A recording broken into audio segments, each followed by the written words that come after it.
This is Tony Cole from Sketch of Soul Studios, and you are experiencing Poppitt's Corner.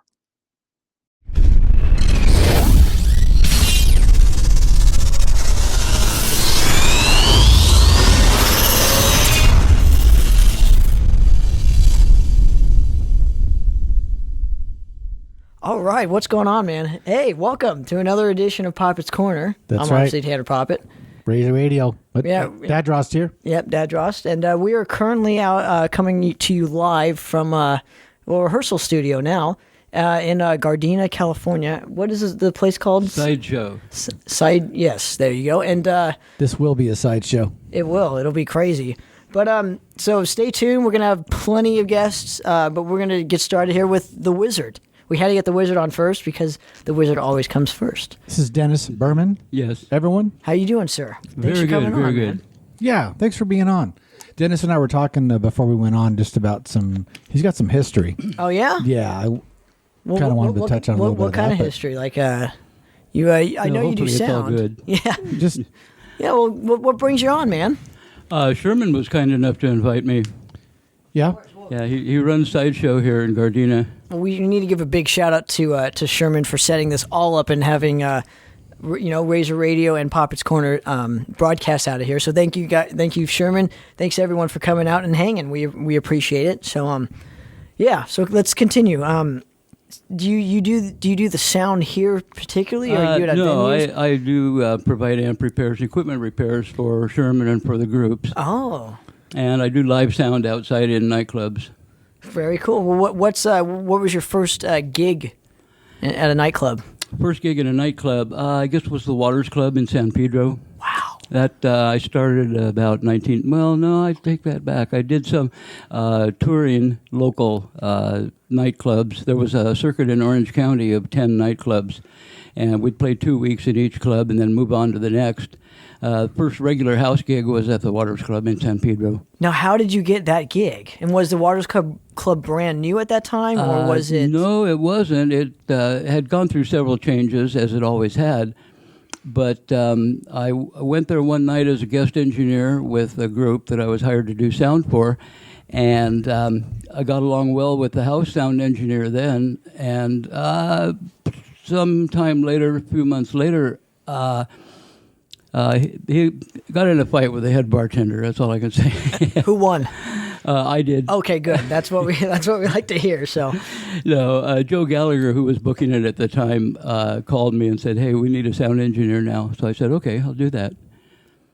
and now, how did you get started in sound engineering? Yeah.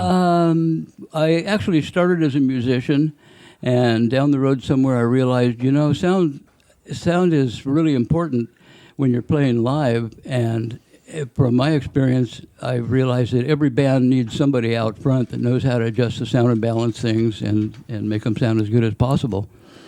So I decided rather than fight the politics in bands, I'll just go with the sound. That's awesome, And, and it's it's- obviously job security, right? 'Cause It's been very interesting anyway. I get to work with a lot of different bands, types of music, different people. Now, so what? I guess can you give me a year on when you started to do sound or started playing in I bands? started to do sound in 1979. Wow. With a friend of mine. We formed our own sound company, started doing independent gigs.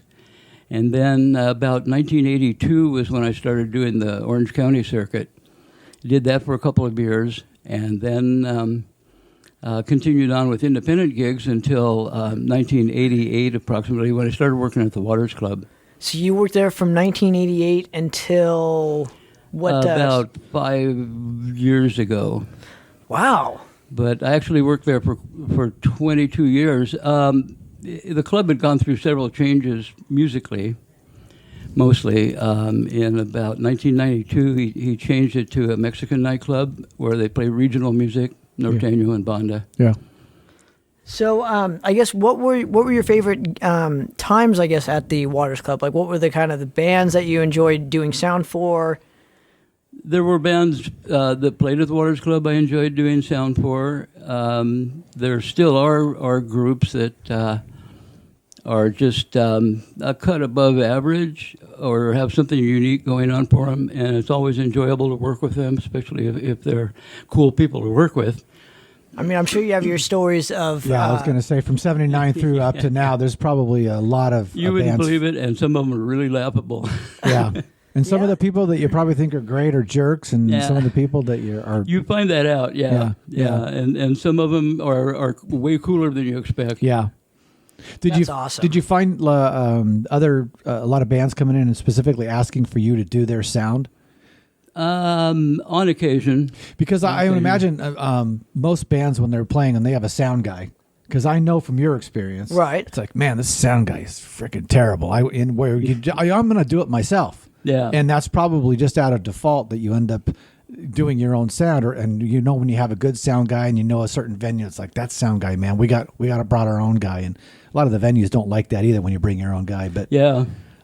You really have to explore the situation and weigh the alternatives. Sometimes the house engineer really knows more about the system and how to operate it Sure.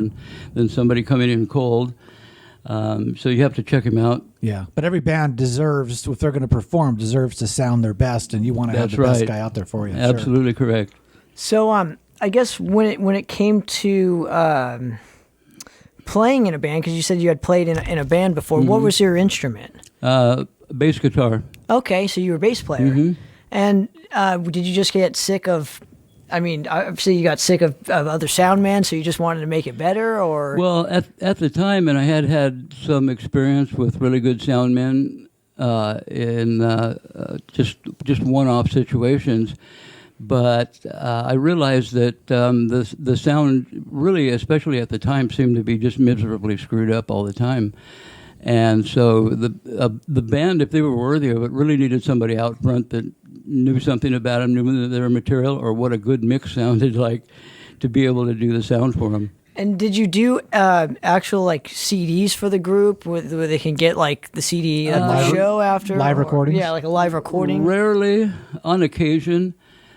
Mostly when we were doing the Mexican music, I was recording just headline bands that came through. There was a couple of groups in particular that I did quite a few recordings of and gave them several of them because they were that good. And that makes it easier to get a good recording. Sure. That's so crazy. So, I mean, you've had a lot of history now that you mentioned the Waters Club, because there's not much on the Waters Club. So, kind of give me like and listenership a brief kind of history of that place. Well, it had gone through quite a few changes, really without my knowledge, but I found out later that it had been a punk club for a while, strictly punk. Then I believe it was a restaurant. He changed it around quite a bit. So who is he? The owner, Al Cordero. He owned it, and he would go with whatever was really popular and selling at the time. And when he bought the club, it was... I think a 4-lane bowling alley. Then he changed it to a skating rink. Then he changed it to a restaurant. Then he changed it to a music club, and so forth. So it had been doing rock, and they just moved the stage and changed some things around when I first worked there, probably in about 1987. Wow. And continued to be hard rock, heavy metal until late 89. I used to go there in like 82, 83, and all those days of... So you probably... when it was ran okay to into wear each other. spandex pants at the time. Oh, no. Yeah. I'm sure he didn't wear spandex pants Yeah. during No, that time. no. But I remember making like whenever there was a big show at the Waters Club, it was always about a 45-minute drive just to get out there, but it was worth it every time, Yeah, dude. I mean, that place has had a history. Yeah, absolutely. Yeah. And so you came in during like the heavy kind of extreme metal kind of thing. Mm-hmm. So you probably had a lot more of the thrashy death bands and black metal and stuff. So Yeah, I guess, quite a variety, actually. did they do shows every day? No, just Friday and Saturday. Wow. Okay, I didn't know this. Friday and Saturday, we usually did 5 bands a night. And now, how the Waters Club got its name, from my understanding, is there's a waterfall behind the stage yeah. or something like that. And Yeah, the full name of the club is the Dancing Waters, and they did have a dancing water display behind the stage I and a forgot about waterfall. that. I did not know that. I mean, I just know certain pieces of information, but not the whole picture. But so how you're still doing sound, right? Yes. But you had done sound at the Waters Club for 22 years. I didn't realize that the Waters Club was around for, until the 2000s or whatever, right? Yeah, well, like I say, at one point he changed to Mexican music, and it was all in Spanish. And so the clientele completely changed, and it kind of went off the map, I guess. But you still had a gig. Mm-hmm, yes. And that's great. Yeah. Did you do any other clubs while you were doing the Waters Club? Occasionally some one-offs. And then I started at the Ami Hacienda nightclub and restaurant in Pico Rivera, where I've been for 10 years now. Just working mostly Thursdays and an occasional weekend. There's another engineer that was going to leave when I started there, but he's still there. So sometimes I cover him when he needs a night off, like tonight. And now, how has sound kind of like how you do sound now? How has it changed from back when you first started doing it with analog versus digital? Mostly by the equipment, which has gotten considerably better than it was, and it allows you to hear things clearer. You can get clearer sounds on all the instruments. You can put together a little bit better mix. So, but how did you approach doing sound back then? Well, people have asked, what's the first thing I need to do to learn to do sound? And it's learn to use your ears, learn to listen to things, listen to what you find as the best recordings, the best music that you can hear, and analyze it, see what it's all about, and learn to use your ears. And it takes some time. I understood this was going to happen. People would walk up and say, hey, what's that hum in the sound? What hum? And once you get accustomed to it, really get into it, then things like that really stand out. And it was a little tiny hum from one of the keyboards on stage at the time, but I said, okay, well, I know where I need to go with this now. But it's about learning to use your hearing, use your ears, know what a good mix is, and how to give each instrument its own space in a mix. That's really important. Right. So I guess lastly, I want to ask, and I want to thank you very much for stopping by. This is really awesome for us. I've never... Yeah, I was going to say the sound guy to me is sort of like the unsung member of the band. Yeah, he's like the unsung hero. Helps everything sound as great as it does, because you can go to a show and see a great band and it doesn't sound as good. Yeah. You're almost disappointed in it, and it's not the band's fault.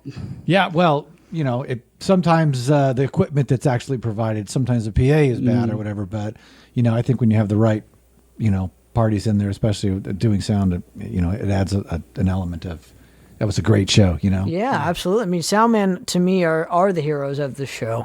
They're just as important as the musicians. Yeah. The lighting guy is even a hero to me. If you don't have good lights, usually the sound man, I know that he does the lights or whatever too, but whoever's doing them both, it has to be recognized. Yeah. I'd watch a show in the dark as long as it sounded great, though. Yeah. I would too. Yeah, that is true. That is true, man. But Dennis, thank you very much for stopping by and hanging with us for a few. Okay, well, thank you for talking with me. Absolutely. I'd Come like back to thank on Sherman anytime. for inviting me. You're welcome on anytime. I appreciate it, Dennis. Awesome. Thanks for being on. We'll check in with you guys in a minute. The Wizard. The Wizard, ladies and gentlemen. Thank you, Dennis, so much. So we'll be back. You're listening to Poppitt's Corner and watching it, ladies and gentlemen, and we'll be right back. Cheers.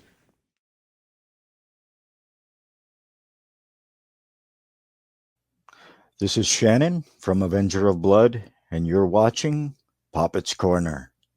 Turn it up. What is going on, everyone? Welcome to another edition of Poppitt's Corner, episode 32. One of those numbers. I don't know. You've already done 31 of these? Yeah, 31 or 32 of them. Hey, question. And, the camera's kind of dark. Is everything okay there? Or? Yeah, no, that's just to save on battery power. Oh, so gotcha. Because Okay, if we're doing like a 2-hour fucking podcast, Me my being a battery tends to die. So that's me being a producer. Sorry about that. no, it's all no, dude. I'm glad that somebody pays attention. Awesome. But I'd like to welcome the legendary, seriously, dude, like defining LA fucking metal. I can't think of a better person to represent like the LA spirit than Mr. Steve Gaines. Wow, thanks. That's high praise. Thanks for fucking coming on the show, man. I appreciate it. Awesome. I appreciate that, but that's way too high a praise. I don't know. See, to me, like if I ever needed info on LA metal, it's definitely Steve. Like, because I'm old. No. Well, that plays a part in it, but it's saying like because you were there, like you're a prime, candidate or whatever for that specific scene. So it's very nice to have you here. I really appreciate it. Pretty much the basis of the show is I'm going to go through your entire discography, and then we can shoot the shit afterwards. And but I want to Let's do it. Showcase on why I want to give the people a reason why you're here. Okay. Like why they should actually give a shit about you. This is the platform, and this is what I'm trying to showcase. So, are you ready, sir? I am ready. Let's do this. All right. So, talk to me about when you picked up your first instrument. Oh, crap. Okay, long story. I don't know if anybody really knows this. My dad's a preacher. Okay. So I grew up in a church, and Mom was always the one. She would sub on piano. She would sub on organ. She would lead choirs and stuff like that when the other choir directors weren't there.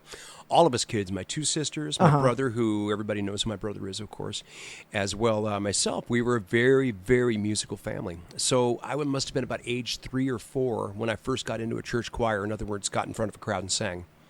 So, and I'm 54 now, so it's 50 years of being on stage. That's crazy. It is. It's nuts. But you learn at that point in time that if you get on a stage, you better have something to say. Otherwise, people are just going to stare at you until you shrink and go away. There you go. Now, what was the experience like at 4? Oh, God, I don't remember. It was. I think it was probably a Christmas something or other, and you get a bunch of cute little kids from the nursery, and they get to sing some Christmas song like Jingle Bells or whatever.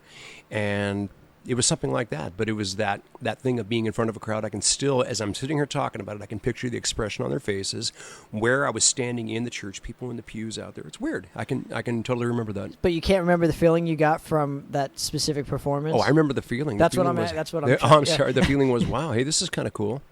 And it's, how come not everybody else does this? And there was that, and it was kind of like, okay, there's something here, and then it gradually that grows from there. Now, when you picked, so what was the first instrument that you picked up? I'm sorry. Actually, the first instrument I picked up was guitar. Okay. And I might have been 6, 7, 8 years old, thereabouts, somewhere where. Here's where it comes from. I'm old enough that I was alive when the Monkees were still on TV. Okay. I watch that show all the time. Sure, too. But show. It is what it is. But by the same token, this whole idea that, wow, rock and roll, look at this. That was my first introduction to it. And then my sisters, who were older than me, had Beatles records and all of that. So it was always this kind of thing to me. It's like, you watch the Monkees on TV and you see people playing guitars with those weird points on them, which I look at it now, it's a Gretsch country gentleman. How weird can it be? But you look at that and you think to yourself, this is cool. And they're making music together and people are happy. And I wonder, there's something there. You don't know that it's going to grow to anything at that point.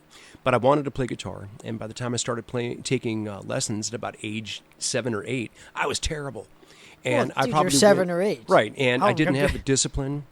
I learned just enough to know where notes were and stuff like that, but I didn't have the discipline to practice. So I stopped, and then it became one of these things of, hey, every band needs a singer, and because I've been singing in church choirs, that's where that went. Okay. So then after, I guess, picking up the guitar, right, what was kind of the first rock band outside of the Monkees that you kind of just said, I want to be like that guy? Here's where it was. My sisters, once again, brought home 2 records that changed my life. One of them was Led Zeppelin 2. And, of course, you're listening to A Whole Lot of Love and, listen to that riff, whatever, and, of course, all the chaos going in. And that's the first track, like, on the record, I think, right? It is. It's the lead-off track. What was that album, 1970? Yes.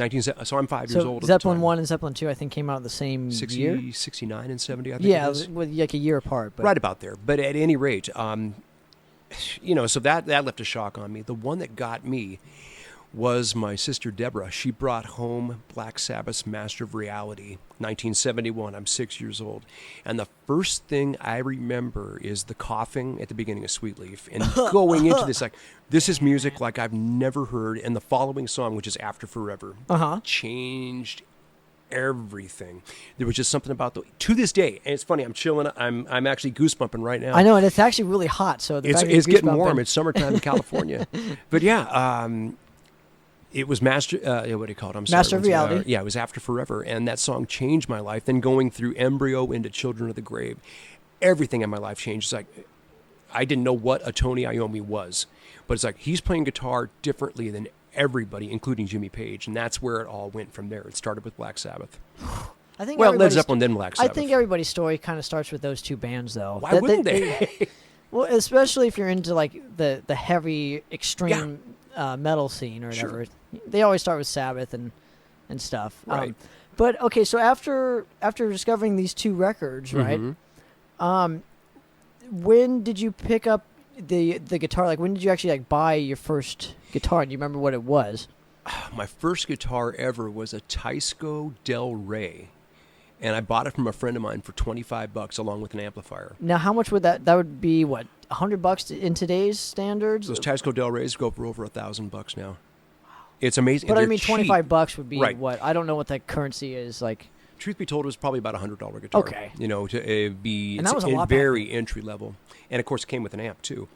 But that was it. It's like my friend Andy Livingston. He had this guitar, and he never played it. It was there. It's like I knew everything worked. I said, "Hey, man," I said, "Do you want that? You want to sell that?" He goes, "I'll sell it to you for $20." I said, "I'll give you 25," like a jackass.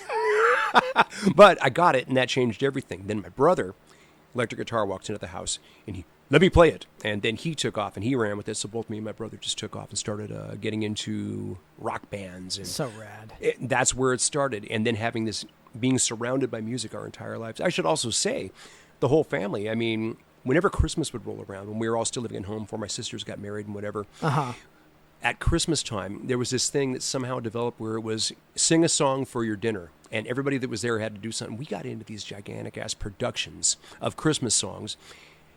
We stopped doing it one year when everybody showed up once again doing Jingle Bells. It's like, okay, we're done with this. But it was some serious business. And that in my house growing up, you had to play music, or everybody just did.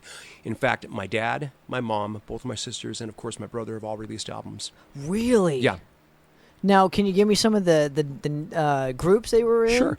Well, I mean, I'm gonna minimize Because now I that. want to go look it up. So. You're not going to be able to find them, unfortunately. They were records that were done through college, like my dad in a barbershop quartet. That's so rad, Singing, dude. what did he sing? He sang tenor, I believe it was.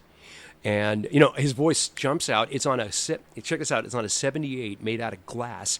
It plays from the inside out. If you drop the needle at the label, and it plays all the way out to the outside. I don't know whatever happened to that, if he still has it, if it's broken, whatever, but...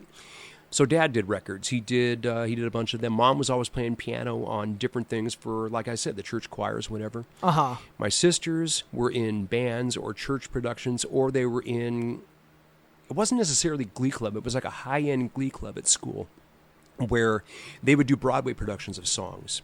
And they were singing on these things. They're taking solos. I'm going, my God, everybody's done albums. And, of course, my brother's history, as everybody well knows it, and... There's a couple of questions I have on your Broham later on. Sure, yeah, we'll get during that. That's why I'm saving them. That's why that's why we're... Love you, Tim, but we'll talk a little later. Yeah. So you get your first instrument, right? Right. Now, when did you decide I want to actually play in a band? And what was the reasoning for it? Did you want to feel accepted? Did you want to just play music because your family was just playing music, or? Okay, I can actually steer back to before the guitar. I can recall as a youngster, we go on family vacations, whatever. I would actually sit down, bored, because kids get bored real quick. There's nothing on TV. You can't go to the beach or whatever the hell. So I'm sitting there and I'm actually putting together, music started running through my head. I actually started placing songs together. I one day would love to record all of those, because now that I know I think I know what I'm doing. All those original early songs, You like might there's need like a couple 4, more years, Steve. right? like 3 or 4 or 5 of them or whatever. So we were writing those. I was sitting there just putting songs together, writing them. I mean, I can actually still hear the music. I can still hear the melody, the lyrics, everything. Mm-hmm. What had happened with me, I didn't necessarily have to play guitar. I didn't have to sing. I wrote. And that's what it was for me. You can't, there's some people I think that get into bands because they want to be accepted. For me, it wasn't that. It's like, I got all this shit going on in my head. I've got to get this out somehow. So you needed a creative outlet, yes, kind of thing. Yes. Like how people like to draw. You needed that, right, kind of that same thing. And very early on, it was writing music and lyrics. And that's where it comes from. It's a sickness. But it's a good kind of sickness. I mean, it's better than doing a bunch of drugs and alcohol to have to feel like you need to fill a void or whatever. You have music, so it's like completely. I mean, it's like a healthier kind of way, right? You don't have to have alcohol to fucking feel that same fucking No. high. or No, same- absolutely not. In fact, I haven't had a drink in almost, Jesus Christ, since 1991. I know we were talking about Yeah. the year I was born, so pretty much You got Yeah. it. So Yeah. as long as you've been alive, I haven't had something to drink. that's crazy. Water, coffee. It's crazy. But so okay, so what was the first I guess musical endeavor that you did with your friends, or was it during high school or Elementary school, even. Wow. My buddy Andy, the same guy, the guy that sold me the guitar. Uh-huh. He started getting into drums. That's why he gave up on the guitar, and he wanted to be a drummer. He had this thing of it might have been Kiss that he saw, I don't know, or something. But same thing. He had older sisters, and they had all the rock records, so we were just inundated with this stuff. He wanted to play drums, and he ended up getting this Premier. Set of Premier drums. Keith Moon plays them, dude, so these are great, But of course, and so immediately I had a guitar, and of course I had upgraded, gotten a better guitar, better amp by that point in time. We'd get together and try and play songs, and they were terrible, but that was it. And people would be coming over, they'd be hanging out in his jam room, and we'd be playing these songs. We were terrible. It was like that episode of what the hell is this? Kevin Arnold. What's the show called? Kevin Arnold From the Oh, 60s. oh, he was no. growing pains. No, not Growing Pains. Kevin, not Roseanne. What? Oh, Help no, me oh, here. No. Kevin Arnold, wasn't that from fucking Wonder Years? From, Wonder like, the Years. There you go. 80s? Thank you. Yeah, Okay. it was like that episode 60s. when it was based in the 60s, but I don't Yes. think it's a 60s TV show. It's not, but I always thought it was, but it's not. It's based based in in the the 60s. 60s, Based yeah. in the 60s, and there's an episode where there's some guy at school that shows him. If anybody's ever heard this, look up the episode where Kevin Arnold plays guitar for the first time. I don't know if you've ever seen it. I've never seen it. Dude, look it up on YouTube, and it's like a window into your life. It's exactly what it is. Older guy has a Strat, right? Right. Brings Kevin over to his house, puts his hand in position to play an A bar chord. Now strum it. Bang, and he hits that note, and it's like you hear angels sing and the spotlight's going. It's one of the greatest things you've It's like ever a seen. euphoric fucking feeling. Exactly. And it documents this whole thing about getting into a band and blah, blah, blah. And it was very much that. Uh-huh. So we would have people come over. They were terrible. They'd get bored. But, start realizing, I'm creating this. I don't want to play songs by Black Sabbath or The Who or whomever. It's a good starting point, but it's not the end point. Yeah, you know? and then there's more and more the creative stuff happens, and you start getting into bands and you start playing. The first real serious band, believe it or not, after playing with a bunch of kids in school and whatever it was, a band called Rampage. Okay.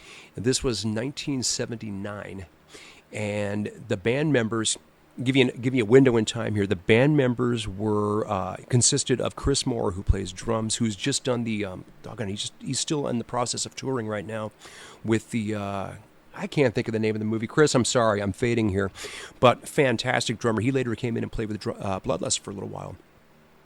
But it's a big production. There was a movie a couple years ago. Oh, you talking the teacher that Crap, what's it called? the guy from the State Farm commercials? That's like the drummer. Doggone it, man! I can't remember to save my life, and I'm fading here, Chris. If I'm gonna when I see this posted, I'm gonna actually give you the plug, so that we can actually hype the project you're in. But anyway, Chris Moore playing drums, and the bass player was a guy named Dennis Soboleski. Now, Dennis Soboleski is best known as Michael Anthony's youngest brother.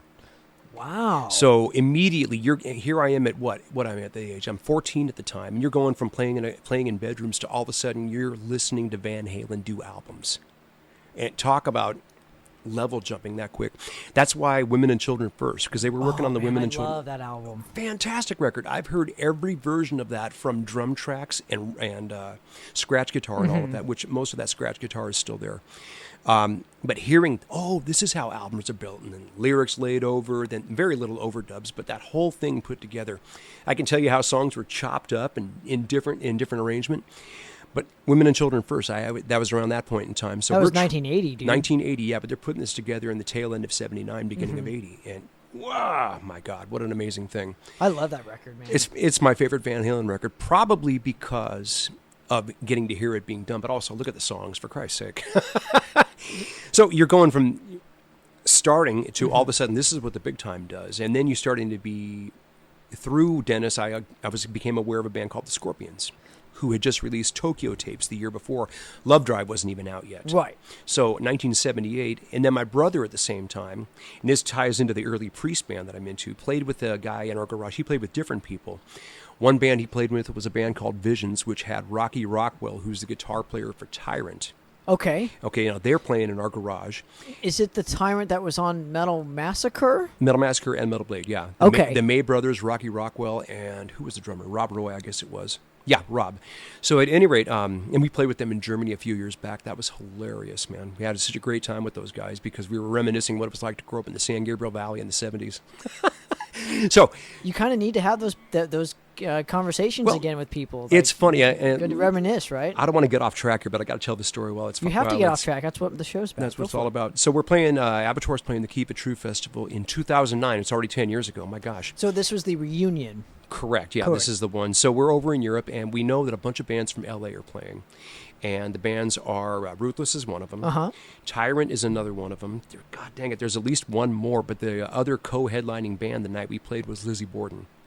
Now, this ties into the Metal Blade. All those bands had a Metal Blade tie-in, including... I love Lizzie Borden. I think it's a great band. They are a great band. But they got the lion's share of attention from Metal Blade Records. So there was a lot of tension back in the day.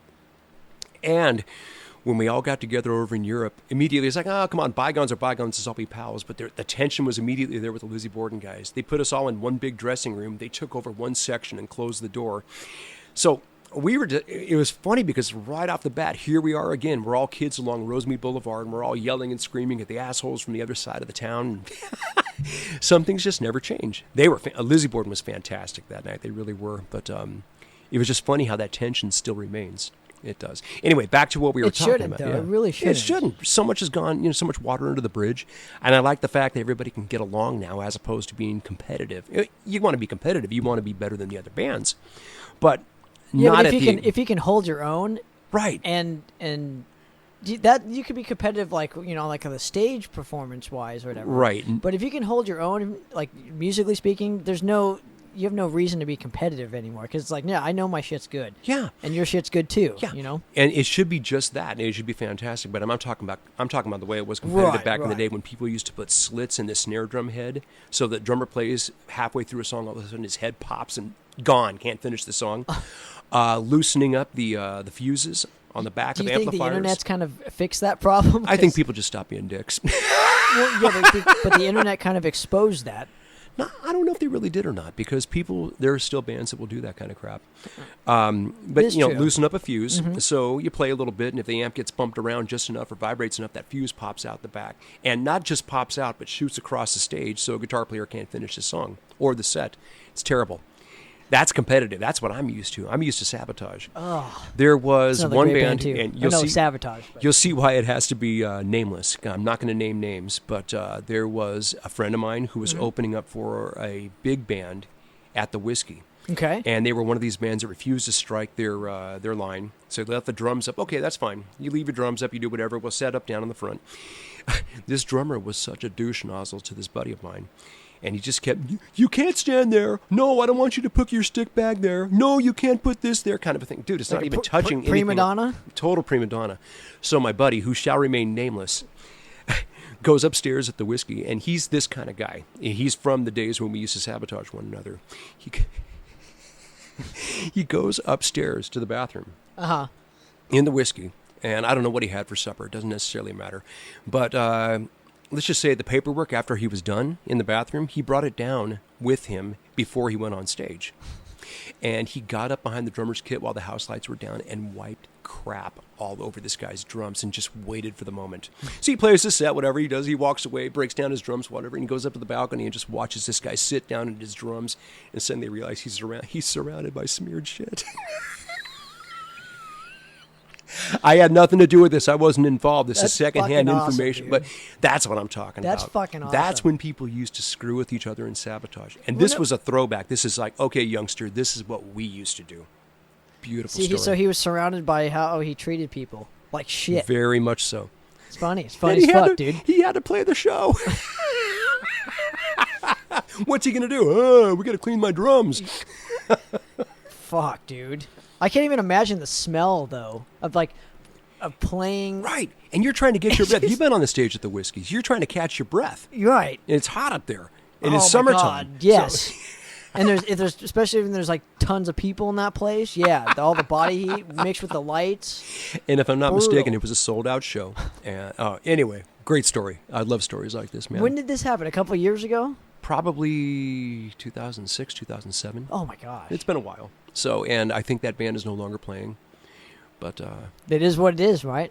There you go. I don't think that guy will ever do that again. So after yes, let's get back on track. after you, we're gonna go back to when you were jamming, and I think we're talking about Priest. Like somebody bring yeah. in a Priest record or something? Exactly. So my brother was playing in the garage with this guy named Brian McKinley. Okay. Now, Brian McKinley went to high school with the guy who was playing guitar in early Priest now, John Beatebach.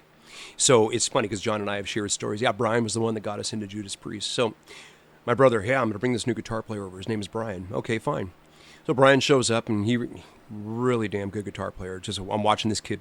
I call him a kid because he was. We all were at the time. I'm watching him play, and we're talking about all the heavy stuff we're into. Oh yeah, we like Van Halen, and we like Ted Nugent, and we like this. And you guys have never heard Judas Priest, have you? What does that mean? Of course, keep in mind, we're preacher's kids, right? Mm-hmm. So we're thinking, oh my gosh, are these guys evil? Are they satanic? What is it, right? So, no, man, they're this band. Next time he comes over, he brings over Stained Class. And Stained Class, this is 1978, okay? So Stained Class was the current record. Yeah, that was the new one. Yeah, current at the time, right? And they were touring with Mahogany Rush. Yeah, right? That's a whole different story.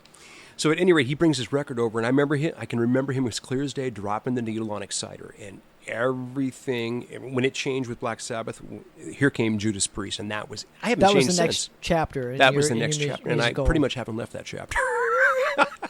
But it was that intense of a record. That's why I have such a bond with that album, and it's why I like that record so much. And that was everything. Everything changed at that point in time. It's like, wow. And then you start hearing more and more aggressive stuff. Scorpions come out with, what the heck was the album called? Well, they came out, Love Drive in 79. Yeah, that was the last one with Michael Schenker on right, and they played the song Another Piece of Meat, which to Great me at the song, too. time was one of the fastest things I'd ever heard. And it was as fast as Judas Priest. It's like, wow, these bands are playing fast. Listen to this.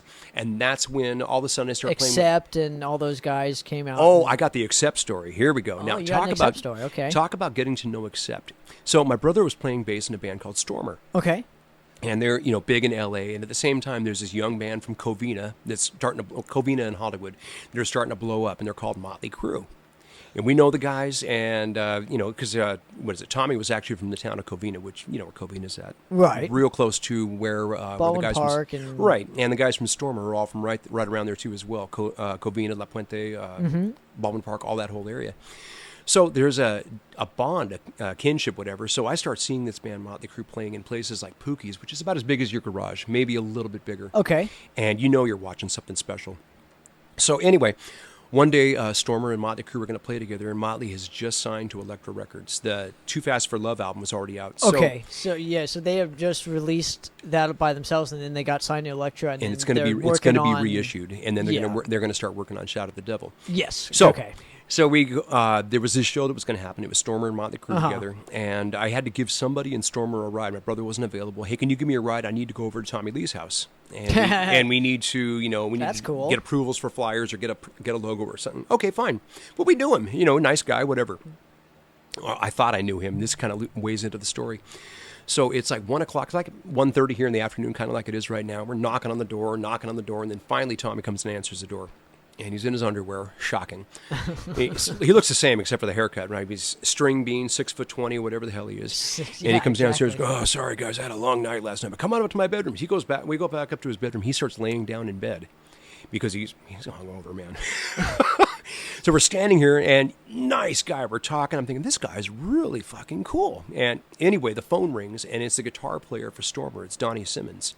Donnie's one of my heroes. This guy, I could talk about him. How much tape you got? Put it that way.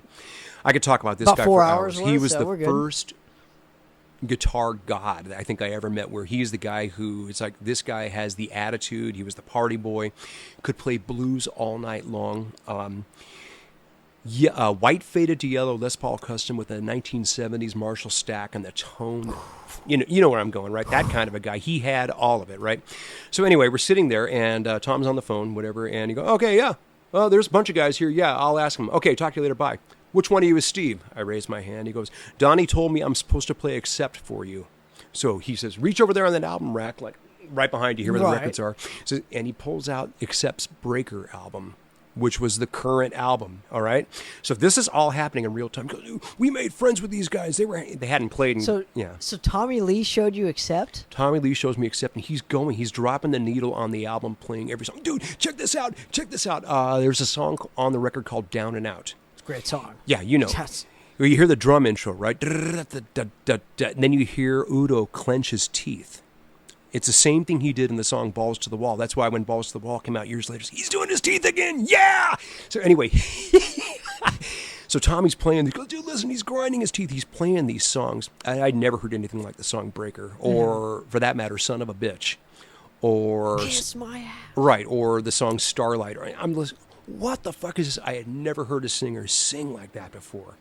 It's like everything in this, my world is changing. I'm watching the colors of outside change and everything like that. So immediately we drop this guy off after we take care of whatever business. We shoot out to Tower Records in Hollywood. My buddy Scott buys Off the Sunset, record. right? The famous Tower Records. The Tower Records, because that's Records. the only place that would have imports, right? He's got it. Oh, there's only one copy. Scott says, I got it first. I'm buying it. So we go back to his house and listen to this album until hell freezes over. Invite over all of our friends. Dude, you gotta hear this. This is incredible. Everything in the world is changing, right? So then we start hearing the story about, wow, Accept changed guitar players. You know, obviously Wolf is still in the band. Right. And they were changing other guitar players. They're having trouble with their label, but they're working on a new record. It's supposed to be the best thing they ever did.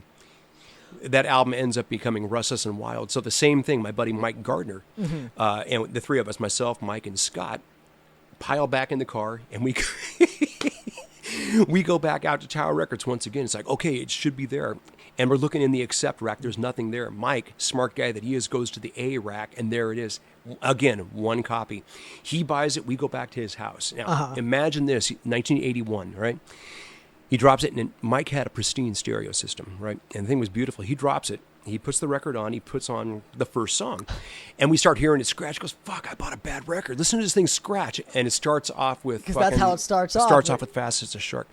We about shit ourselves. We didn't call the metalheads. We called the punk rockers. It's like, dude, you guys need to come over and hear this. And that's when the walls, at least in my part, Arcadia, that's when the walls broke down. All of a sudden, the punks and the metalheads started getting along. It's like, we're doing the same fucking thing. This is real time. Is this kind of stuff you're hoping to get into? I'm stoked. Dude, I can't wait to hear the first time you heard Motorhead story too. You know. Well, That'd be we'll sweet. get into that, We'll get and into that's that'll coming. tie into like some of the Abattoir stuff we'll get into later. Well, But the Abattoir stuff we'll get into is going to have to double back to Accept, so we're going to probably stop right here and get into Motorhead. we probably will. Okay, so after I guess you heard all these bands, like what Right. was the first band where you were playing around LA a lot? What were we called? It was the stupidest name. Why we came up with this name, I don't know. The band was called Virgin Leopard. Okay. Yeah, right. And So we that sounds more of like a hair kind of band. Well, none of us had. Well, we couldn't have long hair at the time. We were all still young. But no, it's funny. I think back to some of these songs. I was talking musically speaking. Well, of course, Yeah. but this was very. It was very Judas Priesty. Okay. It was very obvious where the influences came from. Why we changed the name? I think the manager at the time said, "You need to change the name. Squire So wait, is stupid." Wait, but you guys had a manager? Oh yeah, it was just somebody. This is back in the day when people that couldn't play, but had the gift of gab, would pick up the phone and they would make phone calls on your behalf and act like somebody. Did you read K.K. Downing's book? Not yet. Oh, No, okay, I there's haven't. one section where they talk about this guy named Corky, who when Priest was still a four-piece band, this guy Corky used to act like he was this big shot when he really wasn't. But people believe anybody that has the gift of gab. And that's why they got booked on a bunch of tours as transatlantic recording artist. Means nothing. He just made the word up. But people bought it, right? So, and it's anybody that could do this kind of stuff. He said, you need to change your name. That name's stupid. And besides, you changed singers, because I joined this band with my buddy Andy once again. And he was the drummer of this band. Very, very Judas Priest-like. It was very... And the band imploded for stupid reasons. We were high school kids. I think somebody was banging somebody else's girlfriend, and that was that. Of course. In Shocker, the 80s, right? That probably happened all the time, right? Of course.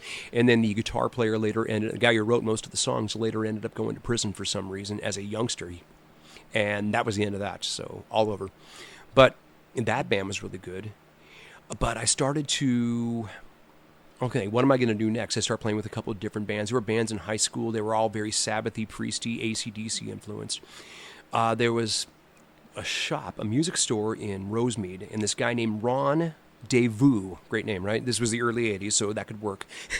He reaches out to my brother and says, hey, there's this band that comes in here and they buy stuff. He says, they're looking for a singer. They want to get rid of their singer. And it turns out that band was a band called, what were they called at the time? Wild Rose. This Wild Rose band featured Joey DeAnda, Jimmy DeAnda, a bass player named Randy Krauthammer, so it was a 4-piece band. Uh-huh. And we come into this. Joey is one of the most monstrous guitar players. I've known him, since this time, 1981, I guess it was. And Jimmy DeAnda later ended up playing drums in the Bullet Boys. He's also played, I think he just started playing, if I'm not mistaken, with Lynch Mob again. I may be wrong on that, so don't quote me. He just did the M3 festival with Black and Blue, that kind of a thing. Very good. Once again, a very Judas Priesty kind of band. It's just the way it is. So anyway, we're starting to rehearse. We're starting to do some gigs. This gets good. This is where everything starts tying together. So one day we're at a rehearsal at a place called Stormore, and this is in Rosemead, California. Okay, so we're still in Rosemead in like 81, 82. Right. This is all they're 3, 4, 5 miles separated, and, so it's all the neighborhood. And Storm. Oh God, what was the band that the band was called Stormer. Stormer just had kind of broken up, and then they were still together at this point in time. They still were. So, but you had left. Is that what I it was is? never in Stormer. Okay. My brother was. Okay, gotcha. I know. Gotcha. That's the confusing part. Probably okay. confusing the crap out of you. So we're at rehearsal. This is the Wild Rose Band, or we were just changing our name over to Prisoner because it's the 80s. This is what bands sounded like, right? They changed their name to something stupid. So we're starting to change our name, and these guys show up, and this guitar player shows up, and he sits down on the couch, backup guitar is sitting right next to him. And, hey guys, hyperactive as you could possibly be, looks like a rock star from across the room. He's like, oh, this guy looks fantastic, and I think we're missing a look. All right. First thing he does, he sits down there, he grabs that backup guitar, and as we're playing, he's picking up the songs, he's watching, he's playing, and I'm listening to him strum between songs. He knew all the songs immediately just by sitting and picking them up. Guy's name was Danny Oliverio. 1981, 1982. Okay. He'll be in exactly. a lot of this. And he'll big shout out to remember Dan. that. Right, to he Dan, picked by up, the way. Now this backup guitar, by the way, was just another BC Rich Mockingbird from the 70s. Right? Oh, let me play this. And Dan's like a fucking 6 foot something guy too. He's a tall guy, dude. He's a tall guy, and he at the time. Sorry, bud. You know I love you. Danny used to be really handsome. He had the long bitchin' rock hair. I mean. And then, like all the rest of us, we all turned into mud ducks somewhere down the road. Look at us all. No, he had this look about him. He was the kind of guy who walked into a room and looked like a rock star, and he could play guitar. And then we became a 5-piece. So you got the DeAnda brothers, you got Danny, you got this bass player named Randy he had the gift of gab. This guy could talk anybody into anything. I watched him buy an Ampeg SVT. The guy was asking $500 for it. He walked out of it paying $100 for it. Wow. And those amps, as you know now, are $2,500. How in the hell did you finagle? He said, I just figured I could talk him out of it. And the guy was happy with the $100 bill. Anyway, that kind of thing. This is a different time, man. Things have changed so dramatically. Right. So Prisoner runs its course. And at the same time... Prisoner. So there was a band name. Right. That was Wild Rose became Prisoner. Gotcha. That was these guys. And I was the first band you were in, I was referring to was Virgin Leopard. Yeah, right. that's the band I was trying. So you would just I was right. Trying They to paint broke that up because the picture. guitar player went to jail. Right. So and then I ended up early in this '80s, band. and then Wild Rose came Right. out. I ended up in this band. Mm-hmm. So the funny thing about this is this band was largely based. Well, Randy was based in Alhambra. At Alhambra High School was this band called Abattoir. Okay, now Randy won't shut up about them. He's like, fuck, you got to see what this Abattoir band is doing. They're doing this and they're doing that. He never stops talking about them. Who in the fuck? So anyway, dude, I just talked to Mel. Mel says Abattoir is going to be playing all original music now. They're not going to play cover songs anymore. Okay. Wait. Okay, so you see where this is going. Wait. Let me paint the picture for us young kids. So back in the late '70s, early '80s, yeah. I've read a couple music books, so I kind of know some little things. Sure. A club would not book a band if you had all original material. That is correct. The club wanted bands to have cover songs, so people would go there and obviously just drink and not because even. they want to hear songs they recognize, not Right. not who the hell is this. Right. And they want to so sell in alcohol. the early '80s, that was kind of a big deal if you were a band that Right. played all original. So Now, when you obviously make- nowadays yeah. it's It's a different yeah. story, but man, that was a conscious decision at that point in time. No, we're not going to play anybody else's stuff. We're playing all originals. So Prisoner at the time was playing almost all originals. I think we played shocker, a Priest song. I think we played Tyrant. I think we played, a couple of cover songs. But anyway, he won't shut up, and he's talking about this. He goes, dude, they're playing at the Ice House. And I looked at him. It's clear as day. The Ice House in Pasadena, which is a comedy place. They used to do bands on Monday nights. Okay. So anyway, he won't shut up about them. Somewhere there's a rehearsal tape, and I used to have it, where I actually turn to Randy and I hear myself say, who the fuck is this Abattoir band, and why won't you shut up about them? All right? So anyway, I go, and this is where the Accept story is going to tie back in. I go see them play, and I walk into the Ice House, and I had never seen anything like this. First of all, the room's packed, because they brought all their friends down. But as I'm going through the room, the first person I see, now keep in mind that Motley Crue's Too Fast for Love had just been reissued, so the pictures of Nikki Sixx wearing that spike thing, playing the BC Rich, was it a Warlock? Yes. Okay, he was playing a Warlock, right? The white. No, it was black. White or black? It was black, right? So he's playing this black Warlock. So I walk in, and I see this bass player, who happened to be Mel, right? Looked like, dare I say this, looked like an evil version of Nikki Sixx. He looked like the evil satanic version. He had stuff written all over his arm. Turns out I know where that came from later. But he, on one arm it says "Take a Wad," on the other arm it says "Schmegma." It's that kind of stuff. It's the comedy, the sense of humor. But he's playing this Warlock bass, and he's ripping up. From there, I look over to this side. I see Mark the Shark Caro. Mark, at the time, had his hair done like a witch. It went straight up and straight back down. He's playing this natural Ibanez Destroyer. One of the most insane guitar players I ever saw in my life. I'm watching these guys go back and forth. Way over here on this side of the stage is big, tall, kind of, I don't want to call him gangly because he was a bigger dude, Juan Garcia, right? Who still had pretty short hair at the time. I think he still had his pencil mustache. All you guys just know tall motherfuckers. Well, sorry about that. But anyway, so there's Juan over there, and Juan's not really moving, but he's, again, playing a BC Rich. What is it? The same one he still has. And every now and again I see it, and it's like, he's still got that guitar. He says, dude, I don't take that out of the house. But he's over there, and he's got this stage presence that scares me. And they had this singer in the middle, which was Raul Preston, he later went by. And this is when all the Latinos were trying to anglify their names, which was the stupidest thing ever. Marketing purposes. Right. It was stupid because at the time, I don't want to call it racism because it's not racism. Well, it was ignorance, if you will. It really was ignorance. It's like everybody's people. That's a whole different story. It was not as accepting. Let's just put it that way. Right, and people were intent on changing their names away from being Latino. Anyway, that has nothing to do with nothing. But he's screaming, and he sounds exactly like Udo Dirkschneider. It's like these guys are like a fast Accept. Every song is fast as a shark would have been their slowest song. And I'm watching this. I'm going, holy crap. And he's like, okay, so now I see what Randy's talking about. These guys are good. And Raul makes the mistake of saying, hey, we're having an after party at our rehearsal place, such and such. It's on Valley Boulevard, the corner of Valley and 6th in Alhambra. So I leave the Ice House, go down to their after party, and I meet the guys. And I introduce myself to each one of them. Hi, yeah, such and such, whatever. I talked to Raul, and Raul was like, yeah. He said, yeah, dude, you got a crazy voice. You sound like good. Because I don't really like what I'm doing. I said, what do you mean? He goes, it's just, this is not what I want to do. So immediately in the back of my head, I'm thinking, he's going to leave. He's going to quit this band. This band is this good. And me, like an idiot, I think, I'm good enough to do this job. So it carries on for a couple of months, and then Raul finally quits. And they start holding singer auditions. Right. So I come down to the singer audition, and I'm not patting myself on the back, but I was kind of a shoe-in because I started... Wait, but you came out like after... Oh, we got to talk about... Yeah, we're going to get into Bloodlust in a second. No. Well, yeah, Bloodlust was first, but I mean, in the Abattoir thing, I thought they had a couple different vocalists before They had several you. vocalists. I think I was the 7th vocalist in the band. Okay. So they had several. So where are we here? So we're back to 83, pretty much. 83 or 84. Yeah, 83-ish, thereabouts. Yeah, I was 83. You're right.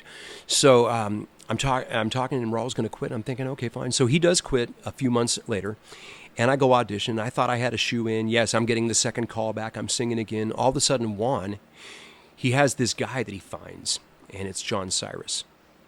Right? Now, John Cyrus, who I'm not going to get into my personal things with him. You're shaking your head, so you... I know. I've already seen all the documentations. Right.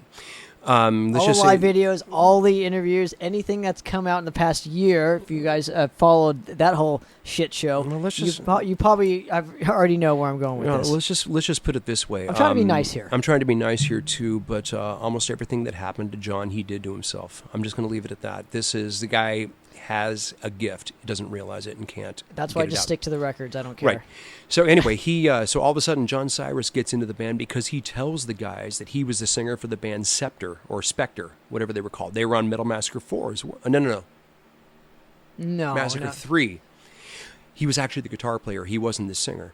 But he told everybody he was the singer. He's like, listen to this guy. And that singer had this incredibly high voice. And, it's like, oh, fuck. Okay, I can't beat this guy. So then John gets into the band, and and it's like, oh, that's not the same singer. He was the guitar player.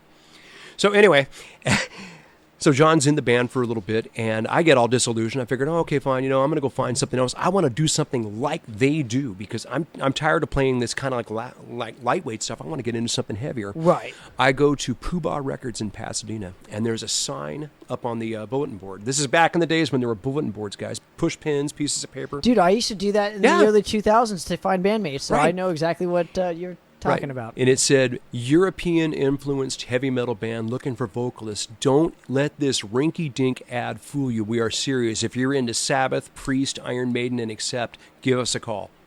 Boom. What am I going to do? So You're going to give them a call. Me being the arrogant guy that I am, I didn't just take one of the numbers. I took the whole damn flyer. So nobody else could so you didn't want anybody else to get the job, dude. And walked in and got the gig, just like that. And suddenly Bloodlust was formed. And that was with Earl Mendenhall, Anthony Romero, Sandy, who's now playing in Ruthless, and got a drummer named Mark Cuestas, who was the first one that I dealt with, who was from El Sereno or Lincoln Heights and the whole northeast Los Angeles area, where there's something in the water there. They're the greatest drummers on earth. They really are, in that 20 square miles, whatever it is. Anyway, short story long, so we start doing the Bloodlust thing, and it turns out John's not working out. At the same time, Bloodlust is starting to happen. We play this show at Madame Wong's in Chinatown.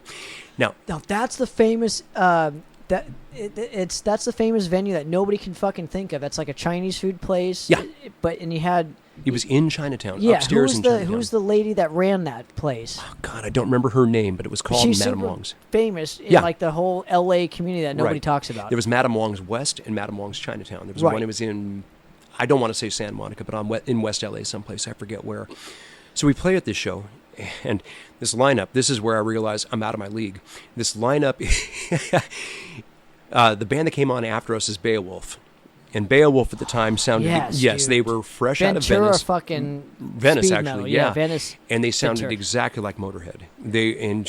We got our asses handed to us. What's worse... Dale's a good guy. Shout out to Dale. Yeah. He's, What's worse is that the headlining band who just released Show No Mercy was Slayer.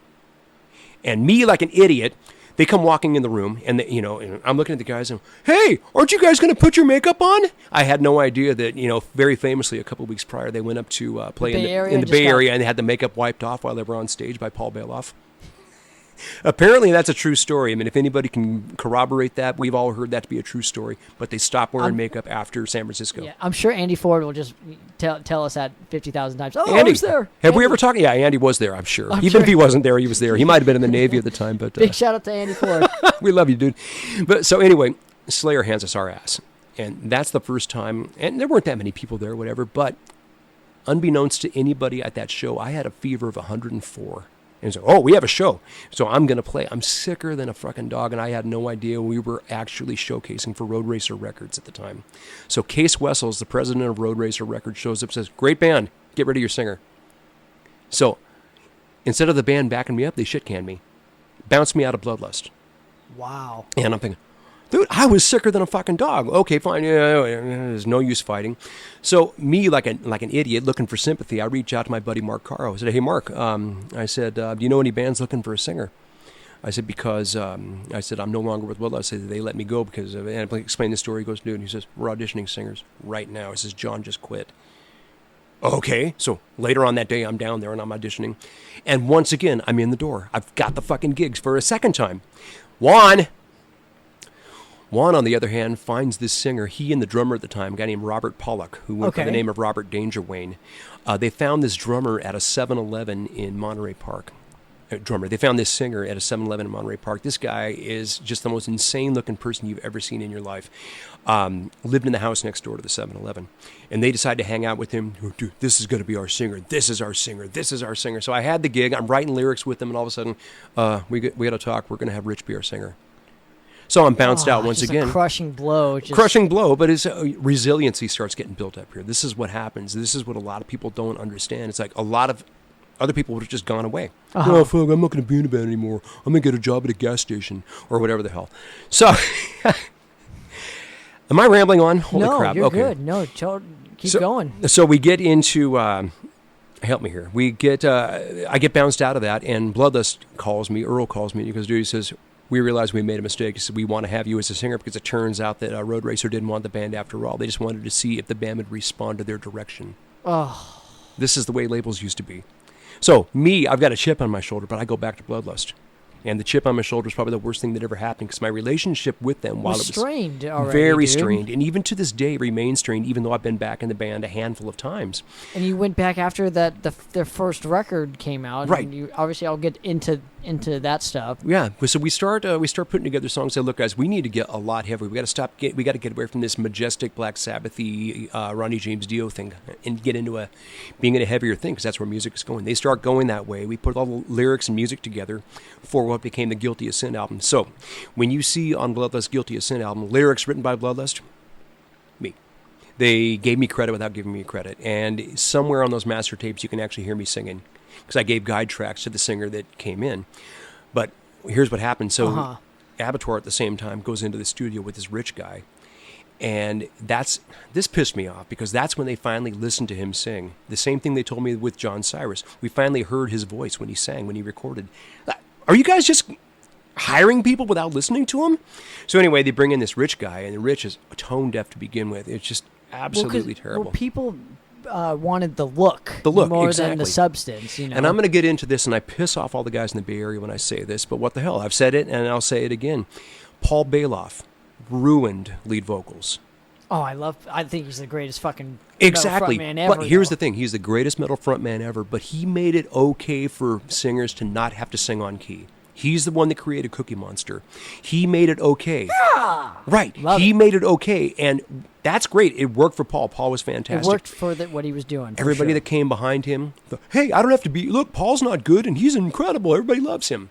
And that's when the era of the bad singers started happening. I can't not be on key. I've got to be on key. I can't do Cookie Monster. It kills me. Anyway, different story. Even though later on in your career, you had some of that in there. But if you listen, everything is a chosen note. I know. It's just I can't do it. So where are we? So we are at. They get in the studio right with Rich before you record the Vicious Attack record. Correct. So you got the phone call from Abattoir right. and say, oh, this guy can't sing. Right, and that's essentially what happened. So Mark Carl's calling me over and over again. I keep getting phone messages, and I'm blowing him off. It's like, I don't want to talk about it. When finally he gets me on the phone one day. This is in the days before answering machines, guys. So, okay. Really? I didn't know that, dude. I've always grown up with the answering machine. There was a time when people didn't have answering machines. This is 1984. I'm seriously. Answering machine was like $150, $200, $300, one cassette to another. It was a big deal. So finally, I pick up the phone one day and say, shit, it's Mark. Okay, what am I going to do? So I start talking. Go, dude, he says, we want you to come be in the band. And I said, Mark, we've been down this road too many times. And no, he goes, listen, man. He says, we finally heard Rich. We recorded with him. He says, he's not good. I said, I could have told you that. He says, and he's this and that. And the other one. He says, come on. So, okay, look, I'll get together. I'll meet with you. We'll talk. And they played the tape for me. And I'm sorry, the recording, 2 songs. Do you have it? I don't have a copy of it. I imagine somebody does somewhere, whether Juan has it or Mark has it or maybe Mel has it someplace. But there's actually a recording someplace. Maybe Rico, the old manager, has it. There's actually a recording someplace of Rich singing a song called Stronger Than Satan, which later became Stronger Than Evil, of course. Mutilated bodies left to decay. Rotted smell of death drinks stronger every day. Sounds like a gum commercial. Tone deaf like a motherfucker. It was horrid. I start feeling bad. So I'm thinking... At that point, it's like, okay, now I... Well, no, then I feel bad because it's like, okay, they can't release this. This is terrible. And they're stuck with this guy. So I blow it off again. And they're signed to a label, right? No, we're getting into that. Oh, okay. This is still not happening. This is just a demo. two of the songs that ended up on Vicious Attack were actually these songs. So I'm losing my train of thought here. So I go back and I have another rehearsal with Bloodlust, and I forget what happened. Somebody showed up late and started an argument. I forget what it was. It was one of these, you know what, fuck this. So I get home from that rehearsal and I call Mark. Hey, Mark, I said, you know what, on second thought, let me come down. I said, let's see what happens. So I came down and auditioned for a third time. And then, okay, fine, give me a call. So by the time I got home, my phone was ringing as I'm walking in the door. He goes, hey, dude, he says, no more bullshit. The job's yours if you want it. And there it was. So ended up in Abattoir just like that. But your I earned the motherfucker. but your vocal style. So now that you talked about your influences, now it kind of goes full circle on how your vocal style was back in the mid or early '80s to mid '80s. Sure. Yeah, because maybe you you had can kind of see that siren fucking just. At the time, I didn't realize what the limits of my voice were. I've told this story a million times. In fact, we probably talked about it. I thought that I could do anything Ronnie James Dio or Jeff Tate did. I really did. I was like, oh, it's just high notes. I can hit the high notes. So what? Who gives a flying fuck? I don't have that. I can do it once every here and again. If I make a career out of it, I'm done. And people didn't dig it. I learned that the hard way. The analogy I always drew was from the 1995 NBA playoffs. And I love basketball. Basketball is a great metaphor for being in a band, kids. So you're looking at the two of the greatest centers that ever played in the 95 playoffs. Hakeem Olajuwon versus Shaquille O'Neal.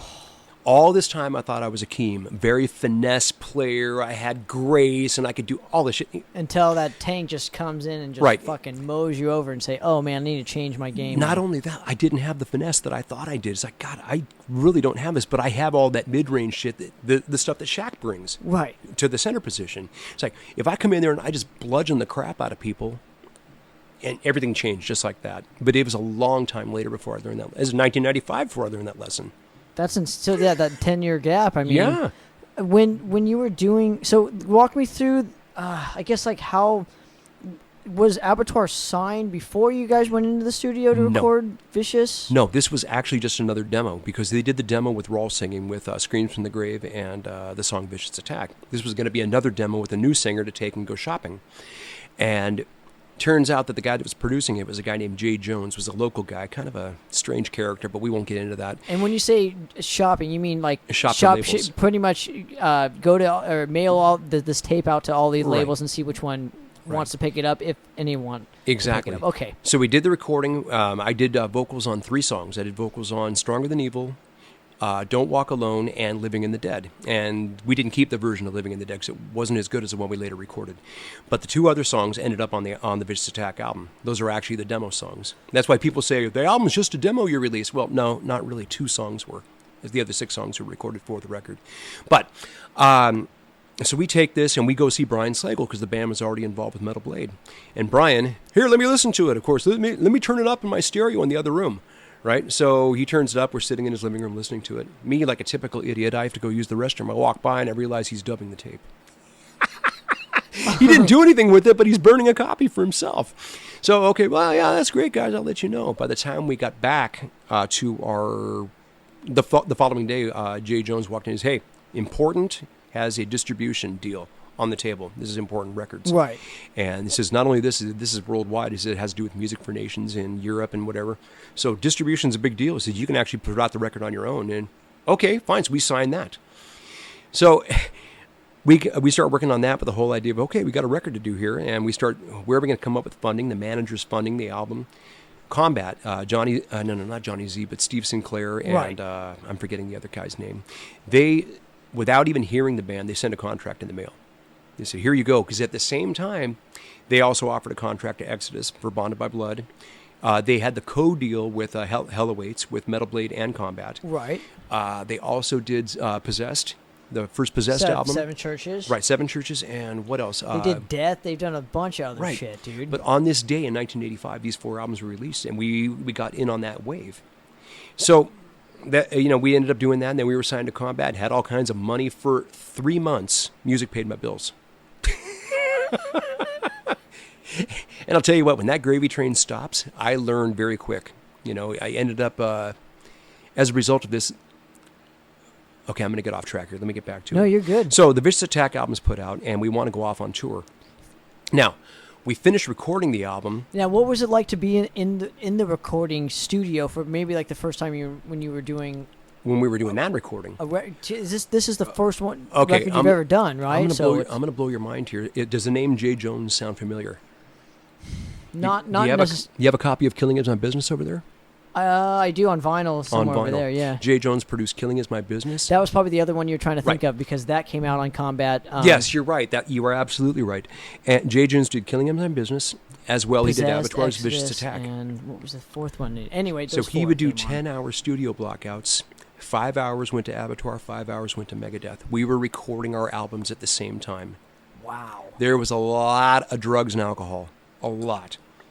Well, the story for that record goes half of the budget went to drugs and fucking alcohol, and then the other one went to the recording process of Killing Is My Business. Well, so that means a quarter of the budget went to Megadeth. But no, we put our money into the recording. We got it done for relatively cheap, and there was other money left over that we ended up paying down some of the bills we ran up with the manager. But it's also a short record. Vicious Attack is only like a 27 minutes long. Just a tick under 28 minutes, yeah. It's a short record, and yeah, we had other songs. And there's a cover song on it, too. It's Ace not of even... Spades. Yeah, Ace of Spades was in the set. We played it all the time. It's funny, in hindsight, people ask all the time, why did you do that? It's because the song was only 4 years old at the time. Well, yeah, it was, but it was synonymous at the time in Los Angeles. And those Abattoir shows were insane back in the day. My God. And let's not forget, Motorhead inspired literally every LA band. Everybody, yes. Absolutely everybody. Especially during the mid-'80s. Or early 80s. I mean, that was one of the crossover bands, because all the punks liked them, too. MX Machine had Stay Clean on Sure, their... Sure, and we just heard it before we started recording. Yeah. So, yeah, absolutely. I'm saying that's the one band that fucking all LA bands can are drawn to is Motorhead. Right. So let me back up here a little bit. So we finished the record. Before we finished the album, we were offered direct support. Watch this. I want to see the expression on your face. We were offered the direct support slot for Merciful Fate. Whoa. On the Don't Break the Oath tour. Wow. West Coast. Wow. All right? Juan Garcia worked his ass off to get this. And he's like, dude, I'm working on this. This is going to be incredible. This is going to be, you imagine what this is going to do, how many people this is going to put us in. He was very business-minded. And it was one of those things that put you in front of the right crowd, the right demographic. And that's another thing with regards to the shows you play. So anyway, he works his ass off, and it's like, okay, we got San Diego, Los Angeles, San Francisco, Portland, and Seattle. Okay, 5 shows. That's it, but it's Don't Break the Oath. Mel Sanchez, no, dude, I don't want to go. My father will be angry at me because he worked for his dad's meat business. I don't want to go. And it's not just I don't want to go. It's I worked my ass off. My name, my reputation is on the line here. And I don't want to go. He says, and none of you guys want to go either.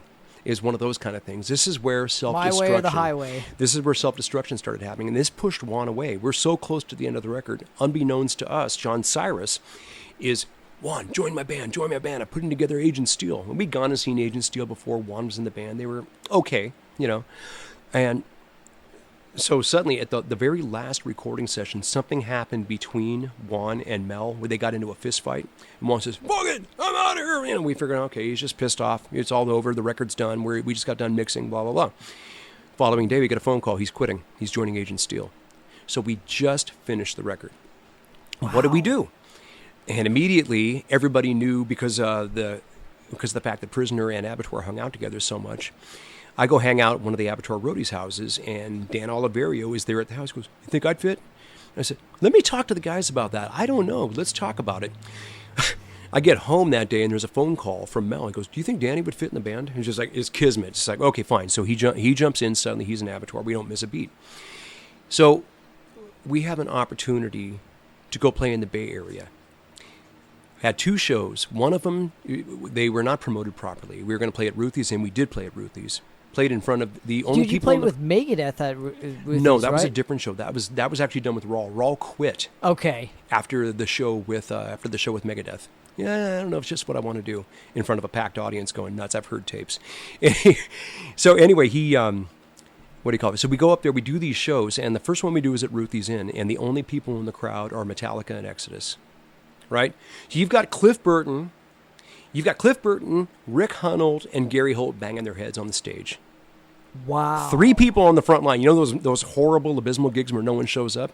Well, 3 people showed up, and it was those 3. And they were banging hard. You got Lars back here. You got James back at the bar. How incredible, Everybody though. except for Kirk was there. And it just, yeah, right. So we're doing this thing. And they say, you guys are fucking incredible. Where is everybody? It turns out the promoter says, I fucked up. He says, look, all the flyers you guys sent up are sitting in the office.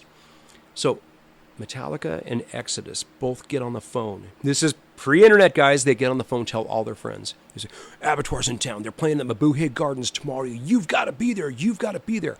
Mel is so pissed. Fuck it. We're going home.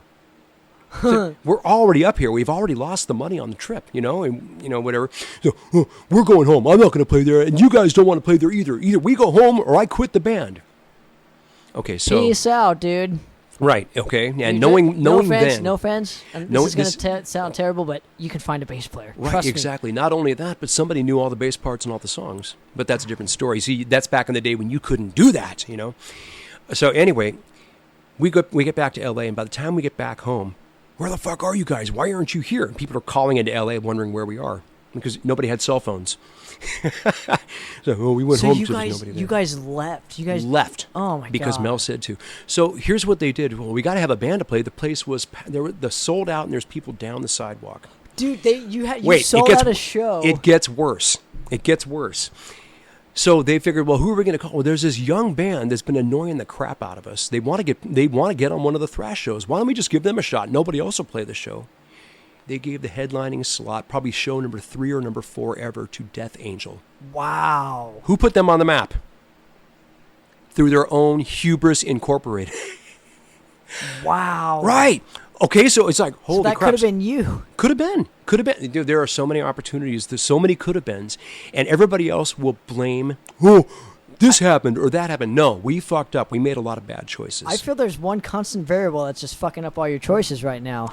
That's what I'm saying. It gets better. Okay. Look at the gritting of the teeth. This gets better. So, and obviously the Merciful Fate tour was just off the table already. So that was already a year. That was a year prior or 8 months prior. That had already come and gone. Right. How sad. That would have been a great I know. It kills me. And they were killer on that. We went to that show. Anyway, so we have another opportunity. We're trying to sell this record, and it's like suddenly, because Mel's not able to go out and tour. I can't go. My father will fire me. My father will fire me. It's like, well, what did we do this for? I'm living at that point in time. I'm doing the couch trip, going from place to place to place because I got no money. Right. Ended up living in the back seat of my 1979 Ford Fairmont at the railroad tracks in Arcadia, counting on Amtrak's Southwest Chief to wake me up every morning. Talk about living it. People say, you don't sacrifice for metal. Fuck you. I've done it, man. I've done it. And I'll tell you what, I do a lot of sacrifices again, but nobody did that shit. How we doing? Are we running out of battery? No, okay, just want to make sure we're good. We're good on the battery time, man. It's all you, dude. I'm engaged in what you got going on right here. All right, so anyhow, we're trying to get tour dates. Abattoir ended up playing 7 shows in support of Vicious Attack. 1 in San Francisco, 6 in Los Angeles. How pathetic is that? Pathetic like crap. And this was back in the day where you literally had to tour. Yes. In order to have promotion. Right. You didn't have the internet. It was just Yep. So here we are, 1985. Okay, now management at the time is starting to get pressure. Why Combat decided of all the bands they needed a commercial success because some of the glammy, more glammy, pretty bands were starting to get more noticed, yes. right? So hey, let's talk to Abattoir about getting them to do that. They were going after every manager. Of course, Slayer's not going to do it. Exodus is not going to do it. Megadeth's not going to do it. Let's see if the Abattoir guys will do it. So they start wanting to go in a more commercial direction. I start putting my foot down. I'm writing songs. Where's that tactics thing? We'll get into that. I know that's part of it. So let me get to that. I know, it's a long story. So I'm writing songs and everything. No, dude. We want to do this. We want to do that. It's going to be different. And I'm starting to get pissed. At the same time, I was dating this chick who was cancer, and women will screw your band up if you let them, Yokos. So anyway, it's a combination of things. So I'm arguing with the band because I don't believe in the direction. It's like, what are we doing? We're screwing ourselves. And I'm whipped, so I'm always hanging out with a girlfriend instead of going to play songs that I don't like. And this is where I develop the alcohol problem. I start drinking way too much, and I destroy my vocal cords. So I'm having a hard time singing. And this goes back to when, you had the air raid siren fucking vocals. So right, it was like, exactly. You couldn't do that 24/7 and drink and I wasn't, and of course I was chain smoking at the time. I was a stupid kid. You think, oh, this is what rock stars do. Let's just do this. So right? how old? Maybe mid-20s? Oh, 20. 20 years old. Oh, my God. Right? So I was a youngster. Wow, very okay. young at this time. Or was I 21? 20. I was 20 years old. So at any rate, as we're turning down shows, we're at a rehearsal, down the hall at the rehearsal room, a different rehearsal room. Here comes Dave Mustaine and Dave Ellefson. Hey, Dave, what's going on? Mel hates. Oh, fuck Dave. Dave's an asshole. It's like, why? Because they're getting more publicity than we are. Because they're working. So anyway, Dave comes in. He goes, guys. He says, I've got the offer of a lifetime right here for you. He says, right now. He says, we're being offered a 40-date tour. It's going to be a co-headliner for 40 dates across the U.S. We're equally billed. We'll flip-flop. One night, Megadeth opens, the other night Abattoir opens, and we're going to flip-flop it. Mel threw a shit fit. No, we're not doing that because we're going to headline every show. Who are you? Nobody cares about Megadeth. Dude, right? And Dave, of course, and Dave being the voice of reason, figure that out. Dave's like, come on, Mel, you got to calm down. Oh, fuck you, this is terrible. Dave looks at me, he tasks me, he goes, come outside, I need to talk to you. He goes, don't listen to them. I hear the door close, and I'm going outside. So I go out. He goes, dude, he says, you better convince them to do this tour right now. I said, well, yeah. I said, but why are you so imperative on this? What's happening? He goes, they're auditioning singers right now. I said, beg your pardon? He goes, if you don't get this tour, this is the last thing you will ever do with Abattoir. Ah, wow. Interesting. Dave Mustaine told you. Dave Mustaine tells me this with Dave Ellis. I'm standing there, and Jay Jones, the producer. All three of them are standing in a semicircle around me. So as we're having this conversation, I'm being thrown a cold glass of water. I would just say, look, we're doing this, or I'm fucking leaving. Right. They said fucking leave. Oh, shit. Right. They said leave. So, I can't lose my gig. What am I going to do? So I stick with it for a little bit, and of course I do one more show, and they shit can me. So there's still one constant variable that's like fucking up this whole like. Steve Gaines could be famous fucking like fame tyrant. Is a different story. No, but I'm saying like successful. Well, here's the thing. Seems like you have like that fucking... Worse is that guy could have been even more famous. He held himself back. That's sad, dude. Yeah, I'm going to venture off on something that has nothing to do with me, but he actually auditioned for when Cliff died, for Metallica. Turned the gig down. I don't want to. He swears up and down. He swears this to be true. Mel Sanchez. James Hetfield told me I can't be called Mel Sanchez anymore. I got to change my name to Mel Smith. Who's the bass player for Metallica right now? Robert Trujillo. Trujillo? Enough. So when I talk to these people, hey, dude, why are you always so bitter about Abattoir? I loved that fucking band. I do. To this day, I love that fucking band. But just like when you factor you constantly talk about it because it's you're constantly being interviewed about only that specific project. Exactly. That's just like one piece in your whole history, you know? Sure. So I get bounced out of that band. Right. And I figured, okay, fine, I'm going to start doing my own thing here now. And I've got all these songs I wrote, and I put together this band called Tactics.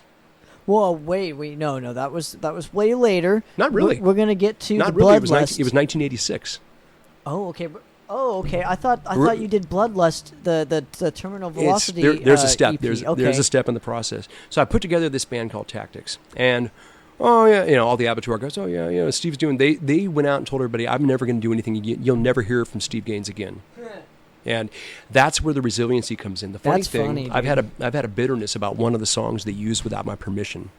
Yeah, there you go. There you go. They used a song of mine without my permission, and it's like, well, you guys didn't even run this by me, whatever. So what does it matter? You're never going to be in a band again. You're done. You're history. Wrong thing to say to a guy like me, because when somebody tells me I can't do anything, here I am 30, how many years fucking later, 34 years later, still pissed about it. It's like, I'll show you. I'm writing another album right now. I don't think you're pissed anymore, though. I think what it is now you've proven that you're here. Right. So Tactics is coming together. Right. And we start playing, and they think, oh, this is, that's cute. Oh, Steve's trying again. So we play this. We play most of the songs that are on the first record, the Master Plan album. Okay. And I remember for this because Danny Oliverio was in the crowd, and I remember him, hey, buddy, what's going on? Then I can see him. Our first show ever was at the Whiskey, and I see him. Hopefully, because he's so fucking tall. Right. It's like... He's sitting up in the balcony at the Whiskey, right at the top of the stairs, looking down at me with a hate stare.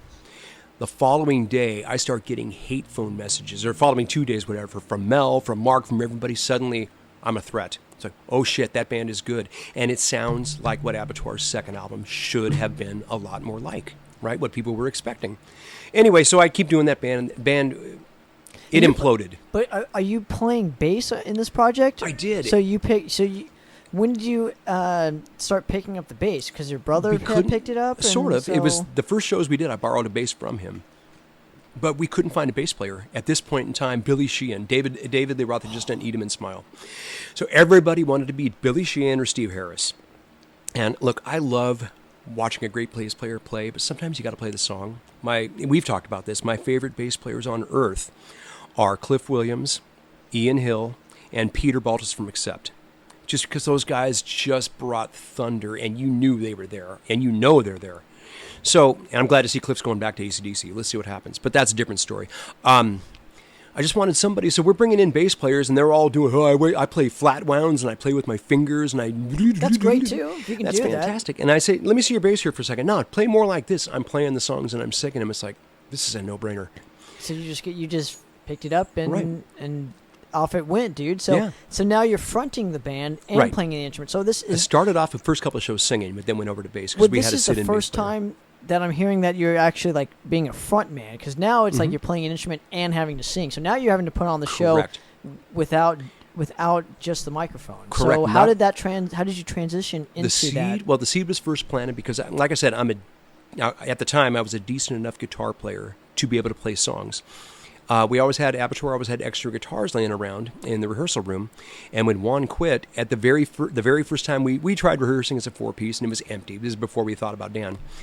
And I picked up this Dean Flying V, very similar to that one. Okay. Right, except it was white. I pick up this guitar and I start playing it, and Mark looks at me and goes, "There's the answer right there." Says, "You can play it." Says, "I'll do all the solos. You just play rhythm guitar like James." I don't think I can do it. So we ended up going 5-piece. But that's where it all started. But I knew I was a good enough player to be able to play bass. So I played bass and started singing. That Tactics lineup started to fall apart over stupid crap. I think it was girls and cocaine, right? Cocaine's a And hell by of a this point in drug. time, I'm so anti-drug, it's ridiculous. I was still drinking heavy at the time, but that's a different story. So it's just not working. Bloodlust, in the meantime, they did the record with Guy Lord. Guy didn't work out. So they're having this big comeback show, and Earl Mendenhall is playing guitar and doing lead vocals. And he calls me and goes, "Hey, why don't you come on down and do the song Chainsaw?" He says, we're playing at the Whiskey, just come up on stage and do it. And okay, so Tactics is imploding. I show up at this Bloodlust show, and last song I get up there, and there's all the old crowd, everybody there. Place exploded. Come back into the band. So I come back into the band. And that's when we started working on the Terminal Velocity record. Well, yeah, so it was just an EP, which kind of is sad because, in my opinion, I think my favorite We ever. talked about this. Yeah, go. I think my favorite ever Steve Gaines song that you've sang on, as far as the '80s goes, was "City of the Forgotten." Really? Yes. I didn't know what the hell I was doing. Oh my god, dude! Wow. That chorus, Thank you. but that chorus on that is just so fucking awesome. I have a thing. I love It's shout just so along it's choruses. just so Yeah. it's just so catchy. That's the That's thing. why I love it. See, I've forgotten, nowhere to run. It's Right. fucking awesome, but you still have the air raid siren, and there's a kind of like there's more meat as a singer. You had more meat on Yeah. your vocals for that EP as opposed to the Abattoir record. Right. That's why I really Yeah, there was a love- lot that's- more diverse. That's really, It really why was. I really love that specific era of Thank Steve you. Gaines Thanks, in man. your history is that EP because there's weight involved and there's screaming, soaring vocals. So it's like Mm-hmm. you get the best of both worlds. If you want the best of Steve Gaines, in my opinion, I would show them the Thank you. Bloodlust. That's a nice compliment. Thank you Especially very that much. specific song because it's just so fucking metal. And I wish you guys would play that once in an Anger's art set because I really love that song. I'm just going to put it this way. You never know. And I'm just going to leave it at that. It's just a good song. So, you know. but So the you one thing wrote- about that, you- talking about that song you wrote real all the quick, lyrics for it too. is I always had this thing, and I learned this from being into bands like Kiss and being into bands like Wasp. The shout-along chorus is the whole idea that what that does is people that aren't in the band, that makes them part of the band. They're part of the choir. And it's funny because Rob Alaniz calls them football choruses. Great. And anything you can do to get everybody to shout along, to me, it's the greatest thing that there could ever be. Eat my diamonds, dream, right? Yeah. It makes you a part of Priest for a minute. Goddamn. There's a reason why Iron Maiden's Rock in Rio is so regarded as so iconic for live shows because the crowd is so involved in their Right. songs. Fear of the Dark. When that crowd, I mean, I'm old enough to remember recordings when the crowd didn't sing along. Or Hallowed Be Thy Name. Right. Same thing. Those are the Right. two that like It's amazing. I love that crap because that's the only time I think there's such a separation between band and crowd. There shouldn't be, but there is. But that's the only time when everybody is one. And that's what I love about that, is that's when it's like, this is ours, people. We may be making the noise, but you're singing it, you're carrying it. There's a video, I think we've talked about this. There's a video of Rod Stewart back in the 70s or 80s. I think we've talked about this. He's playing at Wembley, the old Wembley Arena, or Wembley Stadium, in London, and his voice is gone. He has no vocal cords whatsoever. So the video camera is actually on the drum riser. You can see Rod, and he says to the crowd, he goes, there's no way I could have canceled the show. He says, so you guys are going to have to help me sing this. And there's video of 80,000 people singing the Rod Stewart songs to him, and he's just leading the choir. It's awesome, dude. He's the conductor. Much as I'm a big fan of Rod, and I am a big fan of Rod Stewart, but I would pay extra money to have watched that because you're seeing something you'll never see again. Chills. It's like Queen. Yeah, Queen it's the same Wembley. thing. Like, Queen, come on. The Radio Gaga thing, for Christ's sake, the stupid I clapping love of the hands. that. That's one of my favorite Queen songs ever, too, dude. Just because how I can fucking clap along and be a part of the song, everybody a part of the song. And I think so often, a lot of times what happens with Cookie Monster vocal, or where the vocals are so buried, it's like, there's nothing for the crowd to be a part of. They're just there watching. Make them a part of it. That I definitely try to have that in my songs. You do. It's obvious. And we have parts where I fucking just get the crowd that's involved. The name of the game. That's the name of the game. This is us together. It's not me being the rock star. This is us. Yeah, but you can be brutal and still have people involved. Right. Now, you can be brutal, and you say it with a grin on your face. That's the other side of the coin. I just don't. We're changing topic here. I can tell. No, but you can have it all though, and I slowly am proving that to people. It's like, no, you can have catchy songs, be brutal still, right? Be a heavy band, right? And still get the crowd to engage in your material. Exactly. Dude. And then you get these people to do this ultra, we are evil, this next song is from our... Well, guys, stop that crap. And then the guys with the facial expression, and why does everybody do this? Why? Okay, we get that.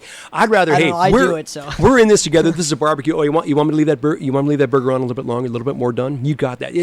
We're here together. The problem, this is a feast. You know what the problem though that I have with like a lot of bands that do that is like this song is they're not fully engaged in the crowd. So, but if you're fully engaged in the crowd and can do that at the same time, right? Like that's what I try to do. So like I do.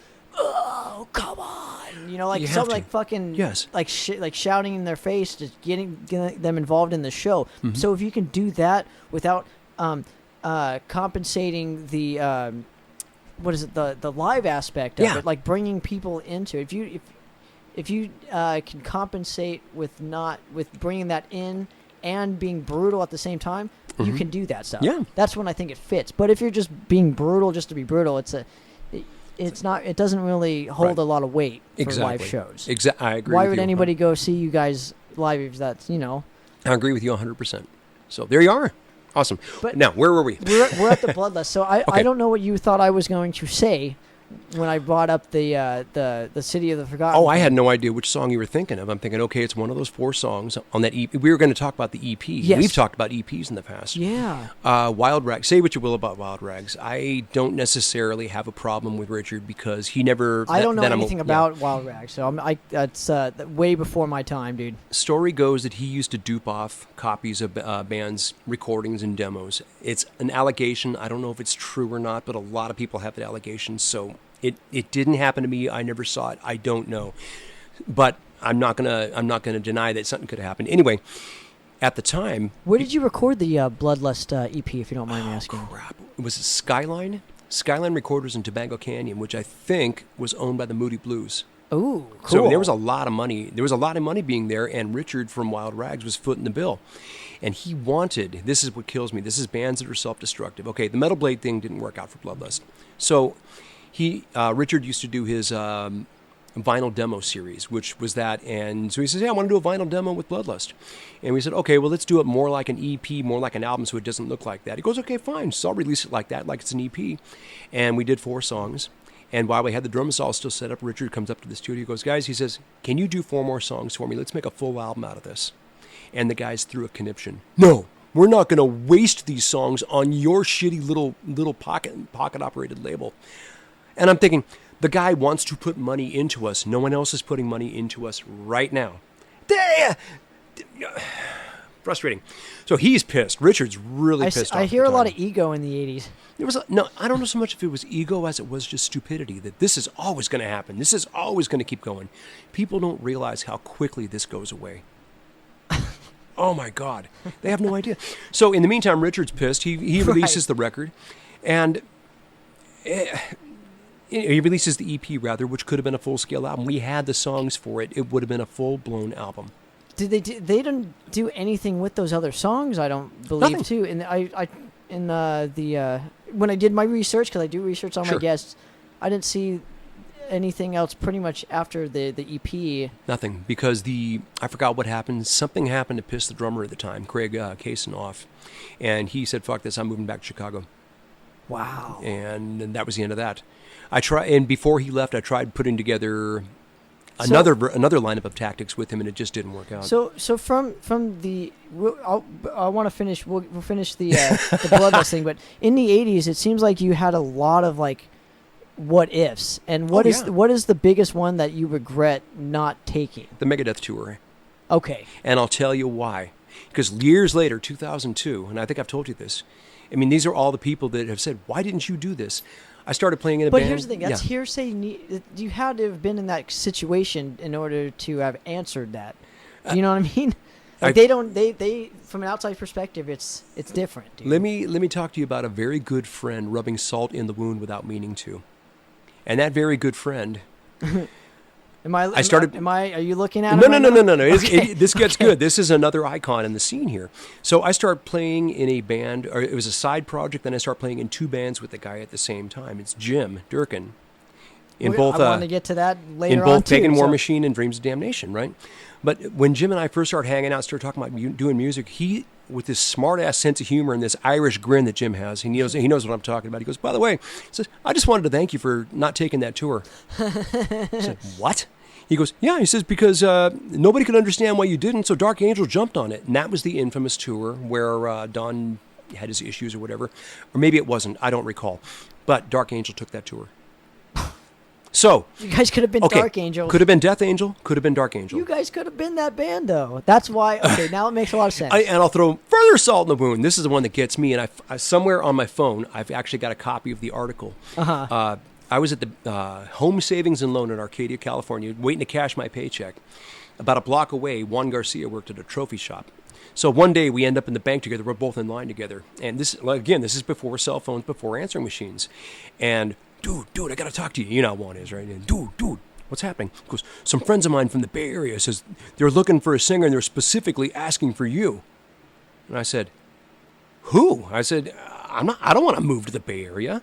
And he goes, "But this could be an opportunity." He says, "I can't tell you who they are. I can't tell you. I'm sworn to secrecy." But he says, whatever. And I said, "I'm not really interested in it. I don't know what to tell you." "Are you sure? You're absolutely sure?" "Yeah, I'm sure." "Okay, fine." So only about a year and a half ago, I got the final confirmation of it. It was actually Eric Peterson from Testament. Wow. And this is when Zetro left to join Exodus. Wow. Okay? Now, that's the one. That's the only Wow. band. I mean, I had an offer. See, that was in your control, though. That was that was in something my you control. controlled. And I was just, granted, I don't think I ever would have fit, because who the hell was going to replace Chuck? Chuck Billy, me and Andy Ford, I've seen Chuck Billy numerous times, and me and him have agreed that he's the ideal metal singer. He is. There's no doubt about it. And if I would have gotten He's great in anything he does. Dude. If they wouldn't have gone after Chuck and they would have settled for this Steve guy, I don't think Testament would have been Testament. No way. Period. There's No, no fucking no way. way. You can't not have that part of the equation. No way, dude. So here's another one for you. Early on, when we're doing the Megadeth and Abattoir recordings together, we're Right. at Juan Garcia's house once again. And once again, Dave and Junior come out to the front yard. "Hey, come here. We want to talk to you for a second." Says, "Hey, man, we've been looking for a singer. So we want to know if you would be interested in this." Megadeth, right? Steve, what's wrong with you? Why are you No. sitting in my Now, garage this right one, now? this one, I feel good about it. This one, I actually feel good about it. I said, "Dave," "I'm really flattered about that." I said, "But if I'm being honest with you, there's nothing for a vocalist to do in that band. It's mostly guitars and instrumental." I said, "I would be standing there like a bump on a log. I don't know that I could really contribute to your band well." I think Dave's the perfect singer for Yeah, that. can you imagine No. Megadeth without Dave, No. right? So he looks at me, and the way that only Dave can say it, he looks at me and goes, he says, "I figured you would say something exactly like that." He says, "But the day will come when you regret it." Honestly, I don't, because I wouldn't have fit. And I know I wouldn't have fit. Megadeth wouldn't have been Megadeth though. Yeah, but there was that, right? There was that opportunity. So there's a couple of opportunities that have gone by. It would have been interesting to go talk to Testament. It never would have happened. It's funny that you never auditioned for Heretic either, or any of those guys. I did. Oh, you did. I did, and this is right when my voice was hammered. This is when Mike Towers went over to Abattoir. Or Mike Torres. Again, there's the name thing, right?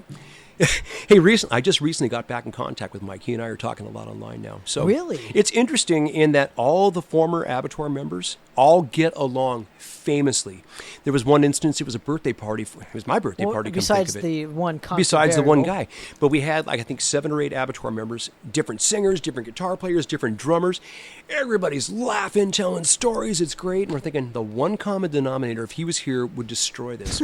And now Mike, who's living in Indiana, it's like, Mike, come hang out. We're going to barbecue. Oh, so Mike, the original Heretic vocalist, Correct. pretty much, lives in Indiana someplace, yeah. Wow. Yeah, Midwest. So. And he actually did the, what was it, Metal Massacre 7?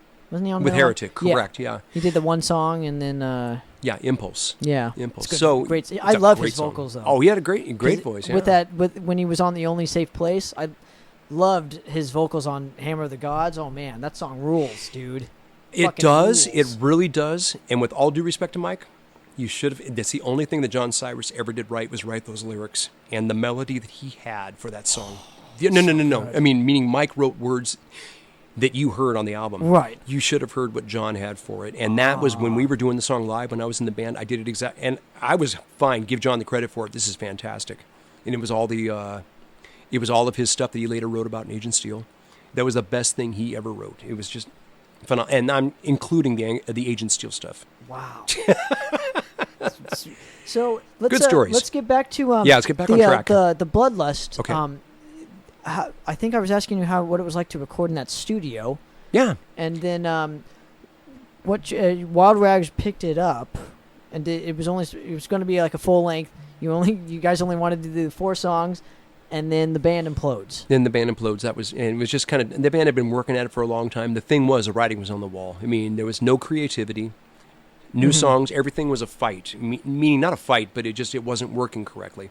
So the new songs weren't flowing. There was no good chemistry. The chemistry was gone, and people were saying to us, that were longtime fans, something's wrong, guys. It's not working, and we all knew it. So it was time to go. So then, what made you want to revisit the Tactic band? Because that was the next project after... it's where my heart was. That kind of music. Again, it was back to because Bloodlust was getting a lot more, I don't want to call it prog, but a lot more of the GIT kind of a thing. Became very much a guitar histrionic show, which is fantastic. It got away from the song structure. More like a more jammy kind of right, band. and it was fantastic. But then more technical, more this, more that. Okay. Right. But I had all those songs that ended up on that thing there, and so I said, okay, let's put together another Tactics lineup. And the initial lineup involved Craig Kaysen, who was the drummer for Bloodlust. Okay. Right. And also the guitar player, vocalist for Damn the Machine with Chris Poland was a guy named Dave Clemens. Okay. If you look close, he's actually in that video. Okay. You know? So, I mean, there were always some big name guys and whatever. Yeah. Oh, gosh. Holy smokes. Look at that. Look at how young they were. Oh, and talk about people that came through. What the fuck is up with that look, though, dude? It's just like... I used to be handsome. What the fuck happened? It's all over now. God, something happens. You get old and you turn into an old dog. Hey, I just let you call it, man. I'm not saying anything. Just wait, bro. You're not too far behind me. I don't want to even think about that. The big guy in this band. That's why you got to take advantage of it right when it's happening to you. The guy in this particular lineup that I got to give the biggest shout out to, in the second Tactics lineup, is a guitar player named Sin Kirin. Yeah, I have yet to meet him. Sweetest guy. He went on to Ministry. He went through a bunch of different bands. He is now like the right-hand man for Al Jourgensen in Ministry. Yeah. And he's got another band now called Three-Headed Snake that's playing... Are they playing Bloodstock, or are they playing... They're doing one of the European festivals. At any rate, though, he's got 1,000,001 things going on. Sweetest guy. I would do anything for this guy. It's funny because it's at the point for Sin, and I think he knows this, and we've done this actually for each other without going into detail. The measure of a friend is not who goes to my gig, it's who is there when I need them. There have been instances where, hey, dude, I need you. He's there. There's same thing, vice versa. Hey, I need you, and I'm on the way. Give me 20 minutes. I'll be there. or You as are Striper. definitely that kind of guy. That's why I appreciate you. Right, and it's just that. He's just that kind of a guy. We rode that band he came in 1989, which is when the second time the band got together. And we rode it out all the way till 1999. So 9.5 years, basically. And we just knew. He's like, okay, we've gone as far as we can go, and nothing's happening. Everything was getting into nu metal at that time. We made a terrible effort to try and get into that, and yeah. Well, but so this project was independent too. It wasn't Yes. like it was signed to like a label or anything. You guys did this independently. We were going after Restless, then Restless folded. We actually, what was the label that Striper was with, for Christ's sake? This was one of the only times my brother ever did anything for me. Enigma Records. Enigma was, hey, dude, we want you guys. We want you. Now, listen, man, I'm going to be leaving the company this week. I'm going to hand this off to the next guy, right? So call him on Monday. I call him on Monday. Yeah, he told me all about you. Let's talk. No. I'll call you back this week. He calls me back on Thursday. Hey, man, I'm leaving the company. He says, but I'm going to hand it off to this next guy. Next guy. Yeah, they told me about you and whatever. Enigma was contracting. Enigma was folding. So that was that. Then we bounced over a possibility with Restless. Then there was a possibility with a subsidiary of Warner Brothers. So we were just like, let's put money into this. Let's make things happen. We spent more time on the road, and I learned more from that band than I did my entire career, because I was like, that's where you get, like you guys are doing. That's where, let's pack up the car, let's go on tour. Let's not wait for things to happen. Let's go make things happen. Right. Let's create those opportunities. Right. And we weren't losing money. We were making money. I mean, by the time you pay the gas bills and stuff like that, you end up with maybe, for your week's long worth of effort, once you pay all the bills, you got $20 in your pocket. Not a bad vacation. Not bad. You know, not bad at all. You come out slightly in the positive. And speaking of creating opportunities, I definitely did want to get into that topic that we were talking about off the air. Where was the podcasting thing? Oh yeah. Because I love doing the podcast. Oh sure. And I love that people are enjoying it. Sure. I always have put my foot down when it comes to like, I don't want to be the only one doing this kind of thing, because I feel I would love to go on somebody else's podcast and talk about stuff too. You know, although I love having my own show, it's great. Of course, yeah. But those opportunities where I can get out of the house and go to somebody else's and do a podcast. I would love to do something like that. I but just I'm don't have the time. You have of the to gear. create that opportunity. Yeah, right. Exactly. Like what I've created for myself in the scene, and I really feel the scene could benefit from other people like myself creating opportunities like this. Don't you feel? Or no? I do. I absolutely do. And like it was to a do point the that was dirty proven. work, dude. And before you started getting involved with Andy, I was going on with Andy maybe every 9-10 months or whatever the case may be. And I still don't know why he chose me, but you know what? I'm happy that he chose me. Because you're a good dude. Thank you. And you're a pro at what you do. But no, I put in the work. I never said that's I was pro. good at it. That's I just said I enjoy doing it. There's a difference, dude. There is. So it was that kind of idea. It was like, Passion, I thought about, damn, could I do this? Because there's also some other, in addition to Razor Radio, there's some other companies. You could. You would be a great fucking host on a podcast. The problem is I would talk over people, and I would. Not if you had the right guest. You're not talking over me. Oh, you'd be surprised. Let's listen back. I'm talking over you. That's my issue. But that's okay. That's okay because it's your show. You got to drive the. You got to drive the car. It'd be your show too. That'd be okay because you got to drive the car somewhere. So to test the waters, though, I did this thing where you can go on Facebook Live, and I figured I really you're realized great at that stuff, dude. People will watch anything. It goes back to that Seinfeld thing. It's like, why are people watching it? Because it's on TV, and it was such a joke to me. It's like, but yeah, people are easily led down a road if there's something happening. I don't know if you saw this the other day on Facebook. I went live because I was sitting at my desk bored with a bottle of water, and I'm trying to twist it and trying to make it right, and I keep knocking it over to make it all and people are watching. Are you bored? Yeah, is it obvious? But here's the bigger thing. You guys are watching this because you're bored too. So when I was testing the waters, thinking, do I have anything to talk about? I started watching Sin when Sin was on tour with Ministry. He would go Facebook Live, and he'd sit there in his hotel room, and he would talk about, say, here's what I'm doing. Just ask me questions, and I'll answer them. I started doing this stupid thing called walking in L.A. No, I loved that, though. If you recall. You know why I loved it was because it was you were being Steve, and I like watching Steve be Steve. Right, but I get to work so early in the morning that so it's basically 5 o'clock in the morning. It's 8 o'clock on the East Coast. Right. So everybody's already where they're going to be. Whatever. Our friends that are in Puerto Rico, people in Europe, it's the middle of the day, and they're all watching me walk. It's like, ask me any question you want. And I'm like, hey, look, man, there's the Arco Towers. Hey, look, there's the Bonaventure, such and such. Just talk about stupid crap, and it's like, If there was actually somebody to physically talk to, it'd be okay. I did that, and then I stopped taking the train. I started driving to work again, and that's when it all fell off. But it proved that it could be done. But so I just wanted to throw it out there. I just wish that other people created opportunities within our community. Sure. That would benefit more than just yourself. If you've got something to say, some experience that could help some youngsters, whatever, bring it, man. Because, look, the day is going to come when this all goes away, and what did you contribute other than your music and other than trying to get people to buy your product? Well, the thing that's going to scare the shit out of me is once the old guard goes away, they're just going to recycle the old guard and make them all holograms, and that scares the shit out of me as a younger band, right? Yeah. Imagine the bands that are coming out now, dude. Yeah, I know, and they were actually talking about that. With, and hopefully it fails miserably. I've heard it is. So I've heard it's failing. Like I would much rather see Wendy Dio put her effort into the DVD she's doing or the biography of Ronnie's life. I want to see that. I don't want to see a hologram. With all due respect to her and them. Maybe it's because I've seen Dio. So yeah, let's hear the story. It could be different for the next generation who never got to see it. Exactly. But you don't need to do a hologram. No. Come on, dude. No, but some people are doing it, and some people dig it. And who am I to tell people? I don't. It's going to ruin metal as we know it because everything's going to be recycled. Right. There's going to be a Steve Gaines hologram from you in the '80s, and nobody's going to watch it. That's my point, though. Why not see like the real thing instead of like a hologram? Yeah. I mean, if it's gone, it's gone. They talked about, you probably heard this, when Glenn got too sick to go on tour with Priest, they said, well, how about if we just run tracks through the PA and you just get out there and fake it? It's like, no. That was actually one of the ideas. I don't know if management said that or whatever, but there's just no way. It would be it's just wrong.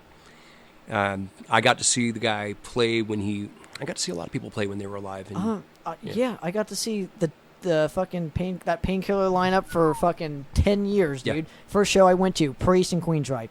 Yikes. I remember that. Irvine Meadows, yeah. Yep.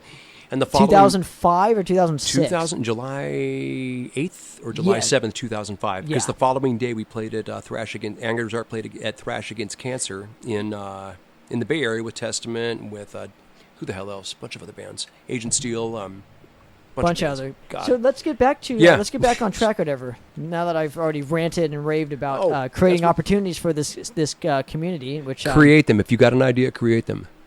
See it through, man. If you need help, I'm always here. Yeah. But anyway, so you record the master plan. Tell me more about that specific recording, though. Of how you actually recorded the master plan for Tactics. How and what exactly, other than the recording process? I know you guys did it yourselves. Yeah, we did it at a place called Present Time Recorders in Burbank. The owner of that studio actually was the bass player for the Strawberry Alarm Clock. Okay. So he was telling all kinds of stories from the 60s and pop and drugs and psychedelics and shit like that. So that was kind of interesting to hear how things used to be. But it was just the idea. It's like, we're going to go in and we're going to record 8 songs. Was it 8 or was it 9? It was 9 songs. And we're just going to do this because we're going to do that. That way, if and when the labels come calling, we have a record in the can. And then we realized, well, let's just release this thing because nobody's calling. Now, how did you release a record back in the day without the internet? Cassettes. On your own. Cassettes, you just tell people, you make flyers, you go hand out at shows, you hand out the flyers, hey, we got these things, you can buy them at our show. And that's how it went. Just so no promotion because you didn't have anything. You didn't have any, yeah. But there were magazines at the time, but magazines at the time were still print magazines. You'd write things, you would hear about it 3 months later. And in fact, Sherman was talking about that in his interview. I recall that's the way it used to be. That's why news was always late in magazines. You'd get an interview from somebody who passed away already, but you're getting a current interview. Amazing. Different time. Everything is instantaneous with the internet now. It's crazy. It's amazing. Makes people lazy. It does. It's a double-edged sword for sure. Very. So after Tactics pretty much, kind of folded, you had 2 projects within the same year. I did. What were they? I know one.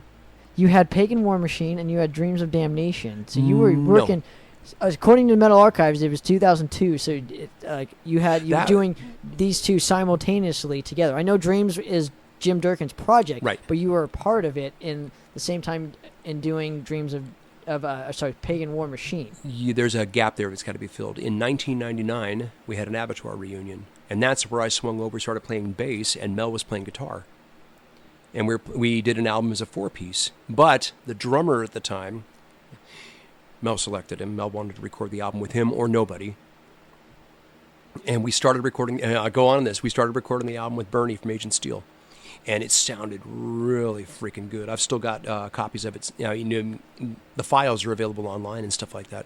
But at any rate, though, everybody, I don't know, Bernie, Bernie had someplace he needed to be one day. He had to cut a session short, and that pissed everybody off. So we started over. Anyway, started recording it with the drummer, a guy named Kevin McShane, and Kevin was doing the recording. And this was about the fourth attempt to start recording this comeback album. So all the fire was gone. The song sounded very uninspired. And I did all of my bass tracks, all of my vocal tracks, some of the guitar tracks. Mark did all of his, Kevin did all of his drums, and we were waiting on Mel for 18 months. Wow. Now, I'll make it worse. Mel and Kevin lived in the same house, and the studio was in the house. Would his dad get mad at him or something? Oh, fuck Kevin. I don't like him. He's an asshole. Oh, because I thought he was going to use the same excuse from the 80s, like, oh, no, my dad would. It was like that. I don't know why the guy was so self-destructive. It's like, dude, we're sitting here waiting, and then Mel would always go, if you guys don't like it, I'm going to quit the band. Finally, there was something, everything came to a head one day. God, he should just quit already. That's what it sounds like to me. And I kept telling him, I kept telling all the guys, I kept saying, look, man, sooner or later we got to call his bluff. He says, make him quit. And he quit. And remember, he says, I quit. Everybody get their shit out of my house. That's another thing. I cannot stand band rehearsals at one member's house because they control everything then. If they're in a bad mood, everybody's got to go home. You're not getting any work done. That's a different story. So where are we? So we start doing this record, and how can you be in a bad mood having band practice? You're making I music. mean, you can't. Maybe not in the best mood. Maybe it's redundant and it's whatever. And it's like, God, we're really woodshedding here, and this is a hard rehearsal, and blah blah blah. So Kevin, in the process of doing this, he's incessant tinkerer. Decided to take everything from one hard drive to another, not knowing what he was doing, one track at a time on 48 tracks, erased 48 tracks. 1, transferred. 2, transferred 48 tracks. Gone. Wow. And in the midst of that, this is when Mel threw his tantrum and said, I'm going to quit, man. You guys need to get your stuff out of here. We had a big band meeting on Mel's front porch at his house. And I told him, I said, look, guys, I'm done. Huh? I said, I don't want to bail out of this. I want to do this, but I'm tired of the bullshit. So here's what I want. I want you guys to finish this record. My parts have been done for 18 months. In the meantime, I'm going to be working with Jim on these 2 bands. And those 2 bands were, of course, Pagan and Dreams of Damnation. Plus, I had a Motorhead tribute band at the time called Lemmy's Wart. And at the same time, that's the greatest fucking Motorhead tribute band name I've ever heard, dude. It was a dude. really, really good band. That was a lot of fun. And then at the same time, Bitch was starting to get back together, and that's when I was going to come in and start playing bass for Bitch.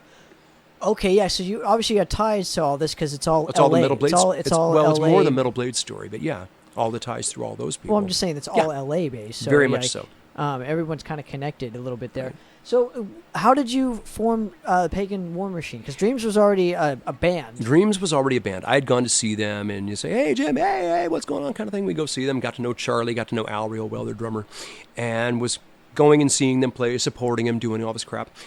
So one day, it was somebody's birthday party. I think it was, they brought in a singer, Luana Valencia, right? And it was her birthday party. Hey, we're going to have a birthday party for Luana. And also this guy who they met, a guy named Marcelo Lima, who I didn't know. So anyway, they show up at this birthday party, and this is the first time I've ever gone over to Jim's house. He's got his recording studio in his house and his band rehearsal room out in the back. Says, bring the Abattoir guys over, we'll have fun, we'll have barbecue, we'll do this, that, the other thing.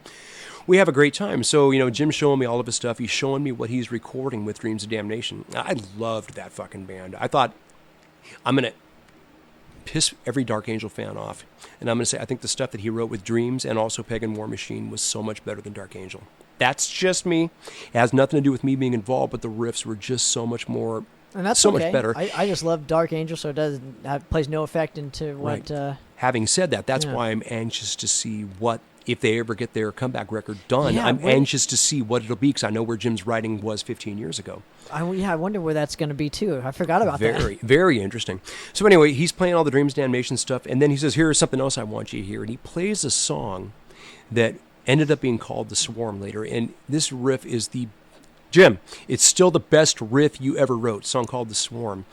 And I heard this, and all it is a drum machine and guitars. And that's all it is. I'm listening to this go, what the fuck? I'm like that Judas Priest video.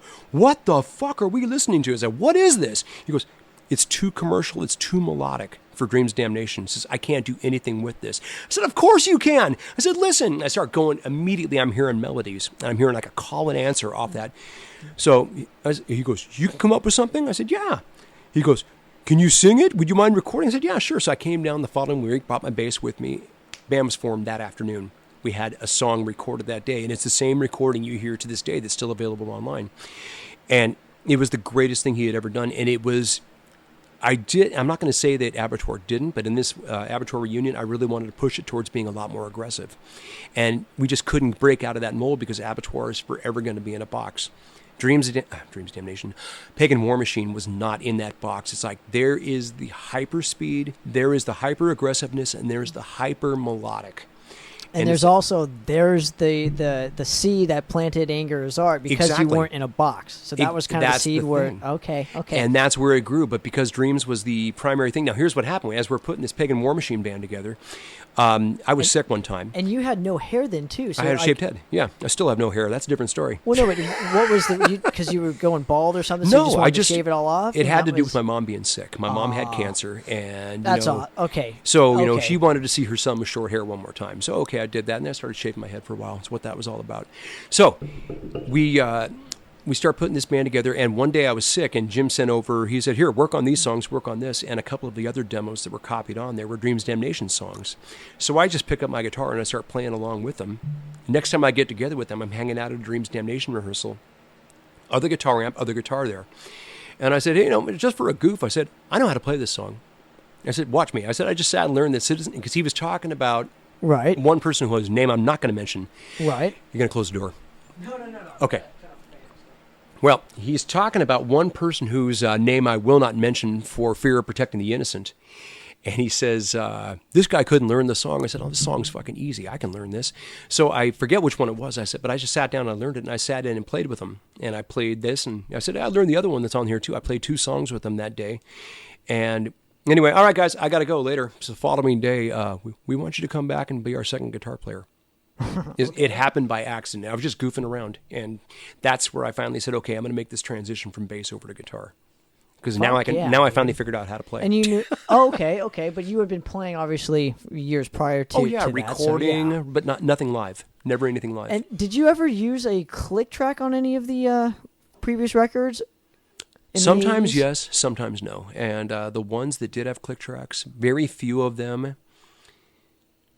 How do I put this? I'm not happy with the results. They sound sterile. Okay. They don't have a natural flow to them. Now, that's not reflective of any one of the drummers who play to a click. It's just, I've got this thing where to me it sounds better if it's got a natural flow to it. Sometimes you have to fix things and whatever and slow tracks down or speed them up or whatever the case because the tempo changes. But I don't know how much of a fan of click tracks I am until you're mixing. Yeah. Until it's not on a grid and you have to go, oh, fuck, Exactly. Yeah. And that's a different story. So that's where Pagan and Dreams Damnation came in. But and you recorded a couple demos with them too. No full lengths that I could find. Just maybe an EP and a couple demos. Right, correct. And there was the chance to do all kinds of things. There was the response to the Pagan War Machine was so quick and so responsive. It's like, okay, there's a market for this kind of music, and I always wanted to do it. But it was starting to take away the attention from Dreams Damnation. So obviously the priority to everybody else that's involved in that, and sadly enough, I was already involved with that. That became the priority, and Pagan was shelved. So I was like, we'll get back to it one of these days. So start playing. Are you ever going to get back with that? Well, I've done 6 albums with Pagan War Machine. That'd be a no, and obviously he's with Dark Angel, so that would be a no. So no, the short answer is then. Dreams Damnation ran its course, which I'm sure we'll get into. But when that ended, it was like, okay, I want to put Pagan War Machine back together. But it was obvious Jim wasn't going to be involved. The initial lineup was the drummer and the guitar player. I was going to play bass and sing, and we were going to call it Pagan War Machine, and it was the song "New War," which is on the first Anger is Art record. And I realized that none of the guys wanted to follow through with it. And later Mars came in, and Mars decided, hey, let's put a band together, and that became Anger is Art. Anger is Art was formed out of Pagan War Machine. Wow. And that's why to me, in my head, in my mind, there's no difference. other than the band name, because that was the same style. It's like, this is what I've always wanted to do, and I can't get out of it now. I love doing this. That's Why where it's would at. you want to? You've done 6 records with it already. Exactly. Which I greatly appreciate you bringing over a couple of them for Sure. me that I didn't have in my collection. So thank you very much for that. So let's get into. Sure. You recorded the first record, or you released the first record twice. Yes. One with just Steve Gaines, so you didn't really have a name for this Right, project. It was just Steve Gaines, and then Well, the this album is was how called Anger is Art. Right. This is how it was called. The album was called Anger is Art based on the song title. And because there's a song, of course, called "Anger Is Art," and I didn't. I thought, this is it. Okay, I'm done with this crack. I'm done. I'm done with dealing with people and all this. I'm done. I just want to do this one last. Because I had written all of these songs. Songs were for Dreams Damnation. Songs were for Pagan War Machine. Songs were for Abattoir. And if I'm not mistaken, at least one of them was for Bloodlust. Okay. And it's like, all right, I'm just going to do these last songs because I've already got them half demoed. I've got the drum machine programmed. Let me just record them and be done with it. And I'm going to walk away from music forever. This is still pre-internet, pre-file sharing. Okay. So this was still hard discs being printed. So I start burning copies. Hey, I need some more copies. Hey, I want a copy. I want a copy. I ended up doing like 2,000 or 2,500 of those things out of my house, out of my home computer, just Wow. pressing and sending, pressing and sending, pressing and sending. And it's like, we should put a band together. I don't know. I think I'm done with that. And as soon as I'm starting to thinking, will a band exist? That's when Mars said, hey, says, a lot of people are responding to this. You wanted to put a band together. Let's put a band together. And that's where Anger is Art was born. So after the initial first record, right? Mm-hmm. Who were the first people besides Mars that you actually wanted to be a part of this project? Like, who did you want to be in it? Mars, Marcelo Lima, and myself. And there was going to be... God, we were initially talking about a guitar player. There was a guy named Johnny Rott. John Castle is his real name. But he was going to get involved in this. He was a promoter. He worked with both Dreams and Pagan War Machine. And he was really into the style. And that's the kind of music I want to do. That's what I want to do. So we were going to do this, and I was going to play bass. He was going to play guitar. Or was it vice versa? Yeah, I was going to play bass in this thing. The day before the first rehearsal, Marcelo calls me and goes, dude, he says, I just don't have the time to do this. I can't do this. Because I was laboring, long term, do I want to play guitar? Do I want to play bass? He says, I'm very particular about both of them. So when Marcelo tapped out, he said, okay, fine, I'm switching over to guitar. So I called Mars and said, hey, man, I said, Marcelo's not going to make it. He goes, my buddy Javier wants to come down and jam with us, who became the first bass player for Anger is Art. And that's how it happened. Then we had Johnny Rott. Johnny didn't last. He was... I don't think he was quite as focused as he needed to be on what was involved. And now were these players much younger than you, or Same age. Oh, same age. Same age group, give or take a year. So yeah, old farts. Right? Old farts in a new band, I guess. I don't know. Exactly. So we start playing, we start putting it together, and John steps away, and then we start playing for a bit as a 3-piece band. I'm doing the solos and everything. And I had known William Rustrom since forever. He played guitar in Hangar 18, and I had sat in with Hangar 18 as their bass player a couple times. So I went to go see them play at the Galaxy. And where I was at in the crowd, I watched him way up in that front point of the stage. And this is before the makeover, too. Correct. Yes. Obviously, this is way before the Observatory. I've never even been in the place since it's been the Observatory. It's great, dude. Yeah, I know it's fucking fantastic. Great. Yeah, they finally. They opened up that pad. There's a new patio area too. I'm like, all of that. And the why toilets, did they have the that? toilets flush and all kinds of good stuff. Yeah, It's clean. important stuff. And there's 2 venues there. Yeah, now, there's the small room and the big room. and they still treat you like They always did. like family almost. It's great, dude. Greatest story. Remember where we're at. It's Hold Our Place. The greatest story ever of playing at the Galaxy Theater or the Observatory, whatever you want to call it. We were playing with Saxon. This is Anger is Art playing with Saxon. And it's before load-in, and we're kind of sitting out in the parking lot, whatever. Saxon's in the back. They've got their RV back there or whatever. Is it a bus or an RV? I forget what it is. But, watching them kind of go, hey, look, man. It's Doug Scarrett was a sweet, nice guy. What's his face? The bass player, whose name escapes me at the moment. Gosh, dang it. One of my favorite bass players on earth, too. Any rate, we're watching them walk around. Hey, there's Paul Quinn. Hey, there's Nigel Glocker. Hey, there's Biff. Right on. It's Saxon. This is cool. So as I'm sitting there, I'm talking to somebody. Corner of my eye, I start seeing the basketball bouncing off the goalpost. And I start seeing it, and I start realizing it's a silver, long-haired guy shooting hoops. Dude, it's Biff Playing basketball. And me, I've been a basketball player my whole freaking life. It's a metaphor. It's like, oh fuck. And my wife goes, don't do it. You'll hurt him. You sit right next to him. You're gonna hurt that guy. He's older than you. It's like, but I gotta play ball with. Anyway, he stops shooting ball and goes back in the van. So later on, when I finally get to meet him, sweetest guy. And if you've ever met Biff, I'm sure you have. Just the sweetest guy you're ever gonna want to meet. I love Saxon, dude. Don't we all? They're just that band. I'm shaking his hand and say, hey, it's real nice to meet you. I said, by the way, earlier, I saw you shooting hoops out in the back there. I so wanted to come over and shoot hoops with you. He looked me square in the eye with that accent. He goes, you're an American, mate. He said, you would have kicked my ass. Greatest story ever. Anyway, back to where we were. So we're that's a great story because they do have that basketball but hoop It's still there. there. Yeah. No, even with the remodeling, they just left that, so They it's have still to. there. It's there. It serves a good purpose. It does, dude. It does for all the bands. I can tell you that Sure. much. So we were at Hangar 18 at Yeah. the Galaxy. This is well before the makeover of how it transformed into Sure. the observatory. Right. So where are we? I'm watching William play, and I realize, okay, he'd gone from being kind of a jokester and whatever, and a guitar guy, and I'm watching him do Mustaine's role, and I'm like, oh shit, because I always had this idea that the band should always have more than one vocalist, and nobody likes that idea. I love that. It's Kiss, the Beatles, and Anger's Art. Nobody else does what we do. So it's, And exhumed, but it's okay. well, that's true, but they do it in a little bit of a different way. Yeah. But God, I love Exhumed. That's a whole different story. You got more hours to burn. I love it. I love exhumed, and I'm big fan of Matt Harvey. So yep. When you bring in Matt for an interview, can I just sit over there and watch? Sure, dude. If Matt Harvey actually wants to come on the show, I would love to have him. Oh, damn. That would be a good idea, dude. You planted that seed. I'm gonna use that now. Well, you know what? Do it. I Schedule should it. hit up Matt Harvey and see if he wants to do an interview. Yeah, because we've communicated so many times. It's funny. Early on, when he and I first got to know each other, he mentioned something about being a big Abattoir fan, how they were an influence on Exhumed or something to that effect. I'm thinking, how could that be? I mean, Jesus. I mean, Exhumed became Exhumed, and Abattoir was this. But Dude, you just never know, man. it's just one of those Stranger things. things have happened. I can tell you that much. I have some stories for you. So if you bring Matt down, if he doesn't mind having somebody tag along and be a fanboy, I'm going to be like that time. Dude, that would be. You know, it'd be cool if I can get both you guys and Let's do it. and That would be great. sweet. It would end up Matt being. Harvey, I'm going to hit you up All right, after this interview is over, and we'll give you something. So here's what it's going to end up happening. It's that time that on Howard Stern when Ozzy Osbourne was on with Paul McCartney, and Ozzy looking at Paul, I love you, Paul. Fanboy moment.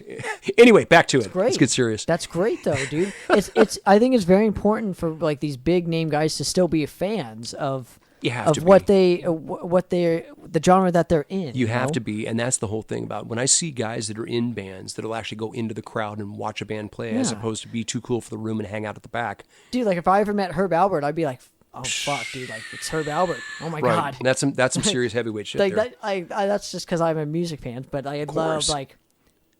You have to be a fan at the end of the day. Like if I met Halford, I'd be like, oh my god, it's Rob Halford. I make the joke that the reason why I was born is because of Herb Alpert and the Tijuana Brass. That album, Whipped Cream and Other Delights. Good one. I think I like Going Places. That's a great one. I think my folks got that album, and 9 months later, and I give my dad a hard time about that all the time. He goes, no. Well, you guys are going places, right? Well, we'll see. Anyway, back to it. Where were we? We were talking about how you should have two vocalists Yes. for bands and such. to put the offer out. Can't even speak. Put the offer out to William, and William came in, and that was the first band that first lineup that ever played a live show. Wow. And this was 2000 and what? 2000, 2007? 2005, early 2005. The band started. I always say that the band started on June 6, 2004. We just passed our 15th birthday a couple days ago. Congratulations, man. Thank you. And that was because the band I was on tour with, who shall remain nameless, imploded on tour in Cleveland, Ohio. Okay. And while I was sitting in a hotel room, couldn't get a flight out for 2 days, I'm sitting there staring out the window on a rainy day going, okay, what do I want to do? I said, I'm at least going to record these songs and see what happens. And that's when Anger's Those are Art the was born. best like moments, dude. It's like, Yeah, I'm just at gonna the see what lowest happens. at the lowest moment, if you can turn it into creativity, if you can turn that anger into a form of art, shocker. Like when I lost my whole band, I'm like, okay, well, I'm gonna at least What are you gonna finish do? out these shows and see what happens. Yeah. And Exactly. then that's I'm here today still. There you go. But those are the defining moments for They are. bands, dude. And They and let for you know what people, you're made dude. of. And that goes back to, once again, it's like, don't be, not be, that's one thing I've always respected about you is, yes, you're dependent on your guys, but you're also not dependent on your guys. You can do this all yourself if you have to. Well, I've also Not that you want to, but yes. No, but I also have other avenues that I've created for myself Sure. that that I enjoy doing just as much. So Absolutely. if the band thing doesn't work out, I still love doing this. So it's like, you know what I mean? Like I didn't want to. I learned my lesson like a year or two ago, where I'm not going to put all my eggs in one basket anymore. Oh yeah, absolutely. I learned that from my buddy John Keevel. So big shout out to him. Hey, so. yeah, talk about a sharp dude. Yeah. I got a John Keevel story. Okay, cool. What do you got? Early Anger is Art show. In fact, it's 2004. And we're playing at Tap Daddy's out in Hemet or San Jacinto, whatever it's called. Okay. And, okay, so we're headlining the show. Ooh, boy, this is great. It means we're playing last on a Thursday night. So I show up there, and who are these bands? Who is this Warbringer band? Oh, they're these youngsters. They're really, really good. And everybody tells us that. Okay, fine. So I show up in the parking lot, and I give John shit about this all the time whenever I see him. Or not shit, but I reminisce. Show up in the parking lot and getting gear out of the truck, and there's this skinny little kid leaning up against a vehicle. And he's that smiling look on his face like, hey, I recognize that guy kind of a thing. And I'm going, why is this guy staring at me? He walks up, meek as can possibly be, and says, excuse me, sir? I said, yeah. He goes, my name is John, and I play in this band called Warbringer. He says, I just want to say what a big influence you were. He says, you're the reason, one of the reasons why I do what I do. Oh, that's great. That's very nice. Thank you very much, right? And I said, so tell me about your band. He tells me, oh, we're this way. We're just starting to play out and da-da-da-da-da. I said, okay. I said, well, are you going to be inside? I got to get my gear inside. Are you going to watch us? Are you going to watch our set? He goes, no. He says, I'm under 21. I can't be inside. Right? Painful. Okay, so I figured, okay, well, this kid... What a sweet kid. Okay, I'm going to sit here. I'm going to watch his band play. And their bass player at the time, something happened to the input jack on his bass. He couldn't play. He had no signal, so they played without their bass player. And I watched this as, let's see how these kids are going to be. And then he asked me later, one of the things he said beforehand, he says, hey, afterwards, he says, watch us play. He says, if you got some advice you can give me, just let me know. So I saw him afterwards. I said, I've got no advice I can give you, dude. You're already there. It's awesome, dude. And he says, Century Media and Metal Blade are fighting over us right now. And they went with Century Media, of course. And that all happened just that quick. So of all those bands that came out of that era, I've always had the most respect for them. And maybe it's my own ego, I hope not. But I always thought they had the better songs. And their presentation. And then I watched him a year or so later when he actually got his feet under him and really became what he was. What a fucking front man. Yeah, dude. I mean, I've always liked John Keevel. Very good dude. Great dude. And Carlos, I love too. Yeah. Their drummer is just absolutely. Awesome. We had a nice visit in. We both played together at that festival in San Juan with Raven in Puerto Rico, and just man, how far things have come, huh?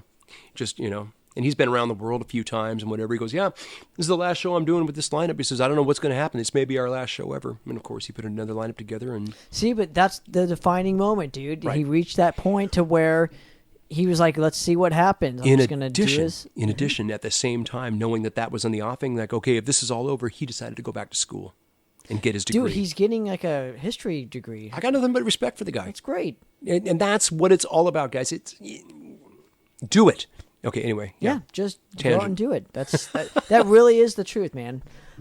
So let's talk about the Callous and Führer record, if you don't mind. Absolutely. So it was the first record that you kind of did with a lineup. Mm-hmm. So how was it different, I guess, recording it?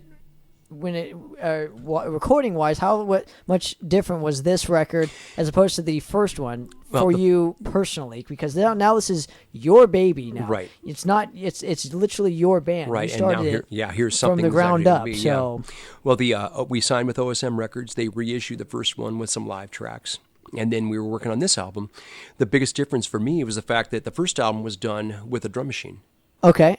So, I don't know if people know that. I didn't actually play drums. I say I programmed the drums, but people think I played the drums. No, I can't do that. This one was done with the drummer, so obviously multi-track recording, and it's a whole different animal. I think we put way too much into it, and I think what happened... I love that album. There are some iconic songs. I think that album is our Sad Wings of Destiny, if that makes sense. Meaning that the die was cast, where we were going was cast, but also the items that weren't going to work were also there. Now this is the album that I remember we were talking off the air, maybe the first or second time you came on Metallifornia or Metal Mayhem with Benny. Okay. And you go, yeah, you hear this part in this song where the guitar player turned off his distortion, and He's like, that makes me cringe. I'm like, Yeah, but to me that was odd. Like that was a cool dynamic in the album. Was that one part? Yeah, I know. And see, that's what people ultimately heard. It's not what we heard or I should say what I heard in my head. In fact, the producer, Chris Trent, one of the sweetest dudes I've ever met in my life, he was so bothered by it. He actually, and by the way, I should say this, it is available online now. We just, we did Chris Trent did a remix of that album. Wow, really? I want to get that one too. Now I got the original and then but the it's other not. one. There's no copies of it anywhere. It's just you can hear it online because Chris was so bothered by it. He goes, "I'm going to fix all that stuff." He says, "I'm going to change the guitar tracks. I'm going to change the drum triggers, and all of that." So what you're hearing is the album as it sounds like every other Angry Art album. This one sounded different. Because what you had is everybody, okay, I'm in a band now, and let's try this. It was a flower pot, as opposed to an explosion. Because those seeds were already planted with Right. oh my gosh, I'm forgetting the band right now, but it's not Dreams, Pagan War Machine. Right, exactly. And it was, I want to stay on that aggressive, but okay, I know what it's like to be told you can't do this, so let's let everybody have their piece. That's why there's 14 songs on that album. But you have to do what's best for the project. You do, and what makes sense for the project. Yeah, you can do whatever you want, but let's focus on like the bigger picture for the song itself. There was also an importance because we needed to know, okay, what were people going to respond to? People responded to what was on the first Angry Art record. They didn't really, there's a couple of people that responded to the progressive, more thing like that, but the ratio is like 8-1, so to speak. There was much more of a response towards what the band was supposed to be. So as we were getting ready to do the Disfigure record, which came after this, we'd done some And what touring. was your deal for the OSM? 1+1. Oh, 2 albums. So 2 albums. Okay. 1+1, and everything after that was on a handshake. Okay. And that's pretty much how things have gone ever since then. So we, yes. We were getting ready to do the Disfigure record. We had a couple of personnel changes. Mars left, and Javier was replaced. And we started getting ready to do the Disfigure album. But in the process of those personnel changes, that's when Angelo came in. He came in on the Callous and Furious cycle. And he and I were, okay, this has got to stay thrash. And William and Dave Chedrick, who was playing drums at the time, were going more towards the progressive. Nothing wrong with it. But we were butting heads. It was to the point where like the band is arguing, we're butting heads, this is not good. So everything we were putting together was not doing well. God dang it. Okay, I got to turn my phone You're over. good, man. Don't even worry about I it, know, dude. but people, I'm in text storms all the time. Let's just put it that way. So we're putting together the album, and we're not doing anything creative, and it all exploded at one point in time. It's like, okay, fine, fuck this. Everybody's got to go. William left, and then Dave quit shortly thereafter. So I'm thinking, well, fuck, I'm doing this Abattoir reunion. This is in 2009. I'm doing this Abattoir reunion. I said, who knows? Maybe Angry Art's done. And Angelo, to his credit, said, no. He says, we've got a bunch of good songs. He says, now those guys are not involved. We can do the songs the way we want them. So let's just find some people to play them. So I'm doing the Abattoir tour. Rob Alanis is playing drums on the Abattoir tour. I say, hey, Rob, would you be interested in doing the Angry Art record? I had no idea that he was going to stick around. I figured he was just going to do the record. And then Dan Oliverio, of course, towards as we were going forward, because Tim Thomas played on the tour, right. And then Dan showed up and did a couple of special guest spots. And he showed up. I walked into a rehearsal one time, and there's Dan playing guitar and singing lead vocal. And there it is again, right? So it's like, it's the obvious thing. Here's the guy, and obviously there's the history and blah, blah, blah. So that's where that lineup came together. And it makes a lot of sense, dude. It really does. That album, and I hate to draw comparisons, but that was our Rain and Blood. Okay. Because it was so freaking focused. It's also the third album, which... imagine that. Kind of like how Callous was Sad Wings, and that was our second. But, so there we go. So we're looking at, we did the Disfigure record, and pretty much the rest has been history. Then now, how long did you actually know Rob and Angelo for back in the day? Did you met Angelo. We met, just through passing acquaintances. I think we actually finally met in 2007. I'm guessing. Okay. But because I thought you knew him forever. Well, I mean, we did. I knew him back when he was playing with what the hell were they called, Reverend, and okay. But only hey, that's Angelo. He was hanging around with the Metal Blade crowd at that point in time too, because everybody was hanging around with Metal Blade. So we knew each other, but we didn't know each other. If that makes sense. Gotcha. And then Rob, I actually knew because he was Danny Anaya's drum tech. Okay. So he was starting to work with the band in Abattoir right when I was going out. And it's funny because when Rob and you're I talking Danny from MX Machine. MX Machine. There's another tie. Big rest it's in a peace, dude. big cesspool. I'm telling you what. Yeah. So the funny thing is, as Rob was coming in, this is what kind of a prick Mel was. Mel's taking me aside, like he's trying to shatter your confidence and say, this is why Right. we need to make a singer change. Hey, Rob, Danny's drummer, he thinks you're a terrible singer. He doesn't like you. He thinks we should get rid of you too. Shit like that. So anyway, I've always had my guard up around Rob. I see Rob play, say, hey, what's going on now? I don't want to talk to this guy. I don't want to talk to this guy. Why? Well, Mel says he's me like a jackass believe in Mel. Right. So it turns out that when we start working together on this tour, Rob is the sweetest individual you'll ever meet in your life. And it's like, okay, I judged a book by its cover, but it was based on what I was told. And I've admitted this to him several times. I said, I can't wait to hear that story when he comes. when on he my comes show. in, yeah. He had no idea because the first thing he does, he sits down, he printed out all the lyrics for me for the abattoir material as we're getting ready for this tour. He goes, here, I thought you might need these. And I said, oh, these songs are in my memory. Don't worry about that. I said, but thank you for doing that. He goes, I got to ask you a question. What's that? He goes, why did you quit the band? Quit, Rob, I was fired. I was fired. They had Mike Towers in the band already. I was bounced. I was in the way. I said, they wanted me out, and he goes, you're kidding. And everybody to this day, why did you quit? Why did you quit? I didn't quit. I was fired. For the record, I was fucking fired. Mark Carr You're was the hearing it only person that will first ever here. admit it. Thank you, Mark. dude, you're hearing it first here Well, I mean, they've heard it several times, but it never on lands. any interview. No, I've said this several times on interviews, but it doesn't land with people. They don't get it. Well, he didn't quit. He was fucking fired. I was canned, man. I was out of my ass. And then he did much better things, trust me. Well, we'll see.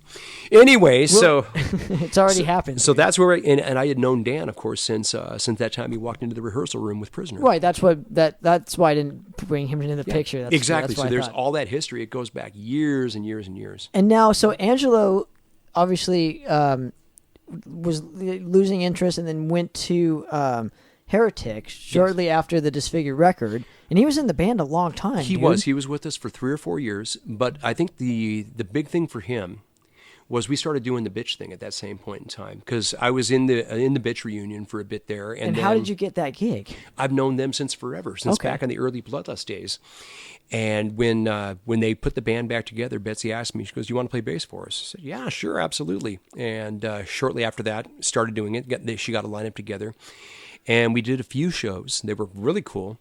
But the drummer, Robbie, developed leukemia and passed away. Robbie Settles. What a sweet, sweet guy. And that was tough, because that's, okay, this is pretty much the end of it, but at least we got to play a few shows and da-da-da-da.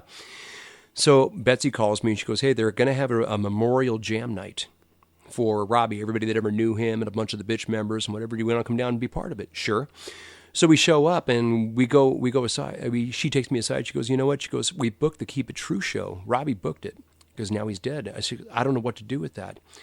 And I said, I said, don't hang up on it yet. I said, don't tell them it's canceled yet. I said, let's see what happens. See if we can find somebody that wants There to it play goes. it. Let's see what happens, right? There goes that Right? mentality. To see what happens is always the best thing. Never burn your bridges.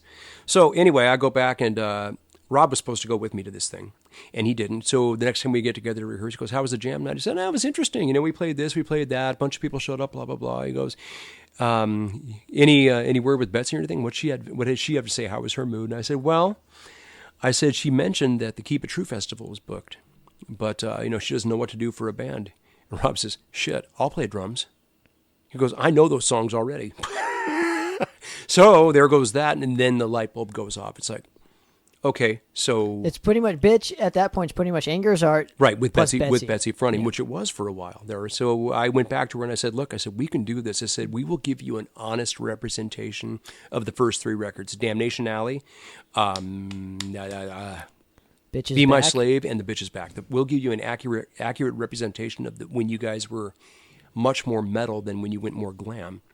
I said, "But it will be that because that's what the European crowd's looking for." So we did that, booked a tour, and turns out, hey, the opening band should be Anger's Art because you get 2 bands for the price of 1. That's how we ended up getting one of our European tours. Fuck yeah, dude. And did that, and that was a lot of fun. Now, when we came back from that, here's where the chinks in the armor started happening with Angelo. Angelo takes me aside and he goes, he says, "We'd be a lot more famous if we played with Bitch," and shelved Anger's Art. And I said, well, I said, oh, Yeah, well, but, there's but that. It's not I about said- being. It's not about being famous at that point, right? I said, for but you? I can't write music like that. I said, that's not my wheelhouse. I can play it, but I can't write it. He goes, well, there'd be less work to do, and there'd be more popularity, and more people would show up. I said, but that's not why I do this. I said, could you write those songs? I said, I can't write like that. I think I've written a song that might sound something close to bitch, and even then I'm force feeding it. But so it's like, we could, and then even during that Abattoir tour, he goes, you guys would be more famous if you just did that. It's like, I don't want to do that, man. It's just, the calling is this. If you don't want to be a part of it, I can understand that. But I don't want to change direction. So anyway, that's kind of it. And then the Heretic thing. And I think he started realizing that it's going to be a harder slog pushing a band like Angry as Art than it would be for one of the legacy bands, which that's absolute. That's definitely true. I mean, you can get a nice big fat paycheck doing those shows, whereas here you're going to have to work, but you're doing what you create now. Yeah, I mean, I wouldn't detriment what you're doing now, creatively Right. wise, just to make a paycheck. But that's just me. Yeah, and that's some people fine. are not like me, and I get that. So Right, and I know. I mean, Angelo, for his work schedule at the time and everything, I love Angelo. Oh, he's a There's great. no he is a bad great blood dude. He is for- a great son of a bitch, and I've always called him an honorary member, just because of what he did. If it was not for him, we never would have done the Disfigure album. It's that simple. Now, So where was the Disfigured record recorded? John Haddad at Trench So Studios. this is the first time of you guys using John. Yeah. Okay. And it went very, very, very fast. It was just an incredibly. I just recently came across the rough tracks, meaning the basic tracks, no vocals, no overdubs. And Jesus, the band was on fire. It was really, really good. So we did that, and then we toured behind that. That's when we did the Bitch tour, and there was some other things that happened. There was a European tour that was sabotaged by one Mel Sanchez. Like I said, that constant variable creeps up again, dude. And it's just like, why is this guy? But see, the thing was, he knows at this point that I'm untouchable. He can't fuck with me, so he starts screwing with Dan. Well, that's because you've created a fucking empire for wall. yourself, dude. Well, musically, you don't have to do Abattoir. That's Right. the thing. You have. Right. This- It's a great place to visit, but you don't want to live there. I mean, I'll go back and do a show any day of the week, but it's like, I can't sit here. We can't write because I'm not in that place anymore. I can't write that music. And that was proven by that comeback record that never came out. So he starts screwing with Dan, and here's what happened. So we had a tour booked in Europe. We were going to go do this thing. We were going to play with a band called Power Stroke. Now, Power Stroke is their main guy, or the guy, I shouldn't say main guy, but the guy we deal with is a guy named Martin Garrits. I believe I'm pronouncing your name right. Sorry.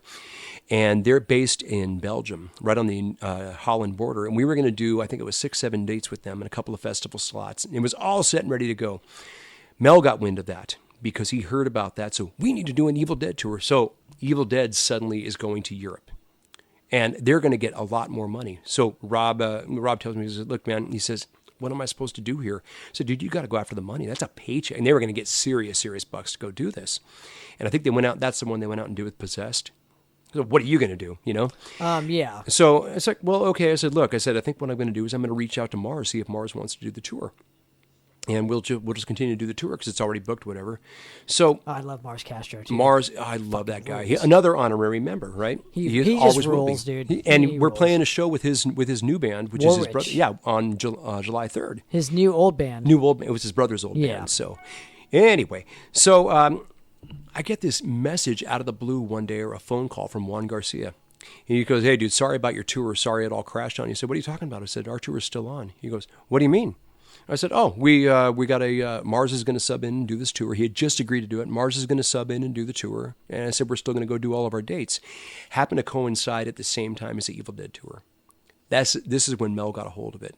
And Mel says, we need to get Power Stroke on our tour. We need to get Power Stroke. What do you think happened? They got Power Stroke. And because... there went, now Power Stroke was going to give us our backline. Oh, fuck. There goes the backline. Backline is gone. Good job, Mel. So that's the first time I ever had to cancel the tour. That's one of the things that disillusioned Angelo, because he had never been involved in in Politics, in the dude. abattoir politics, and then suddenly he was. He's like, "Fuck this! I don't want to be a part of this." Who would? You don't even want to be a part of that. Here's Why the thing: would you, dude? Abattoir did a show last year. I'm jumping way ahead. We did a show last year at Spring Bash in Milwaukee, and it was the first time, by the grace of God, and that's the only way this happened, that everybody finally said, "Screw it! Let's just not do this with Mel at all." That's when Eric became the bass player for Abattoir. Dude, like I said, he's one of the new veterans like myself that have been doing it a long time in this community. The hardest thing about getting Eric in the band is we lost the best interviewer we had. Now, you can't interview yourself. That's why you got me now. Of course. Dude. So there you go. Anyway, where are we? We're somewhere. So what made it different with the new reunion with Eric as opposed to Mel? Like, just the atmosphere was just so much cleaner. Everybody got along. We laughed. We joked. We went to restaurants. We hung out with the other bands. You didn't smiled. smear shit on people's drum sets, right? That wasn't Abattoir, but no, we didn't do anything like that. It was just a very pleasant experience. Everybody was actually sad when it was over, as opposed to most Abattoir tours. Thank God that's done. I have to see those guys in a while. How sad, dude. Why? What are you going to do? I mean, I understand what you know, it's your place of work. You work with people that like you're not going to get along with everybody, and you got to find. But it's nice ways. to have that where it's like, fuck, now it's over. Right. That sucks. And that's terrible. Yeah. That's a terrible, terrible feeling. So let's we're almost finished. I can't believe we're almost finished with this. So and then we're going to start talking. I know. Then we're going to start talking, dude. Walk me through the Hubers Inc. record and who actually played on it. Okay. Well, Angelo had given his notice. Mm-hmm. We were starting to put songs together, and he was not necessarily interested. I think he had lost. He was kind of losing his fire. Right. He wanted something different, and he Right. joined Heretic had asked, and Of that's course. been well documented. Very obviously. well documented, and good for him. That's fantastic. But as soon as he left, it's like, you know what, guys? So we've got these songs together. He says the only one that didn't care for them was Angelo. He said, why don't we just go in and let's start recording? I'll play the bass tracks. So I actually did, and later on, we'll find a bass player. Now, there was one point in time prior to this where Angelo had actually left the band. Nobody knew. And now, what if you don't mind me asking too about the equipment, what bass do you generally use for your records? I played my Gibson RD Artist, that 78. That thing is the greatest studio tool I've ever had in my life. That's fucking awesome. I love that thing. What break your year? back. What year? 1978. Oh, man. Yeah. That's why it sounds vintage gear. That's probably why it sounds so good, you know? So yeah, we did that, and that went really quick. And as we were doing that record, that's when we said, okay, so who do we want? Angelo had actually left prior, but then he came back. He was just, oh, I'm sorry, guys. I'm just, whatever. Don't know what I want to do. He said, but I don't want to quit the band, whatever. So in the meantime, we had already done all of our homework and everything like that, and we had already pretty much come to the conclusion that we wanted to have Henry De La Cruz play bass. Uh-huh. So anyway, then that goes away. Angelo comes back. We do the bitch tour, Europe, everything's great, and then he loses his interest once again and goes over to Heretic. So it's like, okay, we're going to record this record, and then we're going to look. It's probably most likely, it's most likely going to be. No, we're good. Okay. It's most likely going to end up being Henry, but the bass tracks will already be done, and that's what we did. And then Henry came in. The funny thing is, and I should go backtrack on this, when Javier left in 2007, and that's when Angelo came in, 2007. Yes, 2007. That is when we first considered, hey, should we get Eric? Because we had met him. We were already doing interviews with him. So I sent a message to him. I think I sent him an email. Hey, dude, what's going on? What do you got going on? He goes, oh, I'm just getting ready to graduate high school, so I'm going to be real busy this year. And it was just off the cuff. Okay, I got to remember his age, and I got to remember what's going on. And so this isn't the time. But we had already had an eye on him. It's like, fuck, will his parents let him travel? We were going to go do some festivals and stuff like that. So Angelo comes in, and then at the time we were bringing Henry in, Eric had already sent out a feeler. He goes, hey, man, he goes, if you guys are looking for a bass player, so I'd love to have a shot at that. And he was not out of school yet. He hadn't gotten his degree from Cal State Long Beach. And it was like, no, there is no way I'm going to let this guy, because we'll dominate his time. We'll screw up his finals. It's like, dude, you need to get your education. And we had already had the agreement with Henry at that point in time. Mm-hmm. So Henry's in for a year and a half. Eric graduates, gets his degree and all of that, and starts going into work. And then Henry, out of the blue one day, we got all these tour dates, but we're going to go do this, we're going to go do that, we're going to go. And he says, hey, guys, I don't want to be in a band. What? And so in the meantime, there was a magazine, I forget what it was called, but they did a big article on us, and a gatefold pictured him as the centerfold of the magazine, Henry, right? And I'm thinking, dude, I said, you know how much is put into you being the guy right now? I said, and you're just pretty much just, for no reason, for no, hey man, work's getting busy, I'm not healthy, my wife is pregnant, this, that, the other thing, is just, I don't want to do it anymore. I said, why did you want to do it in the first place? And it was that whole thing of, he likes to play in bands. He likes the party atmosphere. He likes to rock. He's not the serious But kind when it comes to serious work, and it's like we got to do this. This has got to be in place before that, and that's how it goes. Right. Everything in your original band is life or death. Sad but true. And it was too much for me. He just said, I don't want to go. I think he didn't want to go. One of the first shows we were going to do was in Phoenix, Arizona, in the middle of summer, like a July or August date. He goes, I don't like it when it's hot. Dude. Oh, okay, that's a weak fucking excuse. It's 110 in Phoenix. It's 105 in Los Angeles. I mean, I understand it's a different kind of heat, but at the same time, man, It's like, no, that was either shit weak. or get off the pot. Right. So we're thinking, well, what do we do? And in the meantime, I talked to Rob about it. I forget where Dan was. Dan was busy working. And he's like, dude, he says, can you guys handle this? He says, I've got to take care of some other stuff. He was moving. That's what it was. He was moving from one house to another. So I talked to Rob. I said, hey, Rob, do you think it's time we talk to Eric? I said, he's out of school. He's got his degree. I said, he's got time now. And I said, I don't think his band is working anymore. So I forgot what band he was in before. He was in, it was Abstract Prayer. Yes. It was Abstract Prayer, and they weren't really getting off the ground. He showed me the demos. We were hanging out and stuff like that, and it was really good, but it's like it wasn't getting off the ground.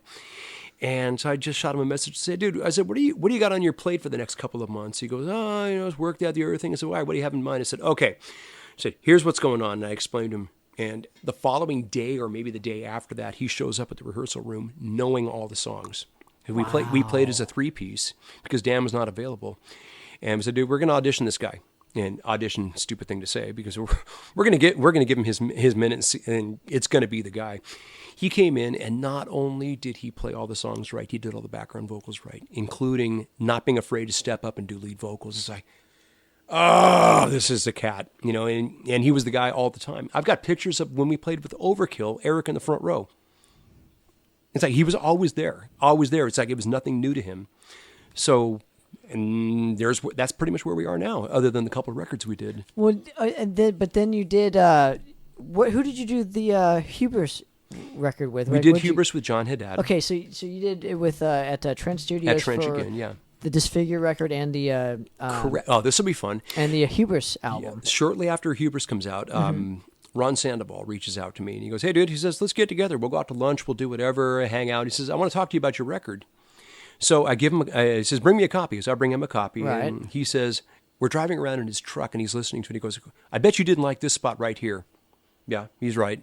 He says, I would have taken this spot and I would have done this here. He says, "I don't understand why it's EQ'd like this, that." Fuck, he's right. And he's like, this, that, the other thing. He says, "I don't understand why you did this. Why'd you do the song orders like this? You should have done it like this." And he's right. And it's like, okay, so he did the right thing of selling himself, but also understanding what it was all about. And he goes, "Look, man," he goes, "I want to do your next record." He goes, "I know it's a couple of years away."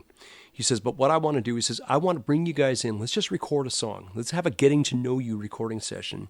So we recorded the song "Race for the War." Okay. Which is on Calvis and Fury. I think you heard that version of it, didn't you, with Eric on it? Mm-hmm. So we did that just as, let's see how we work together. We selected that song because it's got a bunch of difficult edits to do. I don't know how we pulled it off on the live record, but we did. But it has a bunch of difficult edits to do. And let's see how Ron is on the board making everything work. He made that song sound fucking incredible. It's like, okay, we're going to do this. And then when it became time for Ad Mortem, we were working with Ron Sandoval. Fuck yeah, dude. And you were working with Eric on that record too. Now, Who? what did he bring more to the table than the previous 4 records? Music and lyrics.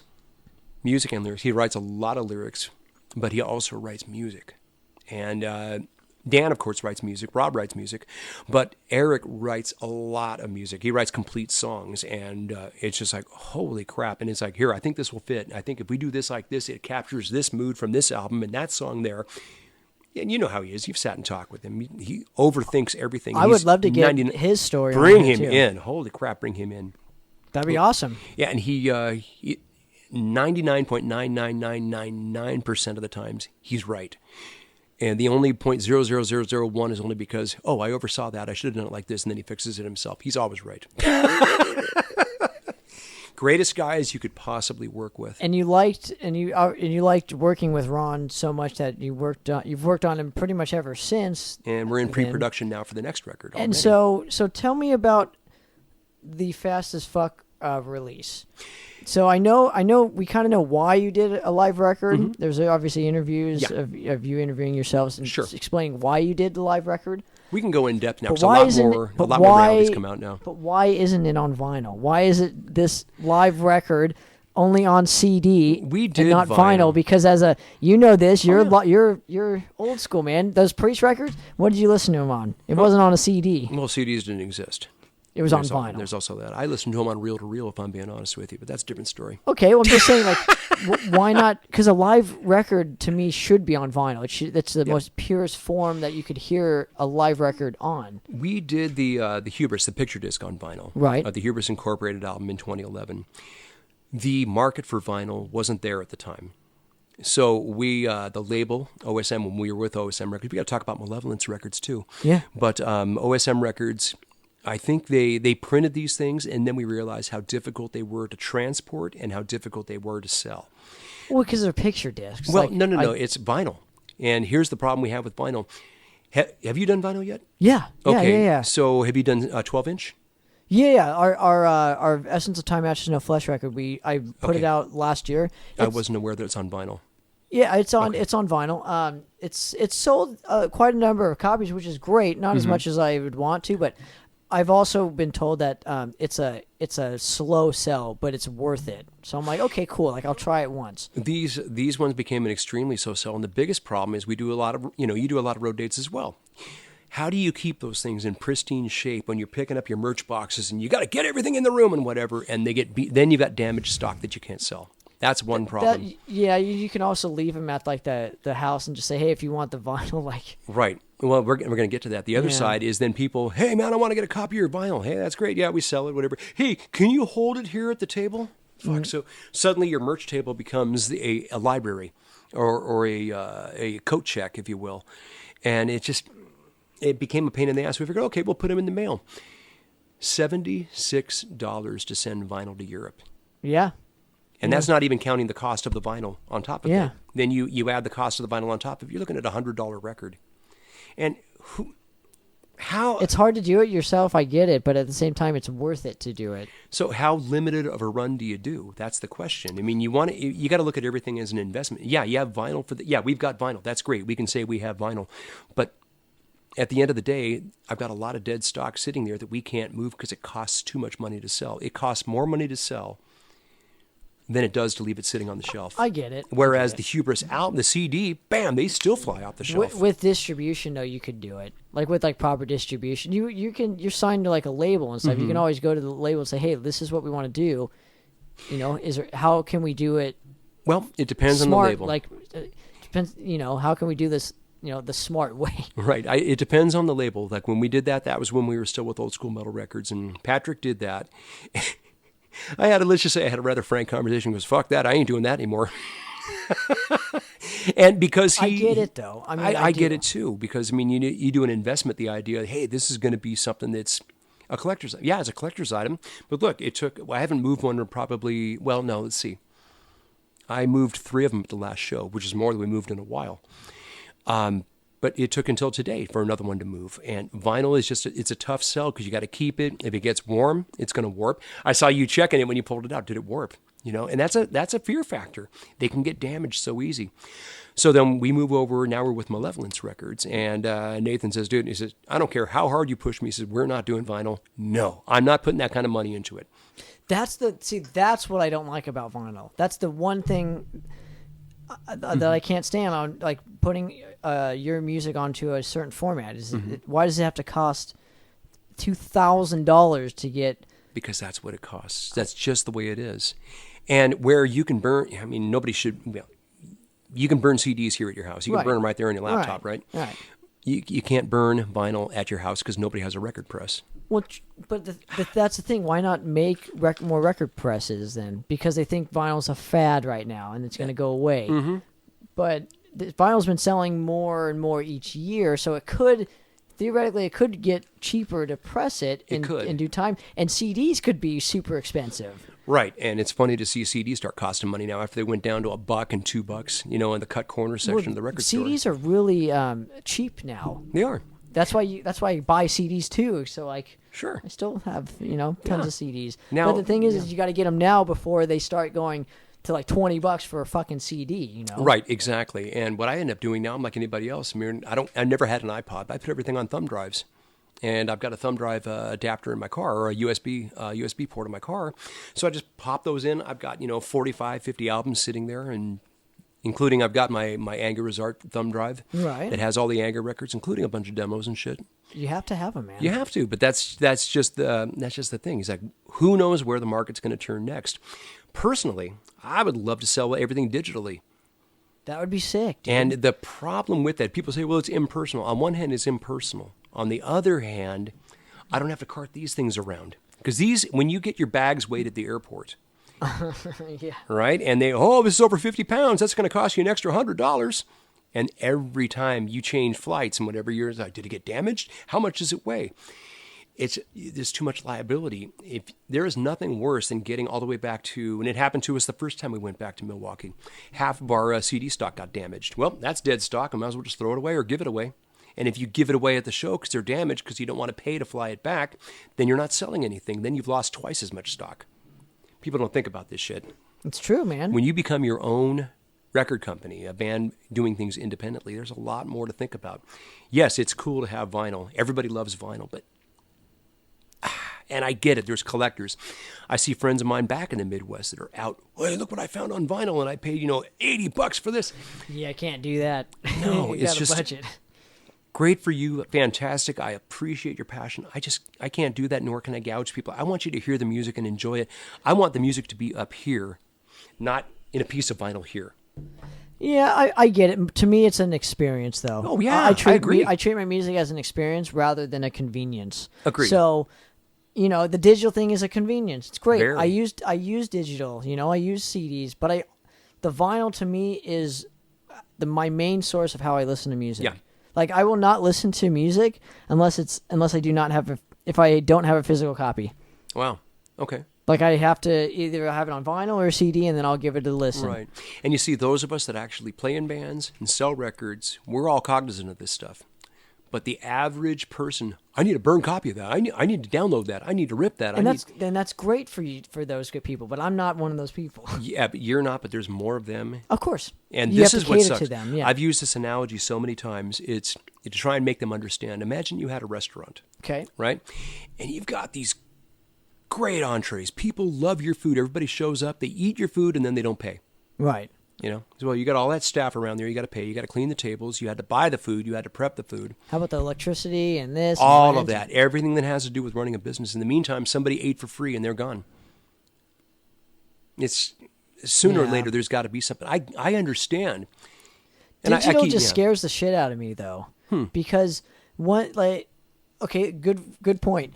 iTunes, right? Uh-huh. Like, now iTunes is supposedly going away. I was freaking out because I'm like, oh crap, all my music is digital, and I have this and this.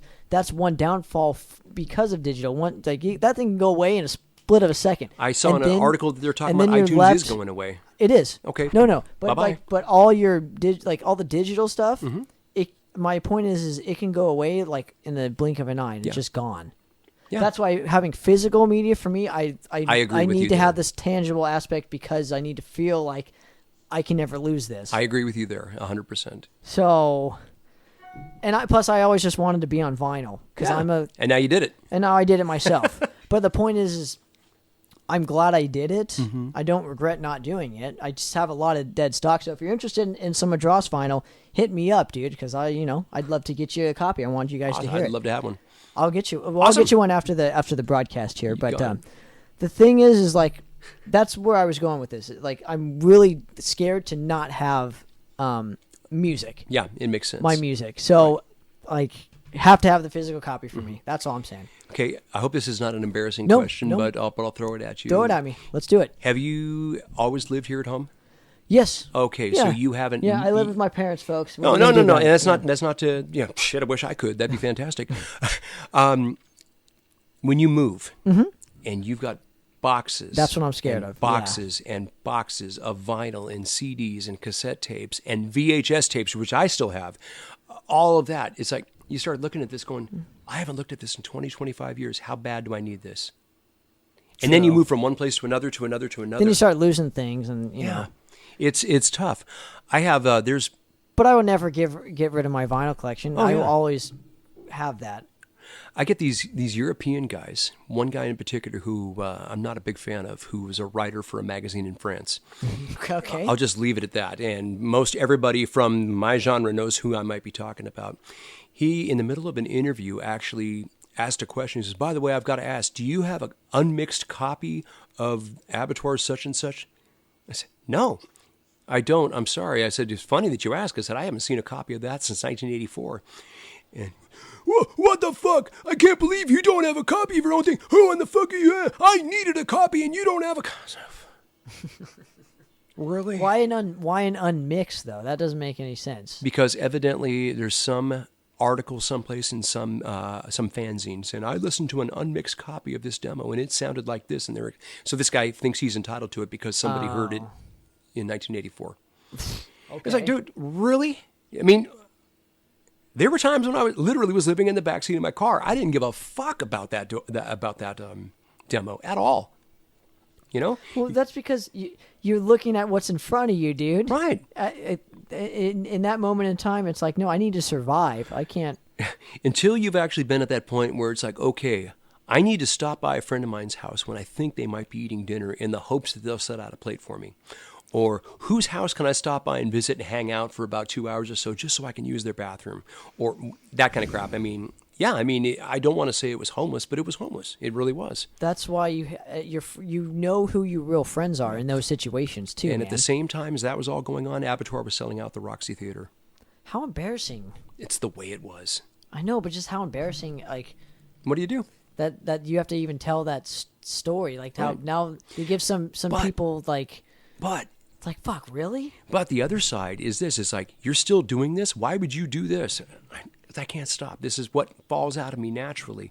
I completely lost my train of thought once again. Dude. But it's one of those things that that's what makes a man out of you. I remember same friends of mine. I got into the HVAC industry, and I did HVAC for 30 years. Now, what is HVAC? Heating, ventilation, and air conditioning. Okay. And started working for, well, I'm not going to name the name of the city, but a very large school district in a very large city in Los Angeles County. Okay. Shocker. I wonder what that is. Yeah, I know, exactly. So, and I did that, and I just recently promoted up a couple of years ago, and now I manage the warranty department for the entire school district. Congratulations. Which is awesome. great, but I mean, it was one of these things that I need to learn a trade. And the guitar player in Tactics at the time, Danny Blaze, hey man, I think I can get you a job over here at my shop. And that was one of those things that gets me to move out of San Diego. I had to go home and live with my folks to learn how to, lack of a better way to put it, learn how to wipe my ass and wipe my nose again. Because I was a basket case, drinking, smoking. All I did was rock and roll, man. Metal! Living in the back. I was one of those guys. I saw the error of my ways. I better learn how to do something. I would love to know how to do a trade. It's because at the end of the day, as broken down as I am now from having done it for 30 years, if I needed to go out and earn a living at it, I can. And I don't want to do it.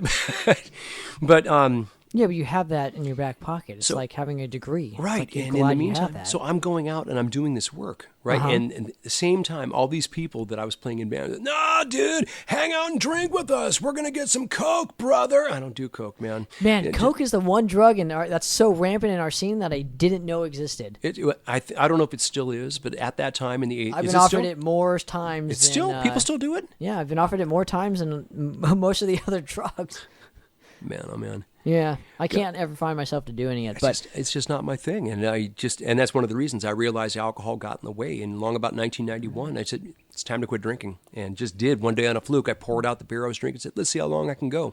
It's 2019, but it wasn't I just doing think me well. you just need to be responsible with it, just like everything else. Because I do enjoy drinking. Sure. I just don't do it every day now. Right. So I pick when. See, but you learned. You don't do it every day now. There's people that have never learned, and they're getting to be my age Yeah, group but that I'm are a still. vocalist. Yeah, Like well- I'm always freaked out of like losing like Yeah. what Oh, God. my personality and my voice. You Scares know? the shit out of me. It does. That's one of the things. That's the biggest scary thing about going on tour. It's like if you can't hear yourself, how hard am I going to have to push? What? Uh-oh, what happened? Okay. How hard am I going to have to push? Move the camera a little bit. Okay, there you go. How hard am I going to have to push tonight so I can hear myself? And what will my voice feel like tomorrow? Yeah, what's the biggest piece of advice you can give a fellow like touring musician? Maybe that's never toured before. Don't be stupid, and you know what stupid is. Because my rule is I put in rules in place for me personally. It's just a personal thing. See if I I don't agree. drink on tour. Okay, good. Because of the fact it's like I gotta like if you're fucked up and playing your instrument, you probably might do better than what I would be if I was fucked up and having to sing and play guitar at the same time. I need to be in that mindset where it's like this is the greatest high that I can possibly have.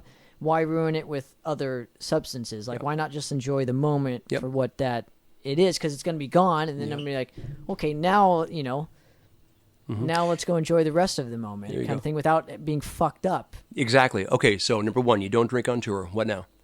What else? Ooh, I get plenty of rest. Have to. Just because of the I just as a vocalist and You have as to. the front man, yes, my ego is huge, ladies and gentlemen.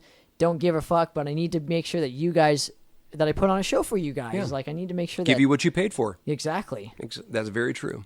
And then I always try and eat healthy, so I don't eat dairy on tour as well because dairy gets me bloated and Yeah. it strains my vocal cords. I agree with that. So those are pretty much my three: and plenty of sleep, no drinking, Right. and not a lot of dairy. That's from that. Oh, okay, gotcha. Yeah, that's these springs right here on. Oh, I was trying to think. I was just yeah, like, the sounds like a microphone fan is going. Yeah, it can pick up. Yeah, but there's that. Am I missing anything though? Is there like something? What are your 3 rules for tour? 3 rules. One of them, I don't drink. Don't do anything stupid. Get the rest. Don't do anything dumb. What I mean by that is somebody out there, like, as much as I just got done talking about playing basketball with Biff, don't play basketball because what happens if you jam your finger? Oh, okay. Okay, somebody has a skateboard, or you're gonna. I remember one time watching Carlos is in Evil Dead now. At the time, he was in Agent Steel. We played a show together, and he came down a loading ramp. He was on top of his cabinet on 4 wheels, hit something, and went tumbling. Right? Oh, no. Didn't get hurt. But my first thought is, what the hell would have happened if he would have gotten hurt? Vince from Body Count, bass player. He did something on this past tour. I don't know if it's public knowledge or not, and if I'm revealing something, I don't intend to hurt anybody's feelings, but apparently he jumped off of his amp, broke both of his ankles. Holy shit! I don't know if dude. that story, I'm going to preface this by saying I don't know if that story is true or not, but he had to finish the tour in excruciating pain, and including, I think, even sitting down at times. Wow. It's like, but it's something that, yeah, you probably could have done as a youngster, but doing stupid things like that could change everything. But you not could go even home. as a youngster. I mean, you could be smart, have fun, and kick ass at the same time, dude. Right. If it's cold out. Learn from your guys' mistakes here. Right. If it's cold out, don't go out in the cold. Right. I always say pack for both extremes too. Oh, man. yeah. That's a kind of a rule I have for myself, and always bring like a pillow. Right. Because I think If somebody in your band needs to sleep in an ice box, I love air conditioning on, but if it's showtime, no. You know, Rigo Amezcua, who used to play in drums in Agent Steel, he was playing in Tactics. He was in Tactics for a bit, and we were playing in Phoenix, and of course Phoenix is hot. And he turns the air conditioning on, and I just like having air conditioning. Yeah, the thing dive bombed down to like 50 or something like that, so it was never going to shut off. And I wake up and I have no pipes the following day because it's freezing cold. I said, well, I was warm and cozy. Dude, you're the fucking drummer. He said, vocal cords are gone here, so we could cancel the show tonight and go home and not get paid. Things like that. You don't think about shit like that. Think about your fellow man. Don't start stupid arguments, even if you're pissed off at your bandmate, whatever. Go for a walk. Don't tug at the tent strings. Just don't do it, man. I say work as a team too. You man. have to. Expect the fact that everybody's going to stink, everybody's going to fart, It's going to be terrible. Someone's going to have bad breath or BO. You're going to learn more about your bandmates than what you want. We get it. Right. We've all been there before. Right. I've been on tour with girls in the band. It always starts as give them all the space they need, and after a bit, it's like, fuck, we got work to do. It's just, you change and you go. And some of the gals, I'm not going to mention their names, but man, they got some of them bigger gas problems than I've ever heard than most dudes. Yeah, there you go, man. But then again, that's not a misnomer. We all know that, right, ladies? That's right.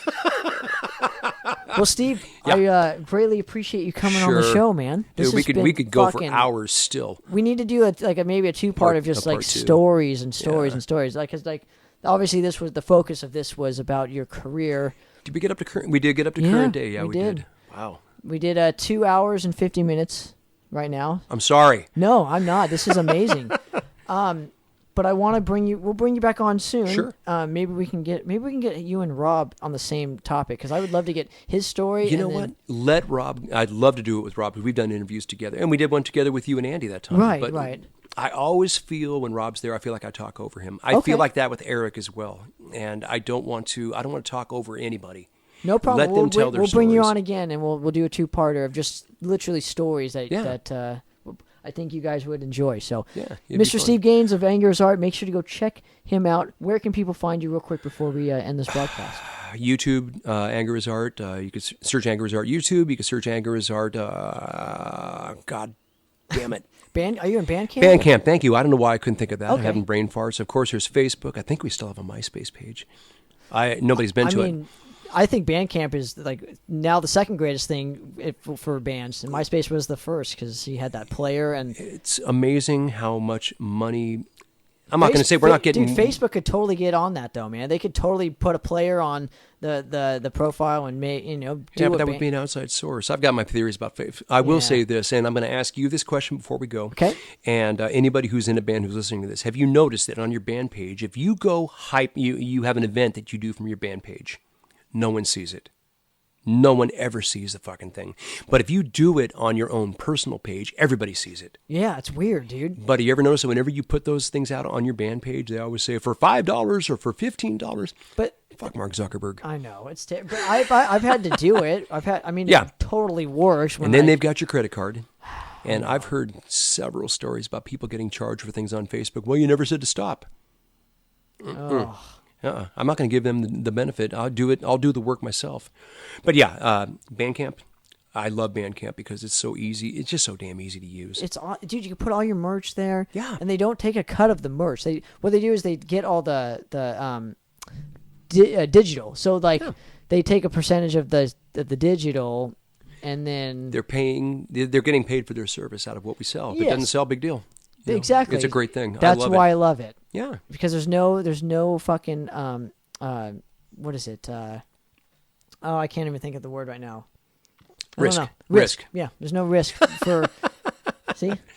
Exactly. For the bands or whatever. But Absolutely. So make sure you go check out Mr. Steve Gaines. Okay. Thank you very much. One last thing. Make sure you go to Malone's it's on the 12th, right? Yeah, this Wednesday Madrost and Flotsam and Jetsam will be playing Malone's in Santa Ana. Yes. Next go Wednesday. see it. You will not be dissatisfied. Well, thank you, man. Yeah, if you ever want to see Madrost this year, I can't highly suggest enough that you guys go out to Wednesday's show, because I would love to see all my friends there. And be there, guys. Come on, when are you going to play, Tanner? When are you going to play? This is your chance to make good on your question. Yeah, and I get that question all the time. We all do. And hey, we're playing right down the street from you. This is it. So either take it or leave it. If you're not there, totally get it. But don't ever ask me, why? How come? When are you guys playing next? It's like, nope, we already played. You had your chance. So there you go. Anyway, Steve, pleasure, man. Thank you so much, very sir. Much, sir. I'm out. Out we go. Episode 31 or 32. I can't remember at this point. 32. Poppitt's Corner. I'm out, sir. Mr. Steve Gaines. Bye, guys. What's going on, everyone? Tanner Poppitt here, Madrost and Poppitt's Corner. Just reminding you guys that for the first time ever, Madrost's sophomore album, Into the Aquatic Sector, is now being reissued for the first time on a 2 CD set and vinyl LP. Now, with the CD set, will include a live bonus disc, a live soundboard recording entitled Live Aquatic from that specific era of the band's career. Available now only at NoLifeTomatoRecords.com. What was that link again? Oh, yeah, NoLifeTomatoRecords.com. Now, let's check out the episode you came to see.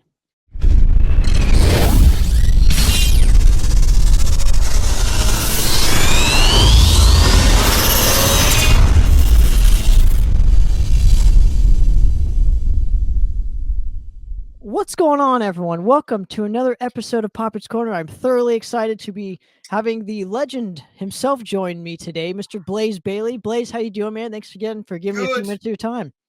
Good, man. Thank you so much for having me on the show. I've never been in a corner before with a Poppitt, and so far it's feeling good. Good. So good. thanks for having me. Sure, man. I'm looking forward to talking shop with you. Now, you released the War Within Me record last year, and we'll get to it, but I wanted to touch upon a few topics before that, if you don't mind.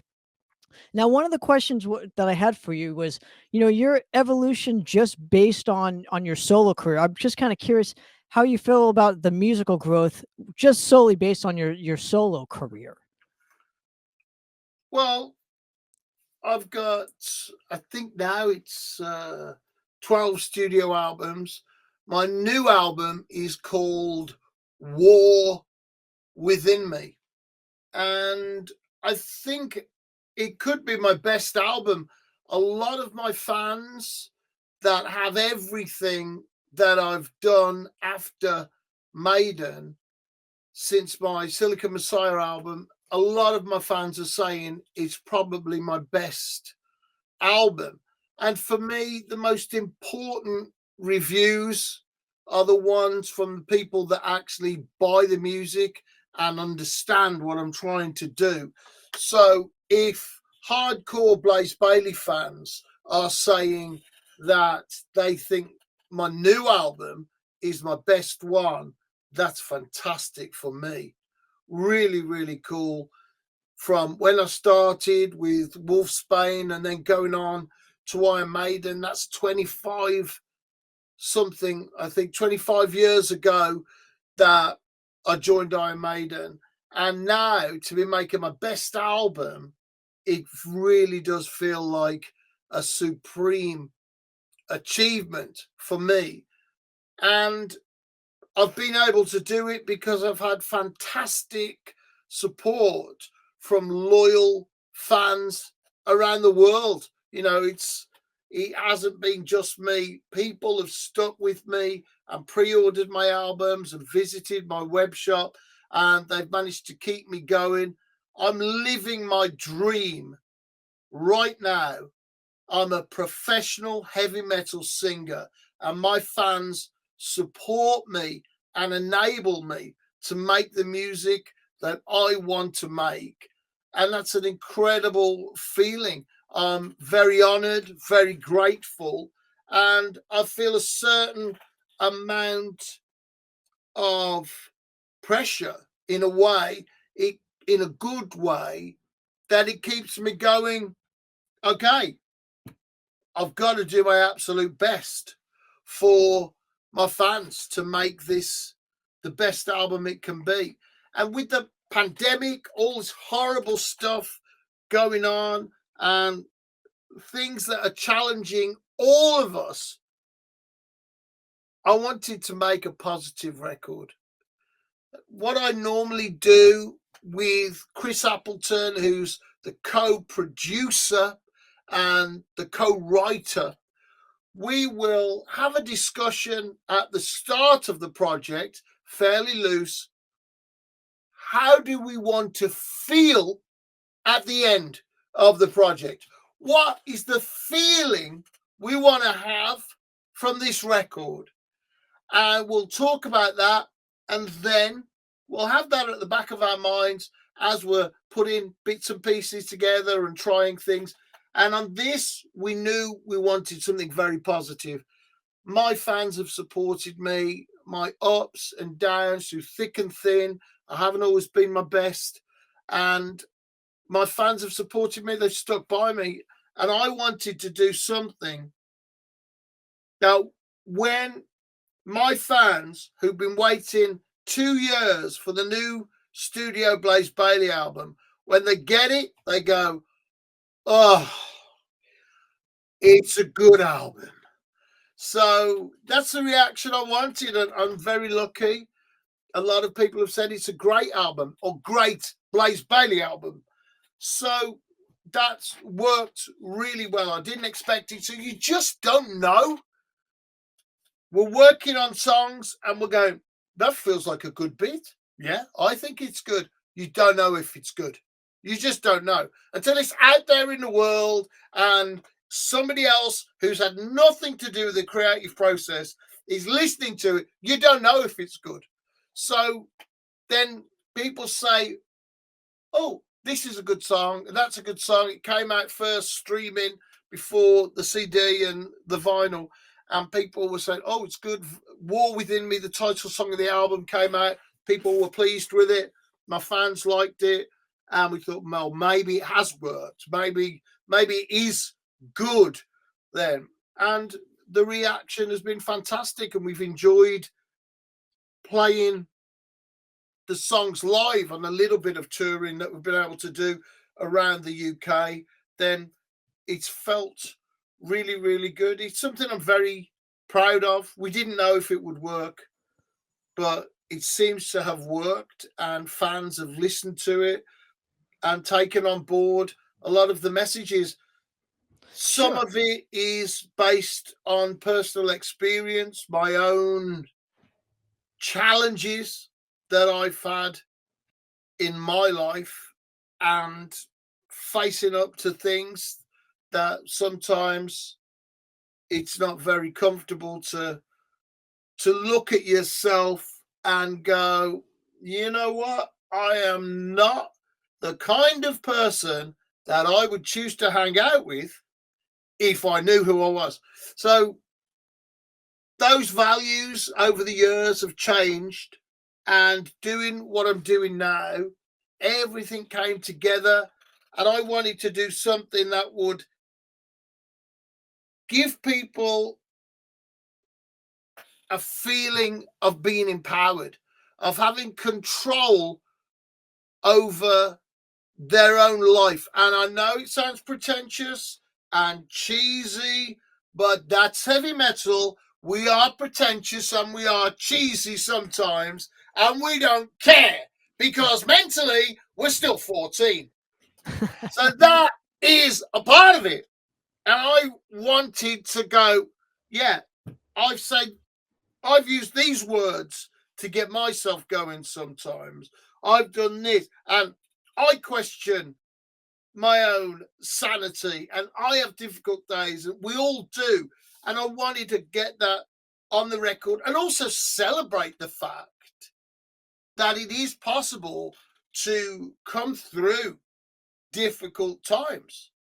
We don't think about it when it's happening to you. The world feels like it's ended or you don't want to go on, but there is the other side of the storm. Every storm ends. That's the song on this album. And after every darkness, there's a dawn. So I really wanted to get those ideas onto the album. For me, it's deeply personal. I feel like I'm talking to my fans when I'm doing this album and doing the vocals for it. I really felt like I was trying to speak to my fans so that when they got this album, after 2 years, they haven't had any new music from Blaze Bayley, whether they're in the headphones, in the car, in the bedroom, wherever, in the gym, they put on the Blaze Bayley War Within Me album and they go, oh, they can escape.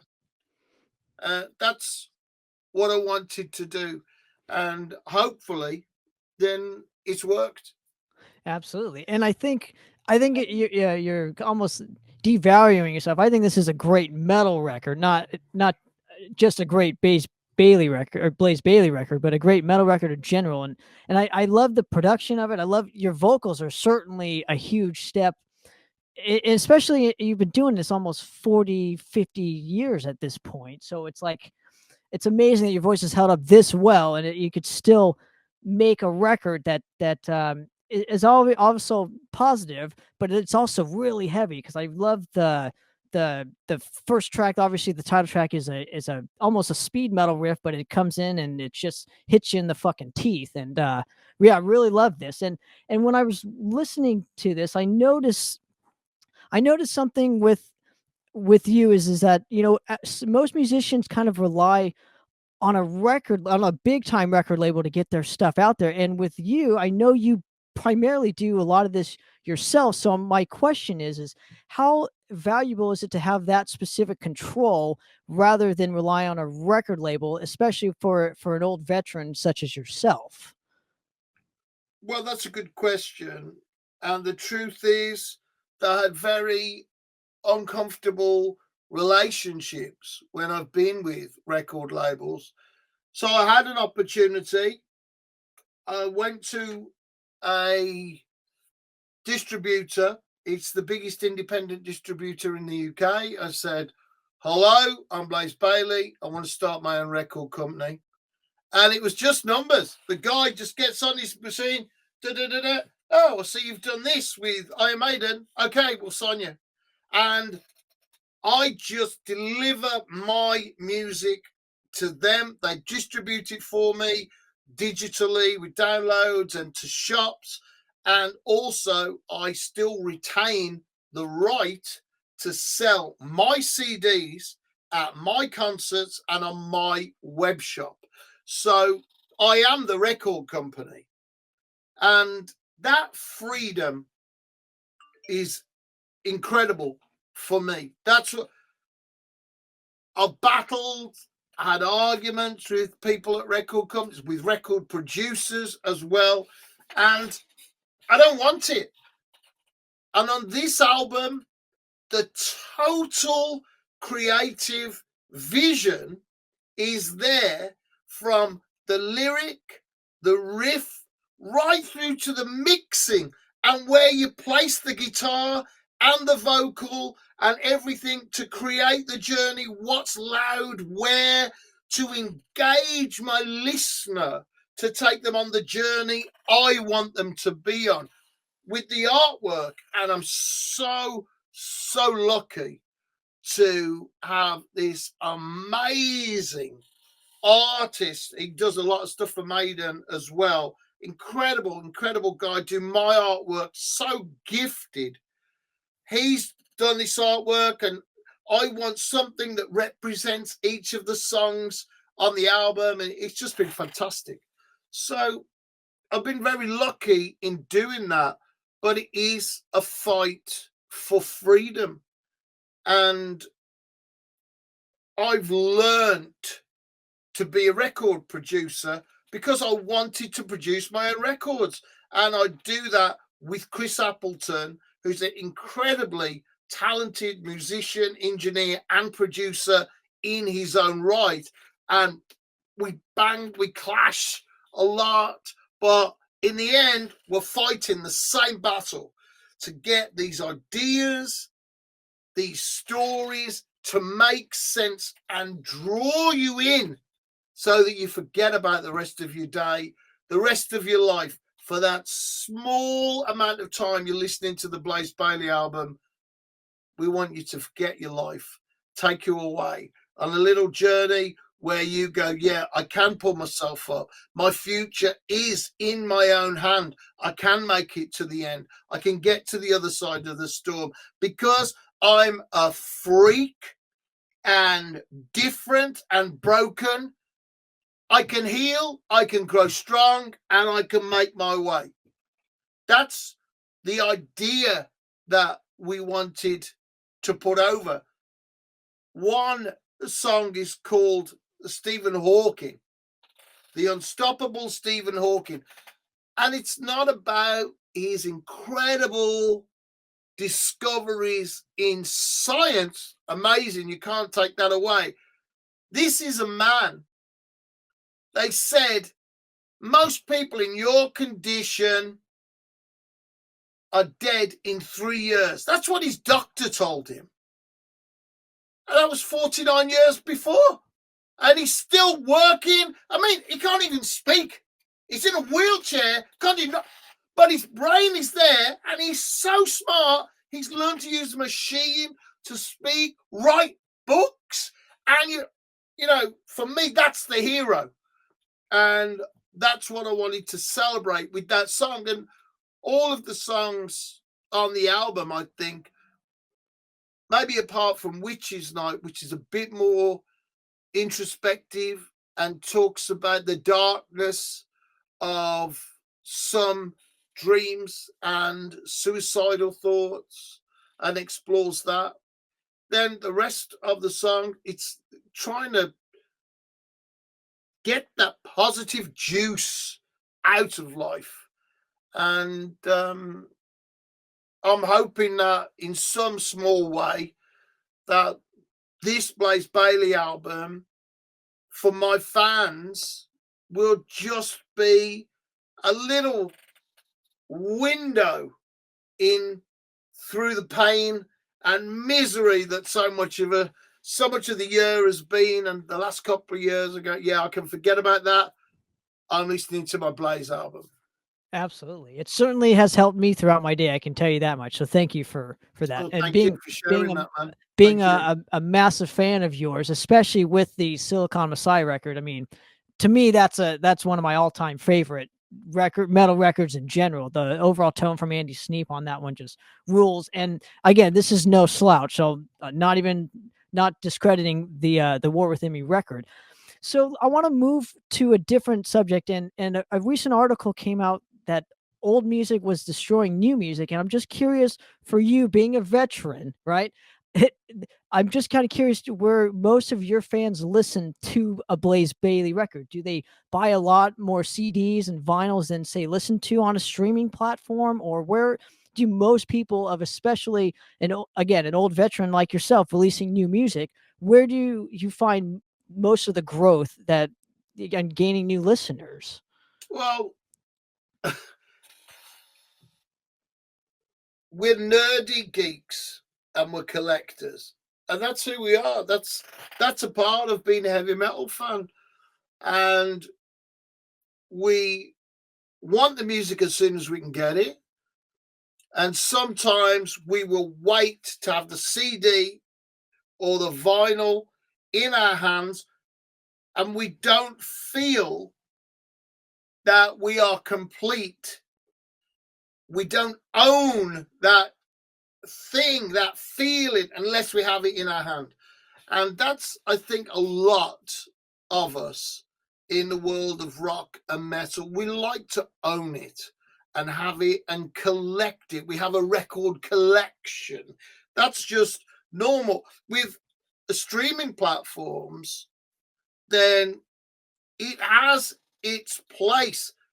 For me, if you go on Spotify and look for Blaze Bayley, then if you're already on Spotify or one of the other streaming platforms, it's like the radio. I don't get on mainstream radio or TV. So, oh, you're in a band. Yeah, it's called Blaze Bayley. Oh, check it out on Spotify. Check it out on iTunes. And it's cost almost nothing for that person to hear what I'm like. So, well, they can decide if they want to hear more of me or not. The two things don't cancel out. For me, streaming means that people who would never be able to get the CD from a shop can still get the music. And it also means that people can get it whenever they want, that new fans that discover me from my Wolfsbane days, from Iron Maiden, from working with all the incredible bands that I do guest vocals for and different performances, find out about me. They can just check it on a streaming platform. They go, oh, okay, what is it on Spotify? Actually, maybe I'll check another couple of things. So for me, there's no downside to the digital world, but I am very, very small. So I'm a tiny artist in the scheme of things. I'm not a million selling artist. I'm not John Bon Jovi or Bruce Springsteen or anybody like that. I'm tiny because I've been in the biggest heavy metal band in the world in Iron Maiden. I played stadiums, I played huge theaters and all of that. I do things on my own now in my own way. I play some big festivals, and then I play some intimate shows and some bigger ones.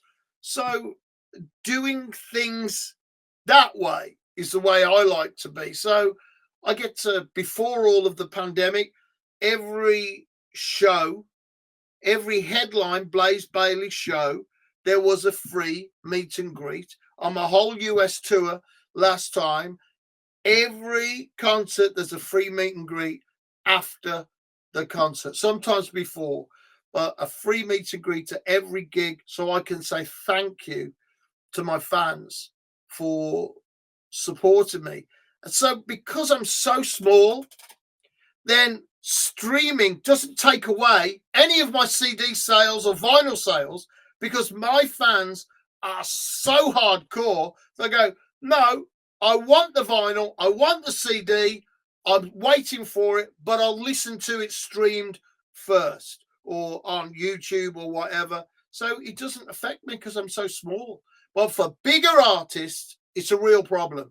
They need to sell those bits of plastic, and the adjustment that it's taken for them to go, hang on, our profit is from bits of plastic, hundreds of thousands or a couple of million bits of plastic, but all the bits of plastic, we don't make them anymore. Now it's like a fraction of that for something that's streamed. For those guys, it's a problem. But it hasn't been such a problem for me. It's been a way for me to get to people that wouldn't have listened to me before. People discover me, and they sometimes it's through the X Factor album with Iron Maiden or Virtual 11. Some people go, Bruce sounds really different on these albums. And then they find out it's actually me singing on the album, and they go down the Blaze Bayley rabbit hole, discover my catalogue, and sometimes I get new fans. And sometimes there are still a lot of people that hate me for being in Iron Maiden. And for me, that's great, because they're always very, very loud. They're always saying how bad Blaze Bayley is. Well, they're talking about my name. I don't know them. They know me, and they're always talking about me. So even if they say I'm tragic for Iron Maiden, well, Iron Maiden's still going. I actually loved being in Iron Maiden. I love the 2 albums that I did. It's fantastic working with the guys in Iron Maiden, everything that I learned. I found an extra part of my voice I didn't even know that I had when I was working with Steve Harris in the studio and writing songs. Incredible. And now, after more than 25 years, I'm doing my own album, War Within Me, and I'm producing it. I own the label, which is tiny. I'm the only one on it. And I have the artwork that I want. So it's incredible, really. I'm living my dream. And the people that have made that possible, it's my fans that have given me their support, and the incredible team of people around me that work so hard. My manager, the people that run my web shop, and some dear friends and family that supported me and got me through. So now I'm in a great situation where I've bought out, possibly since Silica Messiah, possibly some fans are saying the best album I've ever done. And at this stage in my career, that feels like a fantastic achievement. Absolutely, and it absolutely should. So it's a great, like I said, it's a great sounding record. Now I want to shift gears again here, and just typically with these interviews, I like to get the guests, almost entire musical career, but I'm not going to obviously do that today. But what I do want to ask you is can you give me some of your first kind of just recollections of kind of just hearing music for the first time? And I'm generally curious, what were the first bands that initially got you into music in general? My just at high school, isn't it? Really, when metal or rock really started. I started listening to it as a young man. I lived in a trailer with my mum, and we didn't have a TV, but my mum had a stereo, and she always bought records, all different sorts of artists, from musicals to reggae and some rock occasionally.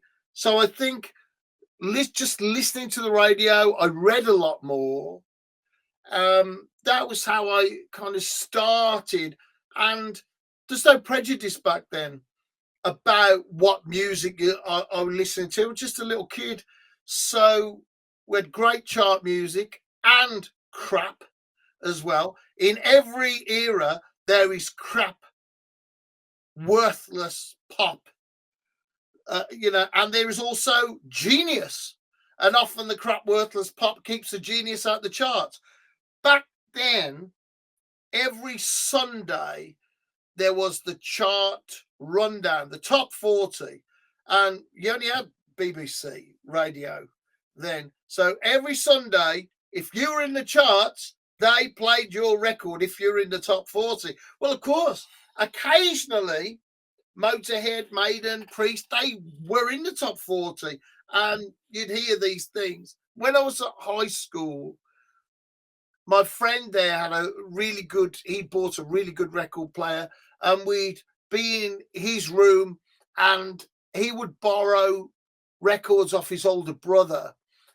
And one of the first records we listened to on his new system was Song Remains the Same by Led Zeppelin. And it was a trip. I was just like, wow, this is incredible. And I remember a few weeks later, he said, listen to this. It was really scary, really, really disturbing. I remember thinking, it was the first Black Sabbath album. And I would never have thought then that years later I'd be a huge Black Sabbath fan, but that was it. We listened to Led Zeppelin, Sabbath, Sex Pistols were in the charts, a lot of punk, Maiden were coming through then, and Judas Priest and all of that. So that's where it started, really, for me, listening to those albums early on and just having good music, a lot of good music on the radio. Then it was good. Well, I remember listening to those early albums, that first Black Sabbath album, the Led Zeppelin album, and Ozzy Osbourne. And then it was when I saw Ronnie James Dio perform in Birmingham on the Holy Diver tour. That was the night that really changed my life. I liked singing and I liked rock and metal. And when I saw Ronnie James Dio sing Children of the Sea, that was a moment, that was an epiphany for me, that a man could sound so powerful and so sweet, so vulnerable. It was incredible. I was working the night shift that night, and I got back to work, and I thought, well, what am I going to be doing if I don't do anything? This is going to be my life. And then I thought, well, if I could do anything, what would I do? And the answer came like a bolt of lightning. I would be exactly like Ronnie James Dio. I'll be a singer in a rock band and tour the world. And that's my life. From then, that dream, then something happened to me, and that's my life. And here I am, a full-time professional heavy metal singer, living my dream. And I met Ronnie James Dio several times over the years. He was very encouraging, a gentleman. I had the privilege to stand on stage at the Wacken Festival, watching from the side of the stage as well as seeing many of his concerts. So an incredible feeling, really, that man gave to me. And he was the inspiration for me becoming serious about being a heavy metal singer, it's his fault. It's a great influence to have, man. I will absolutely. That's a absolute fact there. But so let me shift gears here towards the War Within Me record, and there are 3 tracks, and obviously you've named one of the 3 individuals that you had wrote about on here, and I'm just kind of curious your reasonings for each of the 3. Obviously, there's Alan Turing, Nicholas Tesla, and of course Stephen Hawking's. But the album started to come together when we got the right order. I wanted to do songs about these guys as scientists and what they achieved. I like writing about these things and real characters. Over the years, I've done it a few times on my albums. And then I thought, well, maybe we should put them all together, the 3 scientists on the record. And Nikola Tesla, a genius, and his experiments, where they were going, possibly could have led to free electricity in the world. It would have solved the world's power problems, possibly. And the psychic part of Nikola Tesla dreaming about a water wheel and Niagara Falls, and then years later he's building for Westinghouse the first hydroelectric power plant in the world. Machines that have never been made before. He's invented them and designed them. And Westinghouse said to the guys on the project, is this going to work? And they said, we don't know. Only Nikola knows how it all fits together, Nikola Tesla. And it did, of course, and it's still going strong. And I liked this thing of him being an outsider. Then with Alan Turing, he was an outsider as well in society.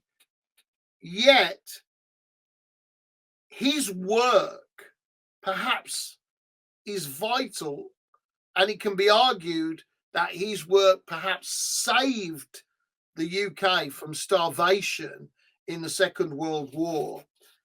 And also, he's the godfather of computing. He invented computing in one way.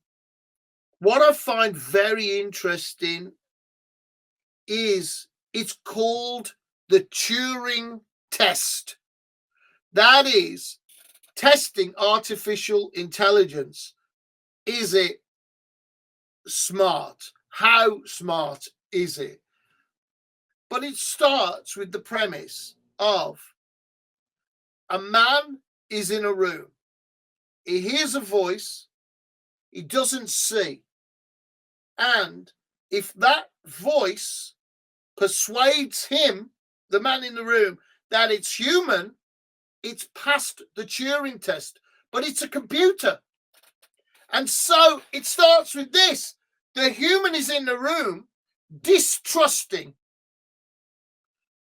The machine is lying because the machine does not say, hello, I am a machine. It says, hello, I'm a human, and I'm going to make you believe I'm human. That's the Turing test. It starts with this dilemma. Well, if artificial intelligence is the next level of intelligence above humans, if it's the next evolution, what does it mean that it starts the dialogue between the humans and the artificial intelligence starts with lies and distrust? What world is it? So that's a part of that song. Alan Turing, with the greatest feeling of being, wanting to help the world and save the country, was thinking, oh yeah, AI is going to be a great benefit, but will it? Since you have to lie and distrust each other, you can't be equals. What's going to happen in that situation. And Alan Turing himself was an outsider in society and treated horrendously by the government that he worked for. So that's that part of it. The unstoppable Stephen Hawking, because 49 years later, they're still going, doing incredible things that I don't think I would have managed to do, man. I don't think I would have been strong enough to live scrunched up in a wheelchair, learn practically a different language, way to communicate. I don't think I could have done it, but he did it, and he kept going. Absolutely. Now that you have your team in place with, obviously, Chris Appleton and everyone at the Blaze Bailey camp, when can we expect a new record from you guys? Well, I think it's gonna be a couple of years between studio albums. When my manager said to me, "When can I expect it for the War Within Me album?" we did 3 albums in 3 years with 3 tours with the Infinite Entanglement trilogy, and that's my greatest achievement in music in my career, to do that. 3 albums telling one story. That's a lot. And to get real quality, something that's significant and meaningful, I feel you need a bit of distance. So I had 2 years to get away from things and naturally let things bubble up. And that's the War Within Me album. So I think it'll be a couple of years. The next thing that I have is a Wolfsbane album. We managed to get together in the same room, observing all the restrictions, and we've made a Wolfsbane album. And Jace Edwards is mixing it now and doing the final touches to the recording. He's a producer of the album, and that will be out in June, and we're doing a small tour around the UK in June. So that's very, very exciting. It's a long time since the last Wolfsbane album, Wolfsbane Saves the World.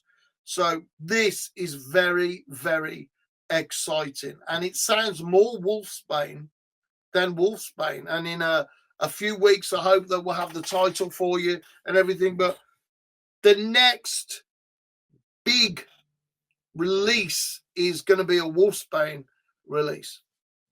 I love it. I'm looking forward to that. That's fucking awesome. Now, lastly, Blaze, I want to thank you so much again for giving me a few minutes of your time here. Go ahead and shoot out all your links for people to obtain this. I think it's a total classic for me. Every song rules on the War Within Me record. Where can people find it? Go to blazebailey.net or blazebaileyshop.com, and you can find it there, the hard copies. Go to Spotify and find Blaze Bailey, and my whole catalogue, everything is there on Spotify too. So I'd like to say a huge thank you to all my fans and everybody that supported me. And I'm not big, I'm tiny. So all I would ask is, if you like the War Within Me album and some of the other things I do, please tell a friend and send them a link. And if you don't like what I do, don't tell anybody about me. I love it. Well, Blaze, thank you very much again. And for another episode of Poppitt's Corner, guys, we're out of here. Cheers. Hey, this is Eric Kluber of Void Vader, and you're experiencing Poppitt's Corner.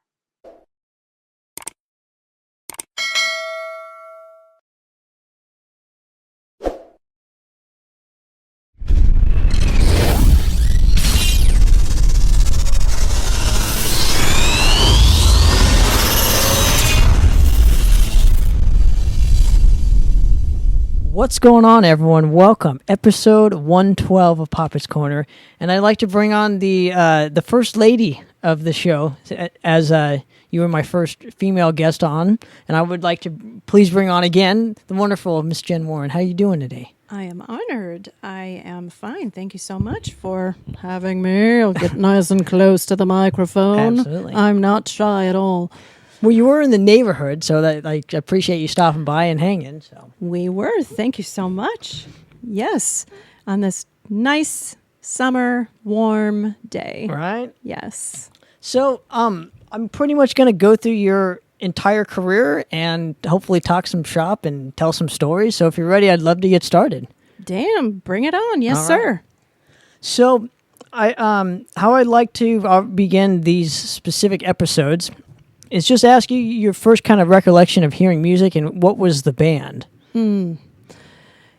Okay. Great question. So with metal, for me, it was Iron Maiden changed everything for me, but that wasn't the first band I ever heard. So I'm the oldest of 6 children. I didn't have any older siblings to kind of guide my way through it. And my parents were really horrified by the thought of me listening to metal or anything with a scary monster on the cover, you know. And because my parents are musicians, but hey, those guitar players are playing the electric guitar so close to their crotch. How can this be good? Because they sang in a mega church for 14 years, and I'm grateful because I got a free music education out of that, and I'm very blessed that I went to a high school with an award-winning concert choir program. So every year I was in a choir 5 days a week, and then my senior year I had 3 hours of choir 5 days a week. And it really helped my ear training and listening to blending and harmonizing. And it's really come to help me now with songwriting, especially when I'm given guitar parts by our guitarist Scott. And now we have Tom with us in Subsurface Tension. And so I'll take that and work with it and come up with first like the root note of it, and then I'll come up with harmonies, and then I'll play with different rhythms and syncopated rhythms, and then I'll pull out the root note that I originally sang to try to come up with different melodic lines for it. But I'm getting off on a tangent here. I tend to do that. I end up in Ohio. You asked me a question. It's all good. But even before this, because you mentioned your mom and dad were in choir, they were teachers of it, did you say? So both of my parents are teachers. My mother's a microbiologist and works in a lab. She taught for a while, but her heart was really working in a hospital lab. And then my father, he's still a professor for computer science, and he's published over 24 books for computer programming. He wrote SQL for Dummies and Voodoo OS 2. I mean, a zillion other ones, but those are the ones I remember the most because he was working on those around the house. So he's still an online professor and teaches. He taught at Oregon State and even local here in Orange County. He used to teach at Golden West College back when they still lived down here.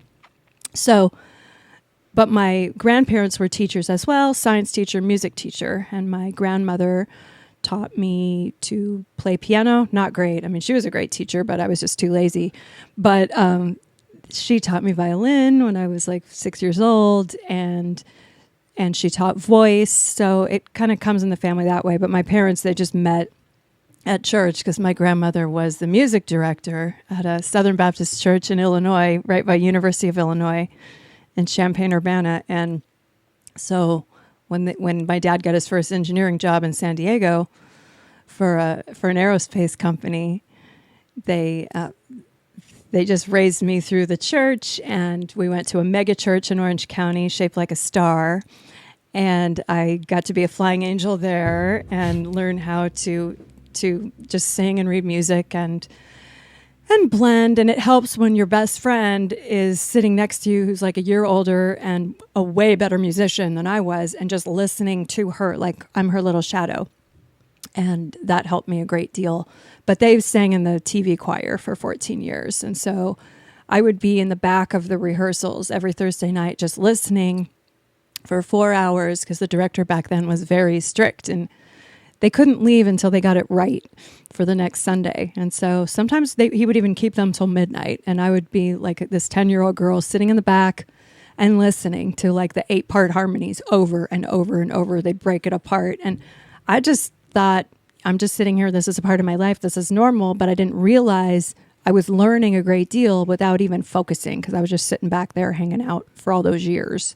Now, I want to go back real quick to your grandma in specifically, and how much of, I guess, an influence was she on you, like even just showing you new music? And was it contemporary bands at the time, or was it kind of like, like, I don't know, Twinkle, Twinkle, Little Star, or because you said your first instrument was piano? Yes. Okay. And at around what, 5, 6 or whatever. And so I'm just kind of curious what she showed you at first to even getting you on the piano bench. All classical. She and my mother were into classical music, and it's just the basic piano book. And when I walked into our studio, Freddie and his brother Phil own a studio. Freddie's the bass player for Subsurface Tension. I walked in, and they recently expanded, and on the piano right there in the front door is the book, and it's red. It's like landscape, and I forget what it's called, but it's like the classic book that's been around for decades. And I thought, oh, I remember that. And I'm opening it, playing. It was what was in that book, but around the house, my mother was always playing like Bach, Beethoven, Rachmaninoff, Chopin, things like that. And so that became the norm. But then she also would play like Christian contemporary gospel music. And so I would run around the house singing that stuff too. And it was just, it's a lot of memories that I don't think about day to day. But then sometimes I go, hey, I'm going to go find some of that old Christian gospel music from the 70s, like Andre Crouch and Danny Bell Hall, and I'll play it and go, damn, I remember there was so much feeling in this music and so much passion, and that I tried to bring out that kind of stage presence and passion into the metal, singing now and then singing with the Maidens, just running around and smiling. And because we were always told in the choirs at the megachurch, the Crystal Cathedral, now it's called Christ Cathedral, they went bankrupt and the Roman Catholic Church purchased it. We would show up for rehearsal on Thursdays, and then they'd say, okay, for Sunday morning for the television to be televised, we want 2 things: big hair and smiling faces. Well, we'd come and sing too and do our parts, but that was the most important thing for television. Big hair in the 80s. Okay. So we always had to smile no matter what, smiling like this. And sometimes I'll kid around and say, how come none of these death metal bands smile? I mean, I'm half kidding, but half serious, because I love opposites. And that's what was so great about the Maidens, or just doing like women in metal.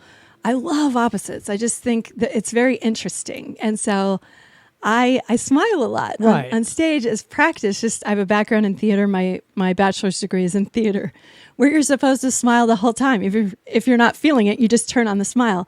And then scientific studies have shown if you smile a lot, pretty soon you are feeling better. It's like your physiology just kind of grabs onto that, tells your brain, hey, you're happy. They've even done studies and said, put a pencil in your mouth if you feel depressed. And after 20 minutes, the people tested that they were much happier. Because they were, maybe because they were using some muscles that they weren't before, or whatever the case may be. Like something in our DNA and our physiology. It's wild.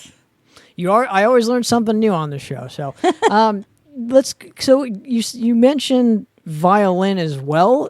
What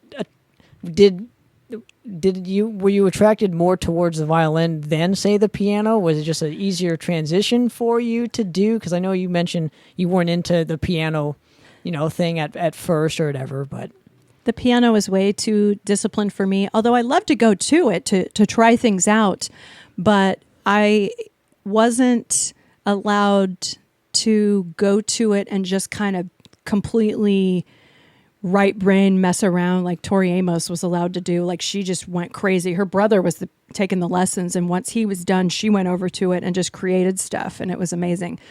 For me, the violin was a lot more flashy and fun, and at the time, I didn't have a violin. It was only at my grandmother's house, so I was only able to play it there. But every time I went, I would pick it up and say, "Mom, take my picture playing the violin," and I would try to play, and so I did what I could with it. But we didn't have a violin in the house later until my oldest son was in school, and he studied it for about 3 years. Okay. Now, what were some of the bands you were kind of getting into, I guess, kind of immediately after this and transitioning maybe into your teen years or going Yes. into middle school or? Very good question. So I babysat a lot, being the oldest of 6 kids, and I would do chores around the house, and I'd mow the lawn and wash the cars and clean the house for an allowance. Like, try diapering 3 babies for $1 an hour. That's brutal. But I love those babies so much. All my brothers and sisters, and now they're all grown up, and I'm so proud of them. But my babysitting money, my first albums I bought were Billy Squier, Cheap Trick, REO Speedwagon, Joan Jett, The Police. I got into them for a while. And then I gradually, once I heard I guess it was Motley Crue. They came out with the Shout at the Devil album, and it was very different. And all the kids at church were like really into it, like underground. And I thought, wow, that's a really different sound. Those guitars are distorted in a different way than like a Billy Squier album. So I explored that more, and then from there would get into the Scorpions and Def Leppard and how are you hearing these bands per se? Were you listening to the radio and then the bands would come on and say, "Oh, I like this song, so I'm going to go buy the album"? Or was it your friends showing you, or MTV? Or, I mean, how are you specifically discovering these bands? I never thought of that way. So MTV introduced me into the rock stuff. I would get the Cheap Trick, or I got Foghat and Ted Nugent. And some of those I had to like get at the library or check out at the library if I didn't have enough money. But actually, now that I think back, it was the Crystal Cathedral Boy Choir boys who introduced me to like the Motley Crue, the Def Leppard, and I thought, this rocks. And then I would seek it out more on the radio and then buy the vinyl with my babysitting money and listen to that for a while. And you know what it's like when you can only afford a few. Your parents don't want to buy these things for you. They bought me my stereo, but that was it. And you listen more and more. You just listen to that album over and over and over again. The days of vinyl where you lie down on the floor, you pull out the sheet, and you just reading the lyrics. And then when it's over, you listen to the whole thing in order. When it's over, you just start it all over again. And so you want to get more of that, but you don't know where to go. And until you start hanging out with kids at school and you see, oh, there's a Van Halen shirt. We had one kid in my school, La Quinta High School, who would go to Hollywood every weekend, and he would see these bands like Motley Crue and all those bands coming up at that time, and he would come back with the T-shirt, and it was cutting edge, and you go, oh, those are the cool bands to see, but I was a freshman, I wasn't allowed to go, and if I did want to see metal, I'd have to sneak out to go see like Judas Priest or Maiden or whatever. And what about the heavy music kind of did it for you, especially around this time, because you were raised kind of, I don't know, conservatively in a religious household. So, I mean, what about the heavy music kind of did it for you at that specific age in your life? Well, the big shift was with Motley Crue, with not only the look, because I love the dominatrix look. I wore things like that later, and I still do. And it was getting into, so there were different levels of depth. So the Motley Crue, Scorpions, loudness got me to Van Halen, got me to that next step until I discovered Iron Maiden. And then my mind was blown, because here was a singer who was classically trained, and the vocals were so melodic, and that blew my mind, because from the T-shirts I'd seen from school, I figured they were death metal, even though that wasn't even a term yet back in the early 80s. And I just remember thinking I thought the music would be a lot darker and more scary and maybe not as accessible to me, someone who's a 13, 14, 15-year-old dorky, skinny girl wearing glasses who's a babysitter and a wannabe singer. And I heard it on the KLOS Seventh Day show where they play the whole show. They play the whole album, and I taped it. My mind was blown, and I just listened to it every day. And were you starting to notice your friends listening to this kind of same style of music, and that's kind of how you guys clicked? Or was it a thing where you were kind of like a loner and listening to this specific music and then venturing out to find others that kind of enjoyed the same kind of style? That's a good question. I was a loner, but I did have a best friend in choir who was a boy, and he not only loved Maiden, but he also turned me on to Merciful Fate and King Diamond and like Twisted Sister and some of these other, and to Kiss. He was a huge Kiss fan, which a lot of girls may not get, but a lot of guys will collect a lot of Kiss memorabilia. And I've been around someone who had a lot of that. And as a marketer for my day job, it's brilliant. I've got to hand it to Gene Simmons for what he's done with his brand, their brand, for that. So, I'm sorry, what was your question? No, I was just curious. I'll end up in Ohio. I was just curious if you were starting to kind of see other people getting into this kind of music and kind of having your own clique now, because you mentioned you were kind of a loner, and I'm just kind of curious when that whole thing kind of started to shift for you and you finding friends and going to concerts with them and whatnot. I had a few friends in the music department at my high school, but there were also cliques amongst the cliques at my high school. So being a woman who is really into metal was more rare. Well, and this was like kind of hard rock at this specific time. It wasn't like full on metal. I mean, it was just kind of starting. So maybe into like the heavier style of music at this time, would you say? Right? Yes, no, maybe so. Because it wasn't really metal. I mean, besides like Motley Crue and Maiden and when I was around that time, from talking with other people, it was more of like a hard rock kind of thing. Like the metal thing didn't come until like mid to late 80s. Well, for me, in 83, I was a freshman in high school. I was 13 in 83, and that's when I started listening to the heavier stuff. I mean, Twisted Sister's metal, it's also kind of hair metal, but it's so fun.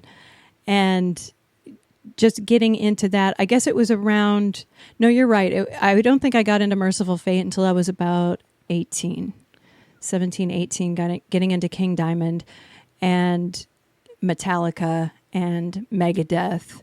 And it was about that year that I took our garage in Westminster and put quilts all over it and bought a PA. And I had 4 guitars at the time, influenced by Lita Ford. I had like 2 BC Rich guitars.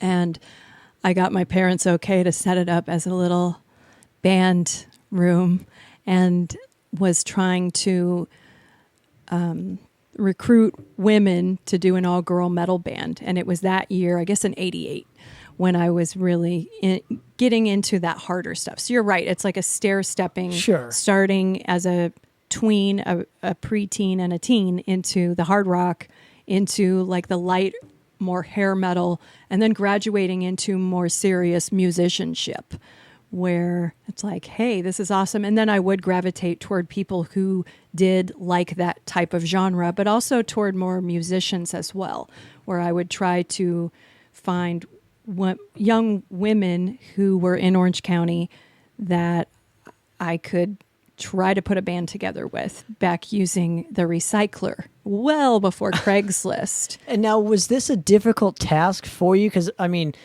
were there a lot of women musicians back in, the mid to late 80s, finding it around your high school?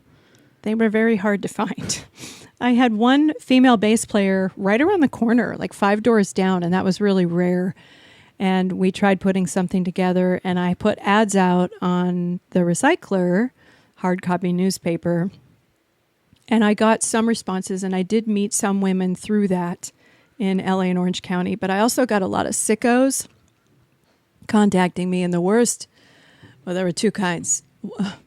One would say, "Yeah, lady, yeah, little lady, we've got a band for you. We need a guitar player." And at the time, I had ads out I was looking for a band, but I was also looking for players as well. And back then, I was a decent guitar player. Not so much now because I don't practice every day for 2 hours a day like I did back then. Back then, I was serious about my guitar. And so I had an ad out for vocalist or guitarist. And I get a call from a guy saying, "Yeah, little lady, go ahead and what gear do you have? Oh, okay, you have a Marshall half stack and you got a PA. Mm-hmm. You got 4 guitars. Oh, and one's a Rickenbacker guitar? That's rare. Okay, go ahead and pack up all your gear. We're going to need you to bring all your gear to your audition. And yeah, it's going to be at night. And by the way, we live down a long, dark dirt road. So here are directions, blah, blah, blah." Yeah. There's nothing creepy about that phone call. Not at all. So, yeah, I was prepped to do that and decided, you know what, I'm going to take my little brother to a drive-in movie instead on Beach Boulevard before they took it down. Because something doesn't seem right about this. But I had no older siblings to say, "What are you, crazy?"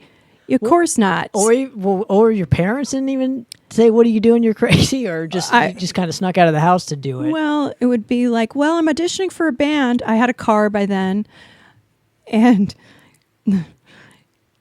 half the time they didn't know what I was doing. I went and got a tattoo underage, came home, and gave my father a heart attack. The poor man. He just saw that edge of Eddie peeking out of my shoulder and just started shaking, you know. But yeah, so we got that kind of sicko. And the other type would call up and pretend to be legit and just start talking through music, genres, gear, and then just come in with a really creepy, weird, sexual question, like out of the blue, where you hear it and you're like, huh? Caught off guard a little bit. bit. Like, oh, I get it. You're a dipshit. I get it. Interesting. So it's why an all-girl band? What was the kind of the influence to do that? That's a really good question. I didn't see all-girl bands except for the Go-Go's, and Vixen was one, I think, and right. And I didn't even get into Vixen. I got into Lita Ford. I was really into Joan Jett, and earlier when I was younger, when the Go-Go's came out, I was into them, and I thought, wow, an all-girl band, that has a really different dynamic. That's especially on the album cover where they're all wearing towels and they all have their head in a towel. It's the best album. That's the first album. Yeah, Beauty and the Beat. Right. And I thought, this is so classy, and yet it's sexy. You've got these women in these white towels, but it's like they're doing a spa day. And it was that balance of sensuality and fun and sisterhood. And my female friends at the time who weren't into metal, they never were, they were into that. And that's something we could bond over. So I just thought, an all-girl band would be cool because I don't really see any all-girl rock bands except for the Go-Go's and Lita Ford. And she's got her kick-ass guys behind her. But I thought that would be cool and it'd be pushing the envelope. And I love opposites. Like, let's have a bunch of girls dressed in black leather and do a metal band. Just how fun. Right? Sounds fun. Yeah. Were you finding a lot of bands were popping up around you during trying to form a band?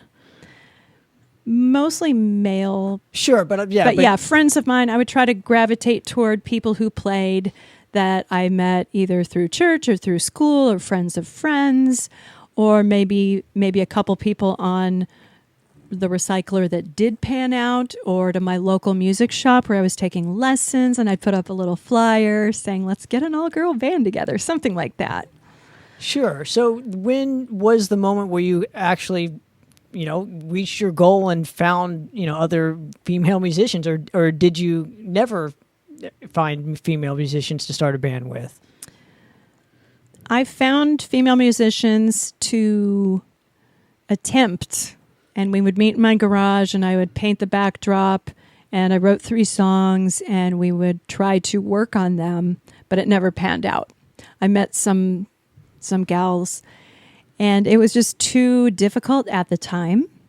I went to college, and I wavered between a degree in music or English or theater, I thought, well, maybe I could teach theater or music. And I ended up getting a degree in theater arts and going out and just working in the corporate world as in sales. Did that for a block of years and finally said, I'm going to put a band together. I met a guy at work, guitarist. I said, hey, let's put a band together. Let's figure out what we're going to do. I didn't know what a tribute band was. And I just did research on cover bands, found out what a tribute band was. And there was a band out of Chicago called Revelations. They were an Iron Maiden tribute band. And I thought, what a cool idea. Wow. Because Bruce Dickinson's voice was something I really aspired to. I identified with his voice more than anyone's. So I thought, why? I think it might be because of his classical training, his vibrato, and I sang with vibrato.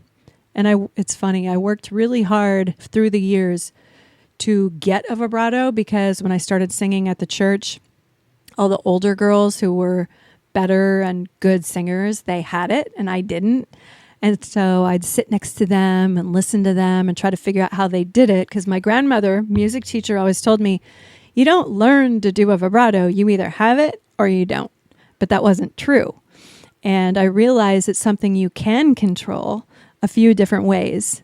So I picked that up and I noticed Bruce had it. And I don't even know if I noticed that consciously. I just loved his voice and the music they made. It was so melodic with the dual lead solos with Adrian and Dave. And they're just so adorable. I look back at old stuff of them and their spandex pants, like, damn, they're so freaking adorable.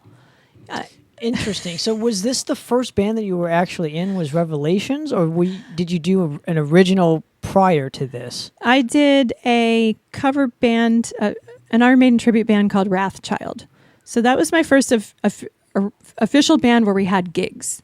So the band I did in high school, we called it Dead Bride, and we never did a gig. We just played in my garage. But it was a good learning experience, and it taught me a lot. And with Wrathchild, we were mixed gender, 3 males, 2 females. And it was super fun. We got our feet wet with playing live and gigging and dealing with each other and gear. And then after one show, one of the guys was joking around. It was at the Gas Lamp in Long Beach. He said, you know what? It was James Moore. He played in Creeping Death, the Metallica tribute band, about the same time. We recruited him from there. He said, you know what? You guys should just fire the 3 of us guys and replace us with girls and be an all-girl Maiden tribute band. He said, that would be so cool. And so the other 2 guys were like, wait a minute. Well, I don't know about this.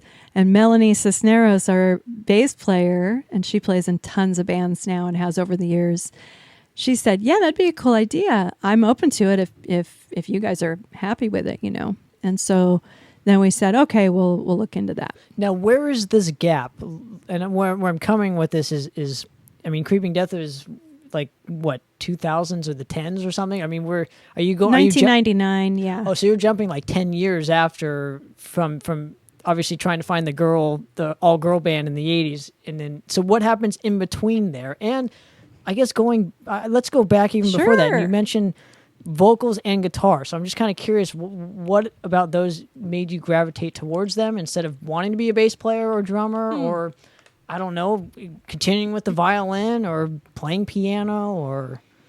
The guitar was just the official kick-ass instrument. So when I saw Joan Jett with her guitar and Lita Ford with her guitar, that was it. I had posters of them in my room on my wall. Joan Jett jumping on a trampoline. The trampoline was off camera. You didn't see that. With the yellow background, she's jumping with her Gibson. And I thought, that is just so fucking badass. That just spoke to me. And I said, I want to do that. And so for a while I thought, singing. I go, singing, anybody can sing. I want to focus on guitar. Because I really thought anybody could sing because I'd been singing in choirs from such a young age. I thought that was the lazy instrument. And I still thought that later, singing through the Maidens. I thought, oh, I'm not that good. Anybody can do this. I'm just the singer. You know, I'm not one of these virtuosos that I'm playing with, these amazing women.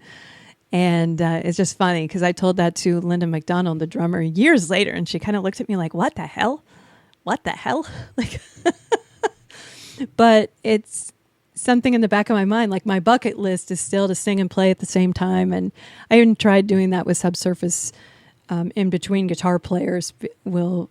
I could see you doing that. That would make a lot of sense too, though. But then you'd have to figure out a way to kind of own the stage while having a guitar and singing, because it's a little bit different than just you do that playing. Yeah, exactly. It's just difficult. Singing, so. You do that, and Scott, our guitarist, said, "I like you as just the front woman because you get out there in people's faces." And I thought, okay, sure. But I'm saying there would be a new dynamic for you. You'd have to literally not really start from square one, but maybe start from square 6 or 7 or whatever, and try and reach the 10, right? Because it's not that much different, but there's still things that you can't do. There's things that you now can do more of. Now I'm just kind of curious.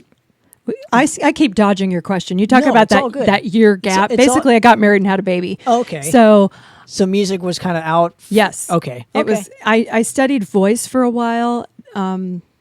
Doing more legit voice or pop, whatever you would call it, in college, while I was in college. Got married in college, had a baby, and when he was 2, he was diagnosed with autism.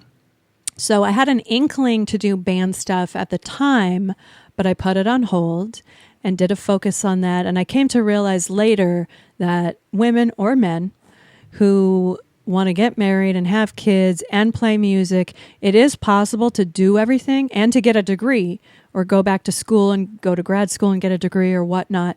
It is possible to do everything, just not at the same time. Even with the support system, though? Even with having a family to, support you through it all? It's not a possibility? It depends on the circumstance. So I did have a very supportive family situation through grad school. I got a master's degree in marketing, an MBA, a master's of business administration with an emphasis in marketing. And I had an extremely strong support system at that time to enable me to focus on studying after my day job, because I had a full-time day job that was 50 hours a week. And then I would study at night and on the weekends. And so having a band on top of that, with the marriage and the motherhood, especially with a special needs child, I would have had to stop sleeping, showering, and eating. So it's where you decide, how are we going to do this? Okay, right. We'll need to put on hold everything that doesn't pertain to basic living. Do you find that was kind of a benefit to your situation, kind of looking back, because it was kind of the 90s and metal wasn't as cool as what it once became again in the 2000s? Yes, it was changing. It was grungy, and I liked some of the grunge, and then some of it confused me, or I couldn't understand the lyrics, and that would confuse me because some of the lyrics were rolled out very fast, and I would try singing along, but I had no idea what they were singing or saying. And later I would look in the lyrics and say, wow, that's what they're saying? I had no idea.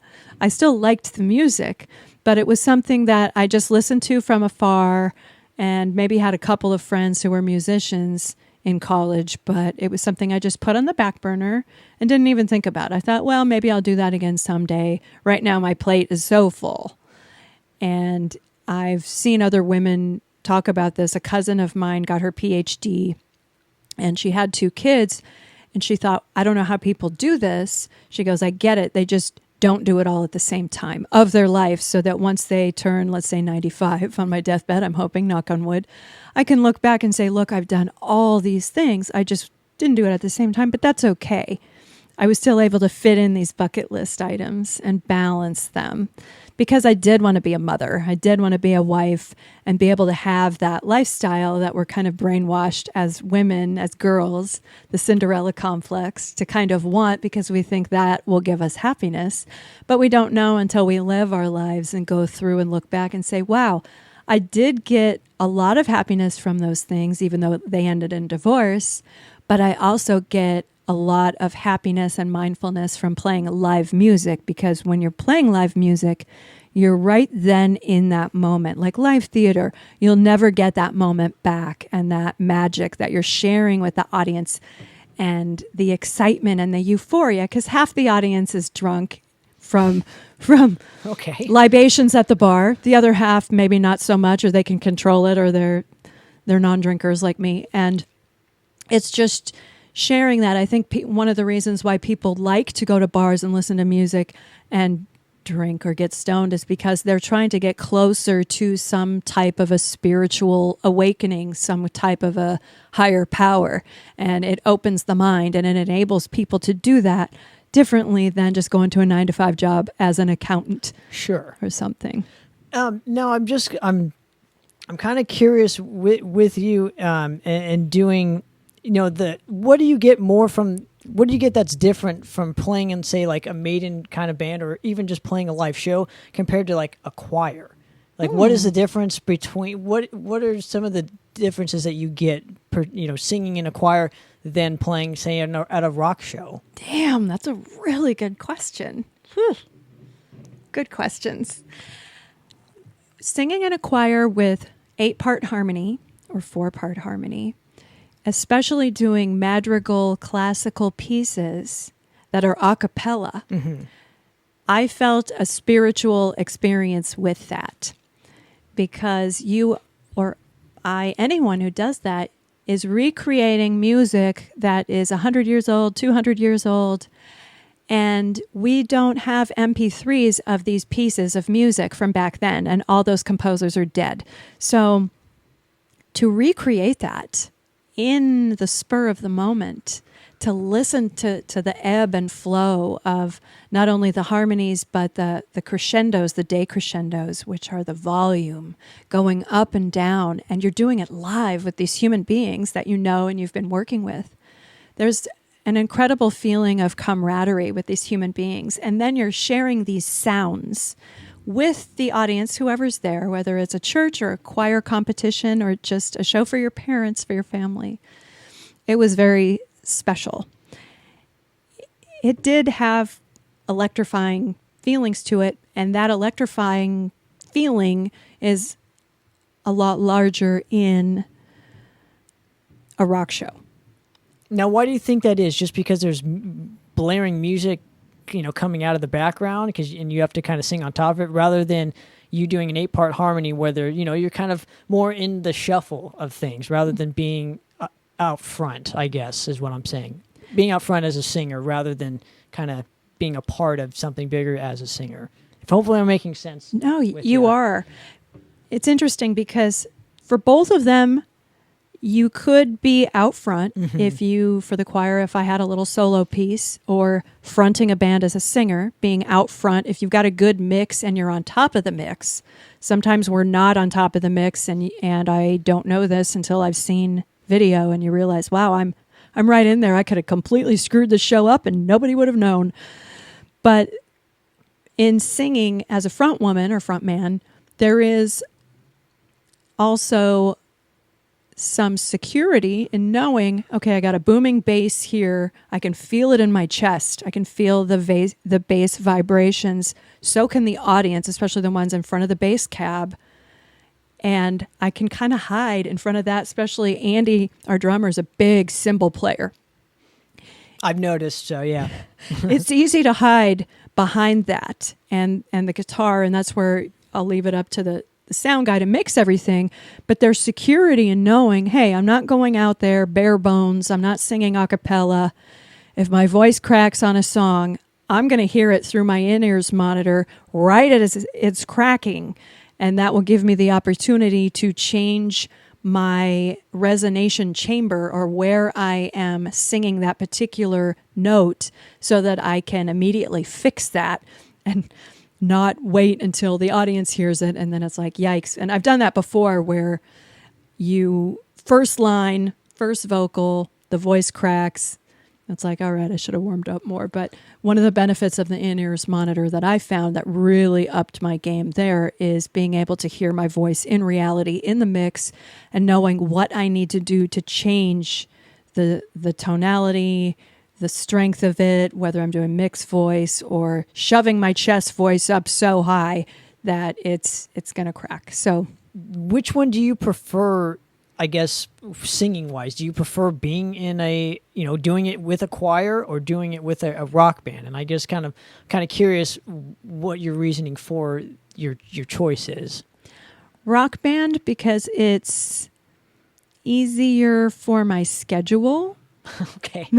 And it's very electrifying. So the last choir I sang in was in college, and I was in my early 20s.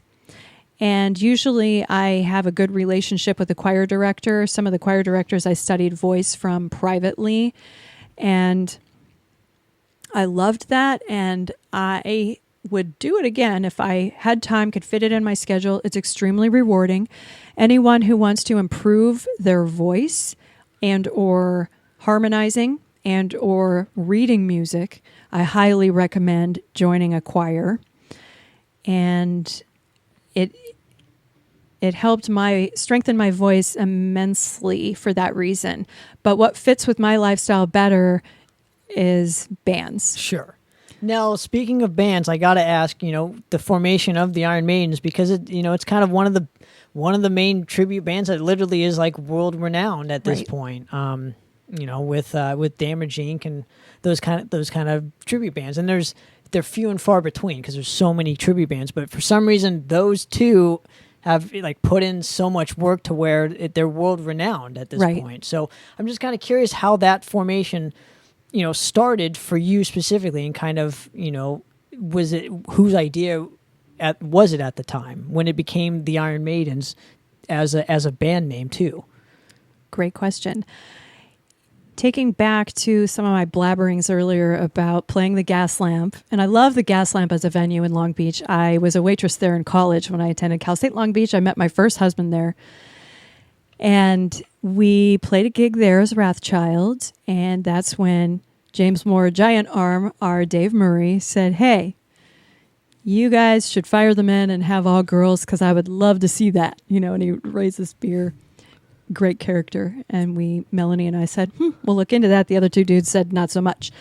So we put some scouts out. It might have been Dennis Resendez, Mosh King, who said, wait a minute, why don't you recruit some of the ladies in Phantom Blue?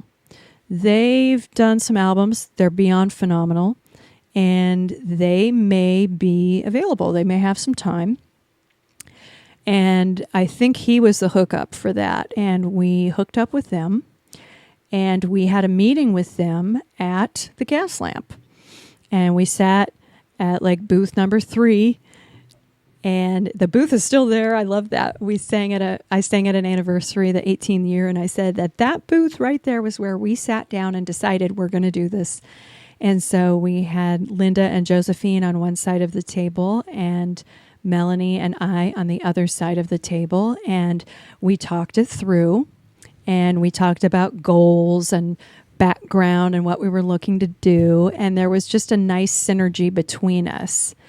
And so we said, well, let's give it a shot. And we have to come up with a name. And we thought about it for a couple of weeks and thought of Iron Maidens.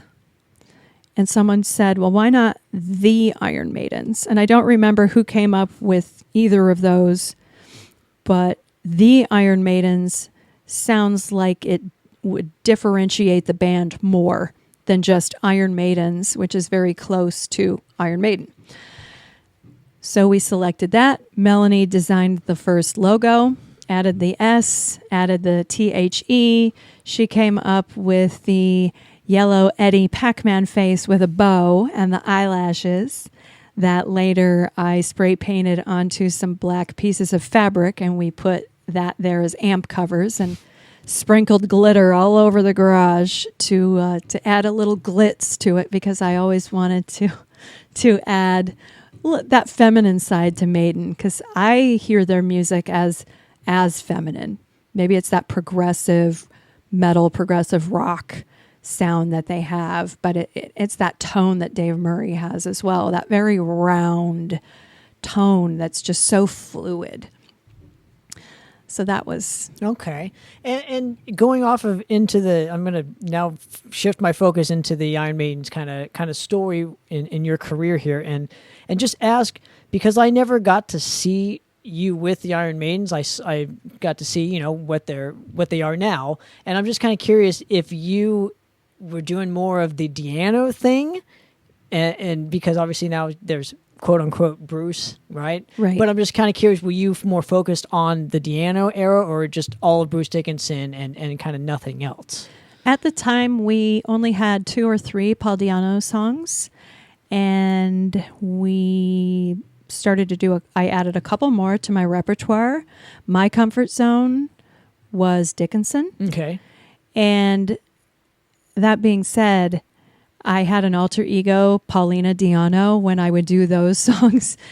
And the black leather and his whole persona was so different than Bruce.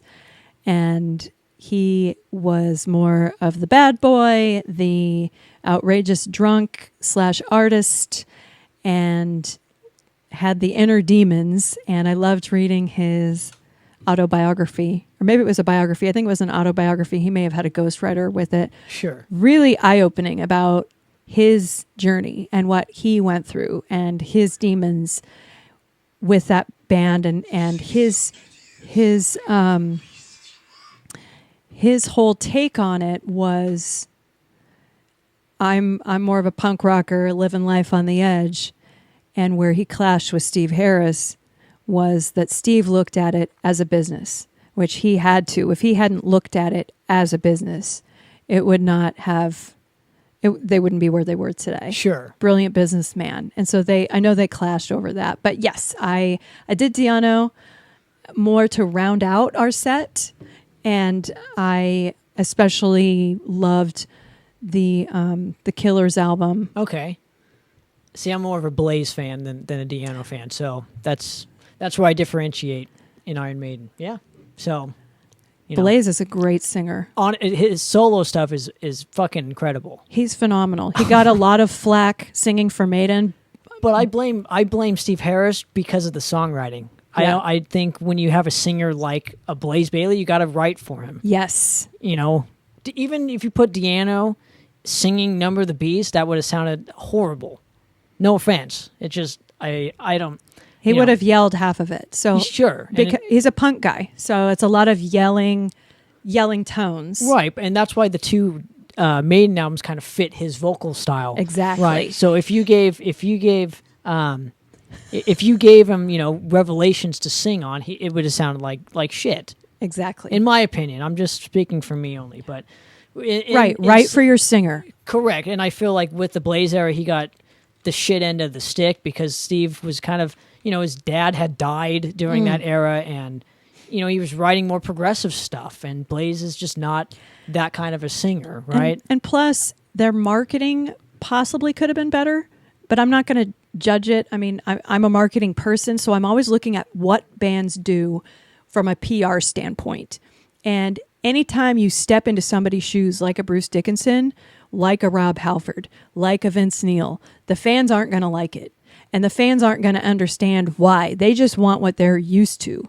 So it's incumbent upon that band to work as a unit and say, okay, how can we work together to turn out something new and so mind-blowing that this new singer will be accepted and not just thrown under the bus? Like John Corabi, great singer. They weren't going to accept him because they wanted Vince Neil, even though John Corabi's pitch is much better than Vince Neil's. And he's also not a piece of shit like Vince Neil. But that we'll too. get to that's another that's another story, right? But even Brian Johnson and Bon Scott, right. I mean, it's again that it fit the style. So I'm just saying, right. with you specifically, I guess you focus more on encompassing both kind of aspects, and it's just really interesting to see what they've become nowadays compared to then. So I guess in your opinion, starting out, what is the main difference between then and what they kind of became?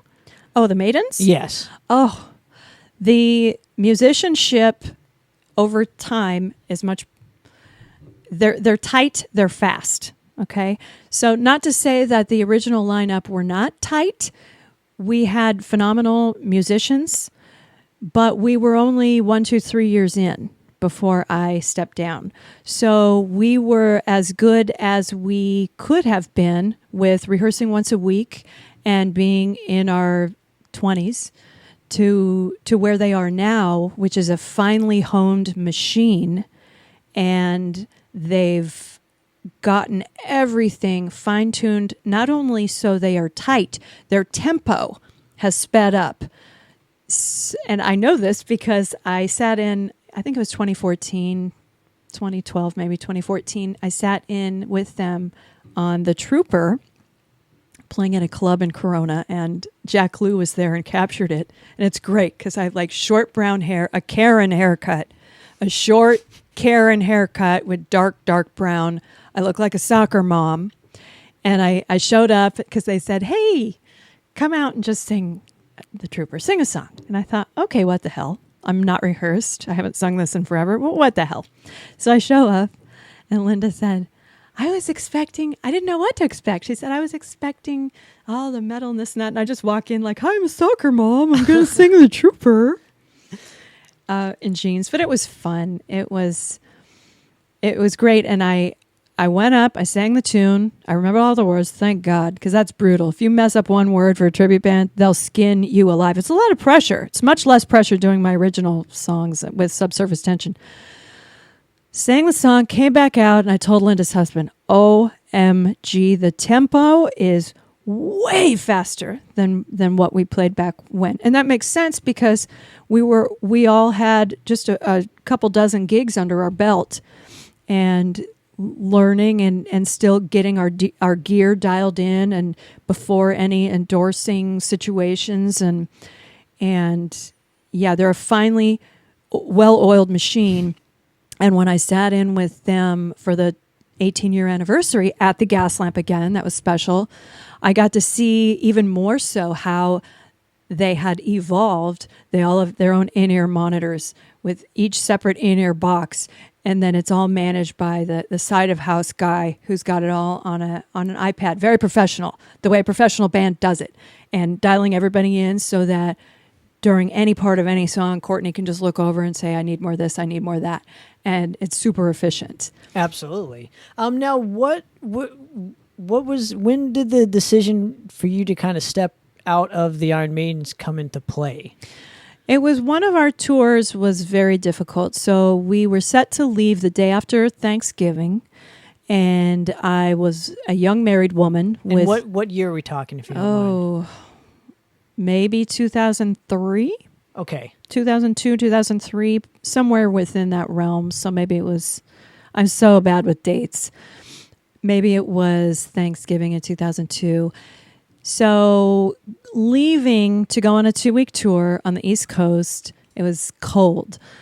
And there was an altercation in my home because my husband at the time did not want me to be touring or to leave to go do that kind of stuff. So there was an altercation, and I went on the tour, and we got to play for amazing people, amazing towns, amazing crowds. What an experience. I got to meet some other rock stars and even jam with some of them. It was great. And came back from that and had to reassess my life and what was important in my life, my child, my husband at the time, the band, and kind of make some hard decisions on where I wanted to go, what I wanted to do. I used to work in the computer industry, and the .com bubble was bursting or had burst, and there was a chunk of time where I was out of work, and back then the type of money we were making for the Maidens would not support a family or support half a family. And that's fine. It was a hobby band for fun. And for me, it was a joy. I wasn't doing it for money. And I think that's part of why we became successful was it was in our hearts. We weren't just doing this saying, hey, we won't play here for free. Here's our minimum. I mean, we eventually built up our guarantee. But at first it was like, we're playing for the joy of this. And if we have to play for free in these new towns to convince the bookers and promoters and venue owners that, yes, we can draw 100 people. Yes, we can. We would do it. No question. Absolutely. And I got to ask, before I get into like the original projects that you were in, I have to ask the differences in what you get as far as a feeling goes when performing original music compared to, say, in a tribute band. Much less pressure for original music. Partially it's because I helped write the songs. I write the lyrics and the melody lines for all the Subsurface songs. And so they're in there in the subconscious. Also, they're mine. So if I decide to go out and sing the first verse twice, then I'm going to go out and I'm going to sing the first verse twice. If I'm going to change the melody on this part, no problem. If I sneeze during some of the words, oh well.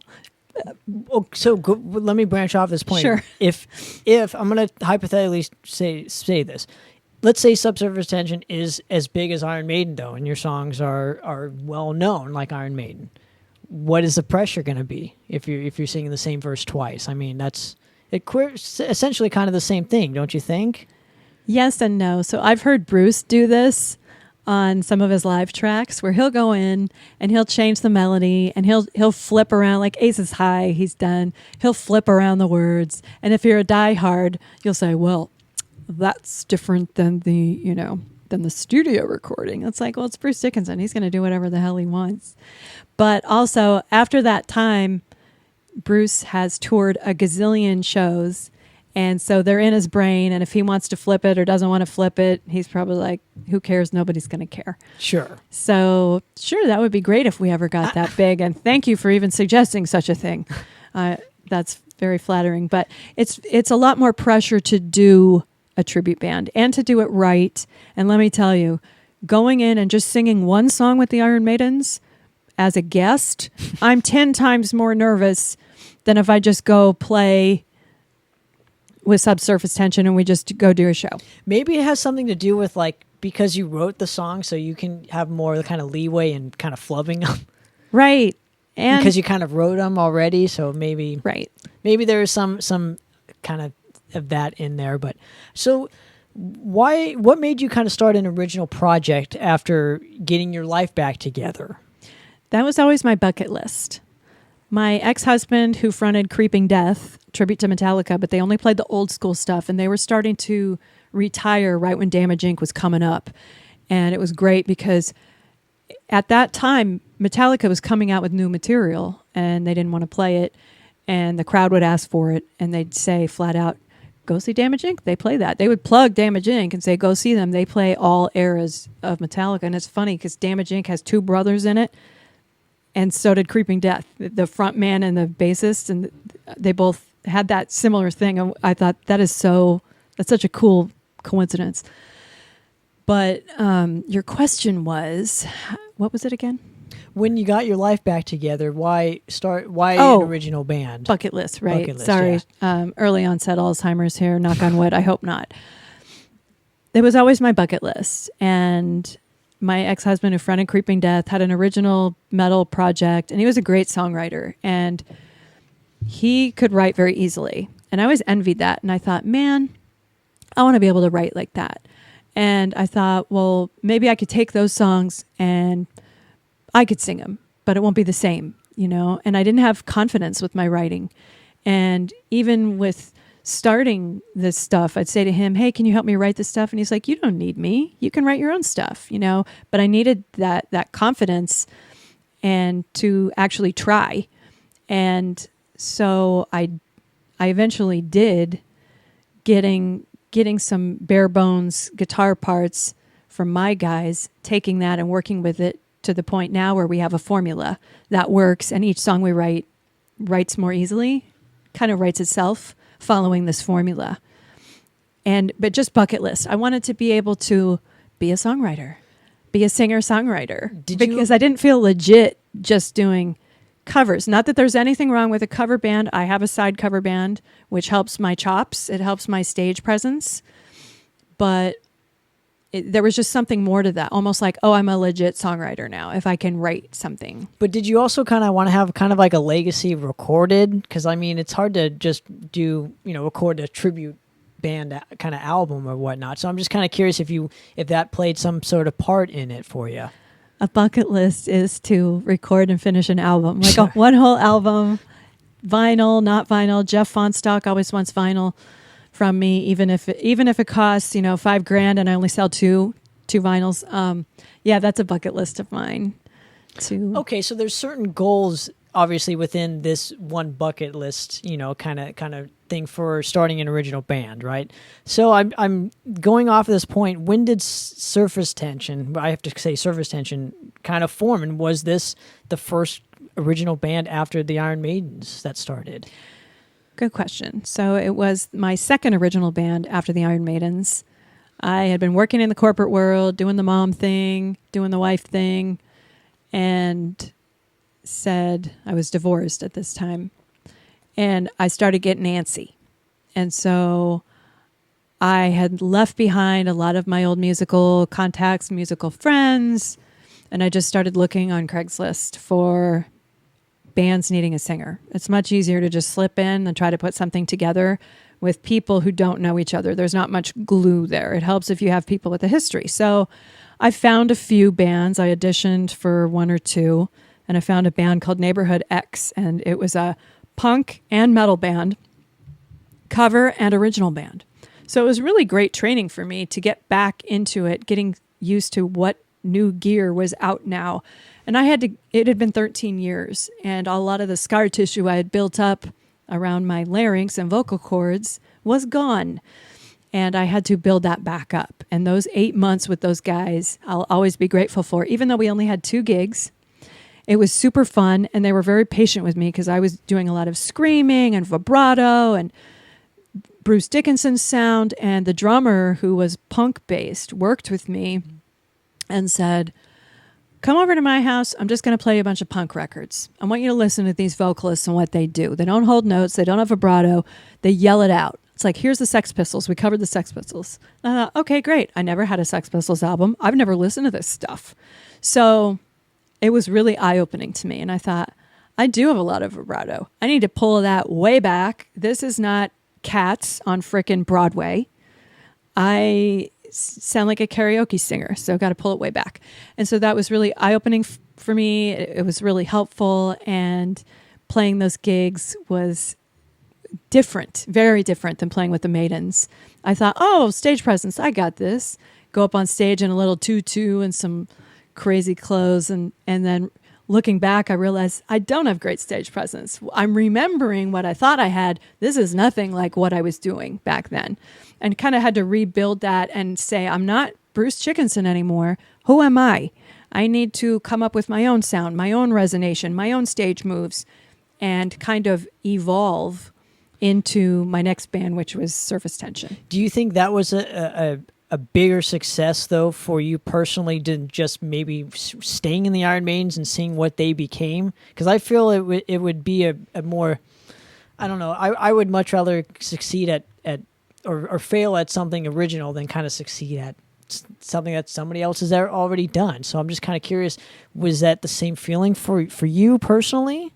For the Neighborhood X band? Sure, or just even kind of branching out on your own for an original project rather than sticking in a tribute band. I did feel like it was a magical door opening for me, even though we might play the Doll Hut for 4 people, and those 4 people are the door guy, the sound guy, the bartender, and my boyfriend, Junkman from KNAC. Sure. And so it was humbling, but also I had to learn and come face to face with the fact that if people don't know the music, they may not want to come out. You can market the hell out of it. And if they don't know the music and you don't have the relationships, sometimes it's the relationships with the local community to get them to come out. But it was just so exciting to play original music. And after I had performed original music for the first time, I just got all shivery and thought, oh my God, I just performed original music. This is amazing, because that had been on my bucket list for so many years. But even, did you have a record out around this time with Neighborhood X, or were you just kind of a demo at least? I mean, how do you get people out if you don't even have like a demo or something to kind of say, hey, this is what we sound like? Good question. Those guys were much younger than me, and they knew the whole social media thing, which I was just starting to dip my feet into that. I didn't really know about it. And so they would promote through social media, and I'd make stupid mistakes. Like I would create 5 different invites on Facebook, and they'd go, why did you do that? And I'd say, well, because I wanted each invite to have each of these 5 different pictures, because we went to all the trouble to have these pictures done, and I wanted these 5 different flyers. He goes, you can just like change the picture every week or every day on Facebook, right? And I said, nope, didn't know that. And they go, you can schedule your posts so that you can just have it pop every 24 hours if you want to, right? Didn't you know that? Nope, didn't know that. So they helped teach me, because half of 2 of them were millennials, and I'm this old lady, and so just learning and just said, okay, I'm learning. It's all good. Okay, and going off, we established kind of the Neighborhood X thing and transitioning into Surface Tension. How did you find Scott and the guys? Good question. So my ex-husband, Bill Warren, who fronted Creeping Death, his buddy, Joe, played guitar with Andy, or knew Andy forever. They come from the same neighborhood.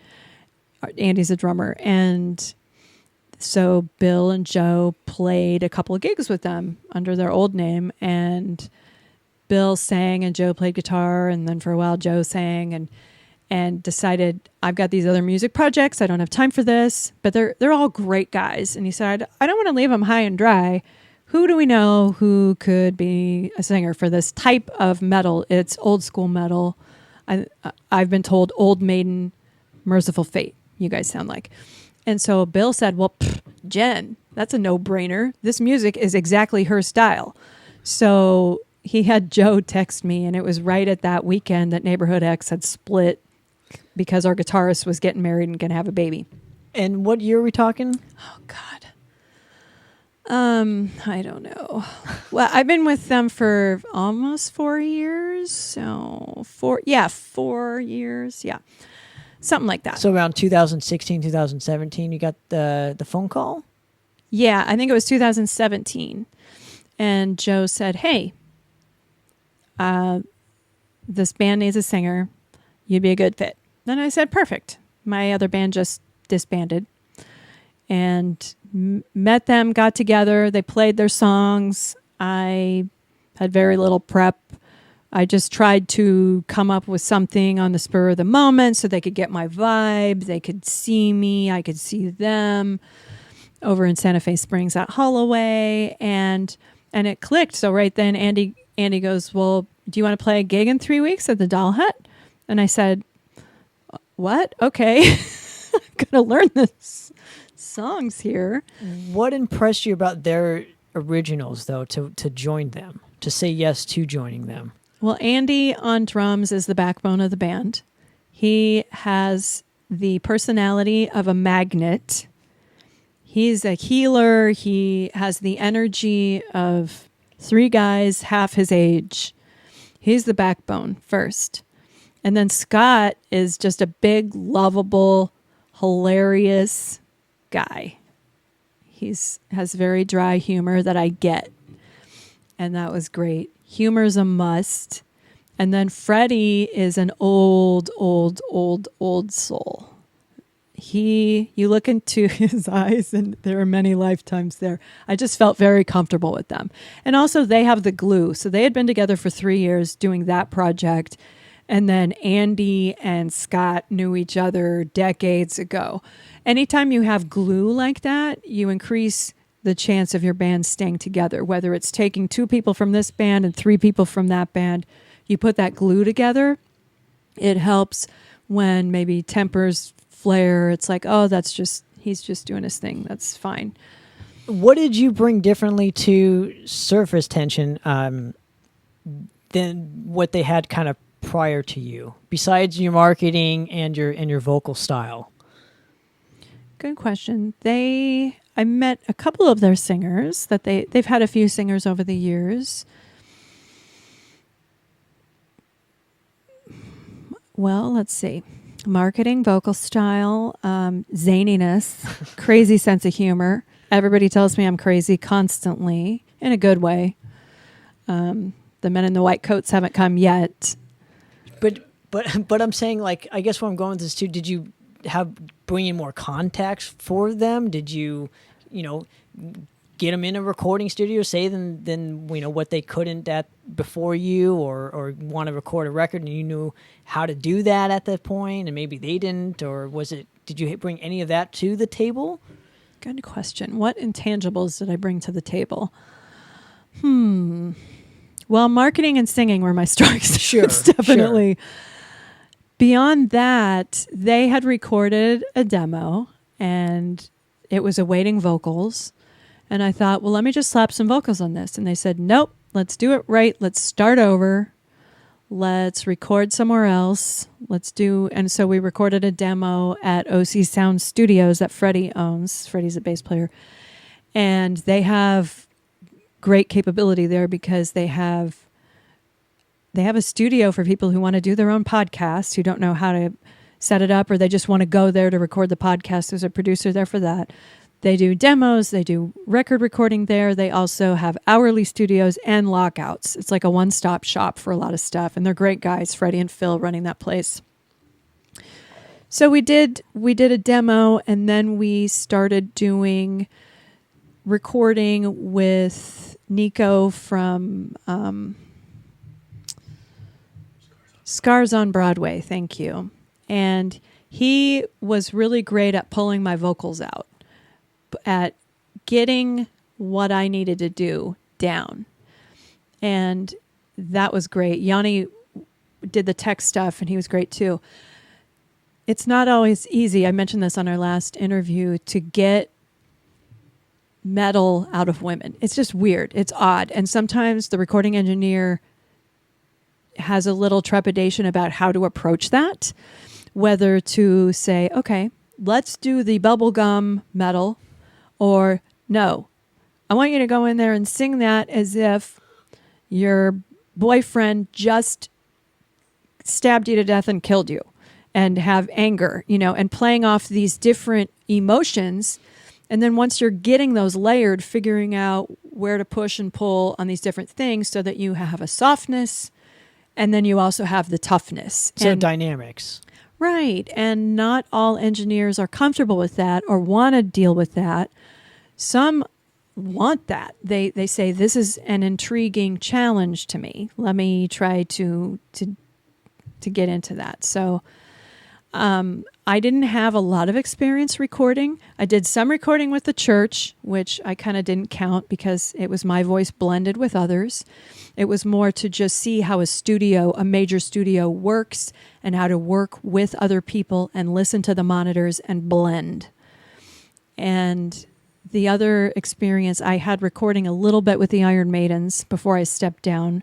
And that partially impacted my decision to step down, because I thought, I don't want to waste these people's time and money. If I'm going to step down, the new girl really needs to be on that record. But at least I think I recorded Phantom of the Opera with them. And so that was a good experience too. I got to work with an engineer who was not familiar with Maiden, was not familiar with Maiden vocals, had never heard Bruce Dickinson in his life, trying to tell me what to sing and what not to sing, and what to do and what not to do, and what to do with my vibrato, when he knew nothing about Maiden. In hindsight, I was in my 20s. In hindsight, how I would have handled that differently is probably to say, well, thank you. You've been great, and I know you're in our budget. Our budget was very low to record the instruments. The instruments sounded great, but for Maiden vocals, I really need to find an engineer and or producer who's very familiar with Maiden, someone who had covered Maiden before, and actually had someone, but it was too late at that point. I needed to step down. But in hindsight, if the universe was different, I would have done my vocals with a Maiden person to then have it added and mastered. So going off of this, I know you had done Death Wish. You had recorded Death Wish, and I'm just kind of curious, with that whole kind of experience, how you applied it onto, say, that specific recording, and how you're going to apply it to future recordings. Good question. I added a little bit of like girl softness to that, but also I added grit, which I do a lot, probably too much. I'm trying to pull back from that. As well as I learned a little bit of Fry's screaming technique, which I used a little bit on that track.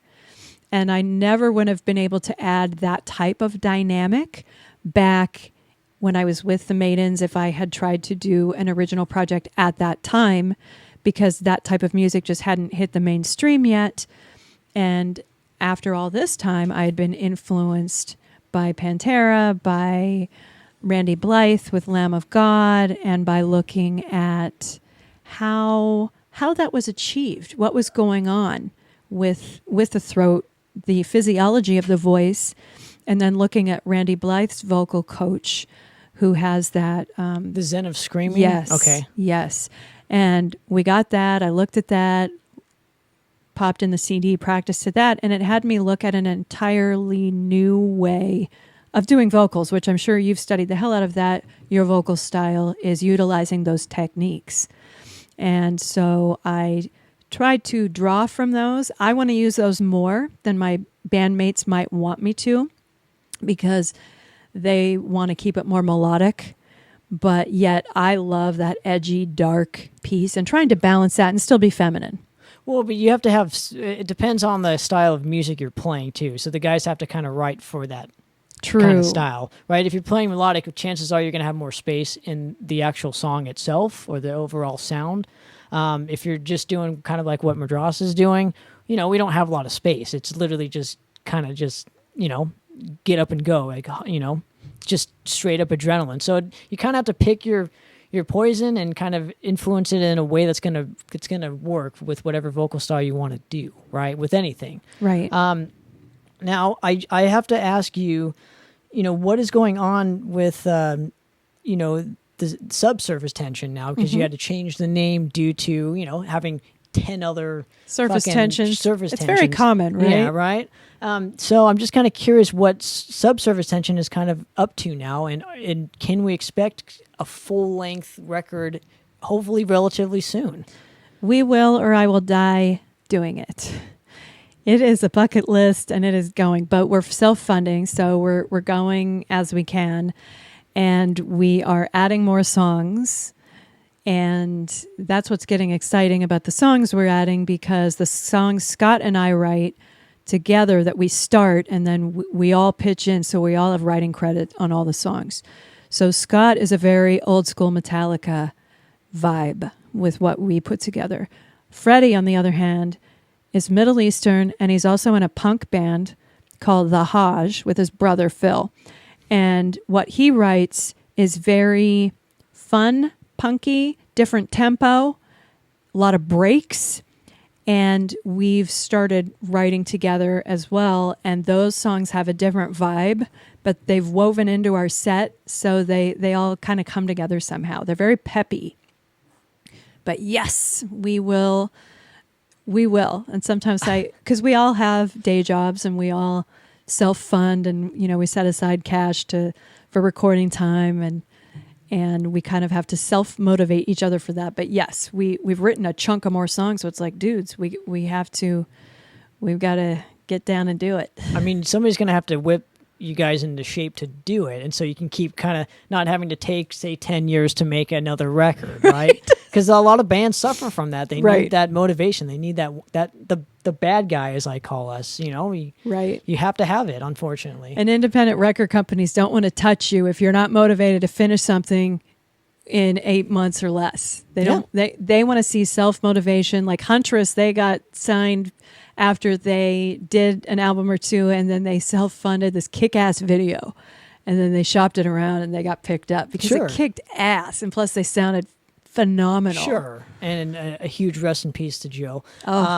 Now let's go before we get out of here. I want to thank you again for coming on and hanging. and telling your story and whatnot. And I'm just kind of curious where people can find anything Jen Warren related, subsurface tension, anything. So what are your links? Sure. We are at subsurfacetension.com for our .com, and we're probably mostly on Facebook with our events and our updates. We also have Surface Tension Metal on Instagram and Twitter. And I would like to take this opportunity to plug our merch, which is on Teespring, which is now rebranded to be Spring. And our other projects, we have a side heavy metal project called Tits McGee and the Porch Pirates. And Junkman actually came up with the name. And we play fun covers, bands we like King Diamond and Grim Reaper and Judas Priest and the Runaways, Doro, stuff like that. And it's just fun. We dress like pirates, and we've got a treasure chest. I throw chocolate coins out to the audience. It's a great time. And so our other projects are called Our Dying World and Thrown into Exile. That's our new guitar player, Tom. He's got 2 projects, and the music is really heavy. We're really blessed to have him on guitar. Freddie has the Hajj, and that's it. We were asked to be on Hood's Got Talent 2. Oh, right on, with Diego? Yes. From MX Machine? Yes, Diego Negretti. Candle Power Records as well. Candle Power Record. You're good. Well, we were on part 1. There you go. We're hoping to put Death Wish on that. We have another single that we've been like timing to release, and it's like, let's just release it. That's good people to know. Big shout out to Diego who's watching and listening. So yeah, he's done a lot of stuff. And also just shout out to OC Sound Studios, where we have our lockout. They've been so good to us, and they lock out a bunch of other great bands like Elvis Simmons and the Memphis Strutters, so friends of ours. They're also a theme band. They play metal covers. They also play Elvis, but they have a lot of fun. And I'm seeing more bands like this that are branching out from the tribute and cover band, just saying, let's play cover music, but let's have fun with it. Let's be characters. And that brings me back to my roots of theater, where you bring on other troupe players, backup vocalists, lead vocalists, jump in, characters, add some comedy in between, because it's all about entertainment and filling the clubs and keeping those venue owners happy by having people come, order food, order drinks, because if we are not doing that as performers, we're not doing our job. So that's it. Miss Jen, thank you so much again for coming on the show and hanging. I really do appreciate it. Another episode of Poppitt's Corner, guys. I'm out. Cheers.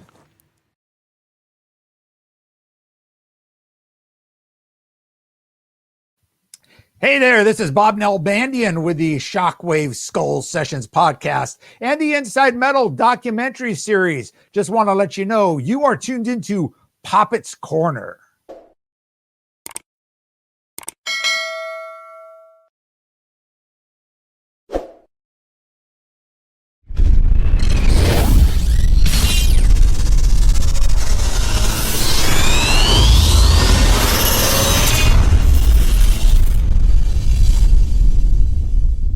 What's going on, everyone? Welcome to another episode of Poppitt's Corner.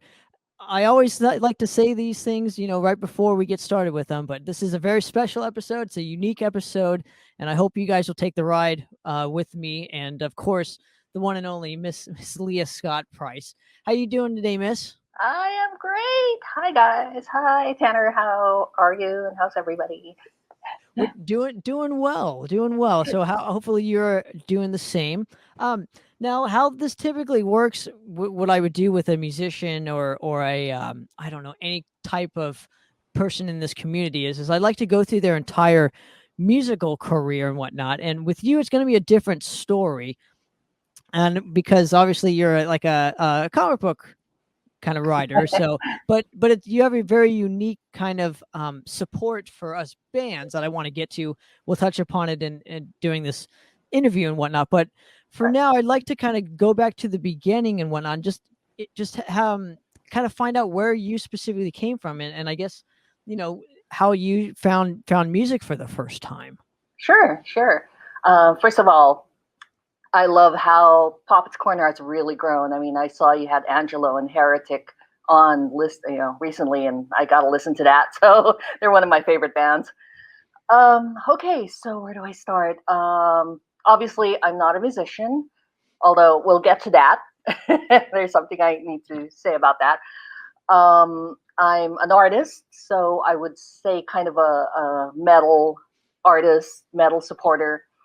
How I got involved in the metal community in the beginning was my ex-hubby, as you know, Mike Naz, was the guitarist for the death metal band Enthraller. And I used to videotape their shows.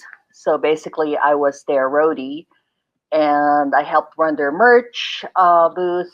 They frequently played at, the Key Club. They would Exhumed, Abysmal Dawn, Dying Fetus Grave, Macabre, and the Five Star Bar, Stardust, all those local places. So that was the first time I actually became a fan of death metal. So, and all of the local bands that they started playing with. And I officially became a metalhead after that.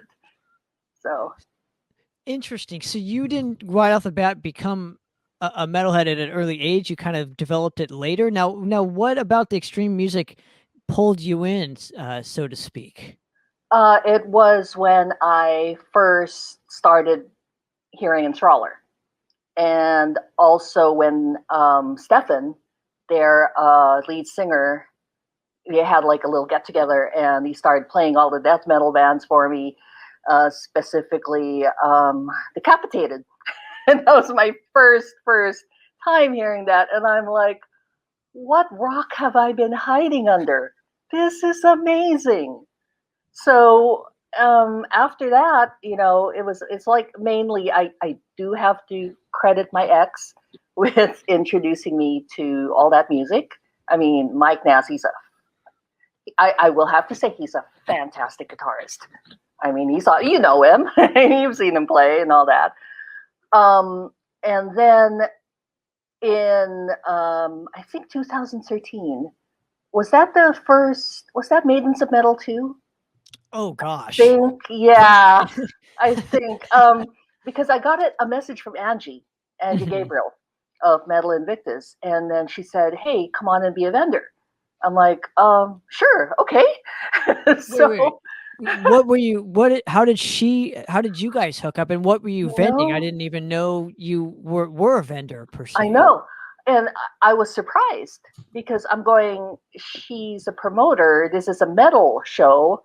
And I guess she had seen the comic books and kind of said, "Oh my God." So, I mean, they're brutal, bloody vampires. So I'm like, so why not? So I decided, yeah, sure. So I brought my little table and all my comic books. And that's where I first saw you play. I remember that. That was with the barbecue? No, I think that was Insentient and Mocking of the Trinity. I never played with them. Oh, you didn't? But I was there. I was there. Okay. Maybe it was in the next Maidens of Metal, but you were there. It was at the Vex. I first met you at the Vex. I first saw your show. I have photos, but I think that was other than, I think, did you play with Cerebrus? Oh, multiple times. Yeah, just okay, where. There, yeah. Cowgirls from Hell. I think at that time, that's Inquisition. Yes. Yeah. Okay, that was the show. Yeah. So, Exterminate. I remember they were off to the side. Yeah. So that was the first time that I was like at a real show, and I'm like, holy crap, this is amazing. And after that, I started going to the Airliner to shows. There was one, oh my goodness, I went to Maidens of Metal 4, and I think that was 2015 with Blade Killer, Cowgirls from Hell, and Sisters of the Black Moon. So that's when I was starting to get more into the shows. And then one Christmas, I got a surprise package from Angie. she gave me a ton of CDs from Nuclear Blast. So it got like Testament, Municipal Waste, all that. And so it's like more of the old school kind of thing. And so I was starting to get more into, all the old school death metal too. And then I heard your album, Maleficent. And I played it. I remember telling you this. I played it on a very long drive to Lancaster, and it kept me awake the whole time. I was like playing Desecrator and Zombie Grinder, and I was just like singing along, and it was just like, and so that's basically how I started. I know I met Dan Dismal at the Airliner. Anna Hummel. And Adrian, how could we forget Adrian? Yeah, of course. Adrian was the very first person who started, contacting me and saying, "What? How you doing? Here's some music you should listen to." I know Alex Vallecillo also told me, like, they should also listen to black metal, and that's how I got into that. I mean, there's just so much. Totally. That's how I got started. Well, let's go back again. So, what were you vending at the 2013 Maidens of Metal? The comic books. I had just released. Sorry, I didn't make that clear. I just released issues 1 and 2 and 3 at that time, and I was like, oh, sure, why not? And at that, I think it was also because Enthraller was in the first issue of the comic book. Okay. And they were also in issue 2. So, because there was a metal band in the comic books, then, I started, I guess that got a little bit of notice from Angie, and she said, yeah, why not? I mean, you got a band in the comic book, so go ahead and promote it there. So like, okay. And I'm good. Let's get to it now, so we can obviously, talk a little bit more about this specific aspect. And what I mentioned earlier was you have a very unique way of supporting bands, and I kind of want to know, the essence of one, starting the comic book. And I'm going to go ahead and show this. You would obviously you would have us bands as vampires and whatnot in it, and be a part of the story, so to where it's a very unique, it's a very unique like support way of supporting us bands. So like, talk a little bit about how you came to this, this whole kind of thing that you have developed for yourself. Well, it started out as on the very first issue, my artist actually asked me, you have background actors, you have background people, and you don't, instead of the main characters, how do you want them to look? I'm like, oh, good Lord, I have no idea. And all of a sudden, click, I'm like, band members. Why don't I throw Enthraller in there just for fun? So I talked to the guys, they're like, yeah, sure. So, I turned them into vampires in like certain scenes that just needed like, a little background and stuff like that. Like someone walking down the street, or people chilling, or vampires eating other people. I don't know. So yeah, that is Death Embraced. And and most of the scenes in the comic book also had an actual band playing in the background. Like there was a scene in the club. So I started getting people from bands that I knew, and just kind of threw them in, and then that was kind of like a fun way to promote. And of course, I mean, they didn't have to pay for the comic books. I just gave it to them for free. It's like, here, promote it. And then for you guys, I remember, I think it was Warfest, in one of Adrian's Warfests, and at that time we were with Highland and Arachnagod, and we all got together. Remember, we were just standing out there, and all of a sudden I said, why don't we have Arachnagod fight Madrost in the comic book with instruments? So it's kind of like, and you go, yeah, that would be cool. So we threw that in issue 6 just for fun. So yeah. But so with this in mind and whatnot, so it's like I said, it's a very unique, and I've never seen it before. Where like they somebody local putting in local bands within like a Right. local comic book to where it's a different avenue that us bands could reach another whole new audience or whatever. So I Right. want to thank you for that in advance. And You're welcome. but were there with some of these bands kind of what impressed you about the bands that you specifically picked? Well, one, because I knew you guys, and second was because I loved the music. I mean, I worked with Enthraller for quite a while, and also, I became a fan of Madrost. I became a big fan of Highland and Arachnagod, and a lot of the other bands kind of, aren't playing right now, but that's okay. I mean, you still represent them at that time. And it was just more of how to honor the local scene, the local music, because this was my community, the metal community. It was also kind of like a family thing.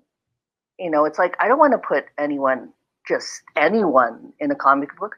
I just want to put people who I care about and who I admire and who I feel that maybe they could get something out of it and, immortalize them. I mean, why not immortalize the metal community, especially our local community in there? So that was my thought process. I was like, I got to do this. Why not? Interesting. It's kind of it's almost like what we're doing here on with these podcasts and whatnot is documenting and cementing our history and Exactly. you found a very unique way of doing that. So again, Right. like kudos to you because who else would do that? You know what I Right. mean? So now let's move ahead real quick. So like 2013, 2014, I would say, was more of like the airliner kind of when the airline was kind of booming and I started Right. to go. I personally started to see you around this Right. particular venue a lot was the Vex and the airliner because obviously we were ingrained with Metal Invictus and a Right. huge Right. rest in peace to Angie and Adrian. Adrian Yeah. who are obviously no longer with us sadly, but Yeah. during around that time, what about her shows made you kind of want to keep coming back and the vibe that it specifically provided for you personally? Right. Well, I mean, first of all, I am so grateful to Angie and to Adrian. They really, I mean, they made such a huge impact in my life. I mean, if it wasn't for them, I would have never met the metal community. I would have never gone to shows or got to know you guys or anything like that. But the first thing that comes to mind is family. I mean, you go in there and it's just like you've known everybody forever. And it's just like a whole feeling of family. It's kind of hard to express, but I think everybody would understand. I mean, if you go there, it's kind of like it's home. It's almost like a second home. And everybody was so welcoming. I would also help Angie at the door. Most of the time, I don't know if you've seen me. I'd be like collecting tickets and staffing people. It's just like collecting money. And then Adrian, I'd see him running around with the camera and all that stuff, and I'd try to like buy him water or something like that, or just and then buy Angie drinks. And my favorite memory of her was like I bought her a drink one time. It was like $16 for this tiny little little I don't know what I remember it was, but she was like the whole night just like $16 for this. Oh my God, $16! I go have another one. Yeah, but it was just like something worth supporting. You don't see this every day. You see a lot of people supporting the more bigger names, more bigger bands, and that you don't have a connection to that.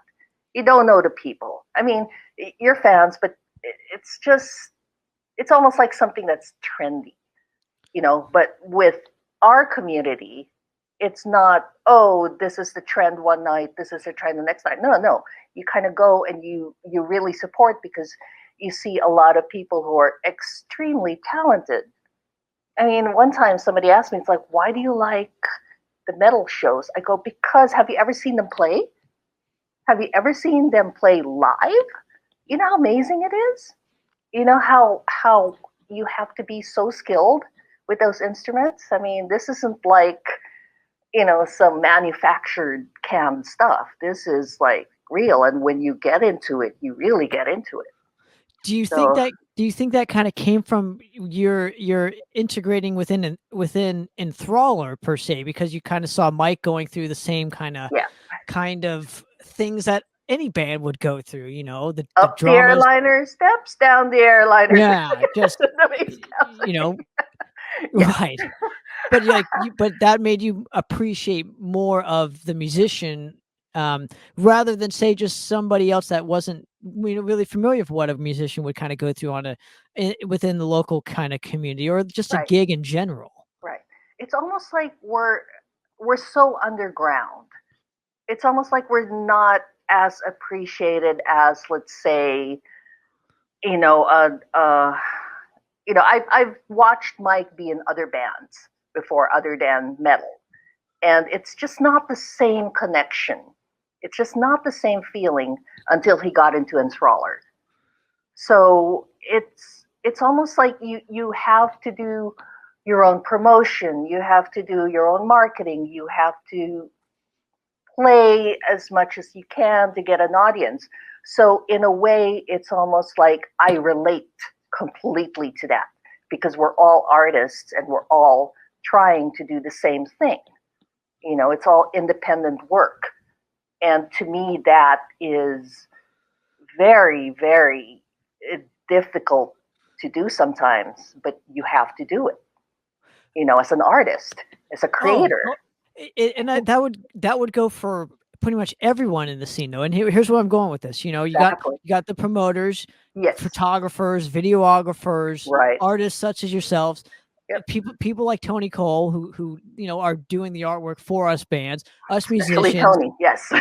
but what I'm saying is our scene isn't just musicians. Our scene is a whole community of a whole collection of different kind of people that Right. make it run so well, or it doesn't go anywhere. That's kind of the feeling that I was getting just going to through Metal Invictus and whatnot, and I'm sure it sounds like it's the same for you, where it's kind of bigger than what me and you are. It's a collective of just so many other things that we can't even explain. So that's what made it so much fun, and we kept kind of going to these specific shows and whatnot, and I think we've kind of lost something with some of the people that aren't no longer here anymore.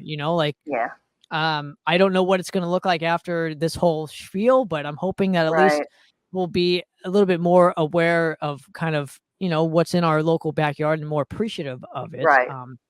And, for you though, let's go to the next stages of, 2013, 14, and 15 and whatnot. What were you kind of doing, with this in mind, with the comic book? Were you kind of marketing it to, like, I don't know, other cons or something? Did you go to Comic-Con and promote it, or like what are some of the different avenues that the comic book provided, maybe that our scene couldn't provide?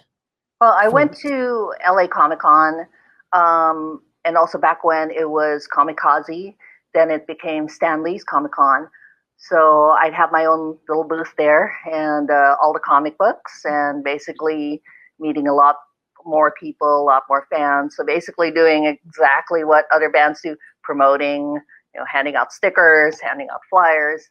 A lot of Angie came by. A lot of people came by from the metal scene. So, Andrew Melendez shows up dressed up as Jesus. Oh my God. So yeah. It's more like, it's not just there. It's more like everybody supports each other. I show up at their shows. They showed up at the con. Also because they were cosplaying, also because they're also comic book fans, anime fans. I mean, it's broad. It all mixes in together. It's not just one or the other. So Did you start to see though a correlation of kind of the same kind of environment where it was family with doing the comic books and going to the conventions and whatnot? You know, was it the same with going to a show yeah. and Oh what? yeah. Oh, okay. Yeah. I mean, for the 4 years, I believe that I was going to the cons, they became family as well. So it's kind of like we all were, in a way, we're all entrepreneurs, aren't we? We're all kind of a mix of business and creative people. So whatever you guys do, we do. I mean, we're all artists, we're all creators. So it doesn't matter where we are, we're always kind of, expressing our art. So it was kind of like that vibe that you go along. Like I'll meet you and oh my God, you're an artist, you're a musician, great, and or you're a cosplayer, or you're a sculptor. I mean, you do metal art. And I remember Adrian putting on this show. Metal Invictus put on the Leah Fest, or the Vampire Guardian Angel Fest, where it wasn't about me. I didn't want it to be about me. I wanted it to be about all the artists. So I said, let's invite all the metal artists that we know, Tony Arredondo, Tony Cole. So we set up, outside in the patio, all the art and the people and the bands who came to play. So it was kind of like a artist music fest. So it's like, it was so great to see that everybody in a metal community comes together to do a showcase. So, that's kind of like what I really loved about the community. We all support each other. And it's not, like I said, because of Angie and whatnot. She was really the spearhead to doing that. Her and Adrian, I always credit for, for they get taking the a full chance. credit. Yes, Yeah, for taking the chance on something new and exciting. And I think that's Right. why it appealed to me specifically, because it was Right. something. It wasn't like I would go see all these huge bands, and it was great. I liked seeing the huge bands where Right. you see certain people that only come out to those huge bands and whatnot. Yeah. But I always had a much further connection with what was happening specifically in my backyard with Orange County and LA and San Right. Diego. Right. So it was just nice to see somebody else taking chances, and then all of us kind of getting together and knowing exactly what we were there for without having to say it. Does that make sense? Yes, that's exactly what makes sense. And I mean, full credit really goes to Angie. I mean, she had so many great ideas, and Adrian was just unbelievable. I don't think we'll ever see any people like that ever again. I mean, it'll be hard. It's a huge loss. I just remember just these people are just amazing. I mean, I have no words whenever I think of them. Yeah. I think we have to just be grateful that it actually happened, and I'm eternally grateful to have been a part of that specific moment in time with all you guys and whatnot. And obviously we're still going and doing it, even to this day and probably for years to come. Right. But, just that particular moment in my specific life, and it seems like with yours, was just a very special time that maybe, we didn't realize what we had until obviously now. But yes. I'm eternally grateful to them too. what were you doing after, I don't know, because you have 6 issues so far that I specifically know of, but what were you kind of doing even after, the 6th issue? Were you planning on doing a 7th and 8th? And I know we don't have to get into, health issues and whatnot, but, what were you kind of doing creatively wise? Oh, I already, because after, the health issues, as you know, and, the cancer stuff, I decided I couldn't go to any more shows. I couldn't go to any more conventions because I was in really bad shape. But I was still promoting flyers. I mean, I'll do what I can online. So I turned everything digital. I made my booth digital on patreon.com / Leah Scott Price. And I made issue 7, 8, 9, and 10. So there are 10 issues now. And 1 graphic novel. I know Valkyrium is in 1. Anger is artist in one. Andy is in one. I drew him in one as an angel, as a vampire guardian angel. I still, yeah. So I think, yeah, Steve was in there. Steve Gaines, and I know Andrew Melendez was, and so I mean it was like putting in friends as well. Ed from Death Inquisition, I threw him in one too.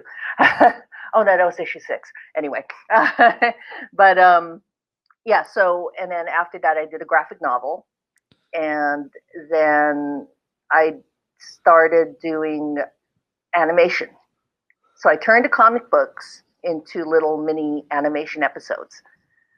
Uh, and I actually wrote a black metal song, a black metal tune to go with the trailer for the animation. So I wrote the piano piece, and it was Errol Ulug of Bright Light Studio who put the whole thing together. My boyfriend's brother, his name is Chris Condi. He was a bassist for Graf Orlok and Dangers. It was a hardcore punk band. So he helped me with the guitar part and the bass part. So we kind of all put it together. Errol did the drums and the screaming and the vocals. And now I actually have this little tiny piece that I wrote. So I'm so proud of it. And I'm going to do more for the entire animation. I'm going to do a full length one. So it's going to be more of a black metal kind of theme. Now, how did you get into art in general and drawing in general? Let's see. Ooh. Oh, okay. So my artists, I used to hire artists to begin with from issues 1 to 6. And after a while, I decided, well, I want to start doing it myself to see if I could really draw. So I hired an artist, Andrew Huerta, and he used to work for DC and all those, and IDW and all those other comic books companies. And he started teaching me how to draw. And it took 2 years for me to learn. And then the inking part was done.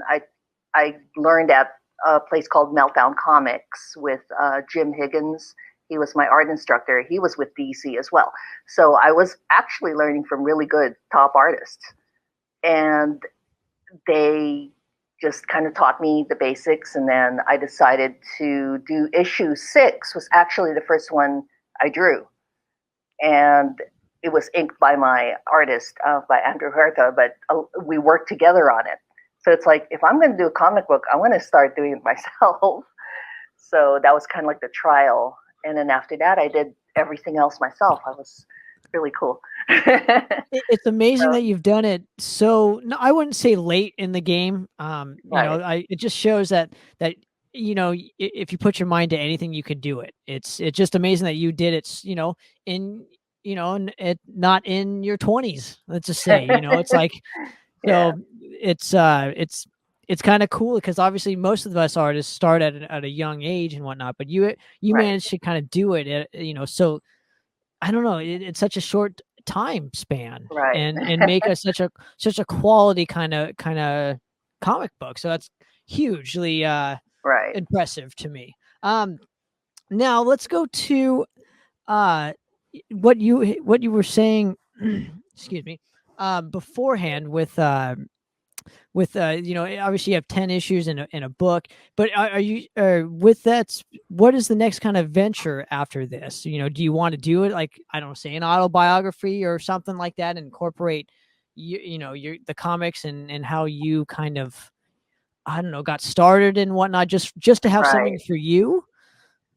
But I mean, like you can see, I threw myself in the comic book as a vampire queen or something like that. So it's like a vampire fighter. It's actually got a lot of my own personal history in it. In the animation to begin with, in the graphic novel, it's more of the background that I have that I was kind of throwing in it, like a more historical background. I did recently a family history kind of thing, and found out that my history was more of Spanish nobility, which is in the comic book, as the background of the character. And then I'm working more in a prequel, which is, you know how the Aztec Empire had their ancient kings? Well, in the Philippines, we also had ancient kings. So I actually have a direct line to that as well. So in the comic book, you know, I'm supposedly a princess or a queen. Well, in reality, that really is kind of like my background that I'm just finding out about. So I'm like, oh my God, this would be kind of really, really cool to throw in, because I really am a vampire queen, I guess. Now can you give me just a great Adrian / Angie story, or one of, or both, or either or? Because I would love to get more of this documented. Sure. Oh, where do I start? Adrian was my photographer for a little while. I mean, he and I would just like go out and say, "Hey, you want to do some photos?" I'm like, "Okay." So we'd go downtown, we'd find some like big churches, and you know, we'd go out and he'd take some photos, and then you know, I'd use those as my publicity material, and then I treat him out to Korean food. And then I just remember he'd be so excited when I picked him up. I was like, "Let's go here, let's go there." I'm like, "Okay, come on." So he never accepted any money from me. I'm like, "Dude, I need to pay you." And I remember after that art show at the airliner, Jimmy came up to me and he had like a wad of cash. He goes, "This is for you." I go, "Why?" No, it's not my show. Give it to Adrian. Get him a new camera or something. He's like, "Okay." So I said, "Don't just." And Adrian is so hard to get him to accept stuff, you know, that it's just pay him for his time. He was like so stubborn and generous. So I'm like, you know what? I'm just gonna buy you food. How about that? It's like, okay. So and then Angie, oh man, I remember she came over one time with littles. And I was going to help her because she wanted to do, I don't know if she's ever told anyone that she was trying to do a book on the metal community with photos and stories. So I was actually helping her with that. So she'd come over and I'd try to show her how to self-publish and all that. And so Littles wanted to take a swim in a swimming pool that we had in our apartment complex. So I'm like, okay, sure. So we sat there and we were just talking, me, her, and Mike. And when we got back to the apartment, Mike's cat, Pazuzu, was sitting on the sofa. And the minute we all walked in, he just jumped up and scrambled, slid across the floor. I mean, just like, and she was laughing so hard. She was like, I go, "You can come over anytime. Littles can come over anytime. You guys can party. I don't go swimming." So it was just those little times that you had, you know, one-on-one. And she was telling me about her life. She was telling me about how, and I've written about this in her memorial stuff on my Facebook pages. She specifically said that metal saved her life. And if it wasn't for metal, you know, she'd still be in like, you know, really bad situations. And I told her, yeah, you guys, in a way, I mean, metal really did save my life too, because I was going through some really shitty times, and all I had to do was play that music, or go to the airliner, or go hang out, you know, and it made things a lot easier. I think I could say the same for me. I think, and not to put myself in the story here, but I just feel that there's that commonality between us all, whereas the music could do that for all of us. Oh yeah. And it's just, it's so true. You know, it's like, I don't know where we would be I don't know where I would be specifically without metal and whatnot. And you're right. It's those little things with these with us people that just, those are the memories that we'll always kind of hang on to. Right. Nobody else will understand it, obviously, besides us who are kind of there and whatnot. So, but you know, like let's I want to thank you again for coming on and spending a couple minutes Yeah, with me, and hopefully we can do thanks. this again sometime, and Yeah, we can get more of your kind of story documented.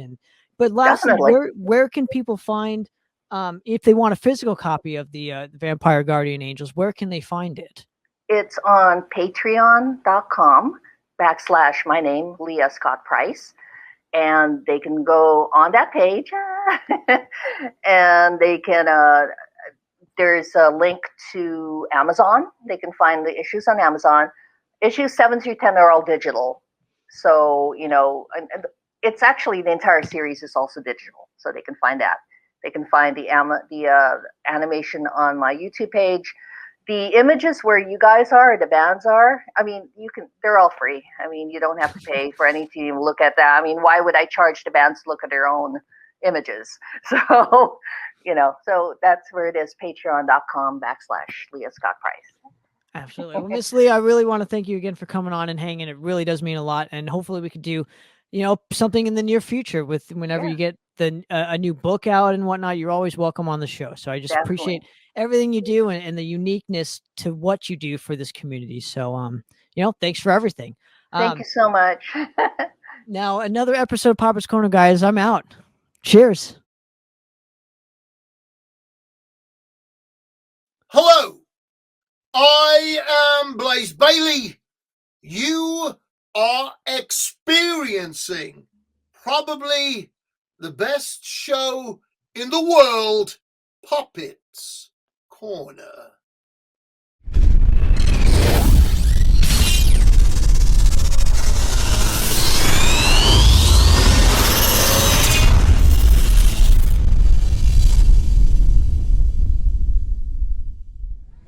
What's going on, everyone? Welcome to another episode of Poppitt's Corner. This is unbelievable right here. So, obviously, we are broadcasting live out of the San Diego Metal Swap Meet right now, and we have pretty much the headliner of this event, Mr. Gene Hoagland. Gene, how you doing, man? Thanks again for giving us a couple minutes of your time. Absolutely, Tanner. I'm happy to be here, man. I'm doing great.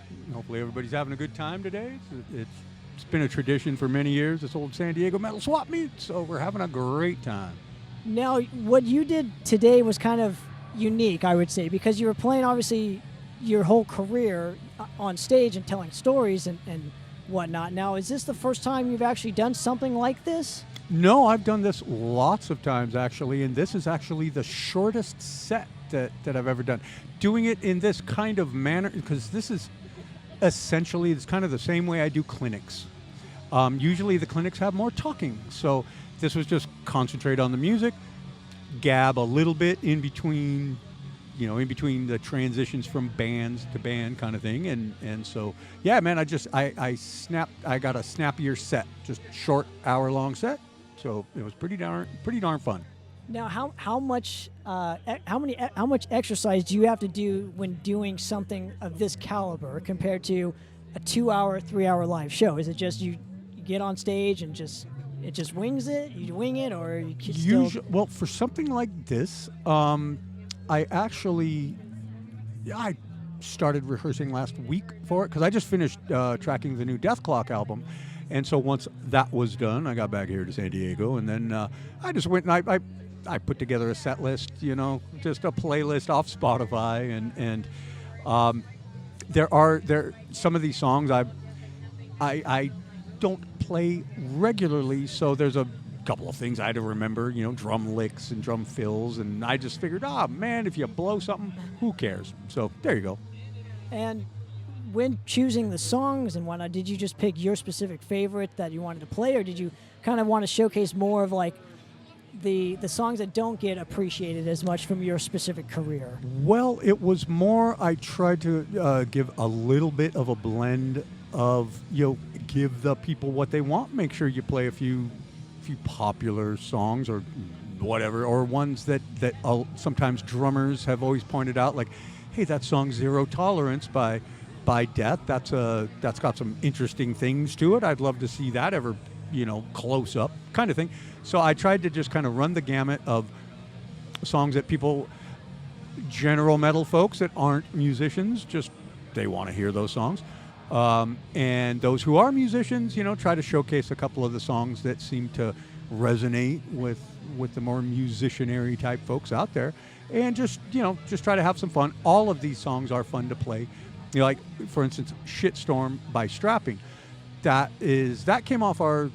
We only toured very briefly after that. We threw that one in the live set, but it's been since 2005 since I've ever played that song. So there you go. So we just I had some fun with the set list. Now, you are in your specific career, you're more kind of all over the place in terms of the bands that you choose to play, the stylistically wise. Now, I'm curious, is there a specific style that you have not yet played that you would like to record a record? Like, is it, I don't know, a hard rock kind of band? Is it a synth new wave pop band? Is there a specific style you've never done that you've always wanted I tell you, to do? I would love to play some like sweaty, greasy funk. Some old school, just where you're just in the pocket and just laying off just kick-ass licks and cool shuffles, even that kind of thing. So that would be awesome, because when it comes to metal, I've kind of run the gamut of it, and I would not still be playing metal if I didn't enjoy it as much as I do. I love playing metal, so it's really fun, and that's why I have tried to bring outside elements to keep it interesting for myself. If I was just kind of playing the same old kind of Dark Angel approach or something, maybe I would feel like I'm getting pretty stale. But since I have kind of run the gamut, with Dark Angel, just savage music. Death, a little more complicated, a little more technical. You get to stretch out your chops a little bit. Strapping got to be really intense, and blast beats and hauling double bass and Psychosis. And just, it kind of runs the gamut. So I've been fortunate that I've been able to keep myself very engaged in playing the old catalog, because there's always something interesting. A song like Skeksis by Strapping, I don't think anybody's ever done a song like Skeksis, so it's like, that's a really fun song to play. Now, you brought up Dark Angel, and I know you primarily wrote a lot for Dark Angel and performed it. Do you like that specific creativity in playing in a band, or do you just like to kind of go into a band and just play with what they've written and put your own spin on things? It does run the gamut. There are some projects that I do and some bands where they're pretty involved in the drum arrangements. Like they know what they want. So I'm always happy to accommodate. Like for instance, like with Testament, Mr. Eric Peterson, he's got a pretty good vision of what he wants to get accomplished, get across, and there's been times when I'm like, are you sure you want that approach, Eric? Because I've got something from my brain. I am a drummer, and he's like, I want this approach. So sometimes you take a step back and you want to give. I always want to give whoever's writing the song, I want them to have their vision achieved. So that's why I would rather have their happiness than me putting my stamp on some song. It's like, hey man, if this is what you want, then I'm happy to be the guy for you. How often though, when you put on your piece, if they want to hear what you want to add to it, do they say, you know what, I like that better, and then they add that? A lot of times, yes. Like say for instance, like Brendan Small from Death Clock. He always, when he gives me songs, there's a template, but he's like, dude, you're like, you do your thing to this. That's great. Like here's kind of the kick pattern I'd like to hear and the snares in the spot I want, but as for it is a basic template. So it does run the gamut. Some people are very I guess anal or something. They're just very they've got their vision in their head of, they hear the song in its completed form and that before it's even tracked, and that's how they want to hear it. So fine, that's great. And other people, like, I'm into letting this song take a journey in the studio and let's see what we come up with. You're always going to come up with something better than me because I'm not a drummer, kind of thing. I can program drums. A lot of people tell me that. So it gives me the best of both worlds, and so I'm pretty darn stoked.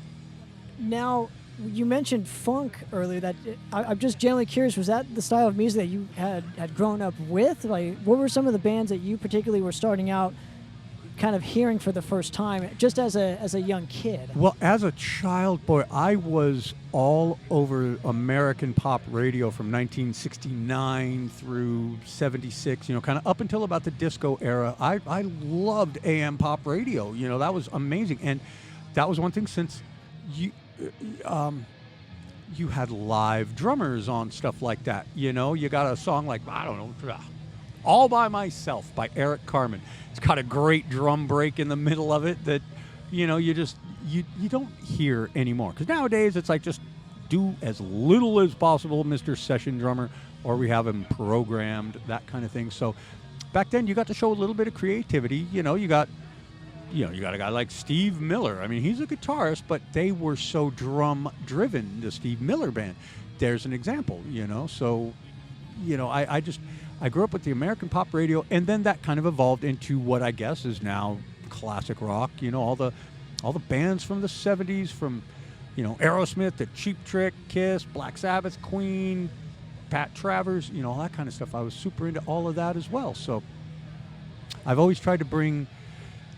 I'm fortunate that I've got a pretty wide musical taste, and I am all about, like, bringing in some of the 70s influence or bringing in some of the non-metal influence. I loved Motown growing up, still to this day. Bring some Motown influence if you can get away with it, and usually you can. So that's your foundation, essentially. All of that, yeah, absolutely. Totally. Do you have a drum question for Mr. Gene Hogan? He's just listening. All right. So who was what made you pick up the drum, the sticks, and say, you know, this is what I want to do? Animal from the Muppets. Holy moly, who didn't want to be a drummer when you see old Animal, man? But no, I was just... I remember when I was, I guess, maybe like 7 years old, second grade, I used to just sit at my desk and just, you know, tap on my desk all the time. And I think probably when I was about 7 was when it started kind of hitting. So I became an air drummer at about age 8. And that's how I taught myself how to play drums, by air drumming, you know, play along with all your favorite songs. And I was actually trying to teach myself the drums, you know, like say you got to, you know, I'd start off with Peter Criss from Kiss, big influence, you know, on the very nascent Gene, and then it, you know, started building into guys like, you know, Neil Peart, of course, Tommy Aldridge, and I would listen to their music and I would play air drums along to it, and I'm like, you know, you're actually, you know, like with the Neil Peart song, you're actually, you can hear what he's playing with his hands, you can hear what he's playing with his kick drum. You're giving yourself a lesson with each song that you drum along with, because you're just absorbing all that information that is being thrown at you by this musician that you look up to, and it all becomes part of the sponge that grows yourself totally. Now let's venture into this territory here, where, you know, for a big part of your initial career at the start, you had never played to a click before, and again, if I'm wrong, correct me, please. But I believe you hadn't played to a click until you had started jamming with Devin Townsend. Yeah, that's true. So it's obvious too. It's painfully obvious, man. Holy moly, God! I'm generally curious though, what playing to the click taught you at first, when you first kind of went into the studio and said, "Holy fuck, how am I gonna do this?" Was it natural? Well, yeah, even was it natural? Yes, it was very natural. I was surprised for that, because I've had friends in bands, big bands, you know, good friends, where their first time having to use the click, they turned into just a crying puddle of goo, you know, they just could not pull it off. And so with that in mind, I was like, I've never played to a click before. I remember it was like Devin, we had done, for the City album, we did a total of 4 rehearsals for it, and those were spread out over about 4 or 5 months kind of thing, you know, a couple of rehearsals here, a rehearsal here, a rehearsal there kind of thing. That was it. And when Devin mentioned, you know, hey man, I'd like a few of these songs to be to the click, you know, how do you feel about that? And I'm like, let's figure it out. I wrote some tunes, went in the studio with a click track, and I was like, oh, holy moly, I'm okay at the click track, thank God. So yeah. It was fine. So yeah, I love playing with the click. If there is no click, that's fine too, you know, I'm pretty solid meter. But I mean, there was a song in the set today, what's it called? It was it's Crystal Mountain or Zero Tolerance. Yep. There's I'm doing some kind of snare pattern, playing the hi-hat, and coming back to rehearse to this song, you know, I'm like, God, your meter's terrible. You know, it just starts at this tempo and then it starts ramping up, and I'm just like, oh God, I had to it took a while to get your meter together. I hear it all over Only the place. Gene would notice that, though. It's painfully obvious now. Now let's go back to the Dark Angel period of your specific career and what you're doing now with them, because there's been kind of some news but kind of not some news. So I'm curious what's going on in the Dark Angel camp. Well, so far, we've been playing a lot of live shows, and we tend to play kind of festivals because that just kind of works out the best. We're writing the next album, and I've been concentrating on writing that, and Jim Durkin is also writing. At the moment, Jim, he's had to take a little bit of time off from some live shows, but that was always kind of built into our system because when we got ourselves back together, he's like, hey, guys, just so you know, there's going to be sometimes somewhere in the future where I might not be able to make certain shows, or there could be an entire run that I might not be able to make. So, as long as you guys are cool moving forward with it. And we were able to get a good 8 years with Jim, at least. And, so there you go. And, we're just writing, and we're just trying to make it the most aggressive Dark Angel music that we can make, Will this be the first with a click, or are you doing it without it, just like all the first four? That is a good question. I haven't considered that yet. I would imagine I probably would use a click for it, but it's not mandated by any means because this is old school visceral thrash metal. It didn't back then. There were no rules. Just like. Did you know that when you come into the second verse, it's faster than the first verse? It's like, no, I didn't know that, but there were no rules. So just play vicious and fast and aggressive and from your heart, and that's the way to do it. And I love that you still have Ron Reinhardt on vocals. That's right. Man, he's crushing. So to me, he's my favorite of the Dark Angel. Me too. I tell you, absolutely. Ron's great, and over the years he has developed this timbre to his voice. Where his voice has gotten even lower and richer and more rumbling. So that's pretty darn cool too. I'm definitely going to utilize that. But he's always had this singing style underneath the raspiness, absolutely, which makes it so unique to thrash metal. Darn tootin'. Yeah, man, and that's just since we are old school. OGers, there were no rules. That's why when Ron came into the fold, I couldn't put rules onto it and say, you got to sound just like the last guy. Or, I was just like, Ron, be yourself. I'll write for you. Now, was there a kind of like a bone of contention when it came to, I guess, pressure when getting Ron initially into Dark Angel at first? Well, no, we were really happy to have him. He was pretty instant because we had gone through about 10 months of rehearsing. Some talented guys, some good guys, but we were like, they're all, any one of these guys that we've jammed with, they could do the job. It could be all right. It won't be bad or anything. But then when Ron came around, it was like, yes, awesome. Instantly. So we're like, great. Yay, yahoo, darn tootin'. I love it. So this next album, I think it was Time Does Not Heal. It might have been Leave Scars. There was a sticker on the tape, on the cassette that it came with. And it was like, this contains 56 riffs in a song. Oh, yeah, 246 riffs. Yeah, are you trying to beat that this time? God, Lord Almighty, no.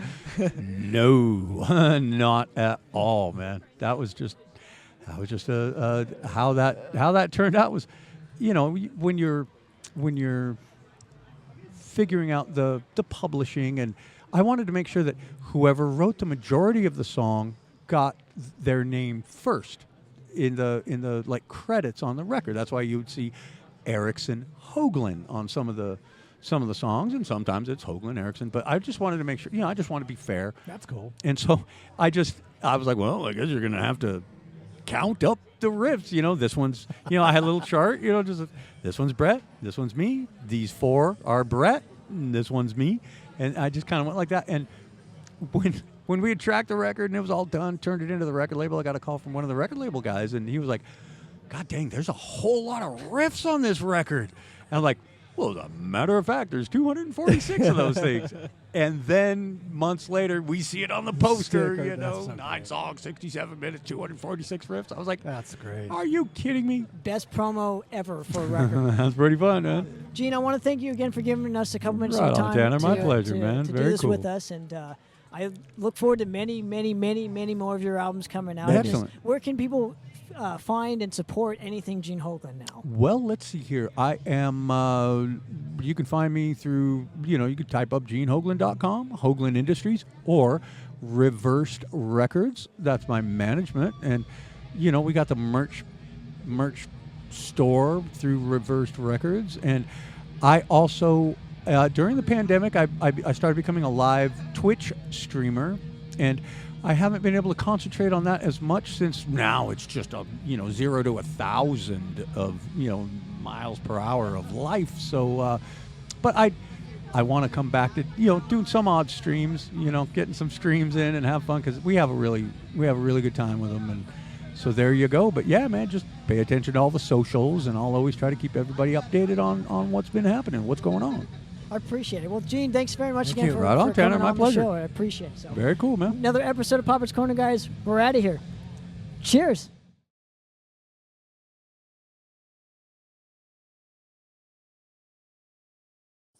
This is Tim Campbell from Visceral Decay, Wartoke, and Fairhaven, and you're experiencing Poppitt's Corner.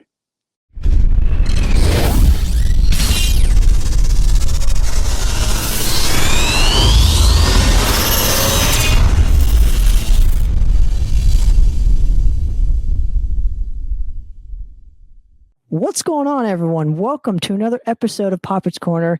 I'm thoroughly excited to be bringing on a local legend here, at least in my opinion. The great Dirk Rogers from Bad Acid Trip is joining me. Dirk, how you doing, man? Thanks for coming on and hanging. I really generally appreciate it. Totally happy to do it, man.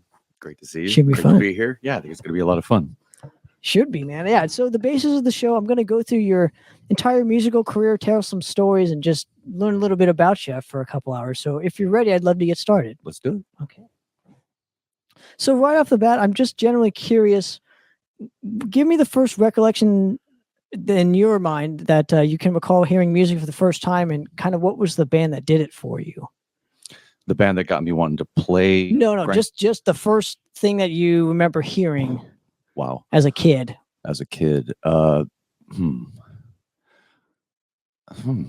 I would say, child of the 70s, Kiss was a big thing, had all the Kiss records. The first things I remember hanging up on my wall, the first gatefolds, were Steve Martin with his banjo and Prince.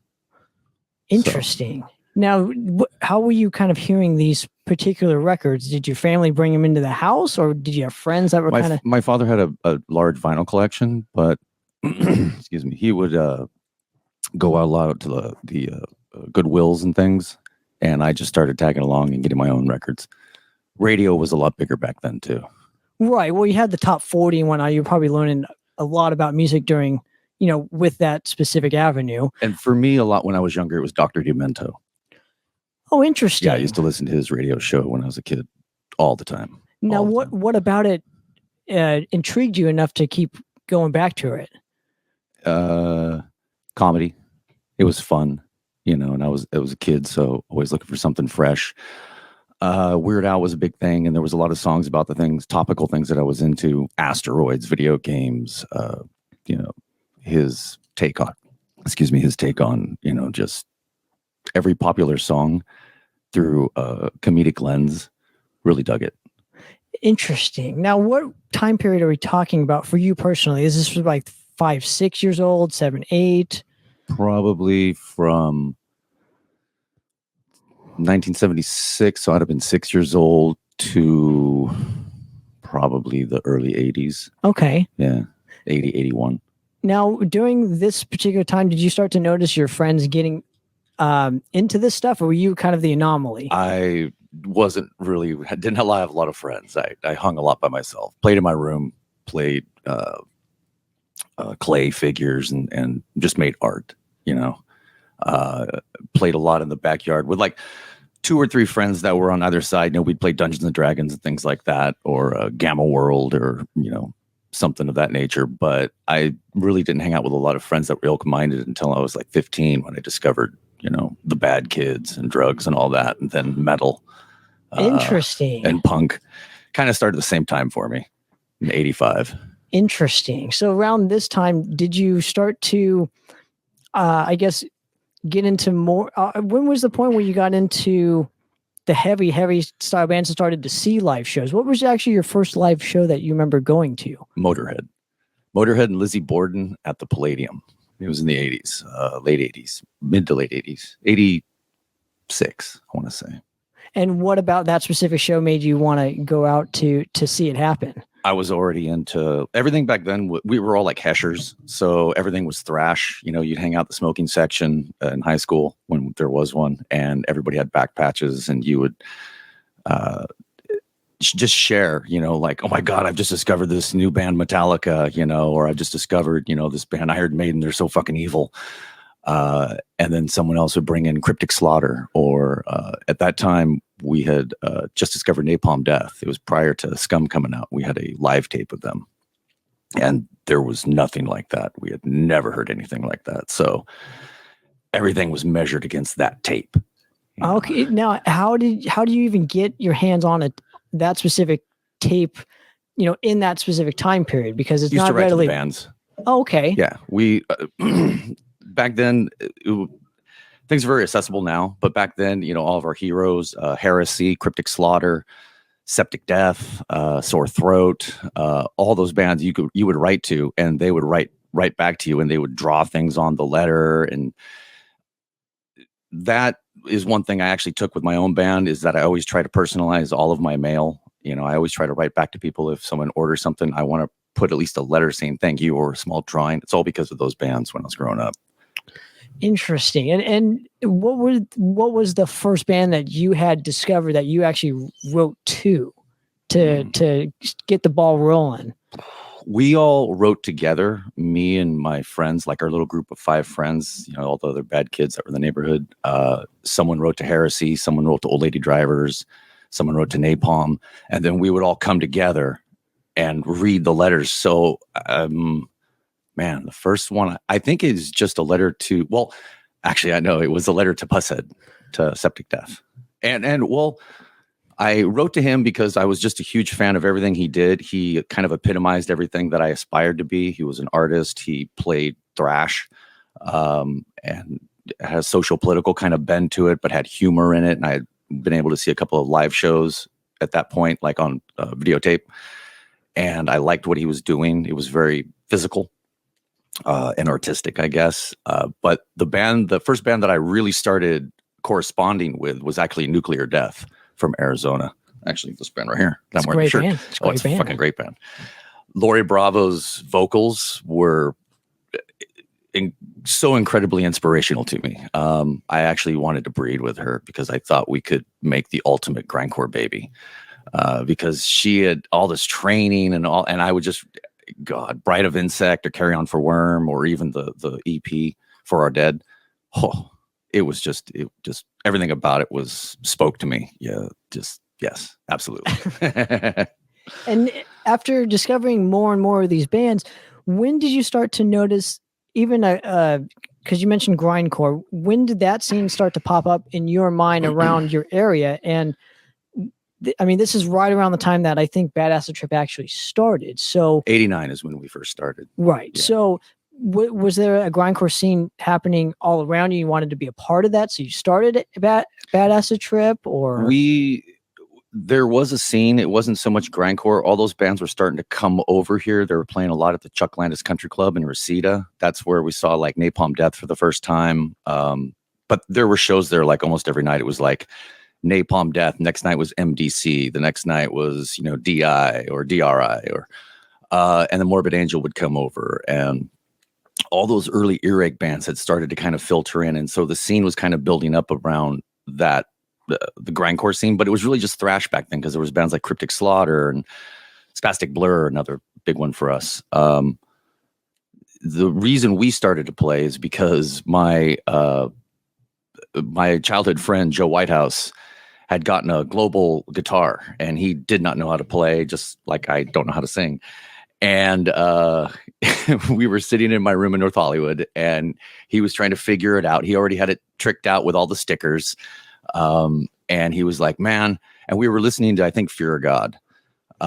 Just Don Crosby's Fear of God? Sweden Fear, or European Fear of God. Is there any other one? Yes. Okay. Don Crosby. This one is just straight noise, blur, grind. Okay. Yeah. it's yeah. And we were listening to them. We were listening to Sore Throat, Disgrace of the Corpses Sid album, and it was just unrestrained weirdness and grind, and just as the Sore Throat album is called, Unhindered by Talent. And Joe just turned to me. He's like, dude, we could fucking do this, man. We could totally do this. And I'm like, dude, I'd rather do makeup effects. That's all I want to make monsters and shit. And he goes, yeah, but you could do that on the side, man. Like we could try it. Just come on. At the time, I was actually working at a makeup supply place called Cinema Secrets in Toluca Lake in Burbank. And I had started dating I was 89, so I was 19. I had started dating this hairstylist there who was in her late 30s. And she had 2 sons that were closer, a little bit younger than me. And we ended up starting a band together with my then girlfriend's 2 sons, Jacob and Jason Roop. We practiced in Burbank for the first time in November of 89.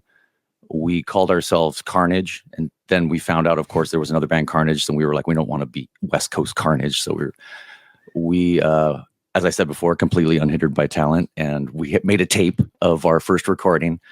And it is fucking god awful, or it is incredibly awesome and unique. I don't know how you want to put it, but like Joe says, we were like in the middle of it. We were like, "Oh, play this," and he goes, "I'm playing the same 4 chords. Just every song is just the same 4 chords." We each wrote like 3 songs, and it was just like 1, 2, 3, 4, go, and like the EP, Anal Cunts EP, that's like 4,000 tracks or whatever it is. It just sounded like that, but there was just 4 of us. So we went in and we played it for my then girlfriend, my then bassist, drummer's mother, Susanna, and we played, and she was like, this really reminds me of a Bad Acid Trip. And we just turned to each other and went, holy fuck, I've never heard of a band named that. I think that's us. So that was it. We started calling ourselves Bad Acid Trip. And we just kept playing. Everyone else kind of fell away, and that was like I said, in 1989. I think we played maybe once or twice again in 89. Just in the garage, not in front of anybody. Our first show? Might have been our second show.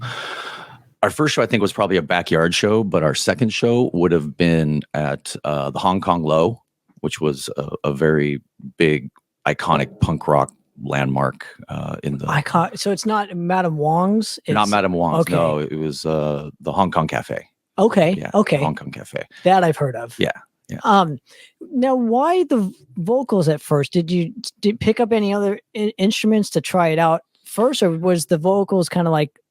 Did you just feel the most comfortable, I guess, just having a microphone? And I tried to learn a bass at one point. I got a really crappy bass, and I could play like Smoke on the Water, and I could play poorly, not the whole song.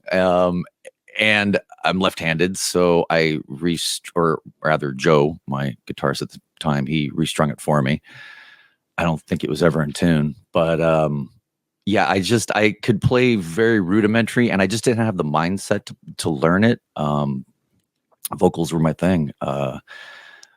Being unhindered by talent, again, going back to that phrase, I'm always have been very theatrical, and I guess back in my youth, we were hyperactive, and so I'd be given coffee to calm down and things so I could go to elementary school. And so I've always been kind of like, and so, yeah, I figured that it was a good fit. Did you start to play around with, was there a grindcore scene while you guys were first starting out playing shows, or were you playing more of like thrash shows or punk rock shows? Where did you guys specifically fit in as far as your style of music at that specific time? We didn't play too many shows. We couldn't figure out how to get into the scene.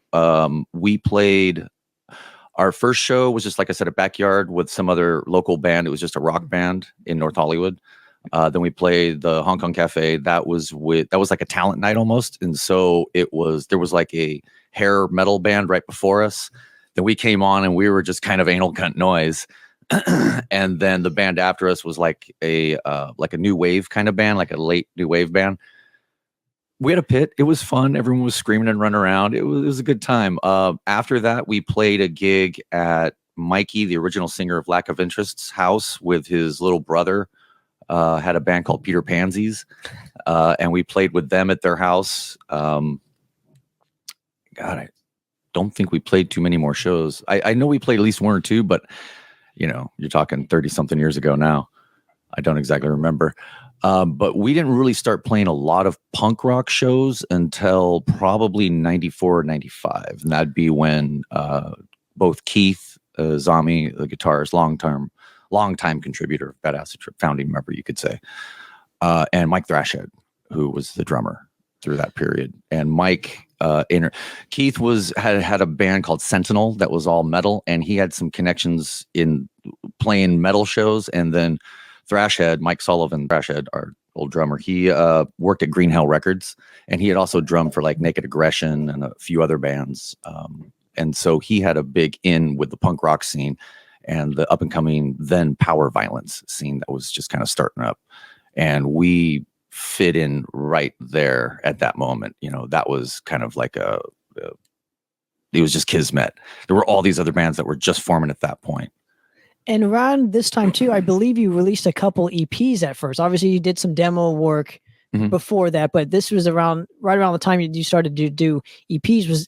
Was that the reasoning for doing them at that specific time? Because you wanted to at least have something out because you found kind of your guys' niche. And we did like 3 or 4 tapes in the beginning for the first few years, just tape demos. We had Kat Secchi did one tape for us in like 94, 95. And then Mike mostly it was Mike Thrashhead actually, booked us a West Coast tour, our first Good Out and Go About, 95. We needed to have something to sell. So we did a show at the now defunct LA club, the Natural Fudge Cafe. We recorded that off the board. We ended up releasing it as a one-sided 7-inch. And we sold that on the tour. That was the necessity of coming up with our first release. The second one, remember, was after we had gotten back and we were like, okay, we have these songs and a couple more. Let's go in and do a recording.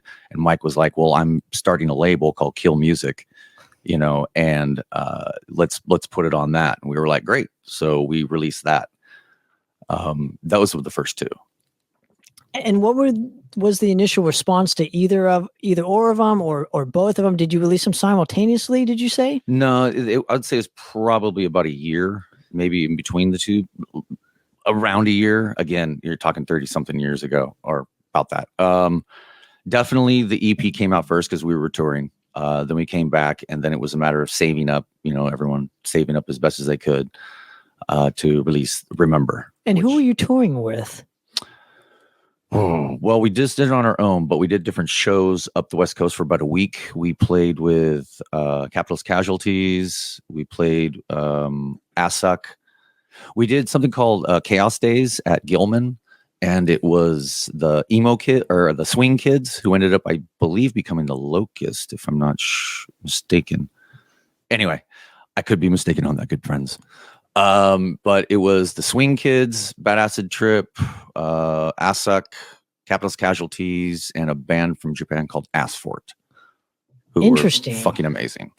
Yeah. Sounds like a eclectic bill because obviously Bad Acid Trip is a very eclectic style band. And I think your personality fits so well with it. So I want to focus just on your frontmanship, as it were, and just ask, I guess, how you found your niche with becoming a frontman for this eclectic style band per se.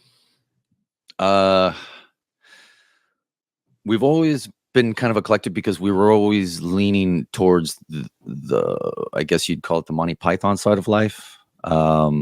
We always gravitated towards bands like Sticky and Spastic Blur, Old Lady Drivers, Sore Throat, bands that always seemed to not take themselves too seriously and in fact went the opposite direction.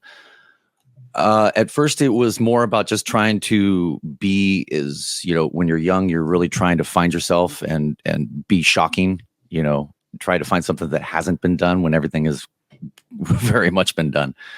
You just kind of put your own spin on it.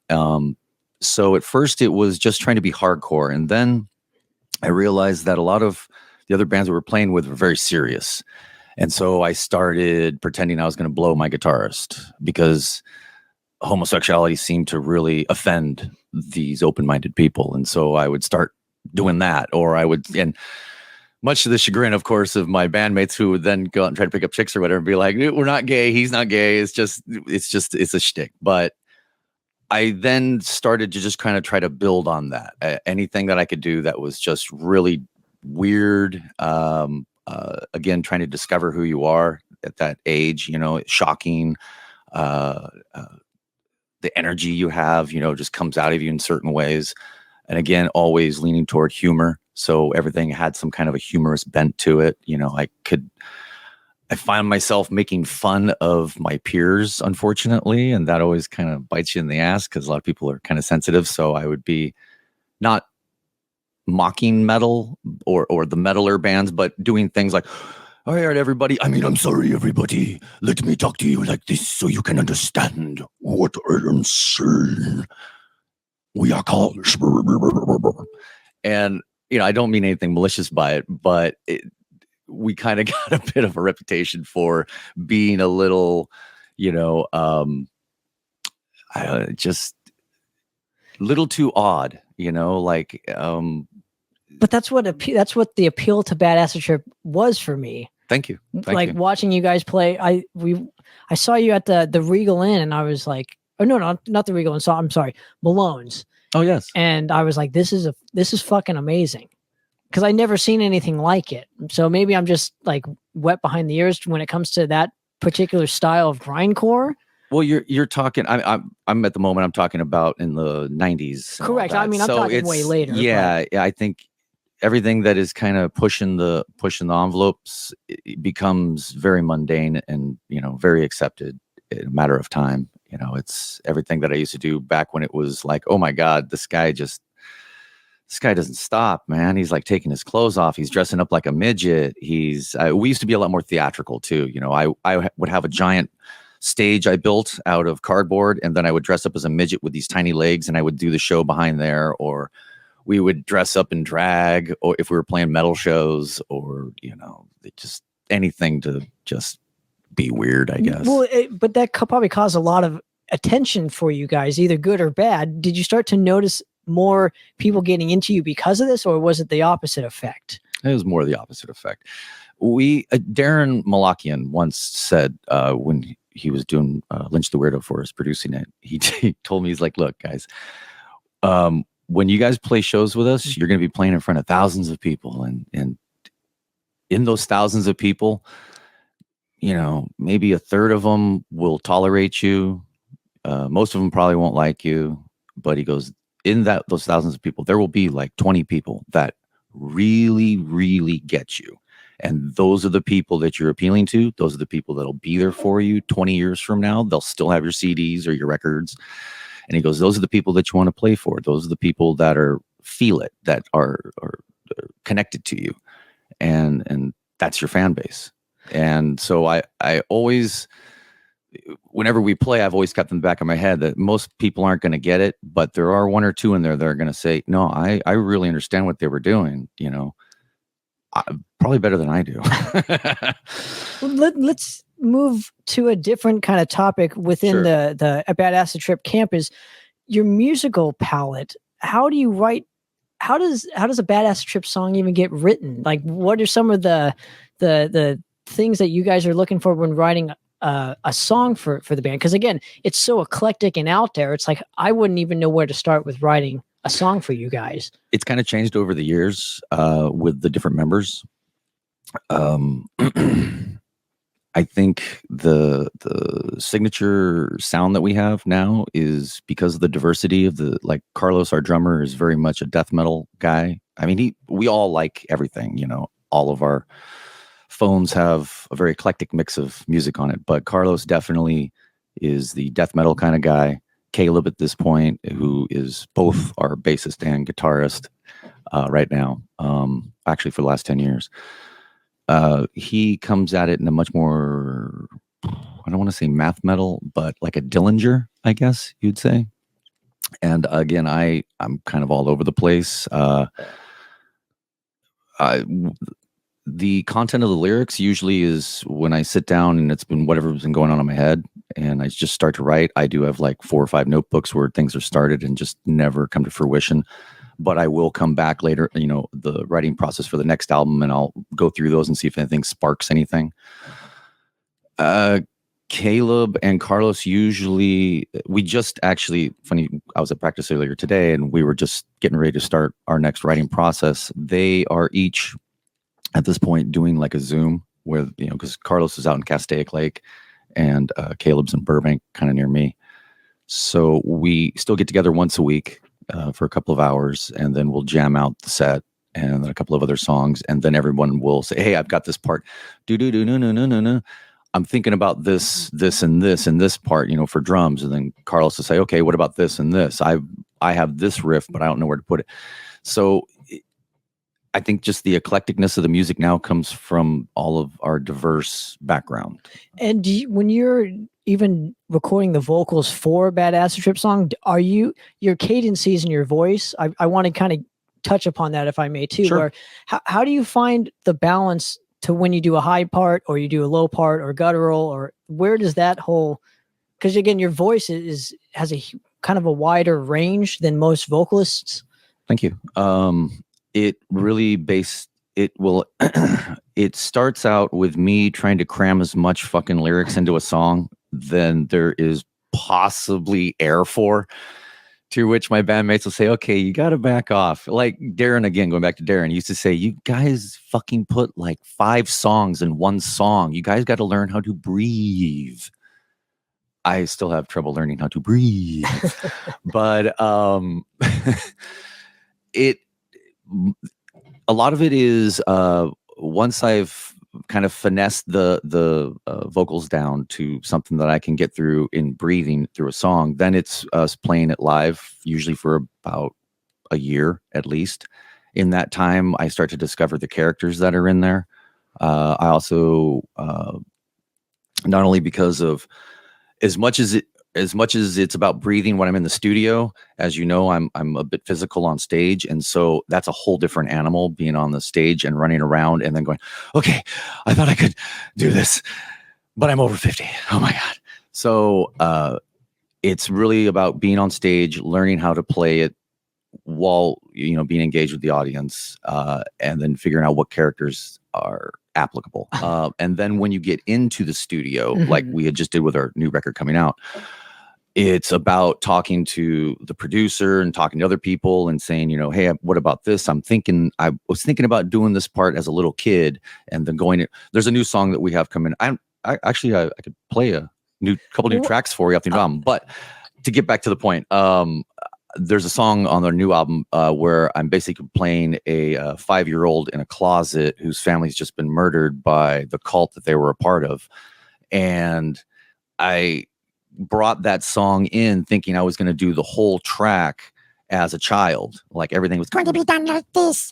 And once I got into the studio, I talked to Toshi, the guy recording us and producing it. And he was like, well, I think what you want to try to do actually is just, accent it, do a normal character here, one of your highs or your mids. And then at the end, accent it with the little kid voice. And we tried that. And so a lot of it was just discovery at the moment. Now, have you guys never made a full length record where you haven't played it live first, then recorded it? Correct. Oh, Yeah. interesting. Yeah. We usually start playing our new material as soon as we have it tight. As soon as we have it tight to where we're all comfortable, not looking at each other or whatever, and it flows, then we'll try it out. A lot of songs that we'll try out, we're like, okay, that's not a live song. Let's not do that again. We lost the audience on that. We got too weird. So yeah, a lot of it is trying it in front of a live audience, seeing how they react, seeing how we react, seeing what the vibe is, how it changes. And then we go into the studio and we say, okay, we're going to do a full length, 30 minutes. That's about 20 songs. Okay. What songs do we want to do? We usually will have about 30 songs ready to go. We'll sit down with a pen and paper, each of us individually, we'll say, I like all these songs. And then we'll look at the 3 lists and we'll say, okay, this song's on all 3, that song's on all 3. And that is kind of how we base what's going to go on the record. Do you end up using the other songs later on? We do. Yeah. Okay. We usually do splits with them. Yeah. Oh, okay. That's a very cool concept, because in the grindcore world, that's primarily what grindcore bands kind of do. They do a lot of splits with other bands, get them, and it helps. I don't know. That's more of a punk rock genre in the metal genre. Hopefully I'm making that's kind of what grindcore is. Correct, Grindcore right. is punk rock and metal. Correct. So it makes a lot of sense why you would do that and have splits on top of full length albums and whatnot. Absolutely. Now let me get back to your specific journey and whatnot, where I guess around the mid 90s, when did you actually get signed to Sergei Tanker's Serge Tankian? Yeah, Serge Tankian's label. That was 2003. Oh, okay. So it's way later. So so even before that, you guys released your first full-length record for The Weird, by The Weird, in like 99? 98, I want to say. It was around the time we did the split with Municipal Waste. Oh, okay. Yeah. So around that specific time, what was your specific reasonings for wanting to get a proper full-length record out in that specific time period? We just hadn't done it. It was the next thing. We had started doing tapes. Then we could afford to do a couple of 7-inches. Then we started doing splits through the mid to late 90s with bands like Kung Fu Rick, Laceration, Municipal Waste was, I think, the last one we did. A band called Be Numb. They were a big relapse band. And it just seemed to be the next evolution for the band, is to release a full length. Instead of, we would usually go in for our recording sessions, and we would record, like I said, 20 to 30 songs, even back then when they were a little quicker. And there was a lot of the, Napalm, You Suffer Boy. We would go in, and then we would have, okay, we've recorded these 20 or 30 songs. How do we want to break these up? And the first time that we did that, we were like, okay, let's put these among 3 or 4 different splits with different bands and get our name out there in the world. And then we had RSR, Regurgitated Semen Records from Europe, contacted us and said, would you guys be into doing this full length? We would, put up for it for CDs. And we were like, fuck yeah, oh my God, fuck yeah. So we did a full length and released it through RSR out of Germany. It had all these samples on it. It had some really, really crappy tracks, live tracks at the end that we did in this transvestite bar in Frisco. And I mean, they make Crass sound like gold, man, because Crass live recordings, because they're really bad. But because the guy was like, look, I want some more bonus tracks or something to put on the end. And we were like, we literally have nothing. And he goes, could you just record something? And we were like, okay. So we recorded like Ghetto Blaster, fucking recording, and it was amazingly bad. So we released that through him. When Serge signed us, he took that same release and bought it out. I believe he bought it out from RSR. I'm not really sure how all that worked, but he took off all the samples because he was worried that we were going to get sued, because at that point people had started to do that. And we had like Godzilla samples, and we had like Nightbreed, and as most punk metal thrash grindcore bands have. We weren't quite so bad where it was like a sample every single song, but we did have a lot of samples, and we really loved them. Anyway, he took all the samples off. He took the extra bad tracks off, and that became the first our Surge release. He released it through. So it's a re-release. Yeah. Okay. Yeah. Now, around this time period, this is when kind of Toxicity kind of came out, Hypnotize, Mesmerize, right? Those records. System came up. Right. So obviously, like, System of a Down became massive. I mean, they were literally played on the radio. It was just K-Rock like every other song. Absolutely. Right. You couldn't get away with not hearing, probably every hour, I would say, you couldn't get away with not hearing the System of a Down song. Yeah. Now, so he signed you kind of in the midst of all that stuff. Correct. That's kind of cool. It was really, really How did cool. he approach you guys? He had come up with Keith and Jose, our drummer, in high school. Actually, he had Serge and Chavo and Darren. that's not quite right. I think Darren went to Hollywood High. Man, I'm pulling at brain strings here, but either way, Keith and Shavo and all of them, they had come up together in high school. Keith's band Sentinel had played with System. We had played with System a few times too, through the friendship with Keith.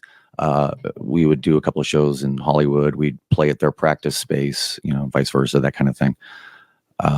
And when they started getting popular, Serge was very much into supporting the underground scene, supporting all of his friends and all that.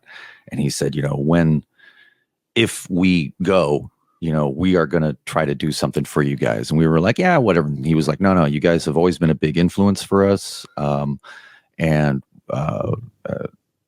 He I'll just say that he really appreciated my vocals. He liked my weirdness and my characters and things like that. And he was like, no, if there's anything we can do, we want to do it. And we were like, great, whatever, haha, fuck you, whatever. Let's go get a beer. And one day, Keith lived across the street from me. Like good friends. So he came over one night to hang out, and it was just like, dude, you're not gonna believe this. I was talking to Serge or Shavo or Darren. It was one of them, and they were like, we want to take you guys on tour, but we need a record. So Serge is going to put out a record for you, or he's going to produce a record, or let me rephrase. Darren is going to be the producer on it. Darren wants to be a producer, and he was a big fan, of our brand, I guess you'd say, our weirdness. And so that's kind of how it all started from there. Interesting. So was that the reissue that you're talking about? No, that was Lynch the Weirdo. Oh, okay. So they put out a record, they reissued the record, and they reissued the record, I think, basically just to own our catalog. Everything that was 7 inches was just like, whatever, it's fine. We had some of the songs that were on the 7 inches we had redone on the record, or on For the Weird. Mm-hmm. And I think that it was just a matter of legality, and that they wanted to own the versions of those songs as well. Serge's label. I'm not really sure what the whole thing was, but his reasoning at the time was, while you guys are working on something, I want to have something to play with. I want to be able to promote you guys. If I don't have anything to promote you guys until the new record, then it's going to drop, and there's all this dead time.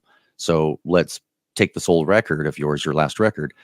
I'll release it, it'll be available. People will start to get a taste of what you guys are about. And so that's how that's amazing. That, that's kind of huge for a big band to give back to, like, it was like Metallica and the Misfits, basically, except Misfits are a little more talented than we are. Well, but it's same concept though. Same concept. Yeah. It was someone being really fucking down and remembering the street that they came from and all their friends, and like, I got nothing but love for all those guys. Yeah, that's amazing. Absolutely. So can I ask you what the deal was for when you initially signed with them? In regards to the money, or no, there's just a contract. Did you sign like a 5-album deal with Serge's label? We signed at least I believe it was just like a per record. They wanted to see how each thing did. It wasn't like a whole 5 albums, because Serge's label ended up just kind of going under. It was us, Kittens for Christian. Oh my God, what was the other band? So he didn't do a lot, is what you're trying to say. Didn't do too much, no. Neither. Well, Serge and Darren, is as altruistic as they are. System is their main bag, and well, at that point, they were kind of they were a little rocky, starting to head toward the rocks a little bit. But Serge definitely is hugely creative, and he's out doing his own records. Darren has Scars on Broadway, was doing his own thing. And so I think the labels, in order for them to be successful, there would have needed to be a little bit more attention, right? Solely to that. So with this in mind, I guess, where am I going to go with this? So with, does the label still own those records, so that they're just gone forever? Because even if the label folded or folds at this point, I'm not too sure if it's still around, but so even if it folded, would they still own the masters and whatnot, or would that revert back to you guys? I believe they still own the masters for. Well, actually, do they? No. I think Keith has the masters for Lynch the Weirdo. Okay, so this is only for like a certain time period. It's not like Yes. in perpetuity. No. It was just for a certain time. Interesting. That's so. Did you end up doing the tour with System? Did you? We say? did. Okay. We toured. Well, when we first signed, they were like, okay, who do you guys want to tour with? You guys are really hard to put with another band, and they were like, you're too grindcore, I guess, for like some of the metal bands that they wanted to put us with, and we just didn't really fit in. They weren't really sure how to market us, so they tried a couple of different. Some of them worked out, some of them didn't. We played a couple of shows because our manager at the time, Rick Sales, was also Slayer's manager, and so we played a couple of shows of Slayer. One of them went really good, one of them went really bad, and then they kind of were just. They didn't know where to put us. And so the first tour that came up for us was Gwar. And we toured with Gwar for 2 months. Best fucking time of my life. It was amazing.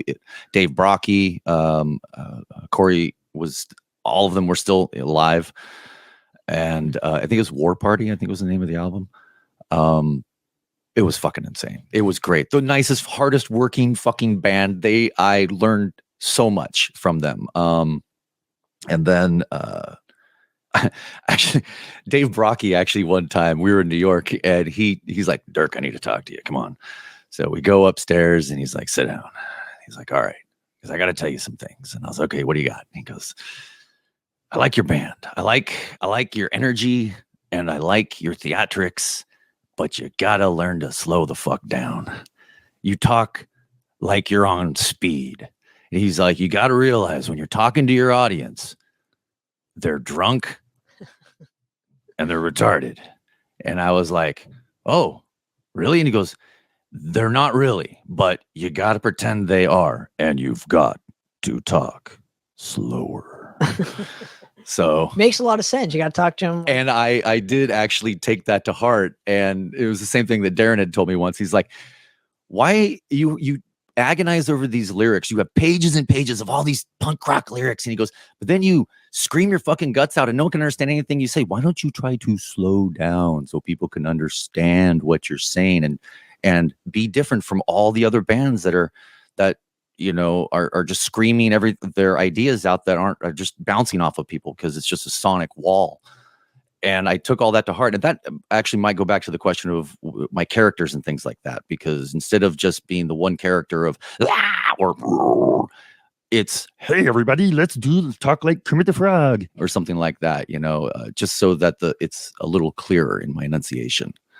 So interesting. And I got to ask, the next step after recording the Lynch the Weirdo record, what is the initial reaction? Do you guys start to get more of a buzz at this point, or is it because of System of a Down's success that you guys kind of unfortunately got the rug got kind of pulled up from under you at this point? We are accused of ripping off System of a Down. We did start about 5 years before them, but it's two different genres of music. It's just that there's similarities in our vocals, our weirdness and all that. But our buzz didn't, we were on tour for about 2 years at that point, supporting that record. We did tours with Gwar, then it was Motor Grader, Dog Fashion Disco, Tub Ring, Dillinger Escape Plan,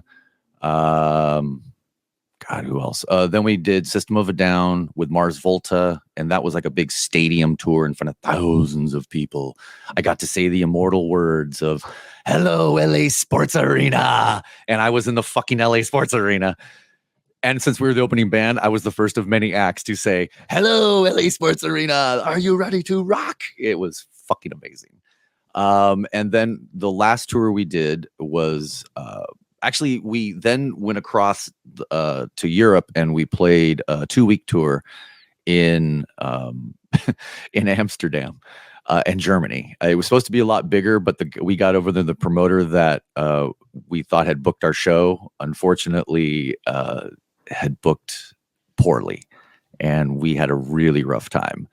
And I kept a great journal that I'll release sometime, but I had to wait a few years before some of the things in it were rather scathing. Oh, I see. Yes. But then after that, our last tour was 2006. Our last big tour supporting that record was Ozfest. And that was, again, a phenomenal experience because that was the year that Ozzy decided to play on the second stage. So we got to open for fucking Ozzy Osbourne, grindcore band. So, and obviously, being on Surge's label around that time probably got you these opportunities. Let's just be honest. Oh, absolutely. Okay. Absolutely. Yeah. And I'm not saying Bad Strip is a slouch band by any stretch of the imagination. You guys are phenomenal, but I'm saying because of the notoriety of System. Absolutely. I mean, it was, well, I mean, it was certainly the notoriety of System in that it allowed Serge, Darren, and George, who ran Surgical Strike. It gave us a bit more clout, being attached to such a large act that everyone was into. That was not just an up and coming metal act, but an eclectic metal act. And of course, at the same time, you've got all the bands from, Mike Patton and all were making all of the weird music very, very legit. And I think there was just an appetite for it at that point. So see, I think because of all the bands that you're naming, to me, they're more kind of artsy, they're out there. Those bands are like the Mars Volta you named, Dillinger, System of a Down. Now, System of a Down, to me, because it became so massive, I think they made it okay for bands to be accepted in that specific style of music. To me, because I would agree. Yeah. I mean, but that's just with this recent, normies is what I'm talking about. I would agree, but eclectic music goes back. I mean, you go to like Frank Zappa, and things like that. But yeah, mainstream radio play, things like that. System certainly brought that into the, and what was mainstream. Funny is, from my understanding of this, is I believe K-Rock said, "I will never play System of a Down," and then obviously Toxicity became so massive that they literally had to play the record. They played Bad Acid Trip too. Yeah. Well, but I'm saying, like, so you had radio stations having to cave because of how big they got around that time. And that's just the way it is. That's the power of the people. Yeah. That's, your dollar speaks, you want change, then speak with your money, at this point, it seems to count more than your vote. Well, you vote with your wallet is what I always say. But yes. Thank you. Well put. I think I was searching for that phrase. So you were doing all these big tours around this time. When did you start to get up into, because you mentioned way earlier during this interview what you wanted to pursue a makeup artist kind of career. So when did that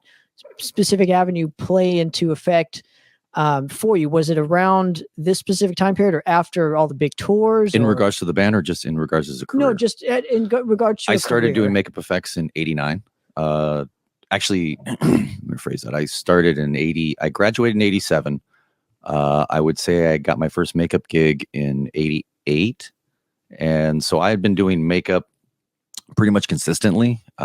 In the beginning, not really enough to pay my bills, but from, I want to say 94 up until probably 2000, it was a lot of music videos. That was a big time for music videos. So I did a lot of work, and I also worked for people like Screaming Mad George and all in the late 90s. And so the entire time I was doing makeup effects. That when we were a lot more theatrical, we kind of got out of our theatrics right as we were getting signed. We were still I was still like, I would dress up as a version of Jack Skellington. I would do, like I said, the midget costume where I was inside of a box and it looked like I had tiny legs. And we just started and I also would start doing, blood theatrics, fake cutting off the cock or something like that and throwing it into the audience and whatnot. So Gore's perfect for you. Well, at that point we had already stopped doing it. And if you're touring with Gore, you don't really need to do makeup effects. You can't even step in the ring. So don't. You'll just be eaten by Gore. So there is only one Gore, and they are the greatest theatrical band since the Grand Guidall. Yeah, it's kind of like, for me, the mentors are kind of like that. Like, there's only one of them. Oh yeah, absolutely, absolutely. You know, Yeah. Now, so you were doing effects and touring it simultaneously. So obviously, your job was probably cool enough for you to leave for 2 months and come back Yes. and They have were your job again. Yeah, I will be. When I was working at Scream Out George's, it was like from like 98 to like 2003. We had just done a movie called Faust, and I was kind of like starting to want to move on. Makeup effects in general, unless you're lucky, really lucky enough to be in a effects house that works consistently. I'm in one of those now at KMB. But you always get laid off at the end of a movie. So you're going to be working crazy for like 3 or 4 months, and then you're down for as long as you are until you either get called or you start applying for other gigs. At that point, I was in one of those lulls, right? And it all just was kismet. So I had just come off of a movie. I was kind of a free agent, and it was time to get signed and go on tour. So being signed at that point for the first couple of tours, they gave us money to be able to pay our rent. Other than that, we just lived in the van. And lived as cheap as we could. So it's kind of like an actor. Actors go through that period where they're on call for, they do this lucrative movie for this specific months, and then they're let go and have to find another project. Absolutely. Like that's true with most voice actors are like that. This is true with most of the motion picture effects. Correct. Yeah. So. Interesting. Now, what about makeup effects kind of did it for you? What was the appeal in the beginning to want to do? Did you? It's the only thing I've ever wanted to do. In 1973, at the age of 3, I did a report on, as best as I could draw it and write it at age 3, of Godzilla versus King Ghidorah. And my first exposure to where I knew what I wanted to do, but didn't know what it was. There was a book called, it was Movie Monsters. I think it was Movie Monsters, but it was a book that I had stolen from the library at Halloween in Simi Valley, where I was growing up in the 70s. And in it, there were these like chapters. One was the best human monster, and it was this guy putting on his makeup. It turned out to be Bela Lugosi doing his own makeup. And I turned the page, and it would be the best ghost or whatever. It would be like the Phantom of the Opera, and then there would be a photo of Lon Chaney putting the makeup on. And I was so enamored by this. I was just like, you mean like, it was like, those are people. And I started figuring it out. My father had always turned me on to, kaiju films and all the classic Universal films. And I just really, really loved it. So like Jack Pierce era. Pierce. He's kind of the king when it comes to. Jack Pierce is definitely the king of, but I mean, it was more than that. It was like William Tuttle, Bill Nye, John Chambers, of course. I was never a huge fan of Planet of the Apes, but I loved it in that I would always go to the matinee and see all the movies and anything with makeup in it. For me, it was like more Harryhausen, Ray Bradbury, things like that. So you Fangoria. So are you more into the gory stuff, like the Tom Savini stuff? Or are you more into like Savini was the first guy that made me realize that I could do it for a living. His books, Grand Illusions. I grew up without, my family didn't have a lot of scratch. So in the late 80s, after I graduated, they would say, "What do you want to do?" And I would say, I want to make monsters. And they'd say, "Well, we have no idea how to get you a job doing that," my parents. And I would say, well, there's a school, Joe Blasco School in Hollywood, but it was like $1,500 to take the course. And that was astronomical to my family. So I would just get jobs at makeup supply houses and start meeting other ilk-minded people. And then just started getting my own jobs that way, and then trying to work into labs. Now, would they teach you like how to put on the makeup so it would kind of shine in a different way for the camera? Like, because lighting, makeup, so it all plays a part, and you got to create shadows and things. Well, yeah. I mean, when I first started out, I wanted to do everything. I would try to sculpt and paint and certainly apply makeup. That was my first passion, was doing actual monster makeup. The gags and stuff that I do now, that's just it. Most effects artists will tell you, or at least most lab techs, I think, will tell you that one of the greatest thrills is problem solving. It's okay, we're going to cut off this guy's leg for Walking Dead. how the fuck are we going to do that? Well, we could do it this way, this way, and this way. Well, the camera's going to be here, so you can't see this. And it's like, okay, well, how are we going to get this done? Let's figure it out. That's the fun of it now. So that's awesome. So and correct me if I'm wrong, I'm not too familiar on the behind the scenes work when it comes to movie making. Sure. So excuse my ignorance on this, but it's all good. How much of the lighting plays into the part of how you apply the makeup on these said actors and actresses? Well, the lighting, I mean, everything. The lighting is essential. The color of the lighting, the placement, lighting is essential to your work. It's always good to talk to the cameraman, the lighting, or the camera person. So if it's daytime and nighttime, that's probably two different methods of how you're going to apply the makeup on to that said individual, correct? It factors in. Okay. If you're shooting outdoors under 52, I think it's 52K, and indoors 36. Oh, you're catching me off guard. Well, I don't even know what that is. So like, the measure of the light. Okay. How bright it is. Okay. But yeah, it certainly matters. Low budge, lots of low lighting, makes things look a little bit more realistic. So, and then bright white light, you better be on your ball because everything's going to show up, especially with today's cameras. Now, have you particularly done like a black and white film when applying makeup? Have I ever done a black and white film? And where I'm going with this is, I'm just kind of curious if you had think so. Oh, okay. Because like obviously back in, I'm going to say the Universal Monster era, they applied makeup to what they had as far as being in black and white. So they they used. I mean, Frankenstein to me is still as scary as probably when it first came out in 1931, 32 era. Yes. With, I mean, when you see Boris Karloff, he's looking down, the lights are shining on. So the makeup, it creates that kind of, with the lighting, creates the whole mystique to it. So it's very creepy. So I was just curious, how, I guess when color came in, how that changed that whole perspective. Well,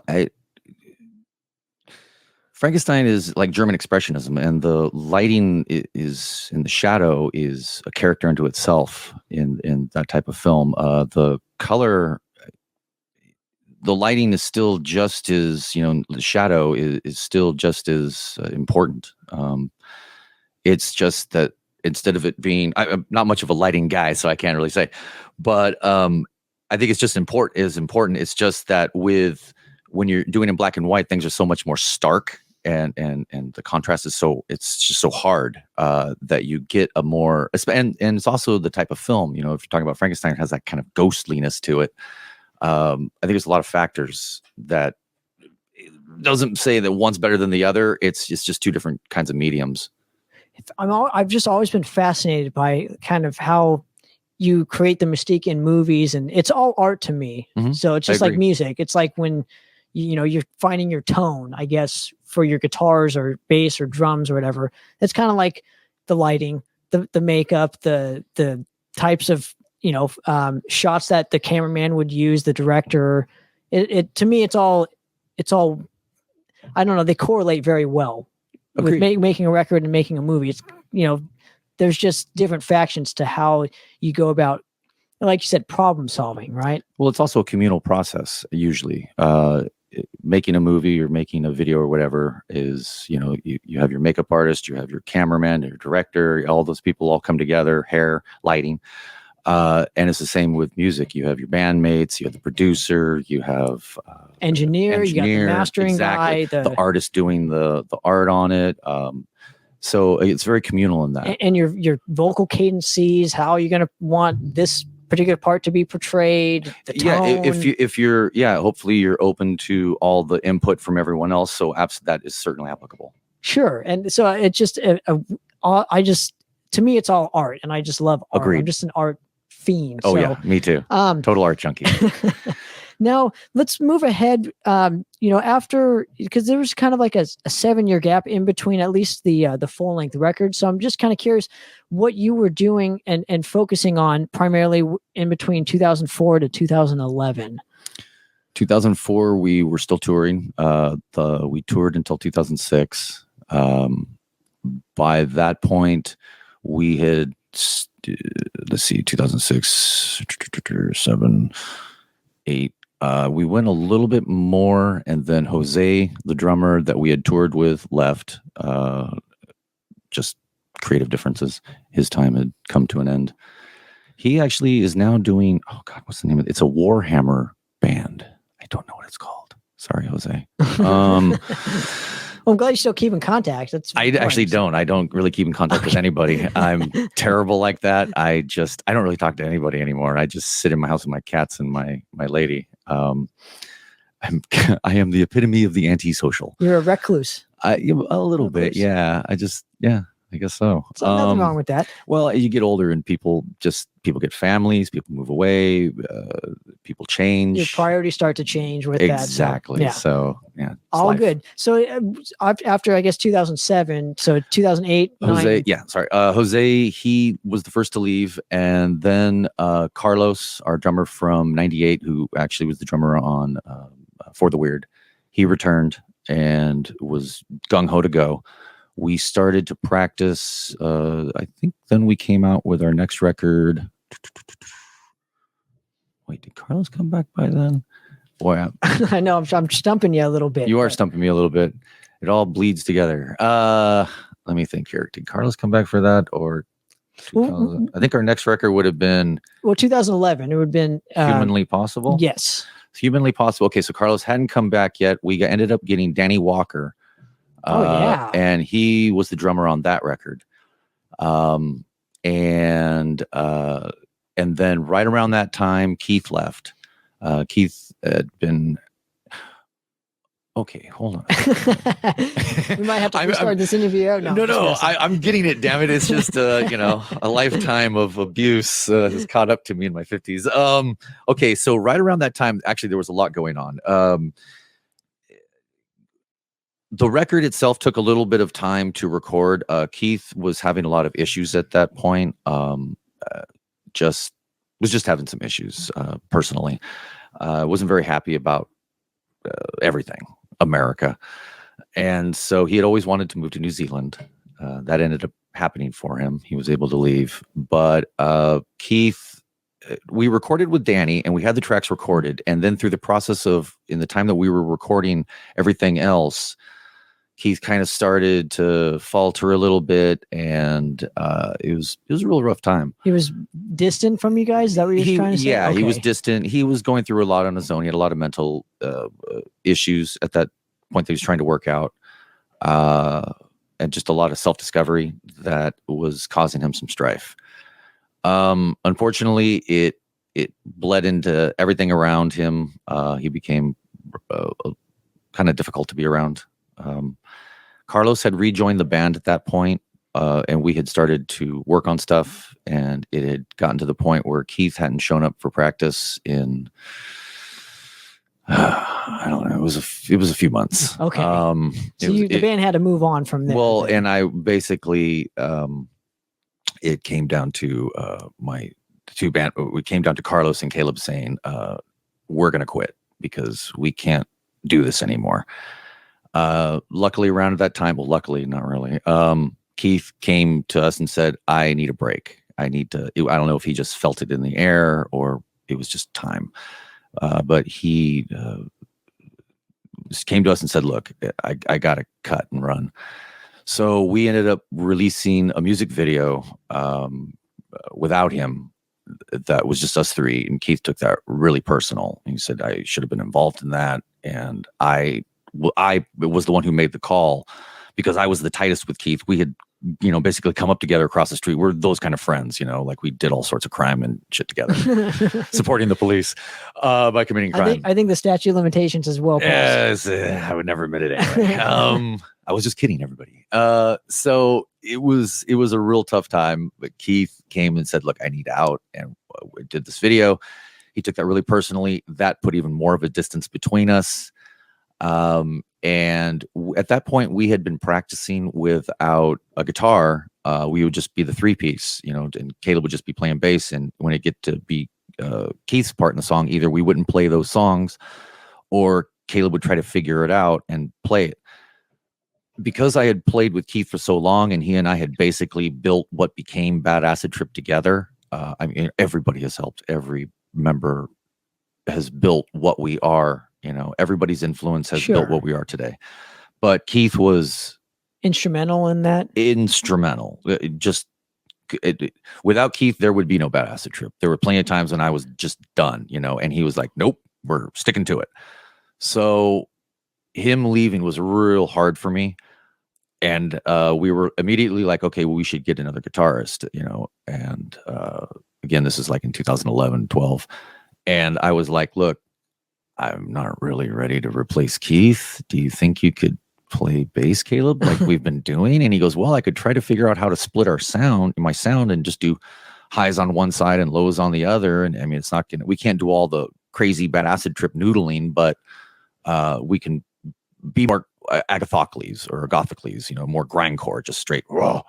You can find a new sound within this new lineup. And then whenever it got to the point that I'd be comfortable having another guitarist, now it's been 10 years. And it's not that I'm not okay with getting a guitarist, it's just how you get accustomed to something and all of a sudden it's been a fucking decade and you're like, holy shit. Well, if it ain't broke, don't fix it. So it's one of those things. It's not that it's broke and needs fixing. It's just that we want to always expand. We don't want to just we don't want to do the same thing over. We don't really do covers and we don't really do old material.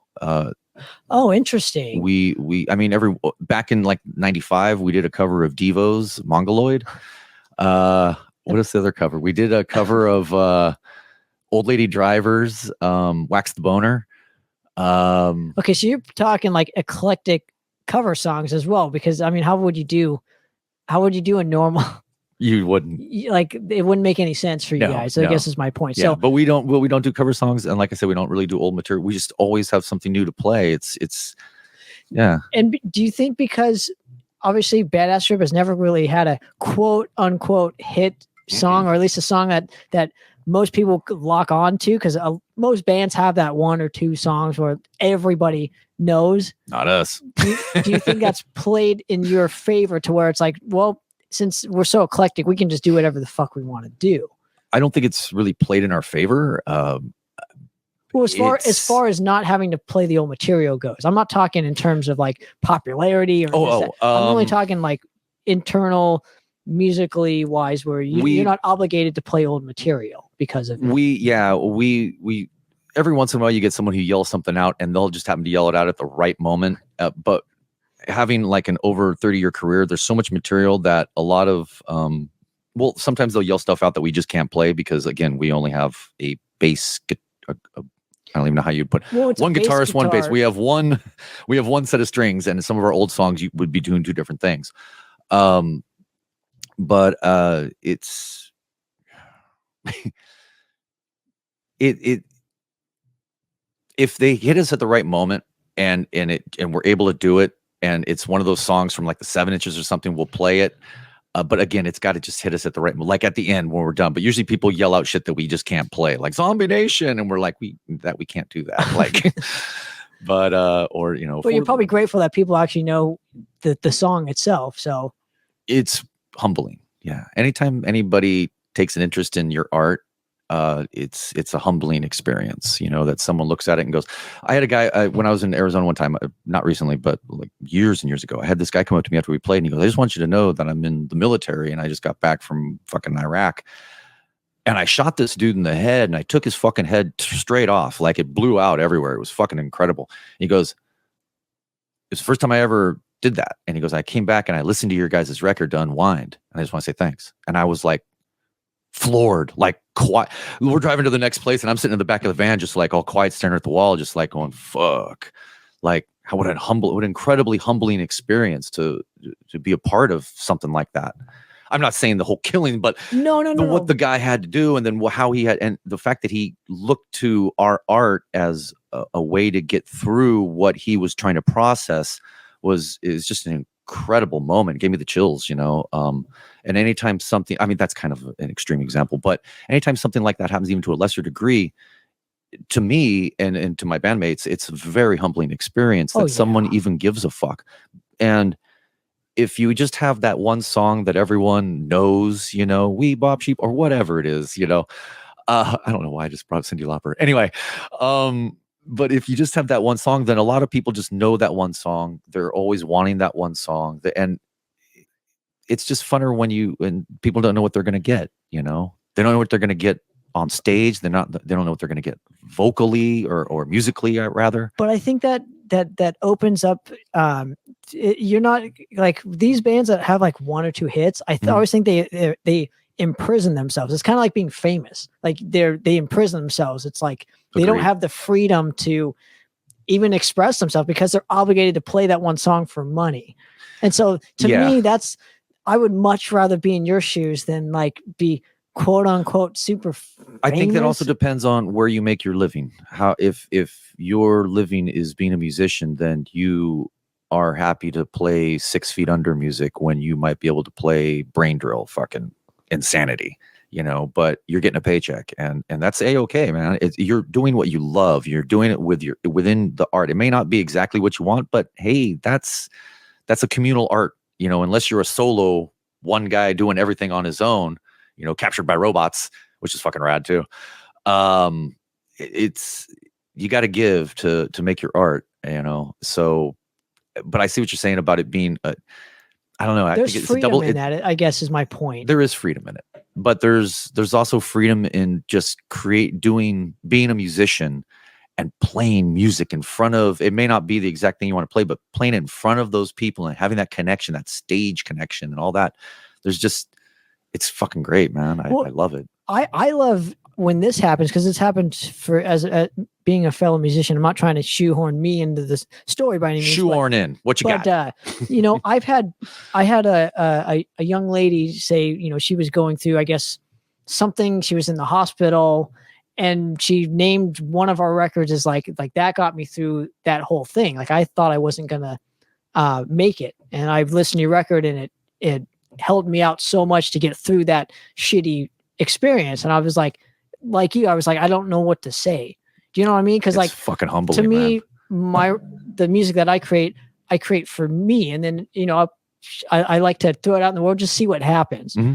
Just like what we're doing here on the podcast, sure. Right? Doesn't matter how many people are watching or listening. It's the fact of the matter of just doing it and expressing yourself in a crazy time that we're living in. It's, to me, that I need that expression. I need to have that. And so with you, I kind of feel the same vibe. You need to have an outlet to express yourself. Absolutely. And so Badass Trip, to me, that's why I love the band so much, because you can clearly see it's like, it's not just you, but it's the three of you expressing yourself in a way that has never been, I've never seen it before. Thank you. Do you know what I mean? Yeah, I So appreciate right, that. I'm just wet behind the ears on as far as the specific genre of music you guys play and whatnot. I'm sure there are other bands that do that, but I've just never seen it. I'm sure everything's already been done, Right. But as long as you're honest in your delivery and you're honest in your execution, who cares? Who cares if it's already been done? It's coming out of your heart. And it's okay to be influenced by all these external forces, but in the end, you take that and it's just a filter for you to express what's coming out of you as an artist. And I think that's fucking, yeah. Like, and that's why I love art in general, because there's so many types of art that you can express yourself in: painting, now podcasting, radio, music, even makeup. That's a form of art. Oh yeah, absolutely. Making makeup artist, making movies. That's a form of art. Oh, absolutely. Yeah. So everything can be a form of art. Everybody can be an artist. A plumber can be an artist. It's just how the passion. It's the passion you bring to it. Yeah, my father was a carpenter, so absolutely. That's art to me. I couldn't do that. Oh yeah. Fuck no. There's just something that you bring, that extra umph when you have the love, and it makes you an artist. It rather than just a journeyman, which is fine to be a journeyman as well. But a lot of journeymen got into something because originally they were artists, and they need to make a living. So That's that's usually the trade-off when it comes to unfortunately, things, Be careful. Be careful if you do what you love, because you won't love what you do. That's a good quote. I like that quote. Now let's move ahead real quick. So did you guys actually tour on the Humanly Possible record? No. Okay, so was this the first time that we did a couple happened? shows? We did a couple shows local, as we are apt to do. Keith's last show, actually, Carlos was playing with us. Keith's last show was the Maryland Death Fest.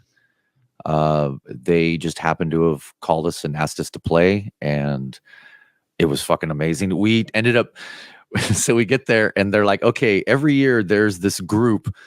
And I honestly, I can't remember what they were called, but they're this group of people who love to bring stuffed animals and balloons and inflatable things into the pit. And you're the band they chose this year. And we were like, okay, what does that mean? They said, it doesn't mean anything other than when you guys are playing, there's going to be a bunch of stuffed animals flying around everywhere. And I was like, fucking sounds like us. Like, great. Especially at a big metal gig, everyone's like very fucking serious here. I don't smile in public unless someone is suffering. And I'm like, all right. I'm wearing bright purple and I'm wearing, and then someone threw like fish at me and I had a fish for a cock and yeah, but it was Keith's last show.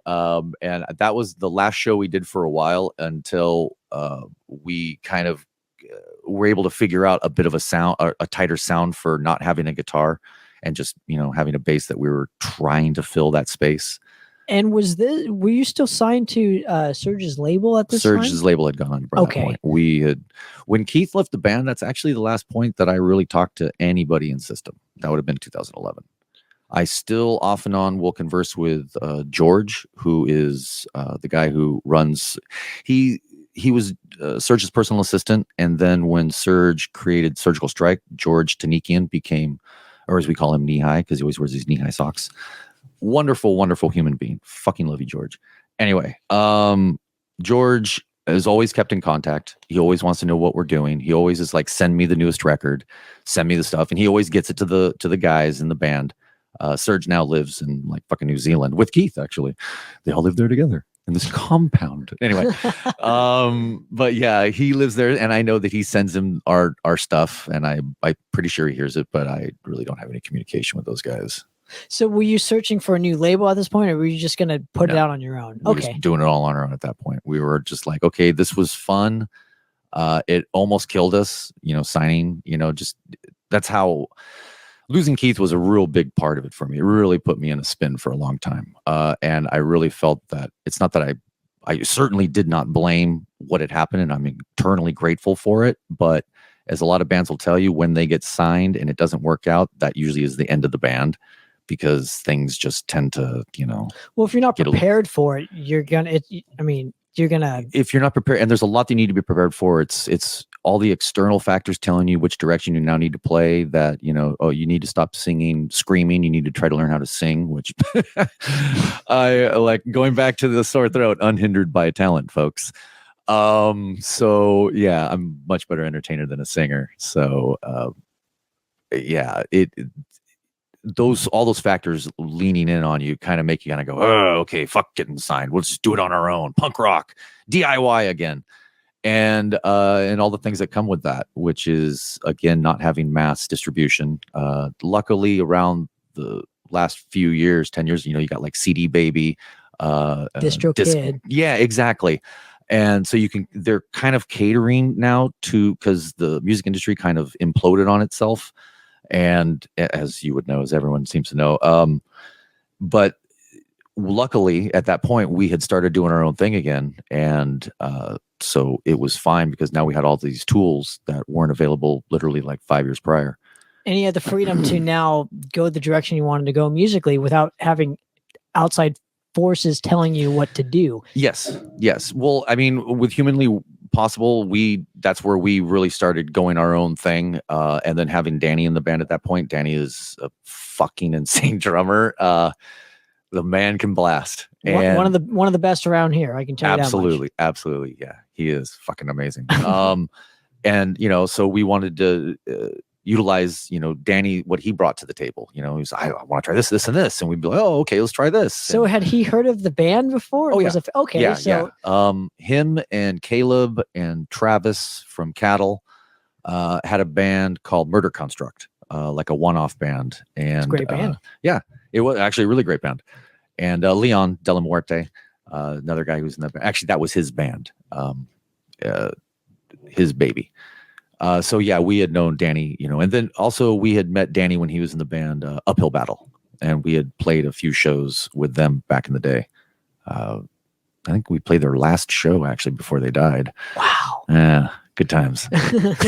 So, I guess moving forward, right? So it had been 4 years at this point. Were you just playing the local one-off shows and yeah, pretty much. So no touring, just no touring.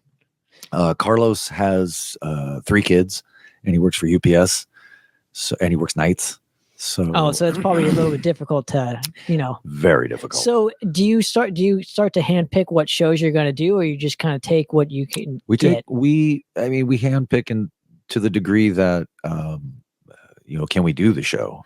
Is it local? Is it, so you're not thinking from a business perspective as no, okay, it's pure art. We all have our jobs. We all have our careers. Everything we do is because we love it. The shows that we play, if we don't get asked to play a lot of shows, honestly. Dan Dismal and ADHD were 2 of our last 10 years were 2 of our prime West Coast production companies or whatever that would book us, booking agents. Promoters. They were promoters. Thank you. Yeah. Lifetime of drugs. Sorry. Promoters. That's the goddamn word.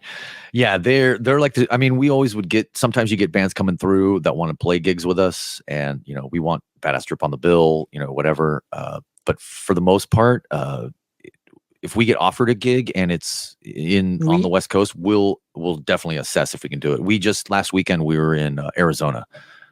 There was this Dead of Winter Fest that we went to play. We had heard that, the flyer had said that it was all about getting musical instruments for local kids. And so we were like, oh, well, fuck, we're going to be part of that, So as long as you guys. It was a charity. It was basically like a charity gig. It was like metalers coming together to help out the metal kids to get them some stuff. Ended up being it was 45 degrees when we played outdoors at 11 o'clock at night. My vocals, I could only hit mids, and I was like trying to, me, or, and I was just like, Caleb fell off the stage right before we played. One of the amps blew. It sounds like a great show, dude. It was unique. And then on top of that, unfortunately, they weren't able to get us all of our gas money because gas money is astro-fucking-nomical right now. So, some of the shows we choose may not be profitable for us, but again, it was about being able to help kids out. That was what we saw on the flyer. So we were like, well, fuck, of course we're gonna try and help out, man. Punk rock, so cool. Move that shit forward. Man. So cool. Now, Worship or Fear. Uh-huh. Walk me through the whole recording process of this one and how it was primarily different in terms of, I don't know, either songwriting or just recording in general compared to, say, your previous It was the material. first record that it was just us 3. And so we recorded with what we recorded at that point. We had a practice space that we were sharing with the band DIS and Destroyed in Seconds. Destroyed in Seconds, okay. Yeah. And Sean, who it was in his recording studio there, and he would do bands. And so we would go in there and record with Sean. And then after a while, we went to his house in Glendale, and we would do the vocals in his living room with his baby sleeping in another room and his wife. And that's basically how we did it. And Caleb Carlos did his drums. I laid down some scratch vocals, and Caleb laid down some, I believe it was just bass at that time. And then we went in and he did all of his overlays with the guitar and whatnot. And then I would go back in and, then we listened to it and go, this should have this, or we should cut that out, or I should do a different vocal here, or that phrase isn't working, or, It's interesting that you say, so you still do bass and guitars on the record. So how does that translate to the live performance? It's 2 different animals, unfortunately. Okay, so yeah. You have to cherry pick certain songs into play if that's the case, because you can't unless you're doing like you have like tracks already programmed and you play along to that would be the only way to do that. We were actually at the last show because the amp blew out. We were talking about like, oh, we should get tracks, but that's just not us. We don't cherry pick the songs. They just sound different, you know. On the record, there's this new record coming out.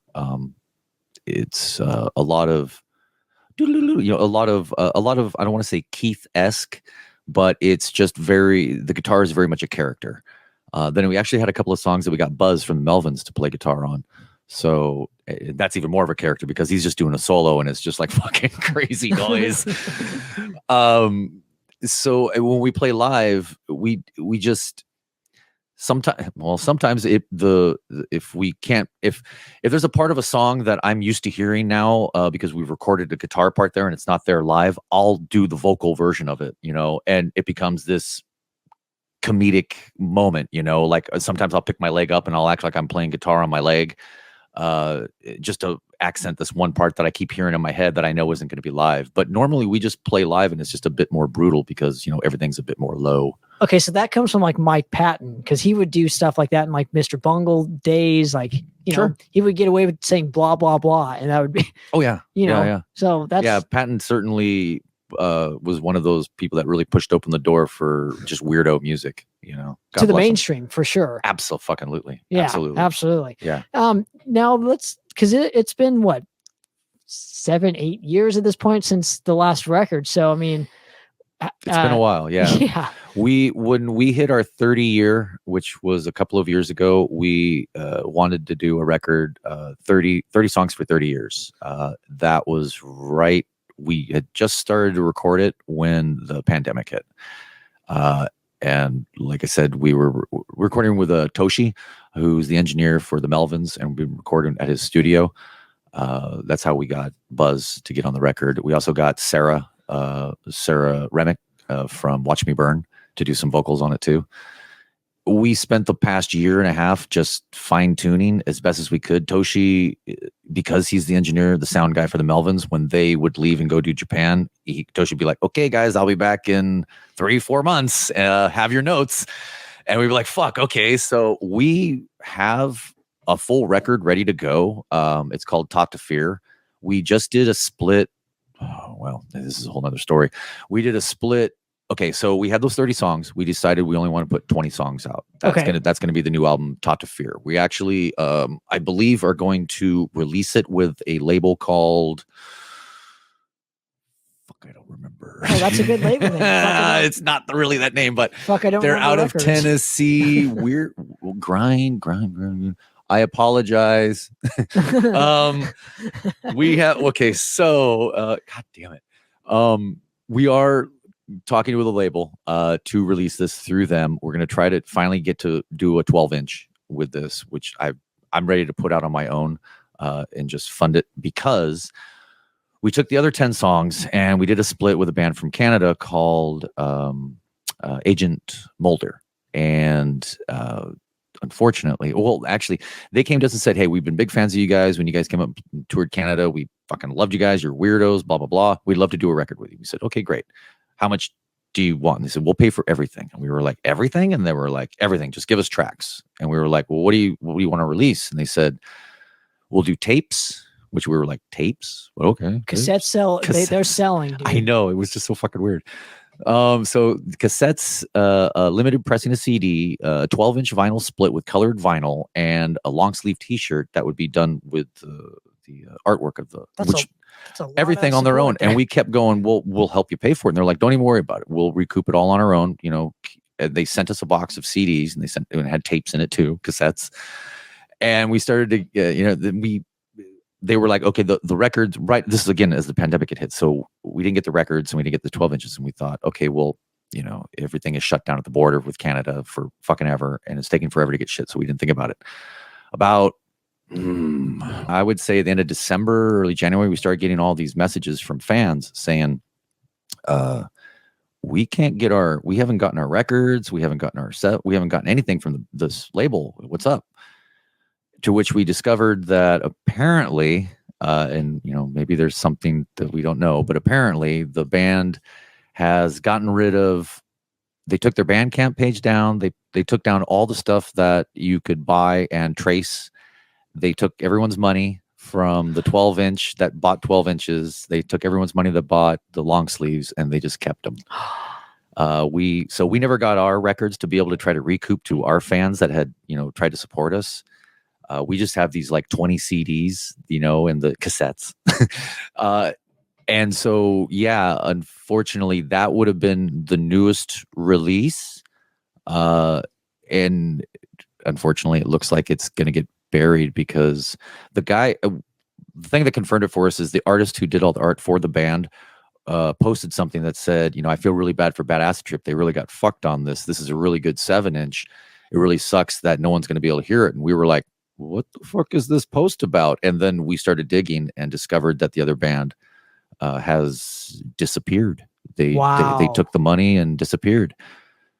Don't know if it was drugs. Don't know if they died of COVID. I don't know. Maybe it's still caught at the border after a year. I don't know. But that was actually our last release, and that would have come out about a year ago.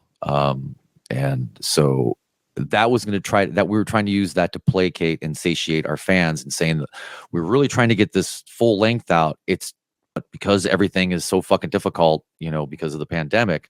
We can't even get it mastered because the master guys aren't open anymore. We can't get it pressed because the pressing plant wasn't open. I mean, they're all open now, and we're moving ahead right now. We got Mike Fisher, the guy who does the artwork for he did like RKL and like Suicidal and all them. He also did Worship the Fear. He's doing the artwork for this one. It's based off of like Ralph Bakshi paintings, like from Wizards and Fire and Ice and all that. So it's very colorful. Like I said, it's called Taught to Fear. Actually, I have a couple tracks I can play if you want to hear one. Well, we'll do it after the Sure. the podcast for the listeners. Yeah. Sure. Because we got to remember this is actually a podcast, so I don't want to have to like awkward silences and all that other bullshit. Cut it in later, man. Right. So lastly, I want to thank you for coming on the show and hanging with me. I genuinely, truly appreciate it. I've been a big fan for many years of Bad Acid Trip. Ever since the Malone's show. That blew my mind. That was with Cattle, wasn't it?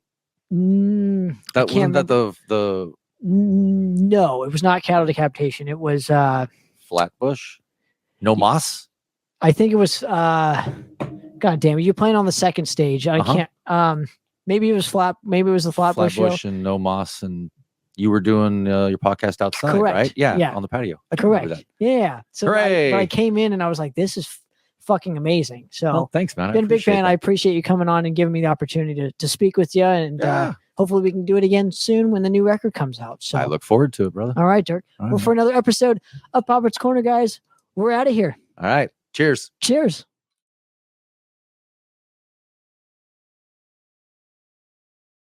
What's up, everybody? This is Carlos Cruz of Warbringer, Mantic Ritual, and Hexen, and you're experiencing Poppitt's Corner.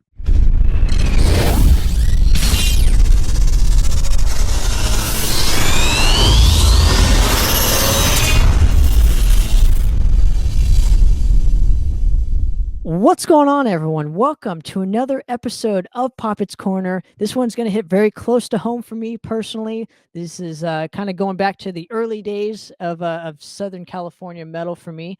And I'd like to please bring on the wonderful, my good buddy, Mr. Tim Campbell of Wartoke, Visceral Decay, and now his new project, Fairhaven. Tim, how you doing today, man? Thanks so much for giving me a couple minutes of your time.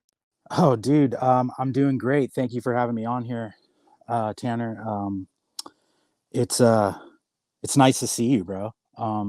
It's been a long time, but I'm glad I'm here, dude. I'm glad that you invited me to your show. This is awesome. I'm stoked. Absolutely, man. It's always a pleasure to see you. I've talked to you and seen you in a couple years now. So, how this kind of deal works is I'm going to go through your entire musical career and just tell some stories and just have some fun with you for, I don't know, the next couple minutes or to an hour. So if you're ready, man, I'd love to get started. Let's get started, brother. All righty. So give me your kind of first recollections of just kind of hearing music for the first time, and what was the band that sort of introduced you to music and kind of what it was for you? Okay. So when I first started to metal music, I mean, this is probably a go-to. I was about 12 and a half years old. And I mean, I knew nothing of good bands at the time. I was listening to like Slipknot, Ozzy, Tool, Nine Inch Nails, stuff like that. Didn't really know too much about death metal. And, as I grew, I went through high school and stuff like that, I wanted to be in a band, since high school. So, I met Taylor when I got out of high school, and he was playing guitar, and I said, dude, let's start up a fucking band. And I think the first like actual band I listened to that really like blew my mind was Dying Fetus. They fucking blew my mind. Just how heavy it was. And I was like, I want to do this. I want to do what they're doing. And they're, for the longest time, my biggest influence when it came to death metal. And, so I started the project with Taylor, Visceral Decay. And, then I met Daniel and Dust. Well, I knew Dustin from high school, and he's such a good guitar player. And we started to go. It took us about 5 years to really get it down, to really, hone what you have in that live CD. We worked really hard for it, so it was, yeah, and again, that's big, dude. Thank you for doing that. Yeah, I mean, after Dying Fetus, it kind of progressed, like Guttural Secrete, and it just progressed from there. Yeah, so Now let's go back just a little bit. So, did you get into like classic rock at all, or anything kind of prior to Dying Fetus at all, or was this or was Dying Fetus the first kind of band that kind of hooked you in? So there's nothing classic rock related in this story. No, jazz, no anything. Cephalic Carnage was probably the most jazzy I got. I kind of lost you there for a minute, but you're talking about, did I get into jazz? No. So was there anything kind of tamer, I guess, than Dying Fetus? Because Dying Fetus is like, a kind of more heavier kind of band. I was just kind of curious, like, even if it's like, I don't know, Blink 182 or I mean, White Zombie, Rob Zombie, big influences in, Alice in Chains is still by far one of my favorite fucking bands in the world. I listen to them daily. Also they really honed my vocal range. Like I love Dax Riggs. Lane Staley is one of my favorite singers. And also I really enjoy a lot of goth music. Believe it or not, like I love goth music. It's my thing was the more depressing it is, the more sadder it sounds, the better I'm gonna like it. You know what I mean? Interesting. So how did you kind of how were you kind of like almost like clicking with this specific music? Was it kind of just how you were feeling at the time? So you kind of locked on to like more kind of, I don't want to say depressing kind of style of music, but I guess I'm going to have to say a more depressing style of music. Absolutely. Yeah. The more depressive, the better for me. Like especially the vocals. If the vocals make me feel something, inside, I can relate. Bands like Acid Bath and Alice in Chains really, really opened up my eyes to like singing normally, clear. I mean, I love death metal, I love Dying Fetus. I love, Cannibal Corpse, Cannabis Corpse, all that stuff. Like, I love that vocal range, but I've always loved how Lane and Dax took the brutal feeling of the music and then sang clear with it and gave you that emotion. When I can hear those lyrics, when I can hear the vocals, it just really speaks to me. Like, it was a big thing for me growing up. Still is. Of course, man. And then obviously you found Dying Fetus and began. Was this the moment where you kind of said to yourself, I kind of want to do music just not just listen to it, but actually, formulate your first band? And why the vocals at first? Did you end up kind of playing a first instrument, or was it just the vocal duty was kind of just open, so you just kind of that was your default? I love to sing. Like that's my thing is I'm a vocalist, like I love to sing. I like, you know, uh, although I'm not really good at black metal vocals, but death metal vocals and singing clearly, like, uh, is just something that expresses a lot of emotion for me. Being able to uh, sing at a different range styles clearly emits a lot of emotion from me, which I love, which I love to do. But the whole visceral decay thing was, Taylor and Dustin at the time we were young, and we wanted to get into the death metal scene, and so I just started to train my vocals to do death metal style, and it started to work out really well. um, Sure, and let's go back even before this. So you mentioned the death metal scene. So what was the scene happening? I'm assuming you were in Southern Orange County when all this was right. transpiring. So I'm just kind of curious what kind of scene was happening around, and give me a year on this. And forgive me, was it early 2000s, like 2002, 2003? No. I mean, that's when things started I started to gain my knowledge of like death metal bands and uh but what was around me the most, which I'm not a big fan of, was like hardcore music. And I just think that I growing up around when hardcore was coming around and I didn't like it. I wanted something more heavier, more brutal. And when I found it through like, bands like Dying Fetus, Cannibal Corpse, just like that brute, like Guttural Secretes, another one, like just the brutal ass fucking technical shit. Like, I was like, okay, I got to do this style. I want to do this style. So in like 2005, there was still like a big hardcore scene. And, I wasn't seeing too many local death metal bands at that point. Um, so that's where me and Taylor got the idea. Let's fucking, let's make our own like brutal death metal band and kind of add like a funny little twist to it. Sure. How did you and Taylor actually meet to begin with? Did you wear like a t-shirt that he liked, or was this like a No. So I was dating this girl. It always starts with a fucking girl, dude. It's horrible. But I was dating this girl named Angela, and her her boyfriend at the time was friends with Taylor, and ended up hanging out with her. And she's like, "Hey, do you want to come over to my boyfriend's house and hang out?" I'm like, "Yeah, sure."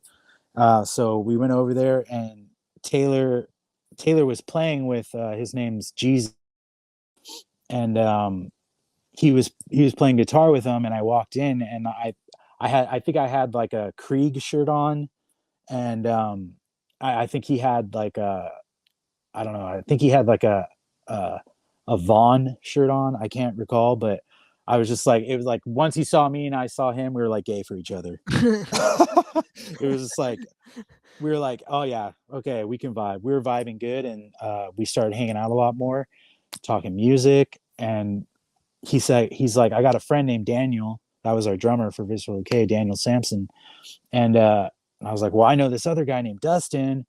Let's get him together. So we all just got together, started playing. Um, Daniel, our drummer at the time, had his uncle had a karate studio like in a warehouse, and that's where we started to practice to get better. so just the three of you around this time?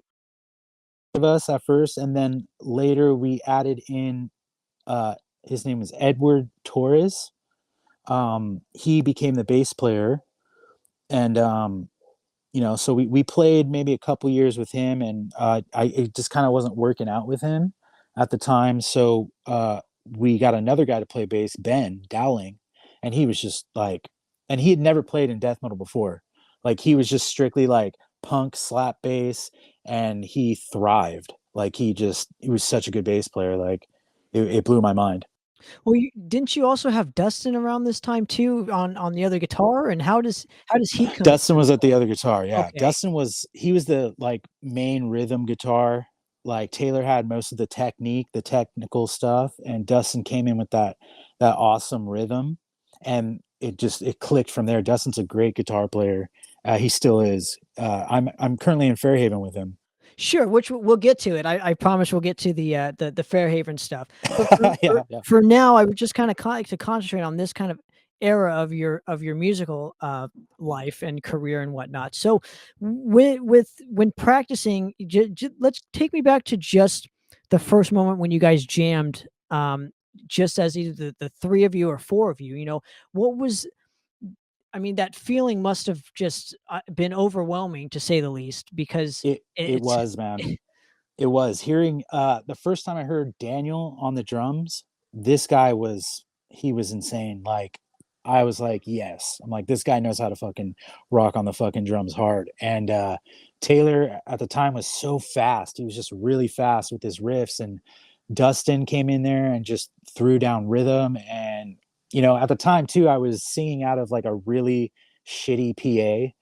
And like when you get the floor monitors only, it's total feedback, and you don't know what you're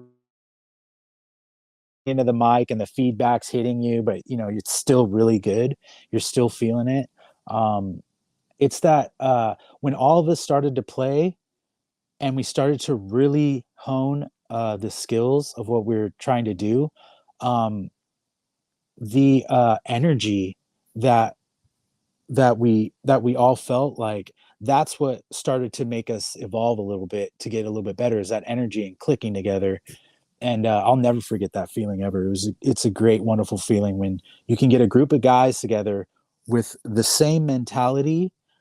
You all want the same thing, because in bands this is kind of hard, like a lot of band members, they kind of want different things, and you kind of have to like cater here and there, at least the bands that I've been in. But when it's all one mind together, uh, it's amazing. It's a synergy that I love. And to this day, I love playing with people who are on the same page as me. Now, just your influences alone, with this specific lineup in question, did all of you kind of love the same bands and Yes, just like absolutely. the heavier style of music? So Daniel was mostly, I'm assuming he was into a lot of the death metal stuff, Correct. and I mean, you guys were how old? 17, 18, 19 at around this time? I was about 18. So Dustin's 1 year older than me. So me and Dustin were like 18, 19 when we started.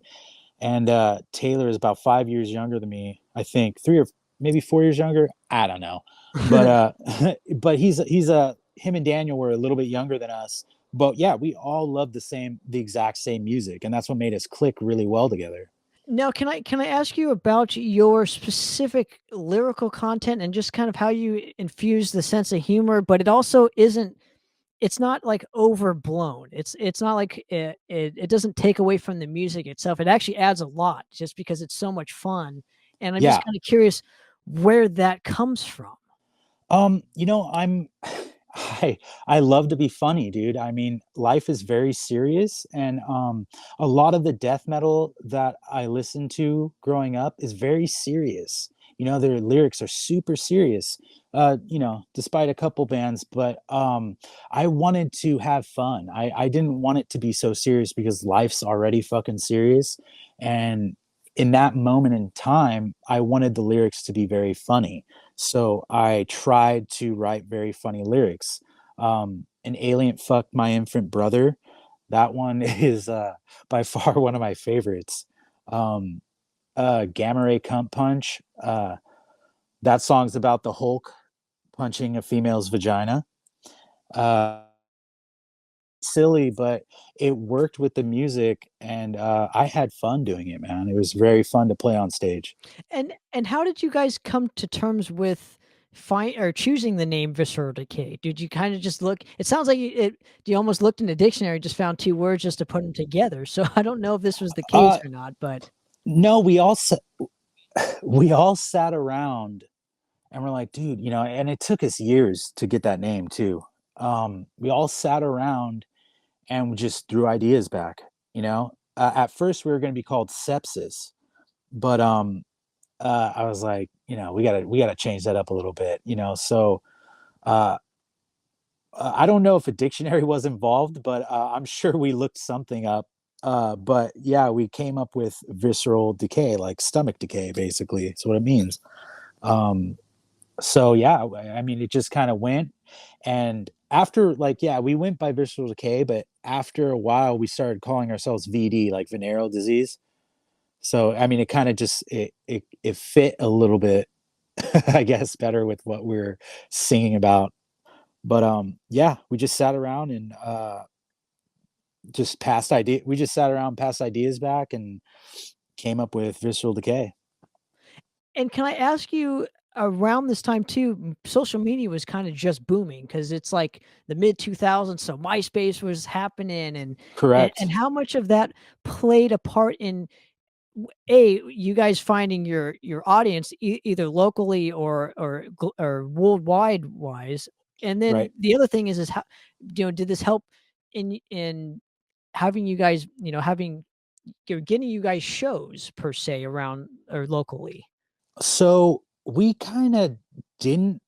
I mean, we used the social media a little bit, but we kind of all did it by foot. We went to venues and we said, "Hey, we have a band. We're wondering if we could play here." We talked to the guy who's running the joints, and like Malone's and Hoagie Barmichaels, and they're like, "Yeah, sure. Can you sell tickets?" And we're like, "Well, we'll fucking try." So he gave us tickets and we went out and you know we we sold them. We just did it all by foot, really. And I mean, we did social media too, but we pretty much kind of word of mouth.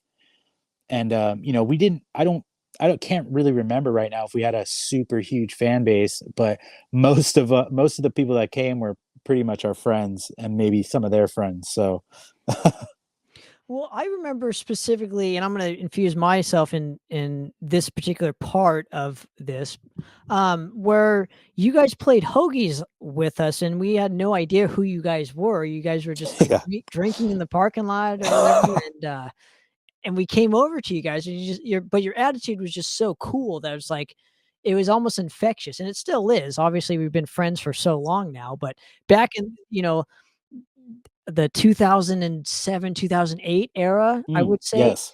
I mean, we were a bunch of 15, 16-year-old snotty-nosed kids or whatever, and obviously we had our parents backing us up and whatnot, but you guys were doing it without this. You guys were doing it just like, all yourselves. So how much support did you guys have, especially with the family-wise? I mean, and just that it just seems so difficult to do on your own.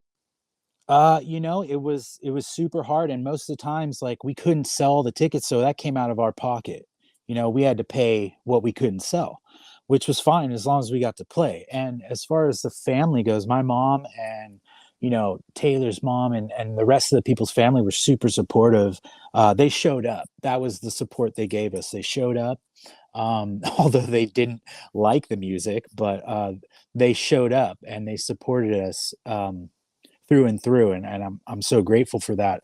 And yeah, but we pretty much we did it on our own, and we had to pay out of pocket if we didn't sell the tickets. So yeah, I mean, we didn't mind, though. It wasn't a big thing. We loved it.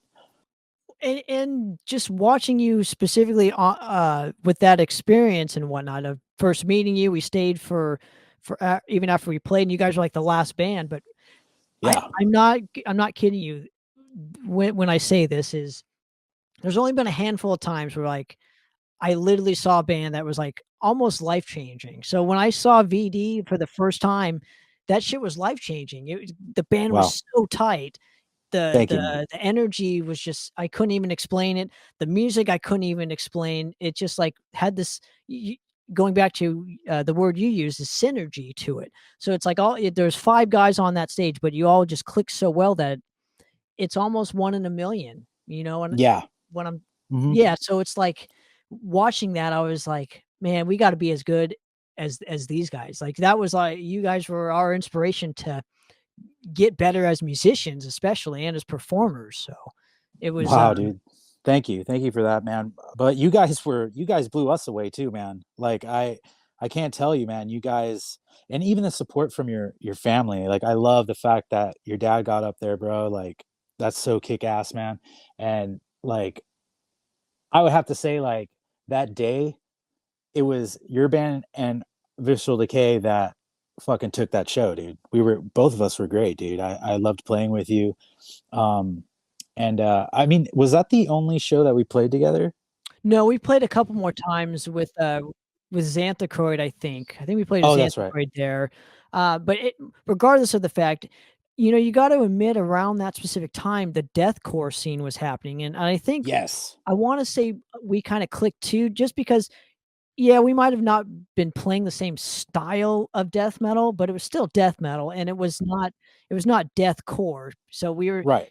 I think that's why we gravitated towards each other around that specific time. Bands like Madras, Visceral Decay, Dismissed, Xanthocroid, Necroticus, all those kind of bands we had like our own pocket, as it were, where Yeah. we didn't want to associate with the Orange County deathcore scene that was just so rapid at the time. Right. Yeah. It blew up quick. It blew up quick. Yeah, but it also died quickly too It with did. deathcore. So, but I guess my point in all this is I just want to preference this. I want to say that is a huge reason why we just kind of locked on us bands together and just wanted to grow together. So I think, we had to support you guys and go to the Yeah. shows, and it was just like so much fun every single time, and Yes. Yes. I want to say too, when was your first show and where was it at? Okay. Yeah. So this was funny. So one of my friends, and this is the first show we ever played. One of my friends, her name was Danielle. Um, she lived. This is crazy. This is a crazy story. So she lived in like a mansion in Orange Park Acres, right? And a couple days prior, her father blew his head off in the garage, and she had came up to us and was like, "Hey, my dad killed himself. Do you guys want to play a show in the house? There's nothing in there. Uh, invite whoever you want, and you could play the show." And I was like, yeah, we're gonna do that." And Please tell me you didn't play in the garage. no, no, no, no. But what's crazy, bro, what's crazy is in the garage was still the chair that was set up and the gun case was open. And the people had just cleaned all the blood and shit and the brains off the walls and the floor. But the chair was still set up and the gun case was open. But yeah, that was and okay, so I had hit up my friend Black Metal Ashley. I told her, hey, and this was the day of the show. I said, I'm like, hey, we're playing a show tonight at this mansion. My friend's dad killed himself in it. Um, I want you to invite as many people as you can. And so the show started around 6 o'clock at night. She managed to get over 200 people packed in this mansion house, bro. Our first show, and it was an awesome fucking show, dude. There's a huge. I still have pictures from. I'll have to show you the pictures, but there's a huge circle pit. Like the cops showed up, and the cops loved us, and they let us play out our whole. They let us play out our whole set, and then we had to stop, of course. But they were there. They showed up, and because they got noise complaints, but they let us continue the show, and yeah, man, about close to 200 people showed up that night just by word of mouth, thanks to Black Metal Ashley. But that's probably the most brutal start to Visceral Decay that story that I have.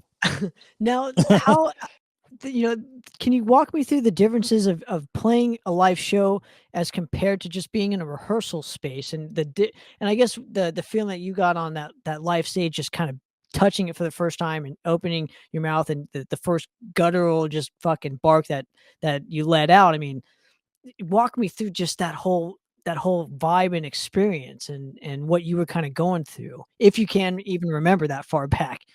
No, I can, man. I definitely can. So I thought for sure I would be nervous, but once I got up there, I was so comfortable and it felt really right. It felt right to be up there.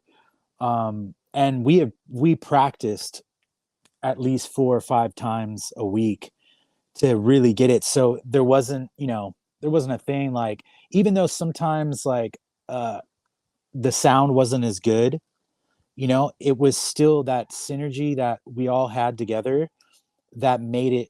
It was our presentation, I believe, that made it worth everything, dude. Just getting up there, and at the first show there wasn't anybody, there's nobody really there, people don't know you. It's a bunch of people that, it's a family, friends kind of deal. But I didn't care. Being up on stage is where I belong. Still to this day, I believe that, and so the nervousness, I didn't really have any. And it was just, it just felt right. Felt really good to do that. And what is the next step after playing the first show? Do you guys immediately go into the studio or record a demo afterwards? I mean, what is kind of the next step? So after we played, we kept practicing, um, and then I think it was about our like fourth or fifth show, I believe, that we really started to tinker around in the studio, which wasn't really a studio.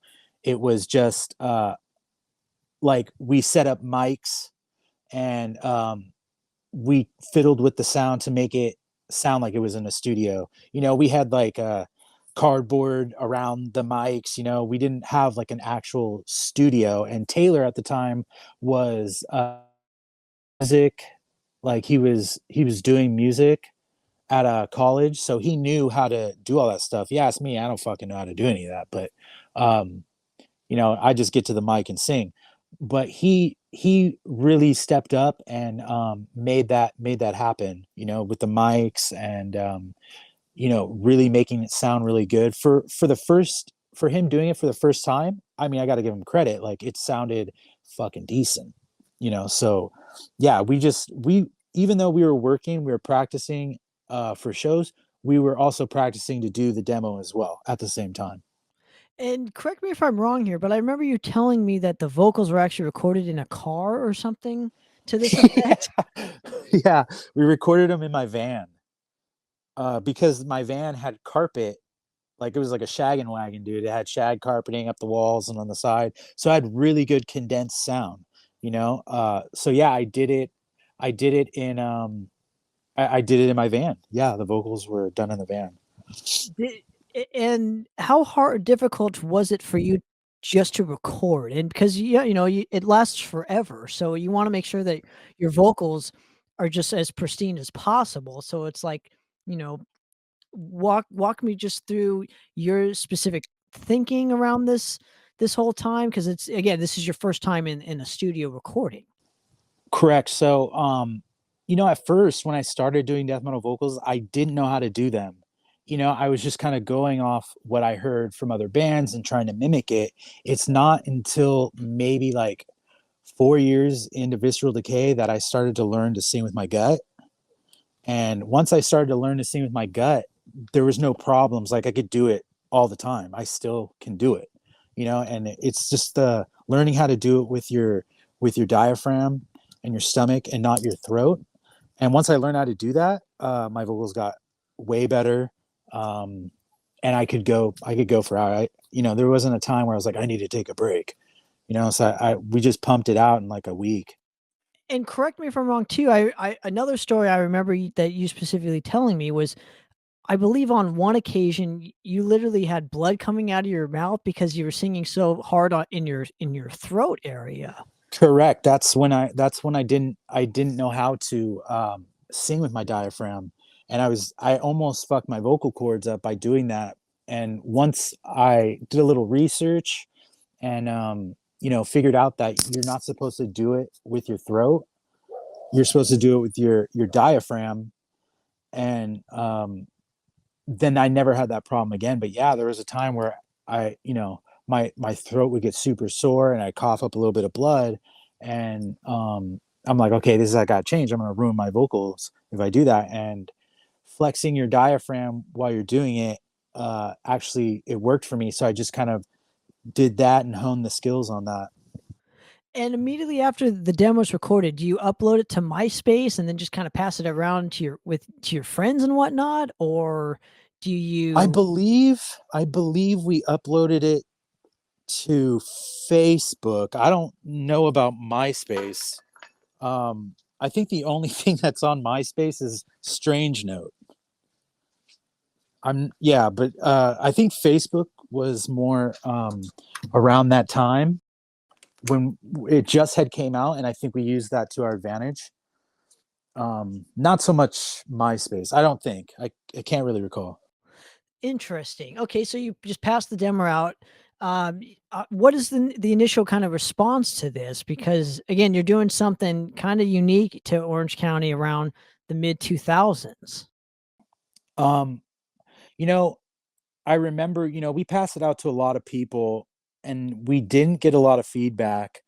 I mean, right there toward the end is when we started to get kind of good, and like we really started to hone our skills. And that's kind of like we were already in the band for 5.5 years, working hard. And the thing was we were passing our demo out to the wrong people. Like we just didn't know a lot of people. And it just, we didn't get a lot of feedback. And even, there'd be times we'd give our demo out to people that don't even listen to death metal. So, we kind of screwed the pooch on that one. But, I remember one of the shows we opened up for Vader. And I remember going up to, I can't remember his name, the lead singer of Vader. Peter?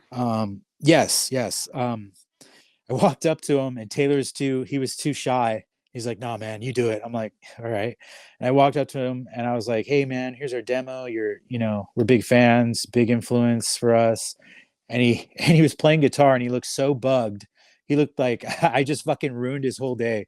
And he grabs my demo, takes a look at it, and just chucks it in his guitar case and keeps playing. Right there, I was like, "Yes, that's amazing. Score.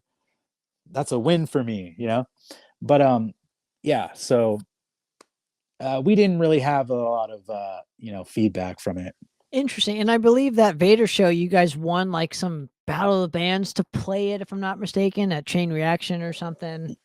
So Chain Reaction did Battle of the Bands. They you play one Battle of the Bands, and if you win, then you get to open for Vader. That was the whole thing. And I have to thank you for that, you and your friends and everybody that came to support us. If it wasn't for you guys, man, I don't think we would have won that show, because you guys made that possible. Just the support you guys showed Visceral Decay, and I think really made them kind of think like, okay, these guys, yeah, they're gonna win, so I appreciate that. I've always thought about that day, man. It was a good day. Interesting. And I'm no don't know really what to say, so I appreciate it, but I think you guys are just that good of a band to where, it didn't really matter if we were there or not. I mean, the band was just on fire at that point. So, but what is kind of, even before this, when did Dustin and Eddie kind of leave, and Chris and Ben come into the fold? So about 3 years into Visceral Decay, I believe, Taylor wanted to do faster riffs and not so much stuff. And Chris Malm, another fucking insane musician. Um, he was like, dude, I got him into it and into the band, and he just was like right at Taylor's level with speed, with like riff wise, and he was on it. He was super like put together. Every riff was very clear and clean, and so that's when, I mean, Dustin and Ed, they're great for us, but we needed to evolve as a band, and Chris just had what we needed, and Ben definitely had what we needed, and by putting them in the band, it just made us 10 times better. you know um it would, yeah, they're great. And then obviously you're still doing local shows. I don't think the band had ever toured. And correct me if I'm wrong here, but where was the furthest place you went up north and south and east and west and whatnot? I mean, I don't. Is it all California based? It was all Orange County based. It was Malone's. It was all the local venues, that were playing metal bands at the time. I think we went to LA a couple times. Or maybe that was Wartoke. I can't remember. I think maybe we played LA one time, but I mean, it pretty much just been Orange County. And going off at this point too,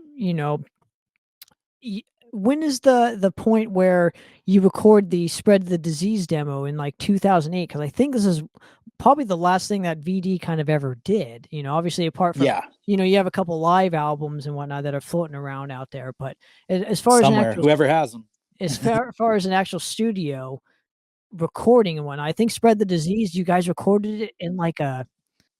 That's when we recorded it,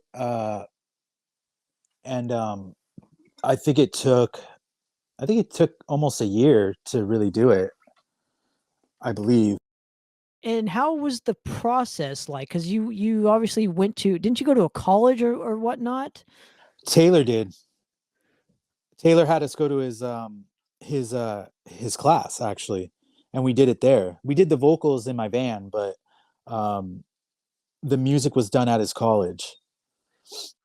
Interesting. Was it just some college project that they just needed a band for?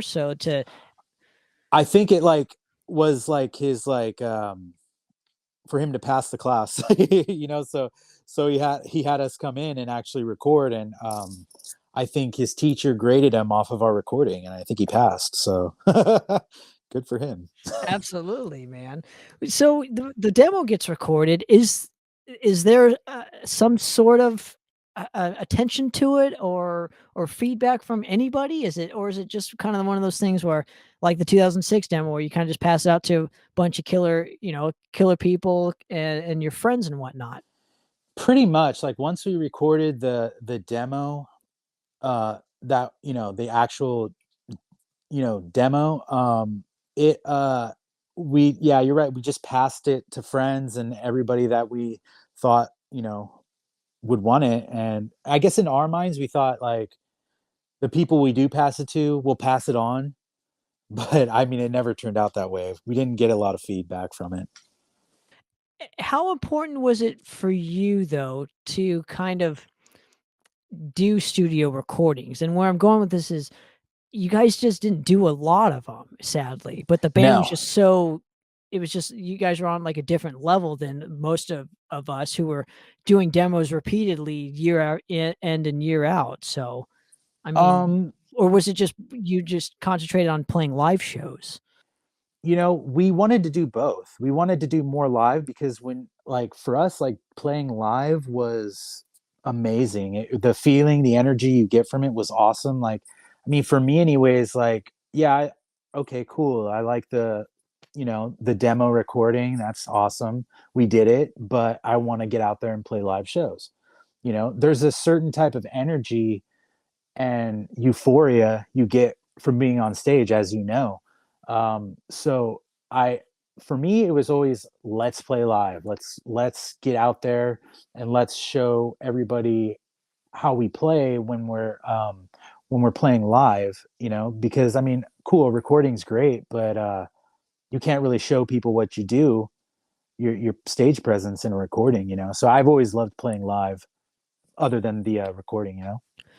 When was the time when VD kind of called it quits? So yeah, man, this is probably around 2010 is when shit got real. um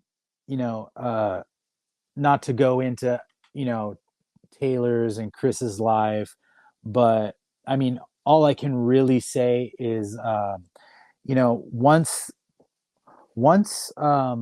and this I know happens to quite a few bands, is drugs get introduced, man, and if you're not strong enough to come back from that, you will lose everything. And and that's exactly what happened. Was we weren't strong enough to get past that hump, and Taylor shattered his collarbone, and which you know the doctors got him all fucking doped up and didn't tell him, like, okay, this is what's going to happen if you take these drugs. You're going to get addicted to them. And he had no idea, and none of us knew that was going to happen. And once they cut him off, he it was end time for all of us. We all fell down. um in that we got into a lifestyle um that was so hard to get out of. And once Taylor shattered his collarbone, we couldn't practice. He'd try, but it would just end up like he'd be falling asleep, or so we're like, okay, let's stop for right now, and let's have you heal up, and then we'll come back to it. Once like yeah, once 6 months kind of passed, and the doctors cut him off.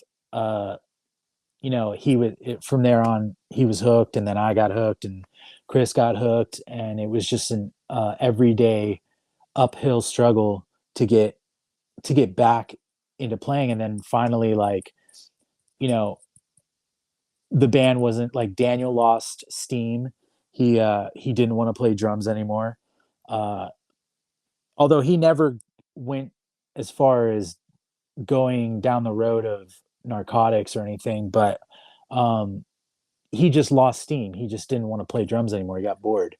Now, may I ask you this? Because excuse my ignorance when it comes to drugs and whatnot, but I'm just kind of curious where that mentality kind of comes from. Did you not have like another kind of activity to lock onto? So drugs were kind of the answer. I'm just kind of, I don't know anything when it comes to that stuff, because I've always tried to find another outlet to occupy my time. Right. So, So, you know what? At the time, um, the band at the time was everything for us. It was everything for me. And if I didn't have that, and even after the band broke up, I went to Wartoke, and um, I did that for a bit. But when your best friend, when your best friends are, fucking up, it's only a matter of time, if you hang out with them all the time, that it's going to happen. So it wasn't something that I saw coming. It just kind of happened. And it pretty much was the downfall for a lot of the things in my life. And for Taylor and Chris, for all three of us, it just it hooked on us so bad that you know we tried so hard to get away from it at first, but it was all around at that point. It was everywhere.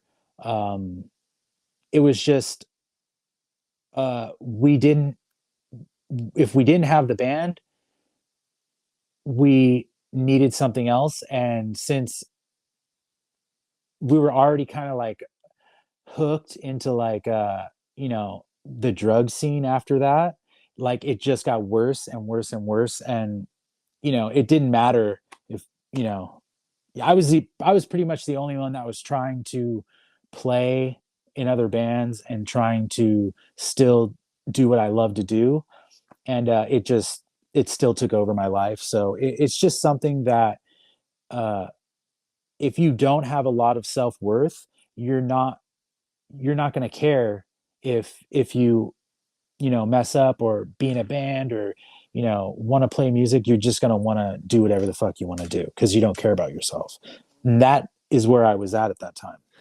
And when was the moment when you gained the confidence to kind of rehabilitate yourself and start to care, as you put it a second ago, where you kind of, I know where you're at kind of now, which you can explain however much you want to, but I'm just kind of curious, when was the moment when you found yourself again? That would be about 7 months ago, man. It's been a long, hard road for me. I've struggled on and off, with the drugs, and about 7 months ago, I was dying in a broken down car somewhere in Santa Ana with my girlfriend, and we were just not in a good place. I was homeless.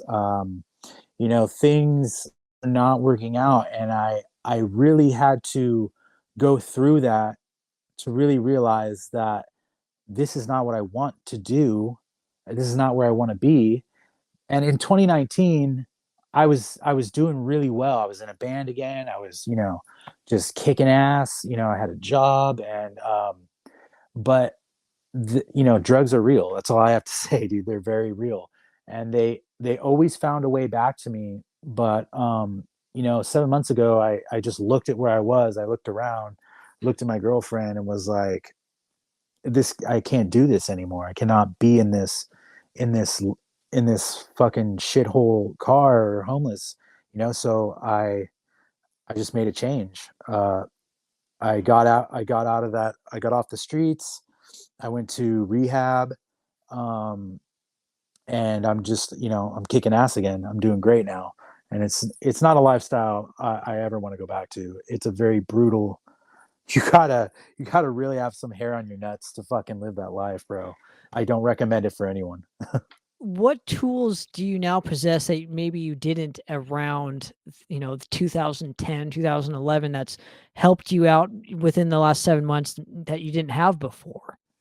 Oh, bro. So, I mean, I have a super solid support group. I attend meetings all the time. Uh, therapy, and just kind of getting to the root cause of why did I why did that even happen to me anyways? I have, people I can call now. I have a home group I go to every Tuesday, and it's just I didn't know that there are other people out there like me that struggled this way, nor did I care at the time. But now, knowing that there's these groups out there, there's people out there that I can call up if I'm feeling like shit, and they'll pick up and just talk to me and talk me down, and give me support. And it's what I didn't have before, and now that I have it, it's changed my life majorly. I love it. Now, you touched upon Strange Note, and I have to get to this. It has to come into fruition, where, because you were doing Strange Note, which is like again, it's a fun, goofy project. I still think A Beautiful Sunrise is like the greatest fucking song in the world. I'm Oh, not wow, kidding yeah. you. I have stories when it comes to showing people that song, and it's literally they'll have a bad day, and after I show them that song, it's like it's almost like my day. Yeah, my day's not crap anymore. So it's Yeah, dude. I have stories. Especially with my buddy Alex Martin, who was having a shitty day. I showed him the jam, and he's like, he laughed his ass off, to where it's like, you know what, this is the greatest song ever. So I'm just kind of curious why you didn't pursue that, in place of drugs and alcohol and whatnot, and music in general. You know what I mean? Where I know, and I know you preference that you were trying to start bands, but doing it, the Stranger thing you were doing all by yourself, if I'm not mistaken, correct? Yeah, so it was I made up pretty much a good amount of it, and Taylor kind of helped. Taylor, he would do some of the music, and Chris would too, but I'd play like keyboards, and that was the time that drugs weren't even involved then.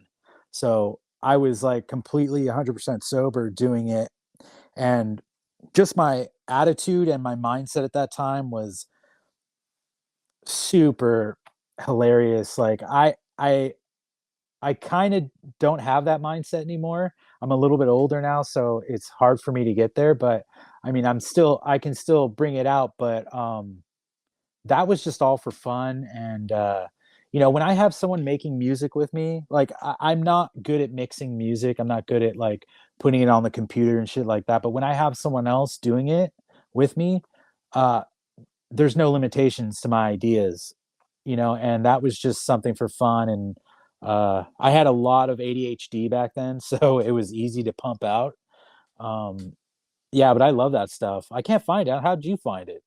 Oh, I have my ways, sir, but I have a couple tracks I can send you. Oh But God. so let's go. Let me ask you this.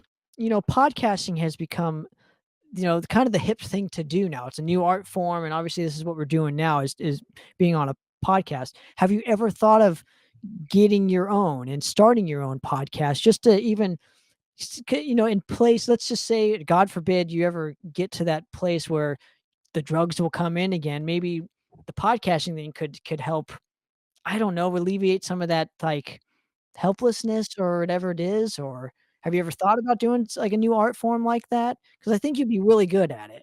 I would love I would love to do that.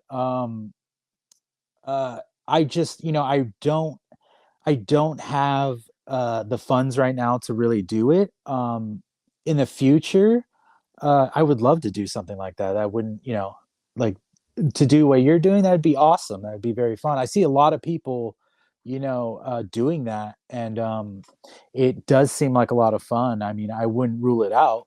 It would be something I would like to do. I Absolutely. I think you'd be really good at it, and let's go. Lastly, I want to thank you for coming on again, and we're going to end it with this chapter, is Fairhaven. So walk me through how this project got started, and what kind of a project is this that's going to be coming up for you? This is like okay, so we started this 2018. 2018 we started.